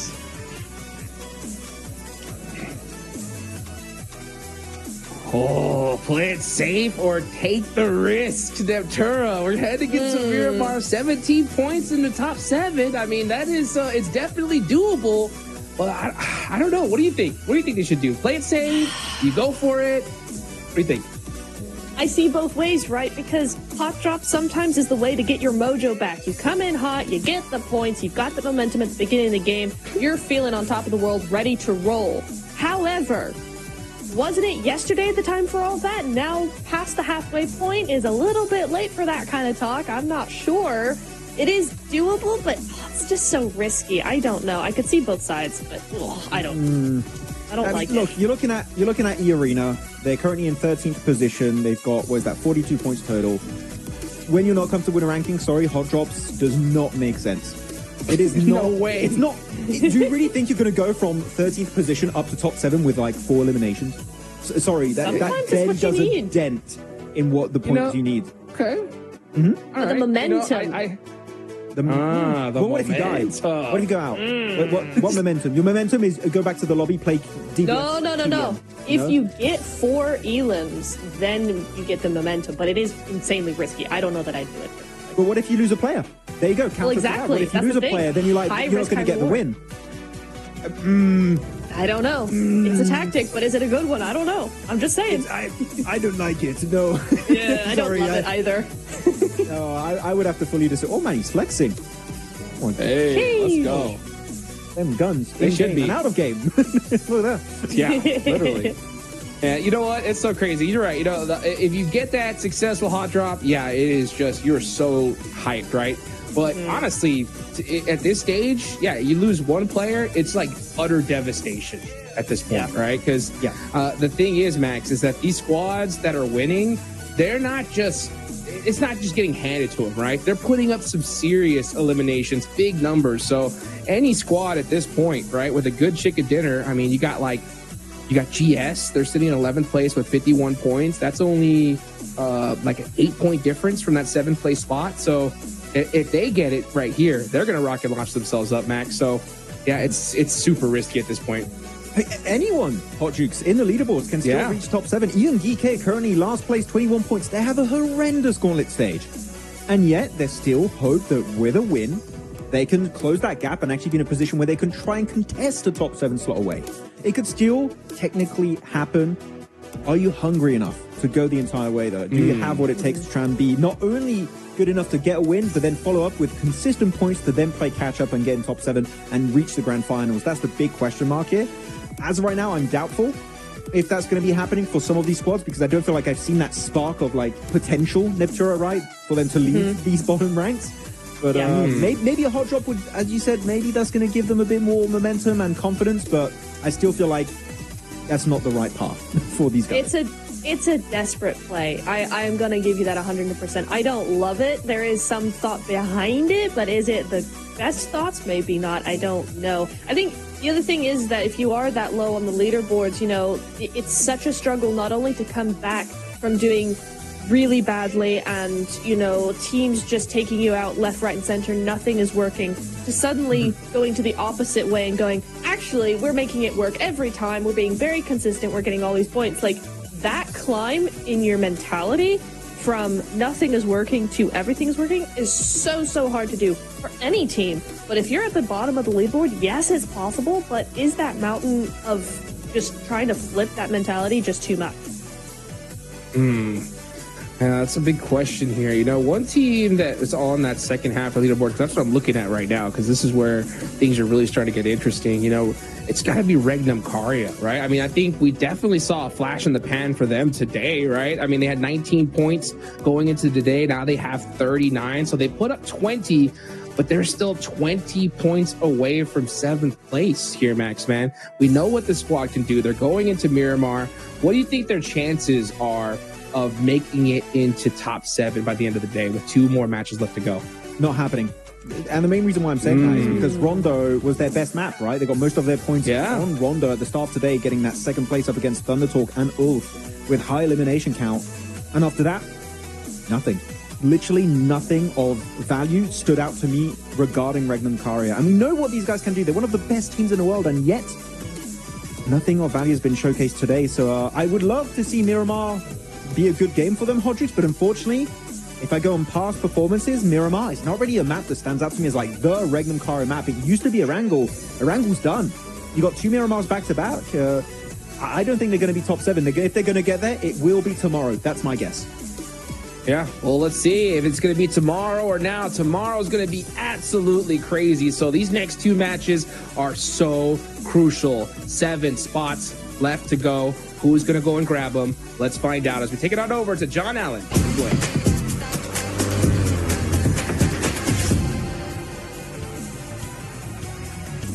And Erangel is here. We are ready for the desert. We'll be taking it by storm, I'm sure. Plenty of action left to unfold now. On the southeast side, the plane path will start. We're heading all the way up to La Cobreria on that plane to see ourselves in there. Erangel is over for today. Let's see what more our teams can do.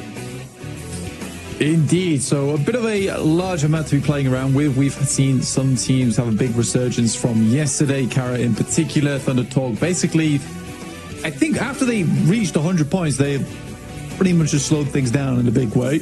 Matt Bull's able to bring a little bit more thunder to the table. So another one of our consistent teams over 2 of our days so far. Virtus Pro desperately trying to get some more points on the board, though. And I've been struggling to do so far. And I think that's a team that I will be looking at during this match.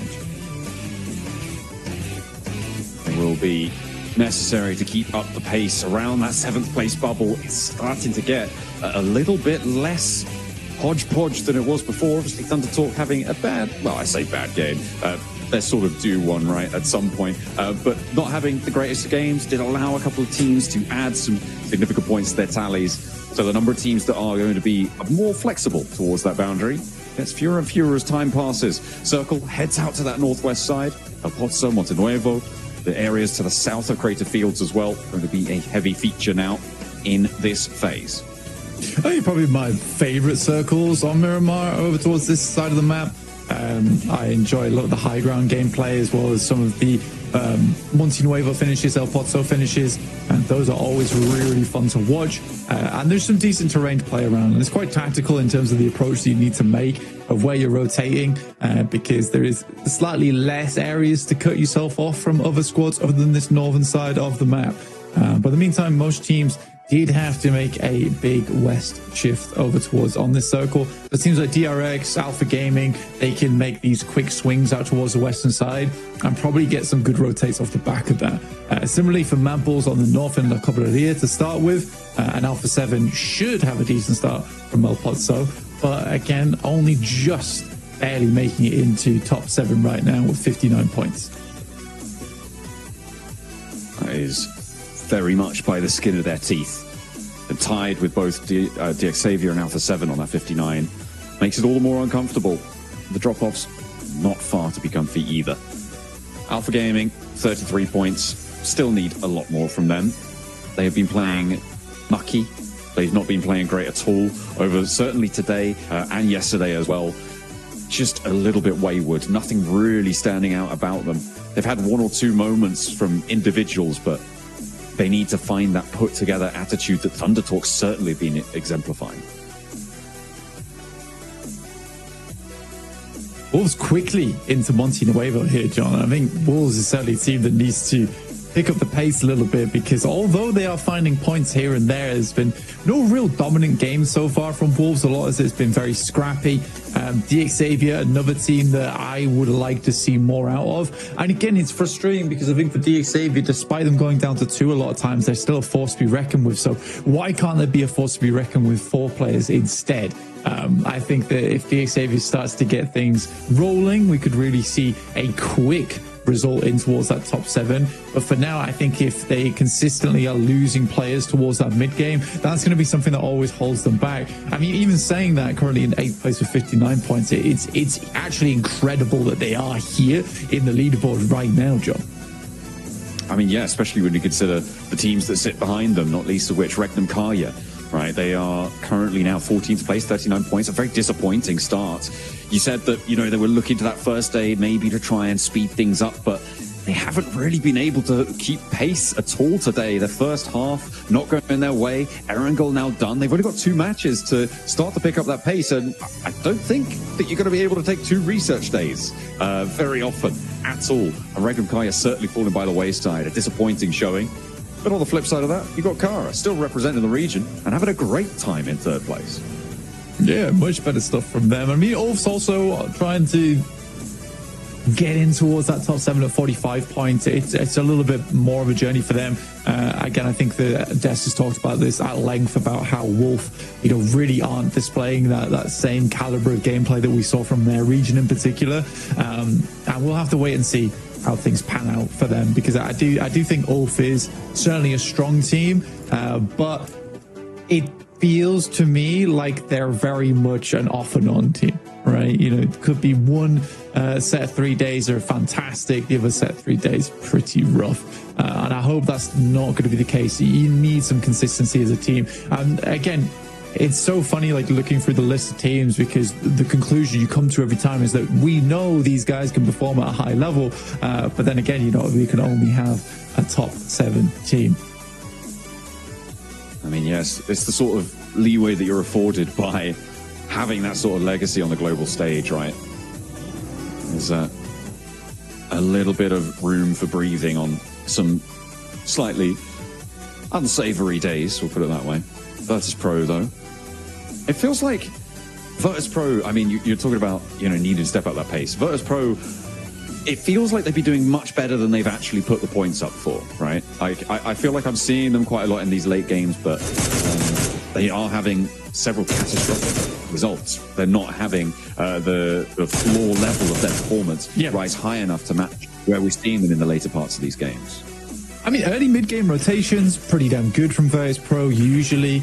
It's those mid to late games that are actually like what's causing them such grief at the moment, where they'll go out around about 19, 18 minutes into the game, but because they haven't really got too many eliminations and placement points haven't kicked in yet, they just don't get a whole lot out of it.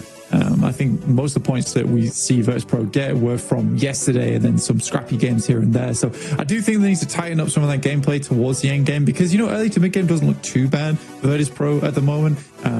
I think that a lot of teams don't really play the same way they do, which is quite quick and loose a lot of times in those early moments. And because they're able to quickly adapt on the fly, they're able to do that. And there's not many other teams that quite fill that same category. It's been a difficult road for Virtus Pro. They've got a chicken dinner, though, on the first match of the tournament. Indeed, on Rondo. Able to get 11 eliminations there. Nice stuff to find. On the eastern side, looks like OG have found themselves a scrap with current lobby laggers, Geeke. They are very much behind everyone else by quite a margin now as teams start to accelerate away from them. And in fact, OG are going to accelerate away from that position as well. They want to get a little bit closer, more stuck in, maybe over towards Thunderclaw. Getting stuck in, though, is GS. As Alpha Gaming have 2 players on the hold, GS are going to take the opposite house. They're not going to go full crash on this. And actually, that's going to allow APG to regroup. And Top maybe actually finding a shutdown. Yeah, it's not a bad shot. You also have DXavier chiming in at a distance over towards a DS3, and I think that you have DXavier maybe able to carve out a little bit of land there. Yeah, that's an awkward one. You really got to get 2 players up, and I think that the coordination has gone to pot here for GS just because of that outside sight line coming through from DXavier on this engagement.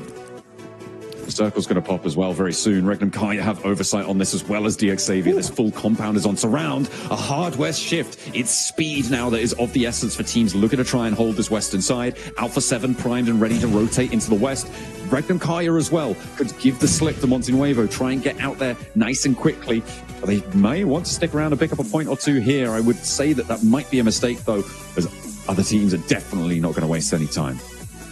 Yeah, Wolves getting a very good start to the game here, starting in Montenuevo and then being able to set a little bit over towards the west. We've got a lot of unplayable terrain in this one over towards the western side. That cuts out quite a bit of the circle itself. And you also have like that nasty terrain on the western side. And APG finally is able to put an end to GS there, taking down Jafar. Reaper straight back into the fire though, which is not great. DXavier in the meantime just taking shots over towards the vehicles, but they know better than everyone else that they need to get a move on. They're currently behind APG in the queue towards the circle, so whilst APG is getting reset and ready to go, they're going to take a quick rotate, probably down towards the south past La Deriera, I'd imagine. It's a very difficult set of rotates for the teams on the east, getting through El Pozo on the north side. Montenuevo, a bit of a roadblock on that east. It's actually a very treacherous approach to the centers areas of this circle. I wouldn't be too surprised to cut a lot of teams out, even here in stage 2, and not really be able to make it. Either that, or we'll see 3 or 4 teams in Montenuevo and El Pozo. Kara currently lining up towards the concretes on the north side. Not a bad spot either. I actually quite like this position on the map for Kara. It is a bit awkward where you can't really play on the rooftops too much because there is sightline from the eastern edge. But in terms of position to just play out the rest of the game, it certainly works that way. And a lot of this circle is based on basically survival towards those final moments of the match, because it is quite awkward at times. It depends if it moves down towards the south side, in which case that area becomes a little bit more of a hot spot. But right now for Kara, I think this is a safe position to play. They've got a decent chunk of it. Arena as well, with a high ground out to their west, a little bit less maneuverable, but potentially more profitable if they're able to find those shots, to find those angles onto the teams, trying to find any remnant of cover that is remaining on this one. DK, they have the point to the north of Montenuevo right now, under control against Ulf, but Ragnarok going to be backed off and will fold back in with the rest of his team. Meanwhile, on the southeast side, you've got Alpha Gaming, with OG approaching. Big split again for Alpha Gaming. They are not close to one another. Oh, a little bit of a trouble on the road there. But they do manage to extricate themselves from one another, keeping themselves nice and tidy on it. Big, whoa, hang on a minute. He's all the way off the top there. I was wondering, let's big drop off there, but no, he's climbed all the way up. And now Aragon sat on his mighty perch.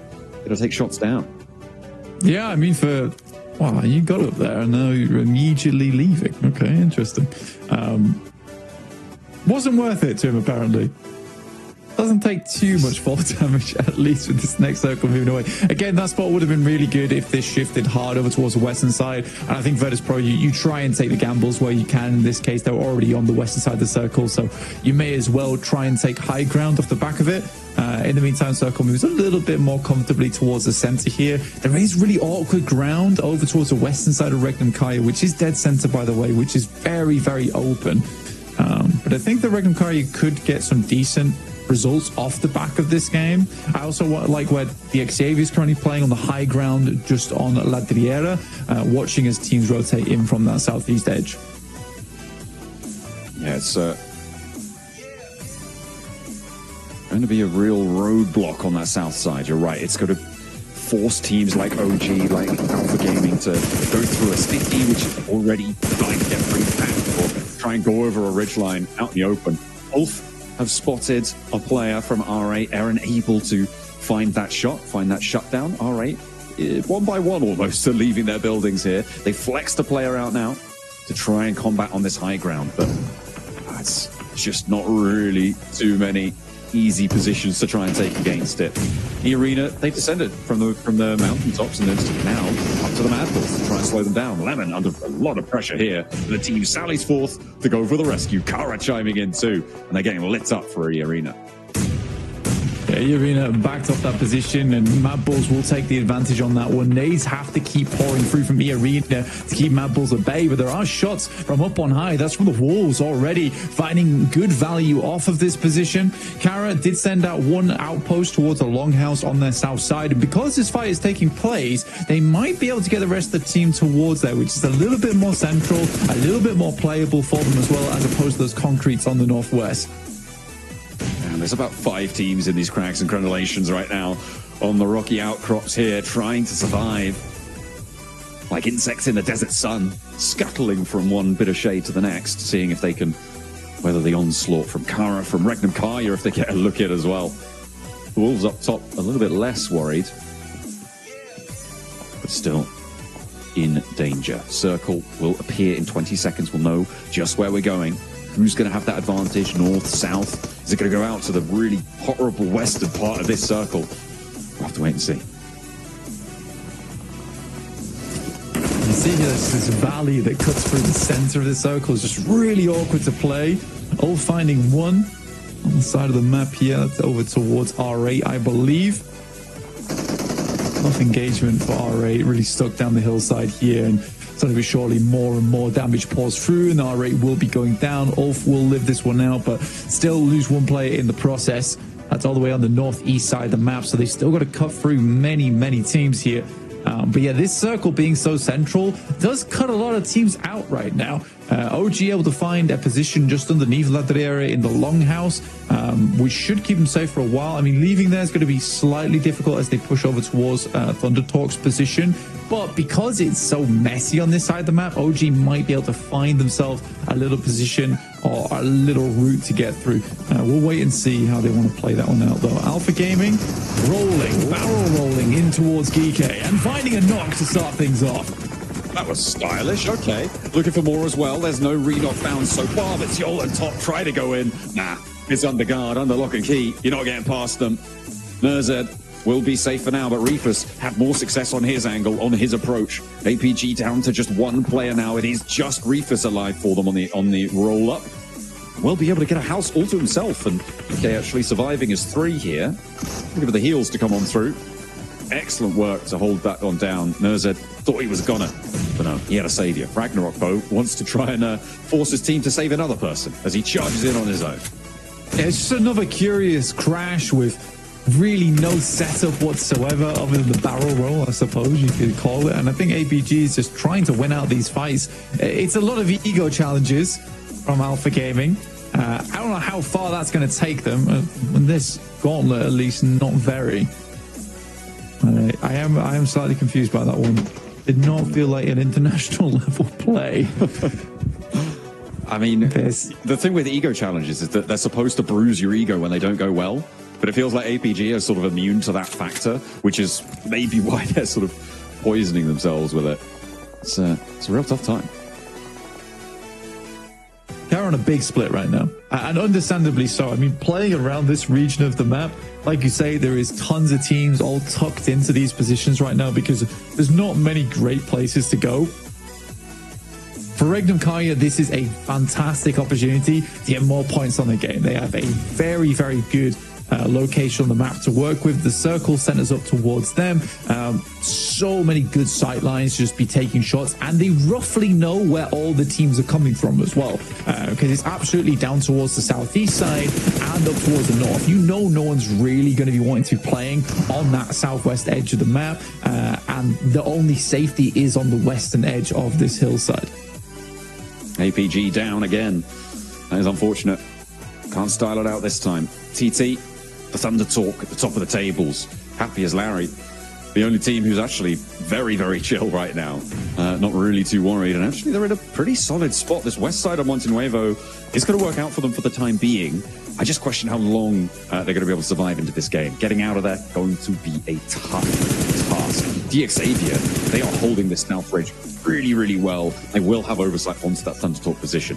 The approach is on every other angle, though, incredibly packed with players.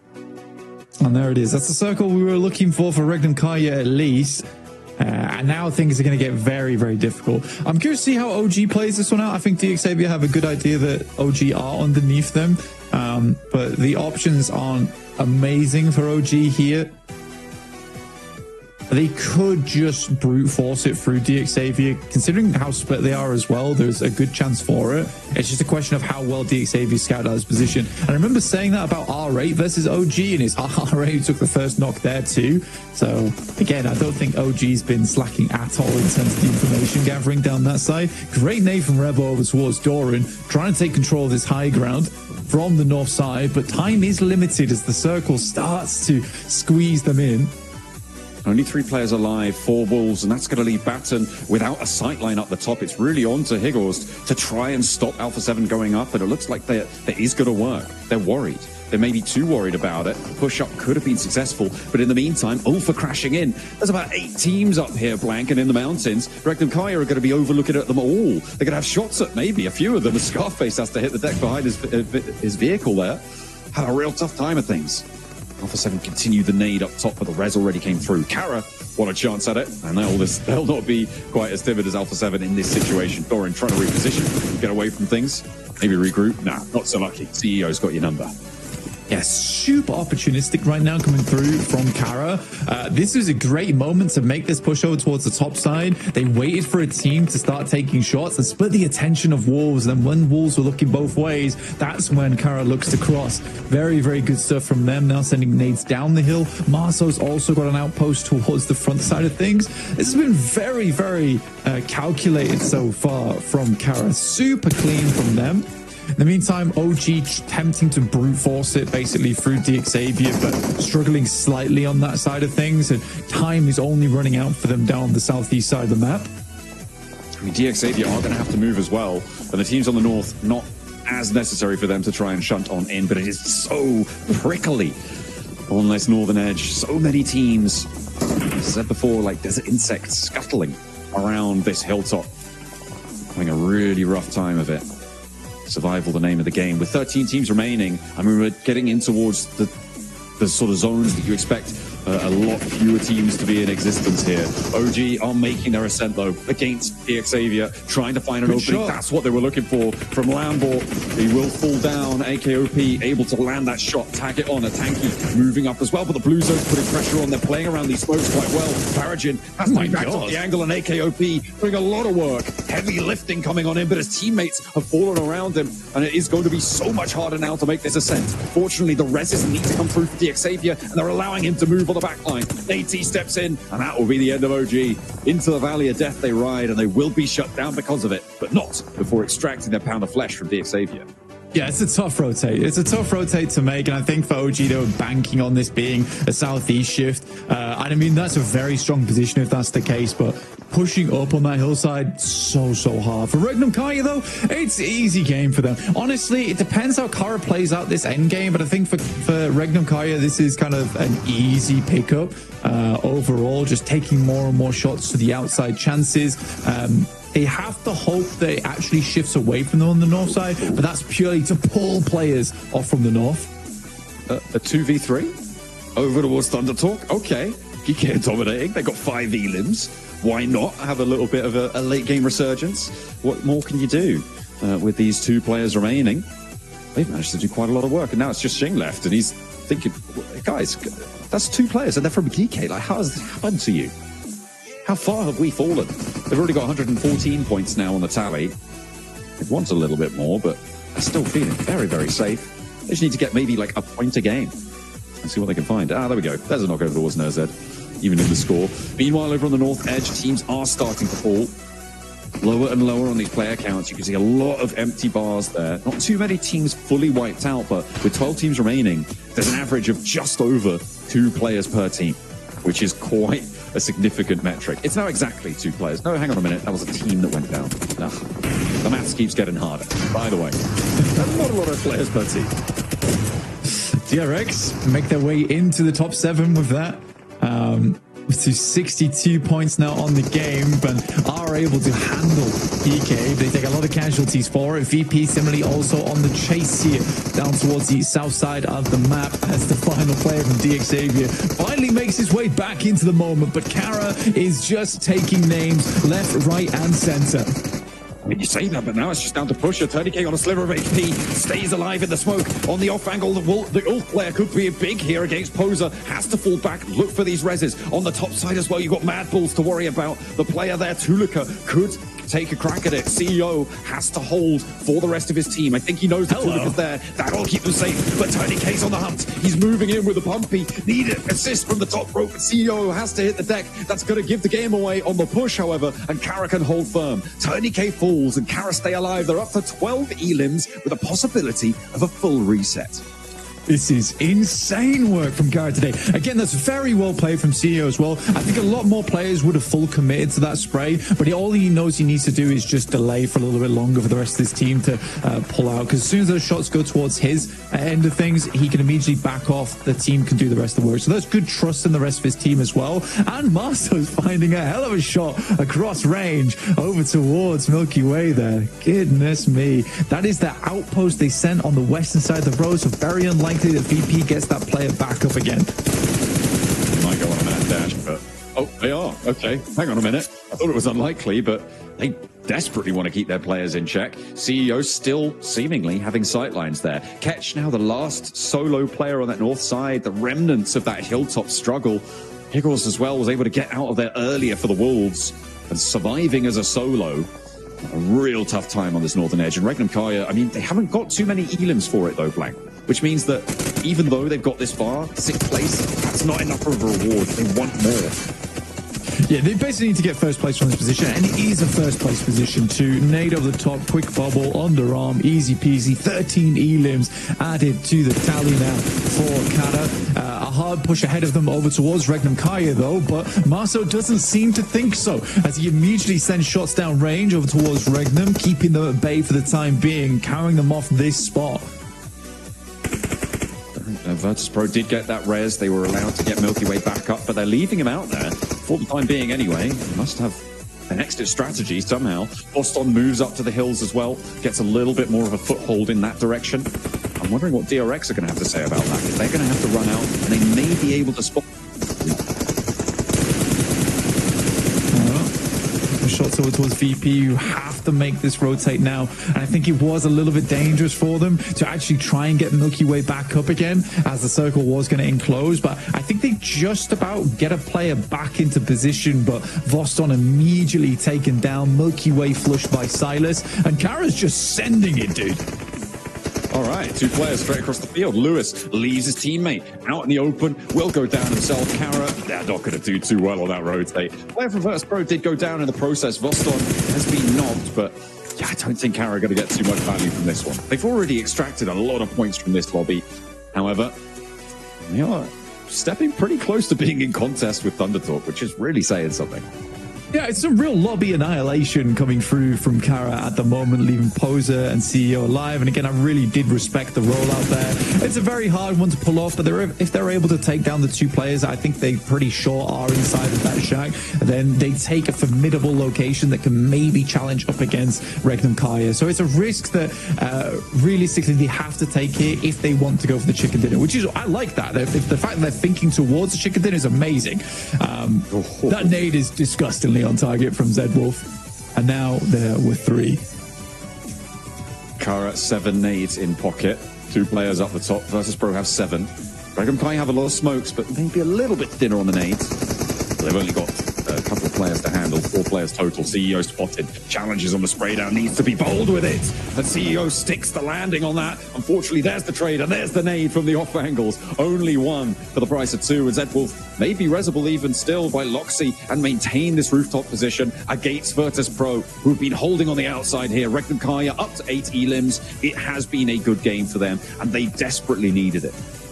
Yeah, they got a ton of smokes as well, but not too many nades to make this work. But realistically, playing in the shack, Regnum Kaya they can wait until zone 9. They just want to wait until this one really pulls Virtus Pro out of this shack, and then they can just play off the back of there with the smokes included. So this should be a Regnum Kaya win. They got a couple of eliminations off the back of it, and it does put them back in contest for top 7 after this one. They will need to have another strong game before probably match 4 or 5 tomorrow, but it sets themselves up nicely, right? I don't think any team has really played other than Alpha Gaming, let's say, and Geek, but I think most teams still have a good chance of getting into top 7 tomorrow with some pretty astonishing plays. Yeah, it is still an open door for quite a few teams. Regnum Kaya maybe just about squeaking in by the skin of their teeth here, but Virtus Pro, they're close to the bubble too. They have been chasing for a while. We were talking about how they didn't really find their way through into these later stages. Those mid games were a real struggle for them, but they managed to get all 4 players in. This hold has been difficult. Malloy going down is going to make this close down nigh on impossible for Virtus Pro. It is a 1v4 now for Aragon, unless he spends the time to get Malloy back up. But those nades now starting to run dry. Zedwolf breaking out wide. They've got all the angles they could possibly wish for, and it is going to be a swift little peek out there from Wild in the ghillie suit. The Desert Camo working wonders, and Regnum Kaya closed down a 10 elimination chicken dinner, 20 points on the match. A great way to move towards the end of day 2 here of the Gauntlet.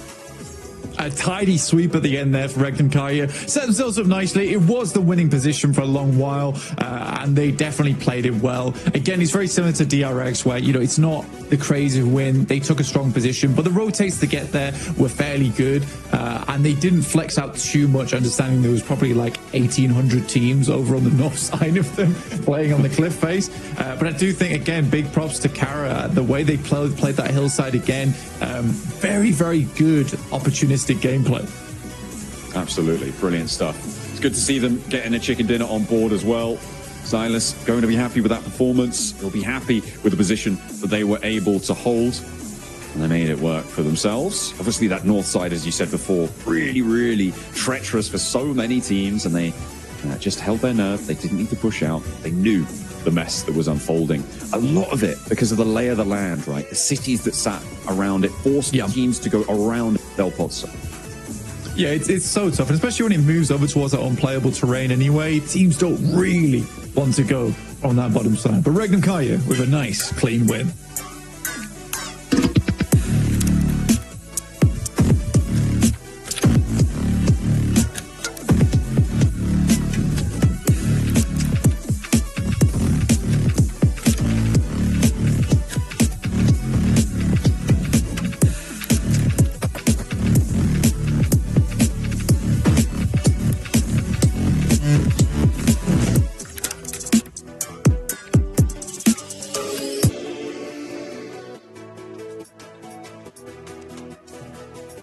Regnum Kaya finally get their chicken dinner, and this one was hand wrapped and gifted to them right here. They got a beautiful circle, but the big difference, Max, man, between them and other teams that have been, kind of gifted a zone, they do it and they get a bunch of eliminations to go home with it. So beautifully played for them, right?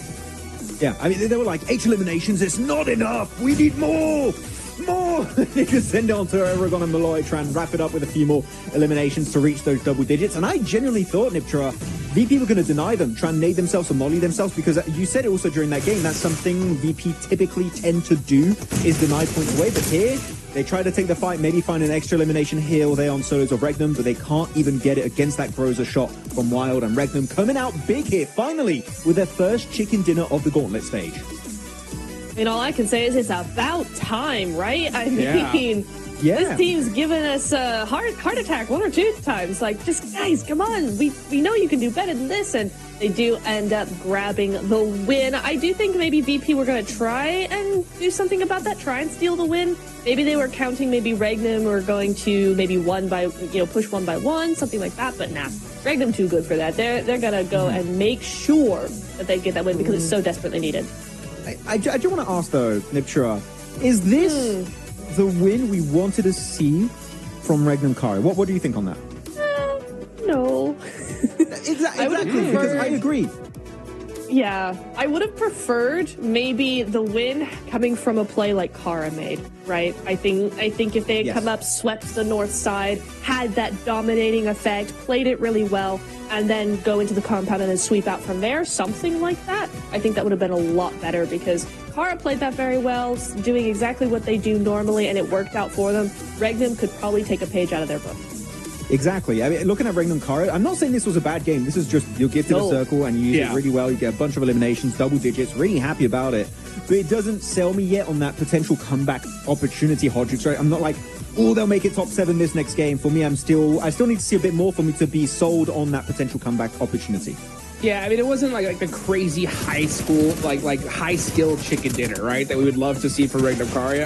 I just think that, it's one of those situations where, yeah, you know what? You got gifted a zone. It worked out for you.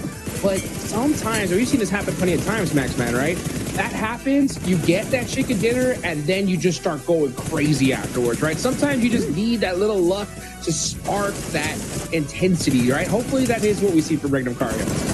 Need a spark to make the bomb explode here for Regnum Kari. Right. The Turkish will be going strong, hopefully. But yeah, hopefully that's going to give them a little bit more confidence and momentum moving forward, going into the next Miramar. And I said it, Miramar normally not a map that stands out for me as like the Regnum Kari map. You know what? Here they're able to get himself a double-digit chicken dinner. Very happy to see it.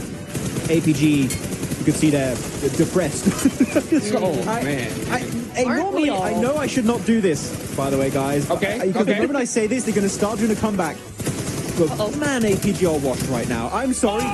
What is going on, APG? He said it. Where are they? They're not playing the game. They're not even joining the lobby, I feel like. Come on. I mean, it's hard to go against it. I mean, what is going on with this team? I mean, honestly, for me, it was watching them in that Erangel match where they could easily have just drove up to that ridge line. They would have had such secure position. Instead, they do a crazy wild outside split push onto EA and then get picked apart. That really got me just had question marks all over my head. And then, seeing this performance as well, it doesn't give me the confidence that I think we need to see from a squad like APG. So I don't know. I think that if the Maxman reverse curse technique is going to work, might as well. Let's go for it. I kind of hope it works. Part of me is like, I hope I can use my powers for good. But that's right. I don't know. I can't quite control, unfortunately. All I know is I can't curse Indian tournaments because Marzi's the one that has all the power over there. But Niptura, looking back at these rotational maps here coming out for some of these teams, Virtus Pro hugging that western cliffside the entire time. Clearly trying to set up a big high ground position. Unfortunately, the circle does shift away eventually. But Virtus Pro were calm, but yet super methodical in how they were approaching every single one of these circle shifts. Yeah, I really like how they played this. They hugged the west side, as you said, but then they move over to this compound. They try and do a 2-2 split. Later on, you're about to see that now they're actually going to try and move out, spread out across the west side of zone as well, just trying to control as much of that zone as possible. And that's what I'm looking for in a team. For me, if a team is going to do well in finals, they have to have that zone control capability. And VP certainly gave it their best. I think just that zone being just what it was out in the fields made it very, very difficult. Man, look at these leaderboards. So Regnum Kari, I get 20 points. The big standout, though, for me this game, guys, right? It's gotta be Kara. And I was trying to think, what do I say about this team? And I'm gonna use what Maxman said while we were watching this game, right? And that is, what did Kara have for breakfast, right? Because these guys went nuts today. I mean, they had 27 points, right? Before the day started. What is this? 3 games in a row with double, or 3 games total, right? So far with double-digit points. These guys are just going nuts, Niptura. They really are. I love to see it. They've gone back to their original strategy, and it's working so well for them. This is what I wanted to see out of OG. This is what I expected to see out of APG. Regnum Karya as well. This massive sweep around, just throwing hands all over the lobby, getting control, and then just moving on from there. Wild did his best. He still is MVP of the game, right? 5 eliminations, some really nice stuff, especially for 23 healing. So that's looking really good. Wild is big old GG over there.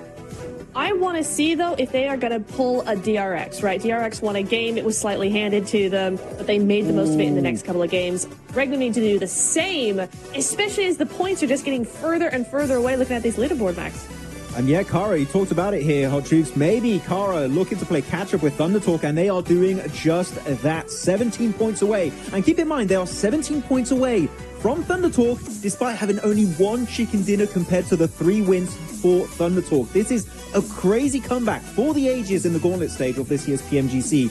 Kara, even though we're seeing some slight misplays here and there, the elimination amount they have of 70, almost tying the top fragging team in this lobby, is madness. Kara, if they keep this kind of momentum going, top 7, like they're done. Literally, possibly next game, depending on how things go down, Hot Jukes. I mean, 71 points on the day, guys. Average 14 points per game. I mean, Kara are crushing it. Yeah, a comeback that, I mean, is momentous, especially for a stage as impactful as the Gauntlet. This whole roster, this whole lobby is so stacked to the teeth. I kind of want to talk about their play style, though, in this last match, Neptura, right? We saw Kara trying to hug that north side, and they dominated, right? We saw Poser go up against EA, and they were just going in and out, just making it work, right? How do you feel like they played that one, and how did it end, for them? I know you had some questions about it. What do you think? Well, first of all, I loved how CEO played the anchor point up on that cliff because he was practically unstoppable up there. No one could touch him. He had that strong of an angle. No one could go uphill towards him. So he was able to have full domination, full info, back up his team super, super effectively. I think, Max, what ended up happening, though, is they just got a little too overconfident once they were in the top 3. Look, if you want to make a bad play, that's okay with me. Just do it together. That's all I really want. I don't really care if Kara, if you want to make a bad decision of sending it out in the fields, you can do it, but just commit. And you know what? Because you have the numbers together, maybe you'll have a better chance of coming out on top. I think they try to do too many things all at once, and that did cost them the win. I think that if they just push onto Regnum Kara here, for Kara, they do go home with a win because they then also win the safety of the compound versus Regnum. It was a little bit unfortunate for them, but you know what? They definitely gave it a fair shot, and they again showed up in terms of the elimination alone. But yeah, man, Wild, I'm so happy with Wild just performing. It feels like every player outside of just Silas, really, who is the IGL, he's still a great fragger, but every player on Regnum Kara is just Wild, Loxy, and now Z-Wolf is just the trifecta of top fraggers here in Turkey. It's great to see. Beautiful, beautiful, man. I mean, I'll tell you one thing that isn't so great to see, though, and I want to talk about it. I've been kind of avoiding talking about it all day because I don't want to curse them, right? It's got to be the Wolves, all right? Wolves have not been able to get it done today in Neptura, right? We saw earlier in this last match a crazy hard shift on the Monte Nuevo, right? That southwestern shift right on to the Wolves, and they weren't able to really make something of it, right? What do you think is going on? Like, what is going wrong with the squad, at least in your eyes? Unfortunately, I think the rest of the lobby has woken up and the Wolves were not prepared for it. I don't think they were. Yesterday, everybody, that first day vibe is like everybody's kind of tiptoeing around each other. Yes, you get aggressive, but you're still figuring out how the rest of the lobby plays. Day 2 is when you have that information now and you go, okay, this is how we're going to do it. And the Wolves, I think, have just lagged behind in that aspect. They've just not been able to follow the pace of the rest of the lobby, and they're just getting left behind in the dust. Max Ben, you agree with that? You think they're playing a little bit too split? Maybe? I was re-watching the map feed actually while Nitro was talking about Wolves just to see exactly what was going on in this game, and I'm just seeing they were on the northern position, very similar to Kara actually, and they just get completely corralled by teams, fully surrounded, and they just stay very complacent. I think that's a point in time where you get surrounded by teams, Hot Jukes. Just send it on one team to try and at least create an exit point, and I feel like Wolves were just so hesitant for so long, they just got surrounded and completely demolished in the process.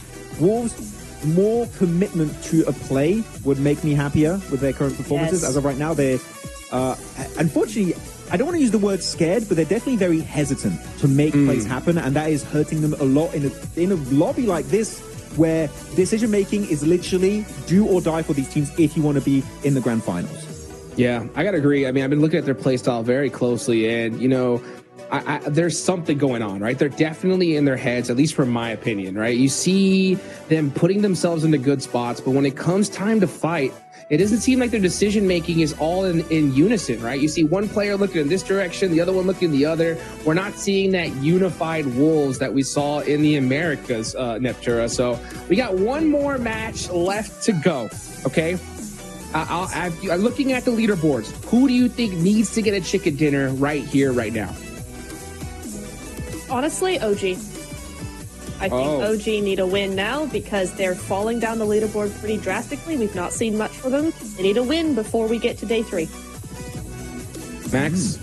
I mean, OG is, of course, an obvious one because they've yet to have a win, and they're currently in 7th position. They could slip out of top 7 for the first time if this game doesn't go their way. But I'm going to say back-to-back Regnum Karia. It's happening. They're jumping up. It's top 7 o'clock here for them. It's going to go down.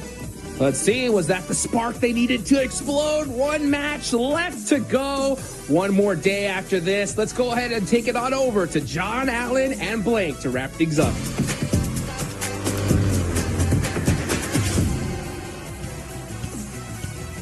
That is right. We got one more match to play today before we close out and head towards our third and final day. Will it be the back-to-back Regnum Karia chicken dinner? Only time will tell. The plane path from La Cobreria over down towards Partona for our final go around the desert this time. It's not a horrible plane path, honestly. It's sort of similar to our previous one in the fact that it does drop off most of our teams on a edge of the map, right? So it's going to be in a lot of the eastern side of the map. It's going to be a little more free. Some of those rotates you can go for. If it drops over towards Impala, you probably want to get over there pretty quickly just because you know that probably teams aren't going to be dropping in that location or getting towards that position of the map too early on. I think that the Regnum Karia double win does sound nice, you know? I wouldn't mind that. But again, I think that last win is... So it's not luck-based, it's just they did select what is probably the best compound in terms of getting a chicken dinner, and they got there early enough. So it was good identification and a good initial rotate, but from there, it wasn't really a massive amount to be done. And then a fairly tidy finish from Regnum Karia 2 versus the remnants of Kara as well as versus Pro. Oh, hang on. It's not hot.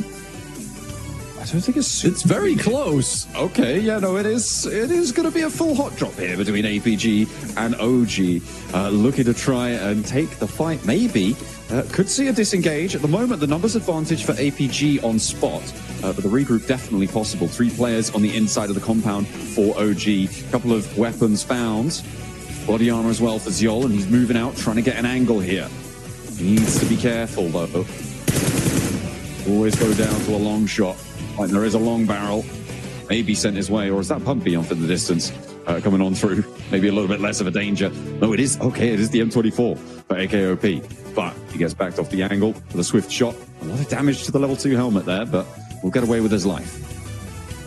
Yesterday's went pretty drastically badly for APG, with OG quite handily taking on Alpha Gaming. So this feels like maybe a little bit of revenge potentially coming through from Alpha Gaming, but are they ready and up to the task? Because, again, OG's been playing from this position quite well in the past. Looks like a significant lack of weaponry on side for OG. Oh, no, hang on a minute. It's just popping in as they get a little bit closer to them. They're still very thin on the ground. I think this is a disengage for both of these two teams. They know the circle isn't here. OG don't need to stick around on exactly this spot, but Zyol, I mean, he wants to keep this one getting stuck in. You don't get the initial knock straight away over towards AKOP, so it's a little bit harder to push this one down, knowing that you're in a 4v3 and you can just trade off. Top taking a heck of a long distance on this one with the MG3 as well. Not the greatest of long-range weaponry. Just trying to scout it out. I think he just about saw AKOP drop down there. And now looks to push further up. waiting for the cross. And I think that if he does see the cross, he can confirm for the rest of the team that they can start to push up a little bit further, make this into a 4v3 or a 3v3. But AK is just looking for meds right now. That's the name of the game for him. Level 2 helmet, level 2 vest. It's decent. Yeah, he's swapping that one out. I mean, it's unfortunate he's not come across any yet. There's 5 bandages, so imagine that those might be wrapped around fairly soon. You'd hope. But still yet to start to apply them. I mean, in that apartment building, you should be able to find a lot more meds on site to be able to find a tastier health bar, a more appetizing result towards the end of it. You can see his health bar is ticking up, so he is using those bandages to keep himself safe. It's a bit of deadlock here in Tumasera. No team wants to pull the trigger on this one, not fully. I thought, like you were saying, we're top on the outside. Maybe they were more keen for it, but no, they're kind of stuck in the mud on this. Aru, actually the counter to that opposing situation. Maybe able to chime in with the SKS as well. Yeah, just looking for something on side. We do have an interview with VP coming up shortly. We'll be talking to Aragon with 7WG. We'll hope things don't pop off during that interview, though. In the meantime, we're going to stick on board. Again, if OG loses this fight, it's pretty bad for them, right? Where there's an opportunity for DX, A7, Regnum Kaya, even Wolves in this case to leapfrog them and push them out of the top 7. Yeah, they've been very careful about this. Aru sends away in the buggy. Top has eyes on this, though. They do know about it fully. He's shuffling around. He's not made any movements with vehicles here, so his position is not given away. Aru may very well not know about this completely. But where's he going? That's what I want to know. Maybe he's trying to move undetected, and you can't blame him. But this is a very wide wrap coming on through for Aru. They're potentially just trying to create an anchor point. But this does mean that APG know this is now a 4v3 on their hands. He's wrapping all the way around. Confusion tactics. Alpha Gaming don't know what's going to hit him. Top's like, I can see what's happening. I just don't know what's happening. You know, it's coming back. It's pretty crazy stuff. Aru's now, yeah, on the backfield, trying to. Actually, I don't know what he's trying to do, but I can only imagine he's hunting for the off angle. In which case, Top's doing a great job to stay outside. It's like, you know, like when a cat's like finding the perfect place to sit. Oh, hang on a minute. We'll tune back in with that in a second. With my opinions on cats. There's the shot down for Doc. That's going to be a big pickup onto a tanky. And he's not going to go much further. Same for WizGod. APG winning this fight. Ooh, this is nasty stuff coming on through. Kind of opening a broadside. Top now steps out of the trees like, right, okay, you guys are having fun. I want fun too. Unleash the M249. Doesn't connect, but still, he was able to pull the trigger. And that's what matters. All right, last player, AK OP inside the building. He's still got Aru swinging around the outside, but this guy's deadly. Very, very deadly indeed. Not someone you want to underestimate. And they don't have players too close to him just yet. They're starting to swarm a little bit here. On the zip line, okay. Styling. Just getting some points in. Well, that was connected. So close there on the shot for AKOP. He's the last player on the inside of this building to stand for them. That off angle. Yeah, Aru is leaving this one. AKOP now left a lone soldier here with the UMP, waiting for someone to step a little bit too close, get a little bit too bold. He's watching their corner. The nades are cooking as well in the off angles. He's dropping down. He's read into it. He thinks he wants a little bit more. Reposition away. Does bait the nade in. And that might be useful here. Top on the off angle. You still have to worry about it. You can see AKOP going for that little stutter peek. Can't afford a second, though. Nose is being watched. Still going for that shot. I mean, I respect it. But he's in the window. He's in the window. Very low HP. Will take down one for his efforts. And a little bit of vindication coming through for AKOP there. He was able to get that full one revenge. Yeah, well, not complete. Aru is still alive. He's still alive out to the east side. He left. He was looking for an off angle, and off he goes for a completely different angle to the game. A solo result. Circle pop, Blank. Just kind of blitzed us up to the north side here, as it's going to be all the way up to water treatment as we send to the north of San Martin as well. It's going to be a difficult rotate again for our teams on Miramar. Yeah, not easy. Having around water treatment is really awkward as well because of the low ground that's available in this area. I mean, Mad Bulls take the right objective here. They go straight up towards the northern side of things, wrap back on themselves from La Cobreria. They already know this location is free and clear from where they dropped earlier, so they can just take high ground nice and early. You could play inside water treatment early on and keep things nice and simple. A lot of MG3s going on in this game. This is like Max's favorite game ever. Absolutely, you know. What's not to love? The LMG gameplay coming on through. More bullets means more elims, right? That's how it works, pretty sure. Thunder Talk, they've certainly got one in tow. Teams yet to really break out to the hills further northwest out of water treatment, but I'm sure it'll only be a matter of time because the conditions to the north of Hacienda getting really chock-a-block. Spray down for Coops, not quite connecting here as we tune in with Bulls down on the southeast side, the east of Hacienda.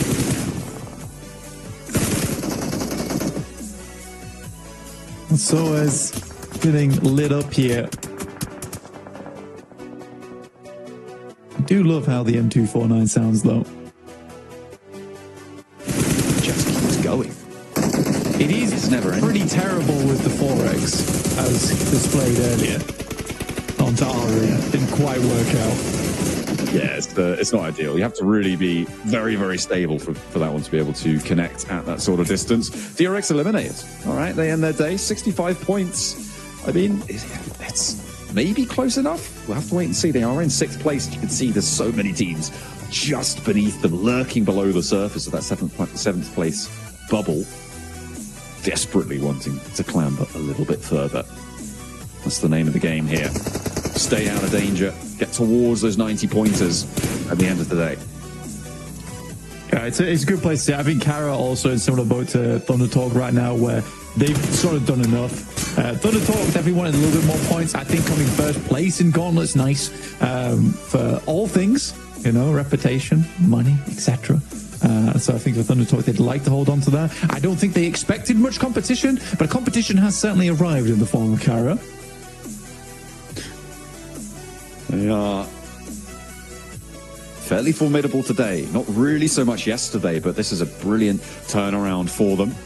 The next circle just about to come on through. Kara, you can see there, actually going to be, I mean, I would say favoured by this, but that hill to the east of water treatment is really nasty to play around. They can hold their current position, though, and that might be a little bit stronger.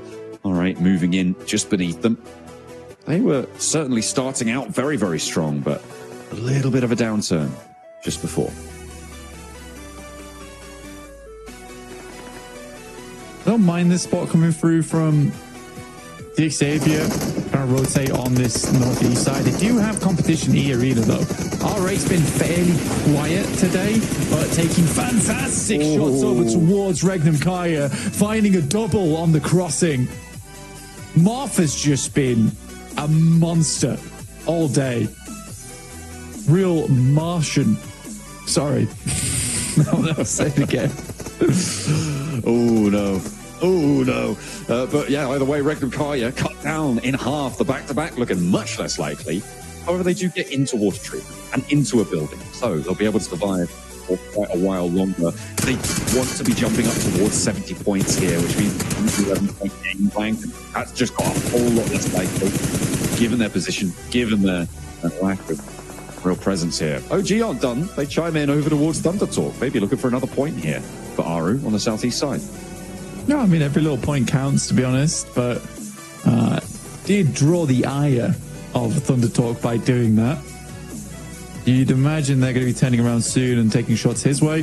DRX getting knocked out is pretty good for OG's chances as well for tomorrow, just because having another team at 65 points dropping out early in this game means it's still interchangeable. It's close again. So OG is down. 7th place. So DX Xavier chasing, Wolves chasing, Alpha 7's chasing. Regnum Kaya, I don't see the double win coming through now. So both predictions are kaput.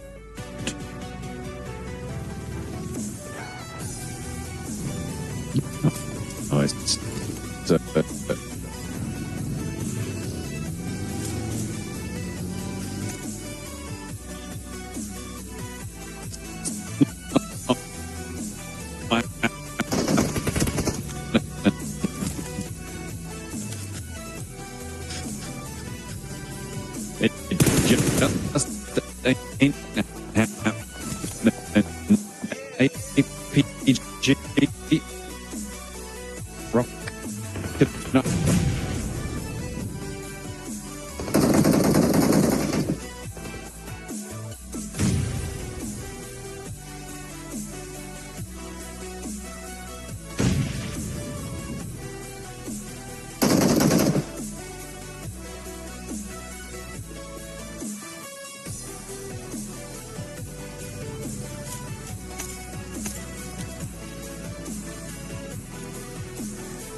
is where that mark. It's going to be enough for Thunder Talk. We'll definitely be seeing them in the...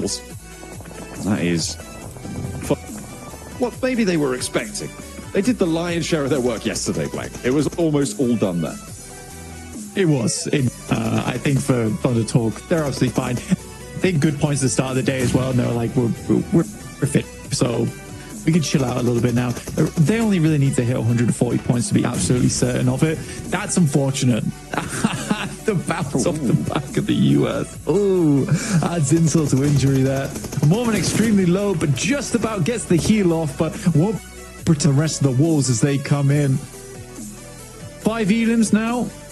1 more elim to sit even with 6th and 7th place here. That's what they're looking for. DX Xavier on the north side, and they got Geekade bearing down upon them. It is neck and neck with these two right now. DX Xavier seem to be in the front. I think that might have just put them over the top there. See what more they can do. Holding out against Geekade. Apples are chiming in as well over on that north side. It's nasty news. And they just continue to burn. Wolves. All the way down. Like in the picture of pictures, definitely popping off. You can see it's definitely gone the way there of DX Xavier. They're going to earn a lot of that. That should put them, yep, they're up in 5th there, which puts Wolves down in 9th, looking to try and jump up over Rex, who are on 65, 1 point ahead of them. Yeah, I mean, Wolves, you want to go slightly further than this. Sakura is that player to make it happen. And we'll just go for the rundown instead, but Sakura holds on strong. Slick edge like the blossom. Ooh, not to that one though. Higgles on that off angle, keeping the Wolves alive. 2 players remain for them now.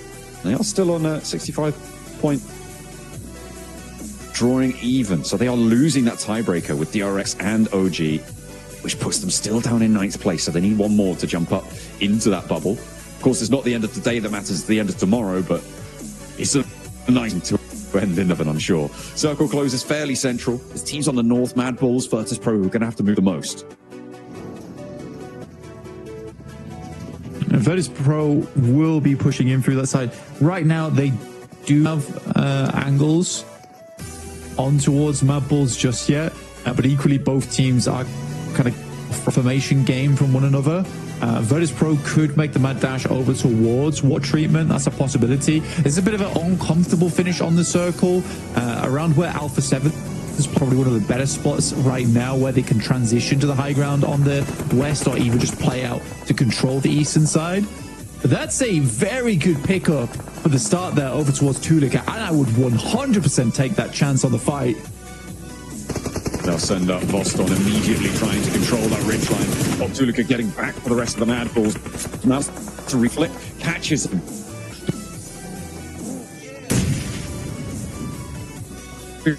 Hides of this one around because Malloy, the blue pushing, stage 5, you need to get him up if you want him to stay alive. I don't think they have to do it though. A really valuable pickup, and that is going to slow Virtus Pro all the way down on the approach.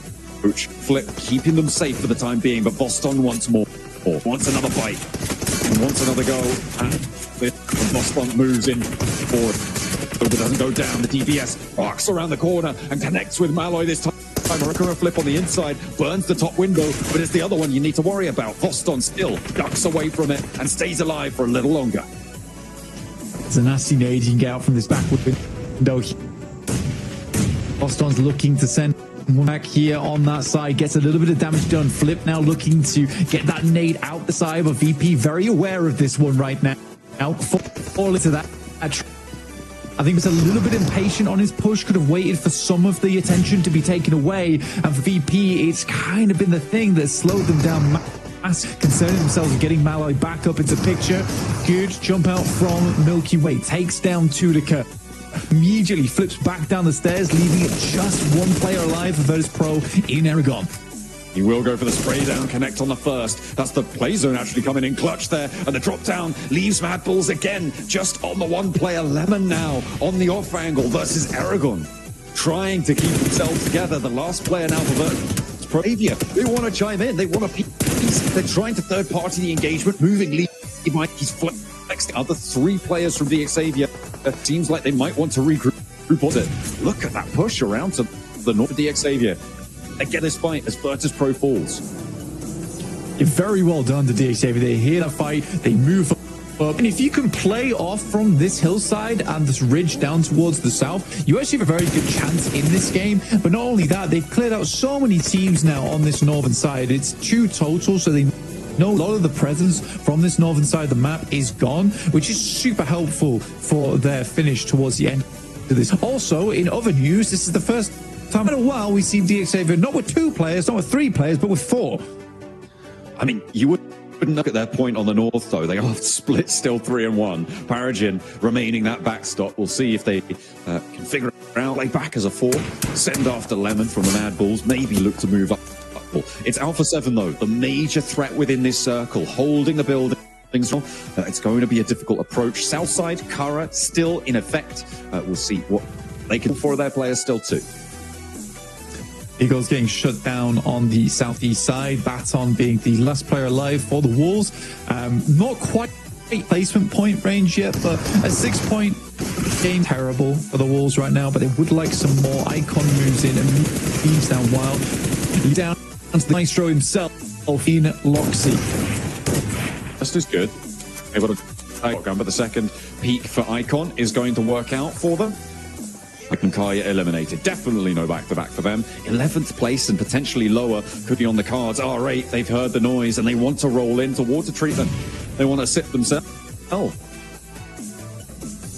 This is a good chance for that. I thought I was down and out earlier when we saw them take down Regan Kaya, but then have a tough time. That is a bad nade from ESO. Self-nade on the team is never pretty to see. Jafar around the corner, though, will take down 2. That leaves just Prestige up. Jafar. Nade cooking, looking to get those flushes on board. Jafar, pressure back, able to confirm 1. Pops out the window, slick with it. Now, what is the outside player got? R8, he's still picking up those points, and Jafar's being naughty here. Needs to be put on the set. Ida catches him, jumping in, but doesn't connect. Jafar with another. Oh my goodness me. Looking to go for a 1v4. He's put himself into the 1v1 now against Prestige. Jafar, the last player for GS, looking to survive. As the door frame, Prestige nearly got to connect onto by the DBS shot there. 2 rounds left in the chamber. A first aid now being popped. Prestige can't quite find the nerve to step in through the door frame, and I don't blame him. He's taken down everybody else. Looks for another. Has to reload now. Steps out just too wide of Prestige. He puts an end to the naughty business there for Jafar, but he did damage. I have never seen such bold behavior like that. The way he was jumping windows, it was humiliation right there for R8, to be quite honest with you. The amount of times that he jumped through the windows, R8, I don't blame them very much, to be honest with you, because it's a case, who in the right mind jumps through those windows like that? It's such a bold strategy and one that works hardly any of the time. But he was just taking advantage of the fact that no one does that sort of thing. Almost a 1v4. What incredible from Jafar there. And I mean, he has stepped up multiple times in the past, but damn, what a barn burner that play was. I mean, he had that performance against APG very early on in the tournament. It's really a flick to add to his show reel, I'm sure. Looks like, look at the final players of R8 Outry. Certainly a disturbing situation for them to try and find their way out of. DXavier, them with the top here, and the good news for the Woolwell on the opposite side is the placement points have kicked in, which means that they will get up towards the top 7, unless Alpha 7 is able to get a big game on today and push them all the way down. But even then, I'm not so sure that they can. I kind of get what DXavier were trying to do here with Paragen on the eastern side, trying to provide an anchor point just in case the circle does head east. But usually when that happens, you don't try and take 3v4s. That's like not ideal. And that's exactly what DXavier for. Finally, Paragen does regroup with the rest of the team. So they're down to 3 now, but they're starting to get buffed up, right? Every time they lose a member on DXavier, they seem to get stronger somehow. Yeah, it's way of things, it seems. 3 players at the top of the mountain. 80, the casualty for them. Prestige still alive. He kept it together in those final moments. Let's see if he can continue to do so. Ulf taking pressure. The heavy hit coming on through from DXavier. Got Paragen, gets the sideline they need. Sure, Stample is all fine now behind the Luke, trying to keep things pretty for the time being, but starting to look uglier and uglier time goes on. Takes a shot from Obscura at distance. It is not the player that I expected to be saying the name of so many times from Alpha 7. I'm glad it is. He is really showing his weight in gold here for Alpha 7 throughout these. They've not had the best one of it, but he is certainly keeping them in the running. He's pushing up, looks for Lambor, not going to connect in response either, has to fade away. Could do. Prestige has a little bit more to give. Paragen is both pushing over now, and you've got to wonder what could he do. Answer is nothing. They will fall. That is going to be DXavier able to shut that one down. They're up to 7 elims here, Blank. R8 as well, getting a hefty tally, but they will draw short on the approach to DXavier. It almost felt like R8 was channeling Jafar in that moment. Right. He may have been Jafar, but the spirit was near with R8 Prestige. DXavier able to hold on though. Evan starting to branch out just slightly, and lo and behold, Kara once again in a top 4 scenario. They are determined to catch up to Thunder Talk today.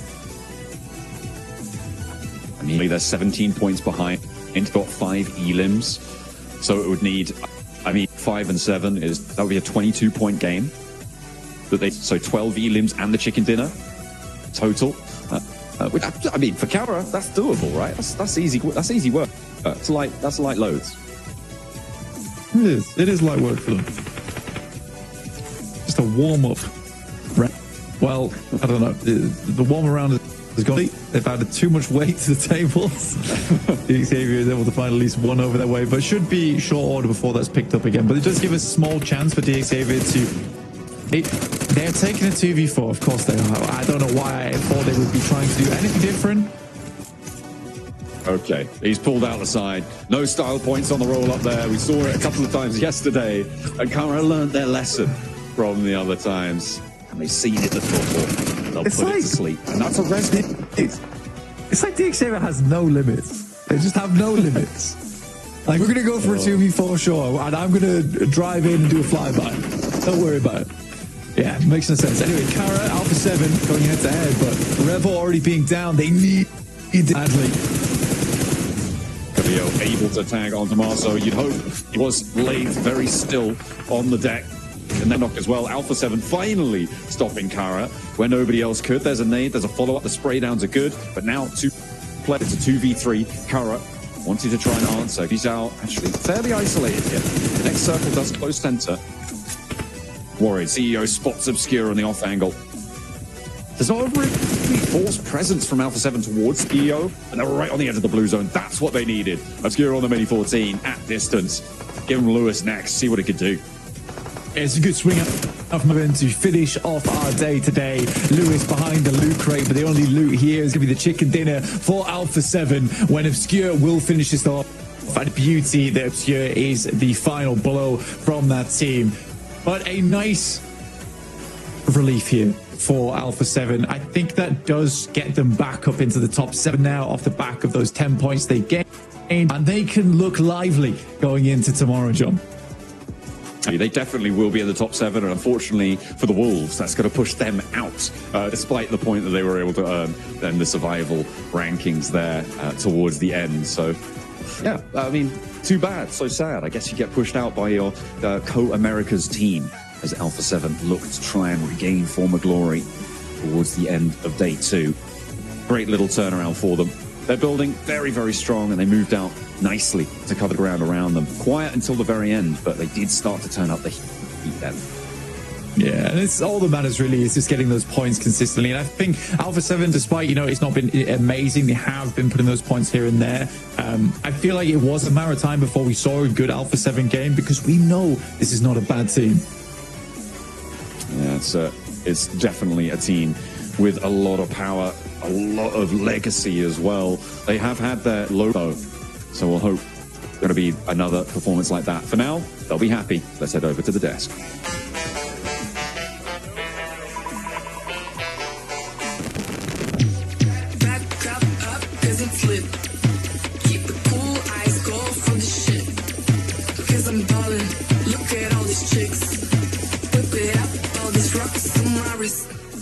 Bring it back,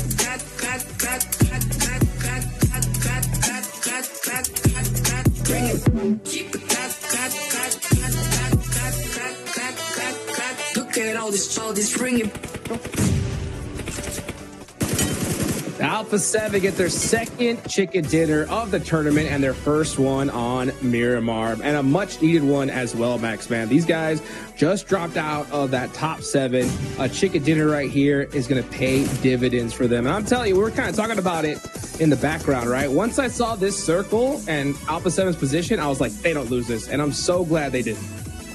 I wasn't sold on the 100% chicken dinner opportunity for Alpha 7. It depends on the timing, and I'm happy to see that the timing was literally perfect from Alpha 7. This Kara fighting the side of D Xavier with that original push, Niptura, I think it's fair to send it, just flying into Kara right there. Unfortunately, didn't quite work out for them. But Alpha 7 see that as a great opportunity to just wrap around up north, get the off angle. Obscure in particular was the nail in the coffin for this chicken dinner and taking absolute control of that finishing circle and getting themselves the win. And look at the damage, especially, except for Revo, that was just, in every fight, he was the tank of the team. Yeah. Everyone else, low damage, meaning it was very one-sided in their favor. And this is the Alpha 7, in particular on Miramar Niptura, that I wanted to see, and finally, they delivered. Yeah, I love seeing a win that's taken by angles, right? You had a player on different spots of the high ground, somebody on the low ground as well, somebody coming on through. You had a wide wrap around to try and just hem in that last player car 100%. And I love to see that. That's no chances taken, just pure skill, pure game knowledge coming through to grab a win. So really nice that we could end the day with an A7 win just like that. And you know what we're also going to end the day with, right? Some more points on the side of Kara. I mean, come on. These guys had, the best day of a gauntlet for sure, right? Because this is the first gauntlet. But, that's going to be tough to beat, Max, man. These guys went crazy. Look, if CEO from Kara is not MVP, I don't know what to believe anymore, okay? He has to be MVP of the day. There's absolutely no way that does not happen. We'll see, of course, later on as we go on to this ending segment for today. Of course, we're going to be checking out some highlights for this match. A lot of things happening from the very early stages, and in particular, we have to bring it up. APG Orangutan hot drop happened, and this time around, APG take home the win. Yeah, it was really nice to see because they were actually prepared for it as well. They had those wraparound angles, able to do what they needed to do, and OG were just like, can't do much here. We're just going to send it as a solo. Nicely done. I love this. I mean, I don't love this for Regnum, but that was just so funny. Let's just go in direct line of fire of R8 as the car comes through, flying in, sits Ping, doing the business, clutching that up for his teammate there as well. ET had been a little bit quieter in the second half of the game, or second half of the day rather, but honestly, we know their points. We know they're in probably to the finals most likely here. And a lot of tar shenanigans going on, but yeah, we've been talking about a few of these teams. One team I do want to talk about though, Max, is Wolves, right? Wolves been interesting. I actually am very happy you bring up Wolves. I wanted to talk about them. That push at the end there versus E-Arena, that fight was to be completely honest, it was a mess. The way they send it, solo after solo, and they just give multiple 1v1s over to E-Arena, not happy about it. I feel like this is a team that now is struggling to kind of keep up with the massive improvements we're witnessing from the entirety of this lobby for the Gauntlet stage. And right now, they're falling behind, and at pretty rapid pace too. Podjukes, I know you're a big fan of this team. As of right now, Wolves, yeah, they are definitely falling behind. Oh, big time. I mean, something like I said, I was just looking at their fight style. They are constantly just getting split up and getting in these 1v1 situations, and that is just not where they're going to have any success at all. I mean, when you have so much experience in this lobby, everybody is playing as an absolute unit. So if you second guess yourself and you got players just kind of focusing on two different things at one time, you're not going to have a lot of success. And I'll tell you what, Neptura, one thing that I've definitely noticed, right, is Doran, the IGL, getting knocked early, right? Quite a bit. How do you think that has impacted this team so far? I think it really drops confidence if a team or a player consistently goes out very early, because it immediately puts you on the back end. It puts you on a defense. And it's something where it's like, listen, we got to figure it out. Because if it's a singular player, right, that goes time and time again and gets knocked, I don't really care if he's the IGL or not, right? If he's the IGL, it's the better one of the players to go out early because he can still do his job from that position. However, there's something that needs to change. If he keeps going out early, it's either got to be rotations, he's got to be splitting too far. There's something that's got to be rectified there. Yeah, I mean, something's got to change up. I mean, they do get it 8 points in this match, which is definitely better than what we've seen mostly today. So it's not the worst ending, Max Man, but if we want to see them in the top 7, especially with how we've seen a lot of these teams perform, they're going to have to make it happen, right, in the final moments. Yeah, 8 points in PMGC, unfortunately, can only take you so far. But as of right now, it is not enough to remain comfortably in the top 7. Though we did see on the first page of these match rankings, Ulf, I think there was only 1 elimination for 5 placement points. I still want to see more. I know I've been saying this a lot today, Neptura, for Ulf, but they're just getting these literally god-tier positions in these games. We saw on Rondo earlier today, a few times on Erangel, and this game in particular really stands out to me as you're gifted a great spot, and yet they don't do anything with such a good position. Unlike, for example, Carrillo, they had a central compound, and these guys were blasting. Almost 600 damage. Right. These guys were on fire, doing what I wanted to see Ulf do, but no, Alpha 7 were the one to stand out the most in the sense of the circle. Yeah, it really goes to show, A7 is like, hey, you got a compound doesn't mean you just have to sit in it. You can do the business from there. Thundertalk still top of the leaderboard. Kara, even with that big last game, not able to surpass them just yet, but they're pretty darn close. And I think it's safe to say, guys, that they are in top 7 pretty comfortably. Yeah, I mean, I'm looking at Alpha 7 here in particular, Hodrix. The Americas, they have a team up here. It's Alpha 7 from Brazil. They're popping off. And the 2 wins will finally push them up here in 5th position, followed up by then Xavier. VP dropping down slowly but surely despite a very hot start in the Gauntlet. And we're seeing then DRX dropping down Orangutan for the first time here outside of top 7. And not just by a little bit, overtaken by 3 or 4 teams, if I'm not mistaken. So Orangutan, we said we needed to see a win. We didn't see it today. There's still time tomorrow. But again, the time is ticking. You need to get a win eventually if you want to be in the grand finals. That's right. 6 more matches tomorrow. That is it, right? And you got to get a top 7. Otherwise, you're going to the group stage. You can take a look at the daily MVP, Neptura, and of course, it's CEO. Of course it is. We knew from the beginning that's who it was going to be. He had the nades. He had the Overwatch angle. He had the damage. 3.5k damage just from him alone. Nearly 20 eliminations is I feel unheard of, Max. This is a crazy performance from CEO. I mean, of course, the eliminations, damage, and everything stands out, but I'm going to go a little bit further here. An average survival time on the day of 23 minutes is ludicrous. Genuinely, that means you're always getting to the later stages of the game. And of course, because your survival time is so high, it gives you ample opportunities to frag out, get the elims, get the damage, and be even better looking on this daily MVP graphic. So genuinely, I'm impressed not only by the survivability of CEO later and the entirety of Kara, but also how they take fights, when they take fights. And so far, this is the team that I would say throughout the entirety of the Gauntlet has impressed me the most, even more than Thunder Talk, that currently are still in first place. Kara, what they did today was truly exceptional, and I want to see another day like this. Hopefully it's not just a flash in the pan, but it was such a good day that replicating this hot juke seems almost impossible. Like, come on. It's a big flash in the pan. Oh my gosh, just a crazy stat for you guys. Kara, 78 eliminations. APG, 39 total points. You know what that means? They did double the amount of points than APG did in eliminations alone. But let's go ahead and take it on over to the stage to 7WG for the last interview.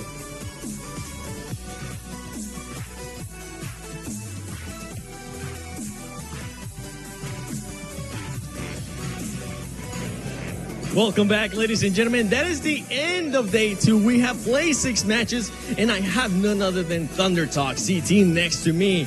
A team that's currently been performing so well, finishing in first place once again. But I want to ask you, I want to go back a little bit more, because between PMWC and PMGC, what has been the biggest adjustments you guys have made to make sure you can win at the global stage? 就是说呢，它就是从 PMWC 到 PMGC， 你们做了什么调整，然后什么改进，让你们有机会更大的机会去获得这个世界级的赛事呢？主要是因为做了一些随机应变的方式吧，然后就是在探底的时候，之前我们都是就一路被人追着杀，然后现在都是放慢节奏，然后一个人去看点，然后3个先播放。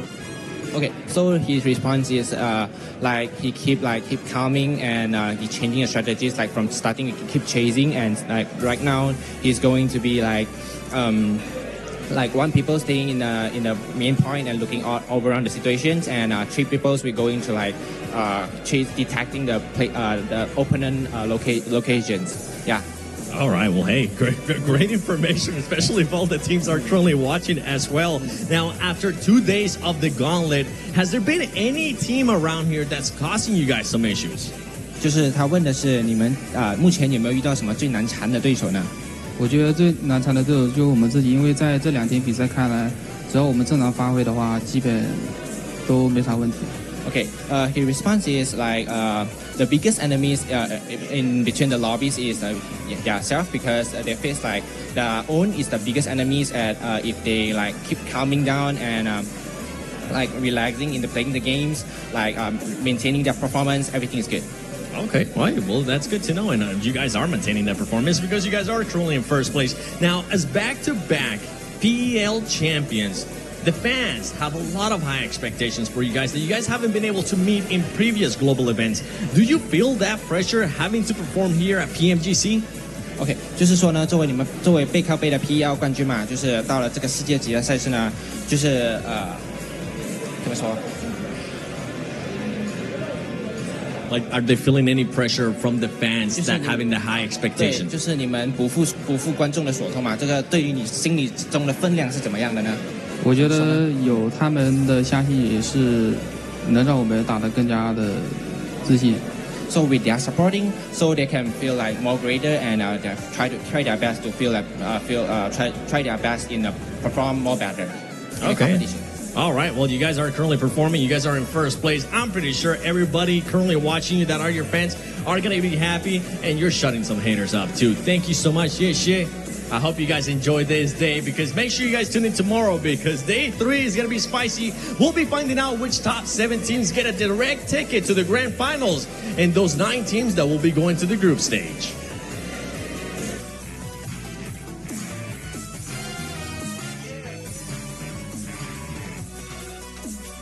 Well, I can tell you one of them, right? And that's Thunder Talk, right? They're going to the finals. They have crushed it so far today. I think Kara did as well, right, Max, man? Let's be real. Okay, we got 6 more matches left tomorrow. With the performances we've seen so far, like I just mentioned, I think there's some teams that are for sure going to make it. In reality, how many slots do you think are available?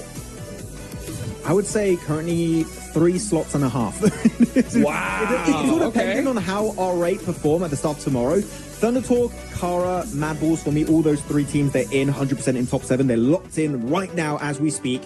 R8, they currently have 90 points. One average game they should be in, but then the bottom 3 definitely are up for grabs here, Hot Juke. So anyone can still take those top 7 spots away.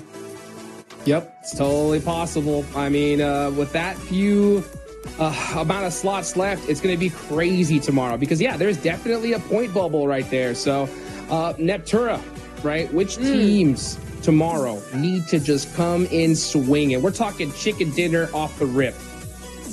Off the rip, I think anybody 8th to 13th, honestly, need to do that. Wolves, DRX, OG, Regnum Kara, GS, or Ulf, because they are all the way down in 13th, but the point difference between 7th and 13th is, quick math, 12 points. Yeah. That is it. One good game, right off in Rondo, you're in top 7, and you're well on your way to solidifying that position. So that is absolutely where we need to be.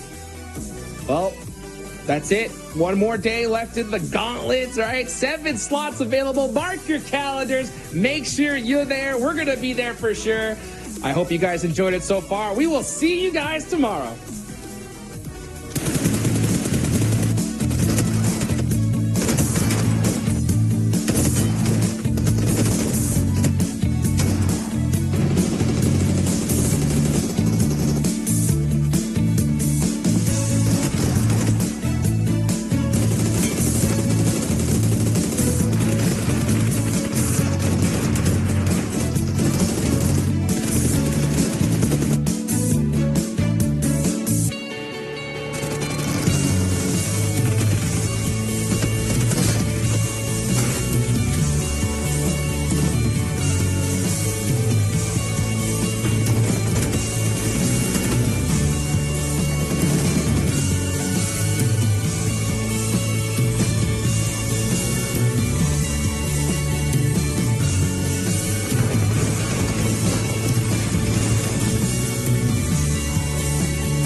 today we'll fight our best. Show it away if you can handle it.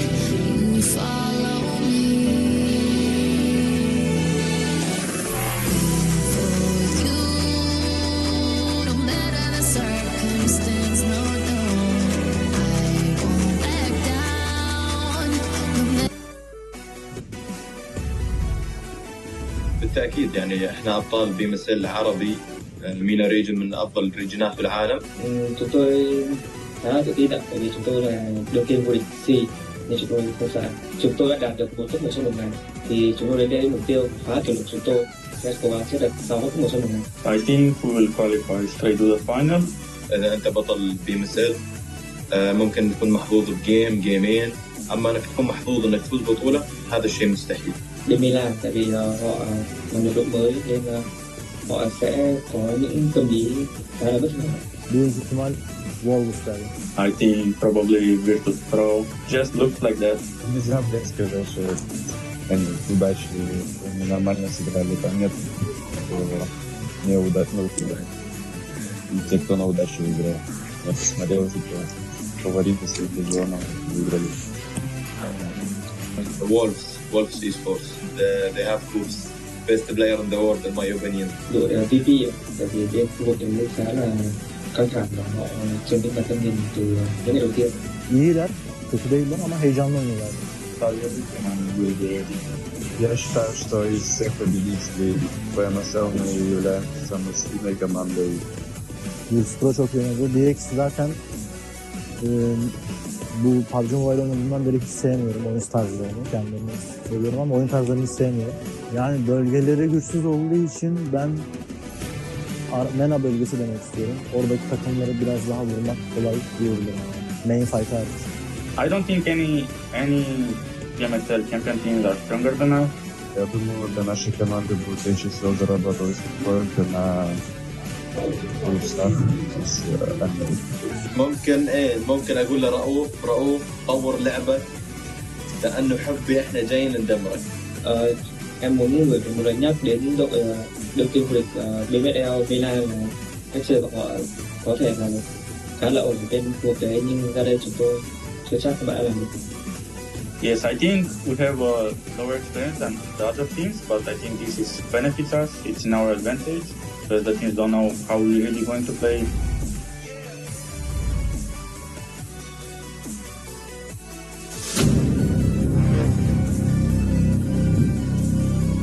2 puanla kaybetmemiz gerçekten şok oldum yani o anda. Üzülmüştüm biraz da. Pô, acho que o sentimento é de decepção. A gente não entregou o que a gente é acostumado a fazer, é brigar pelo topo. За 24 оны дэлхийн аварга одоо үзүүлсэн амжилт ерөнхийдөө маш доогоор байсан. Тэгээд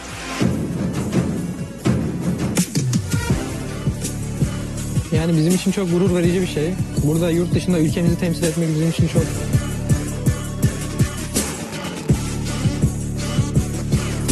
Bom, acho que esse PMGC é o capítulo final da história. Acabou a brincadeira, não tem mais essa de top 2, top 3, sei lá que top. O negócio é ser campeão. Bu sene intikamını alacağız ya. İnanıyorum yani. Regular kariyeyi herkesin şöyle hatırlamasını isteyebilirim. Sadece kazanmak isteyen, böyle intikam peşinde koşan avcılar gibi bir şey olabilir yani. Çok agresif bir takım olarak görmelerini istiyorum yani. Böyle de görüyorlardır büyük ihtimal. Türkiye'de de globalde de çok agresif bir takımız. Yani logomuzda olduğu gibi bizi vahşi bir kurt olarak görebilirler. Bence bizden korkmalılar. за энэ тэмцээнд ерөнхийдөө бүх багууд яг авраг аавна гэсэн зорилготой ирж байгаа. Манай багийн хувьд одоо бид яг өөрсдийнхөө хийдгээ хийгээд тоглолтоороо тоглоод тэгээ энэ тэмцээнийг дуусгана. É a nossa 6ª vez aqui e a gente trabalhou muito para isso.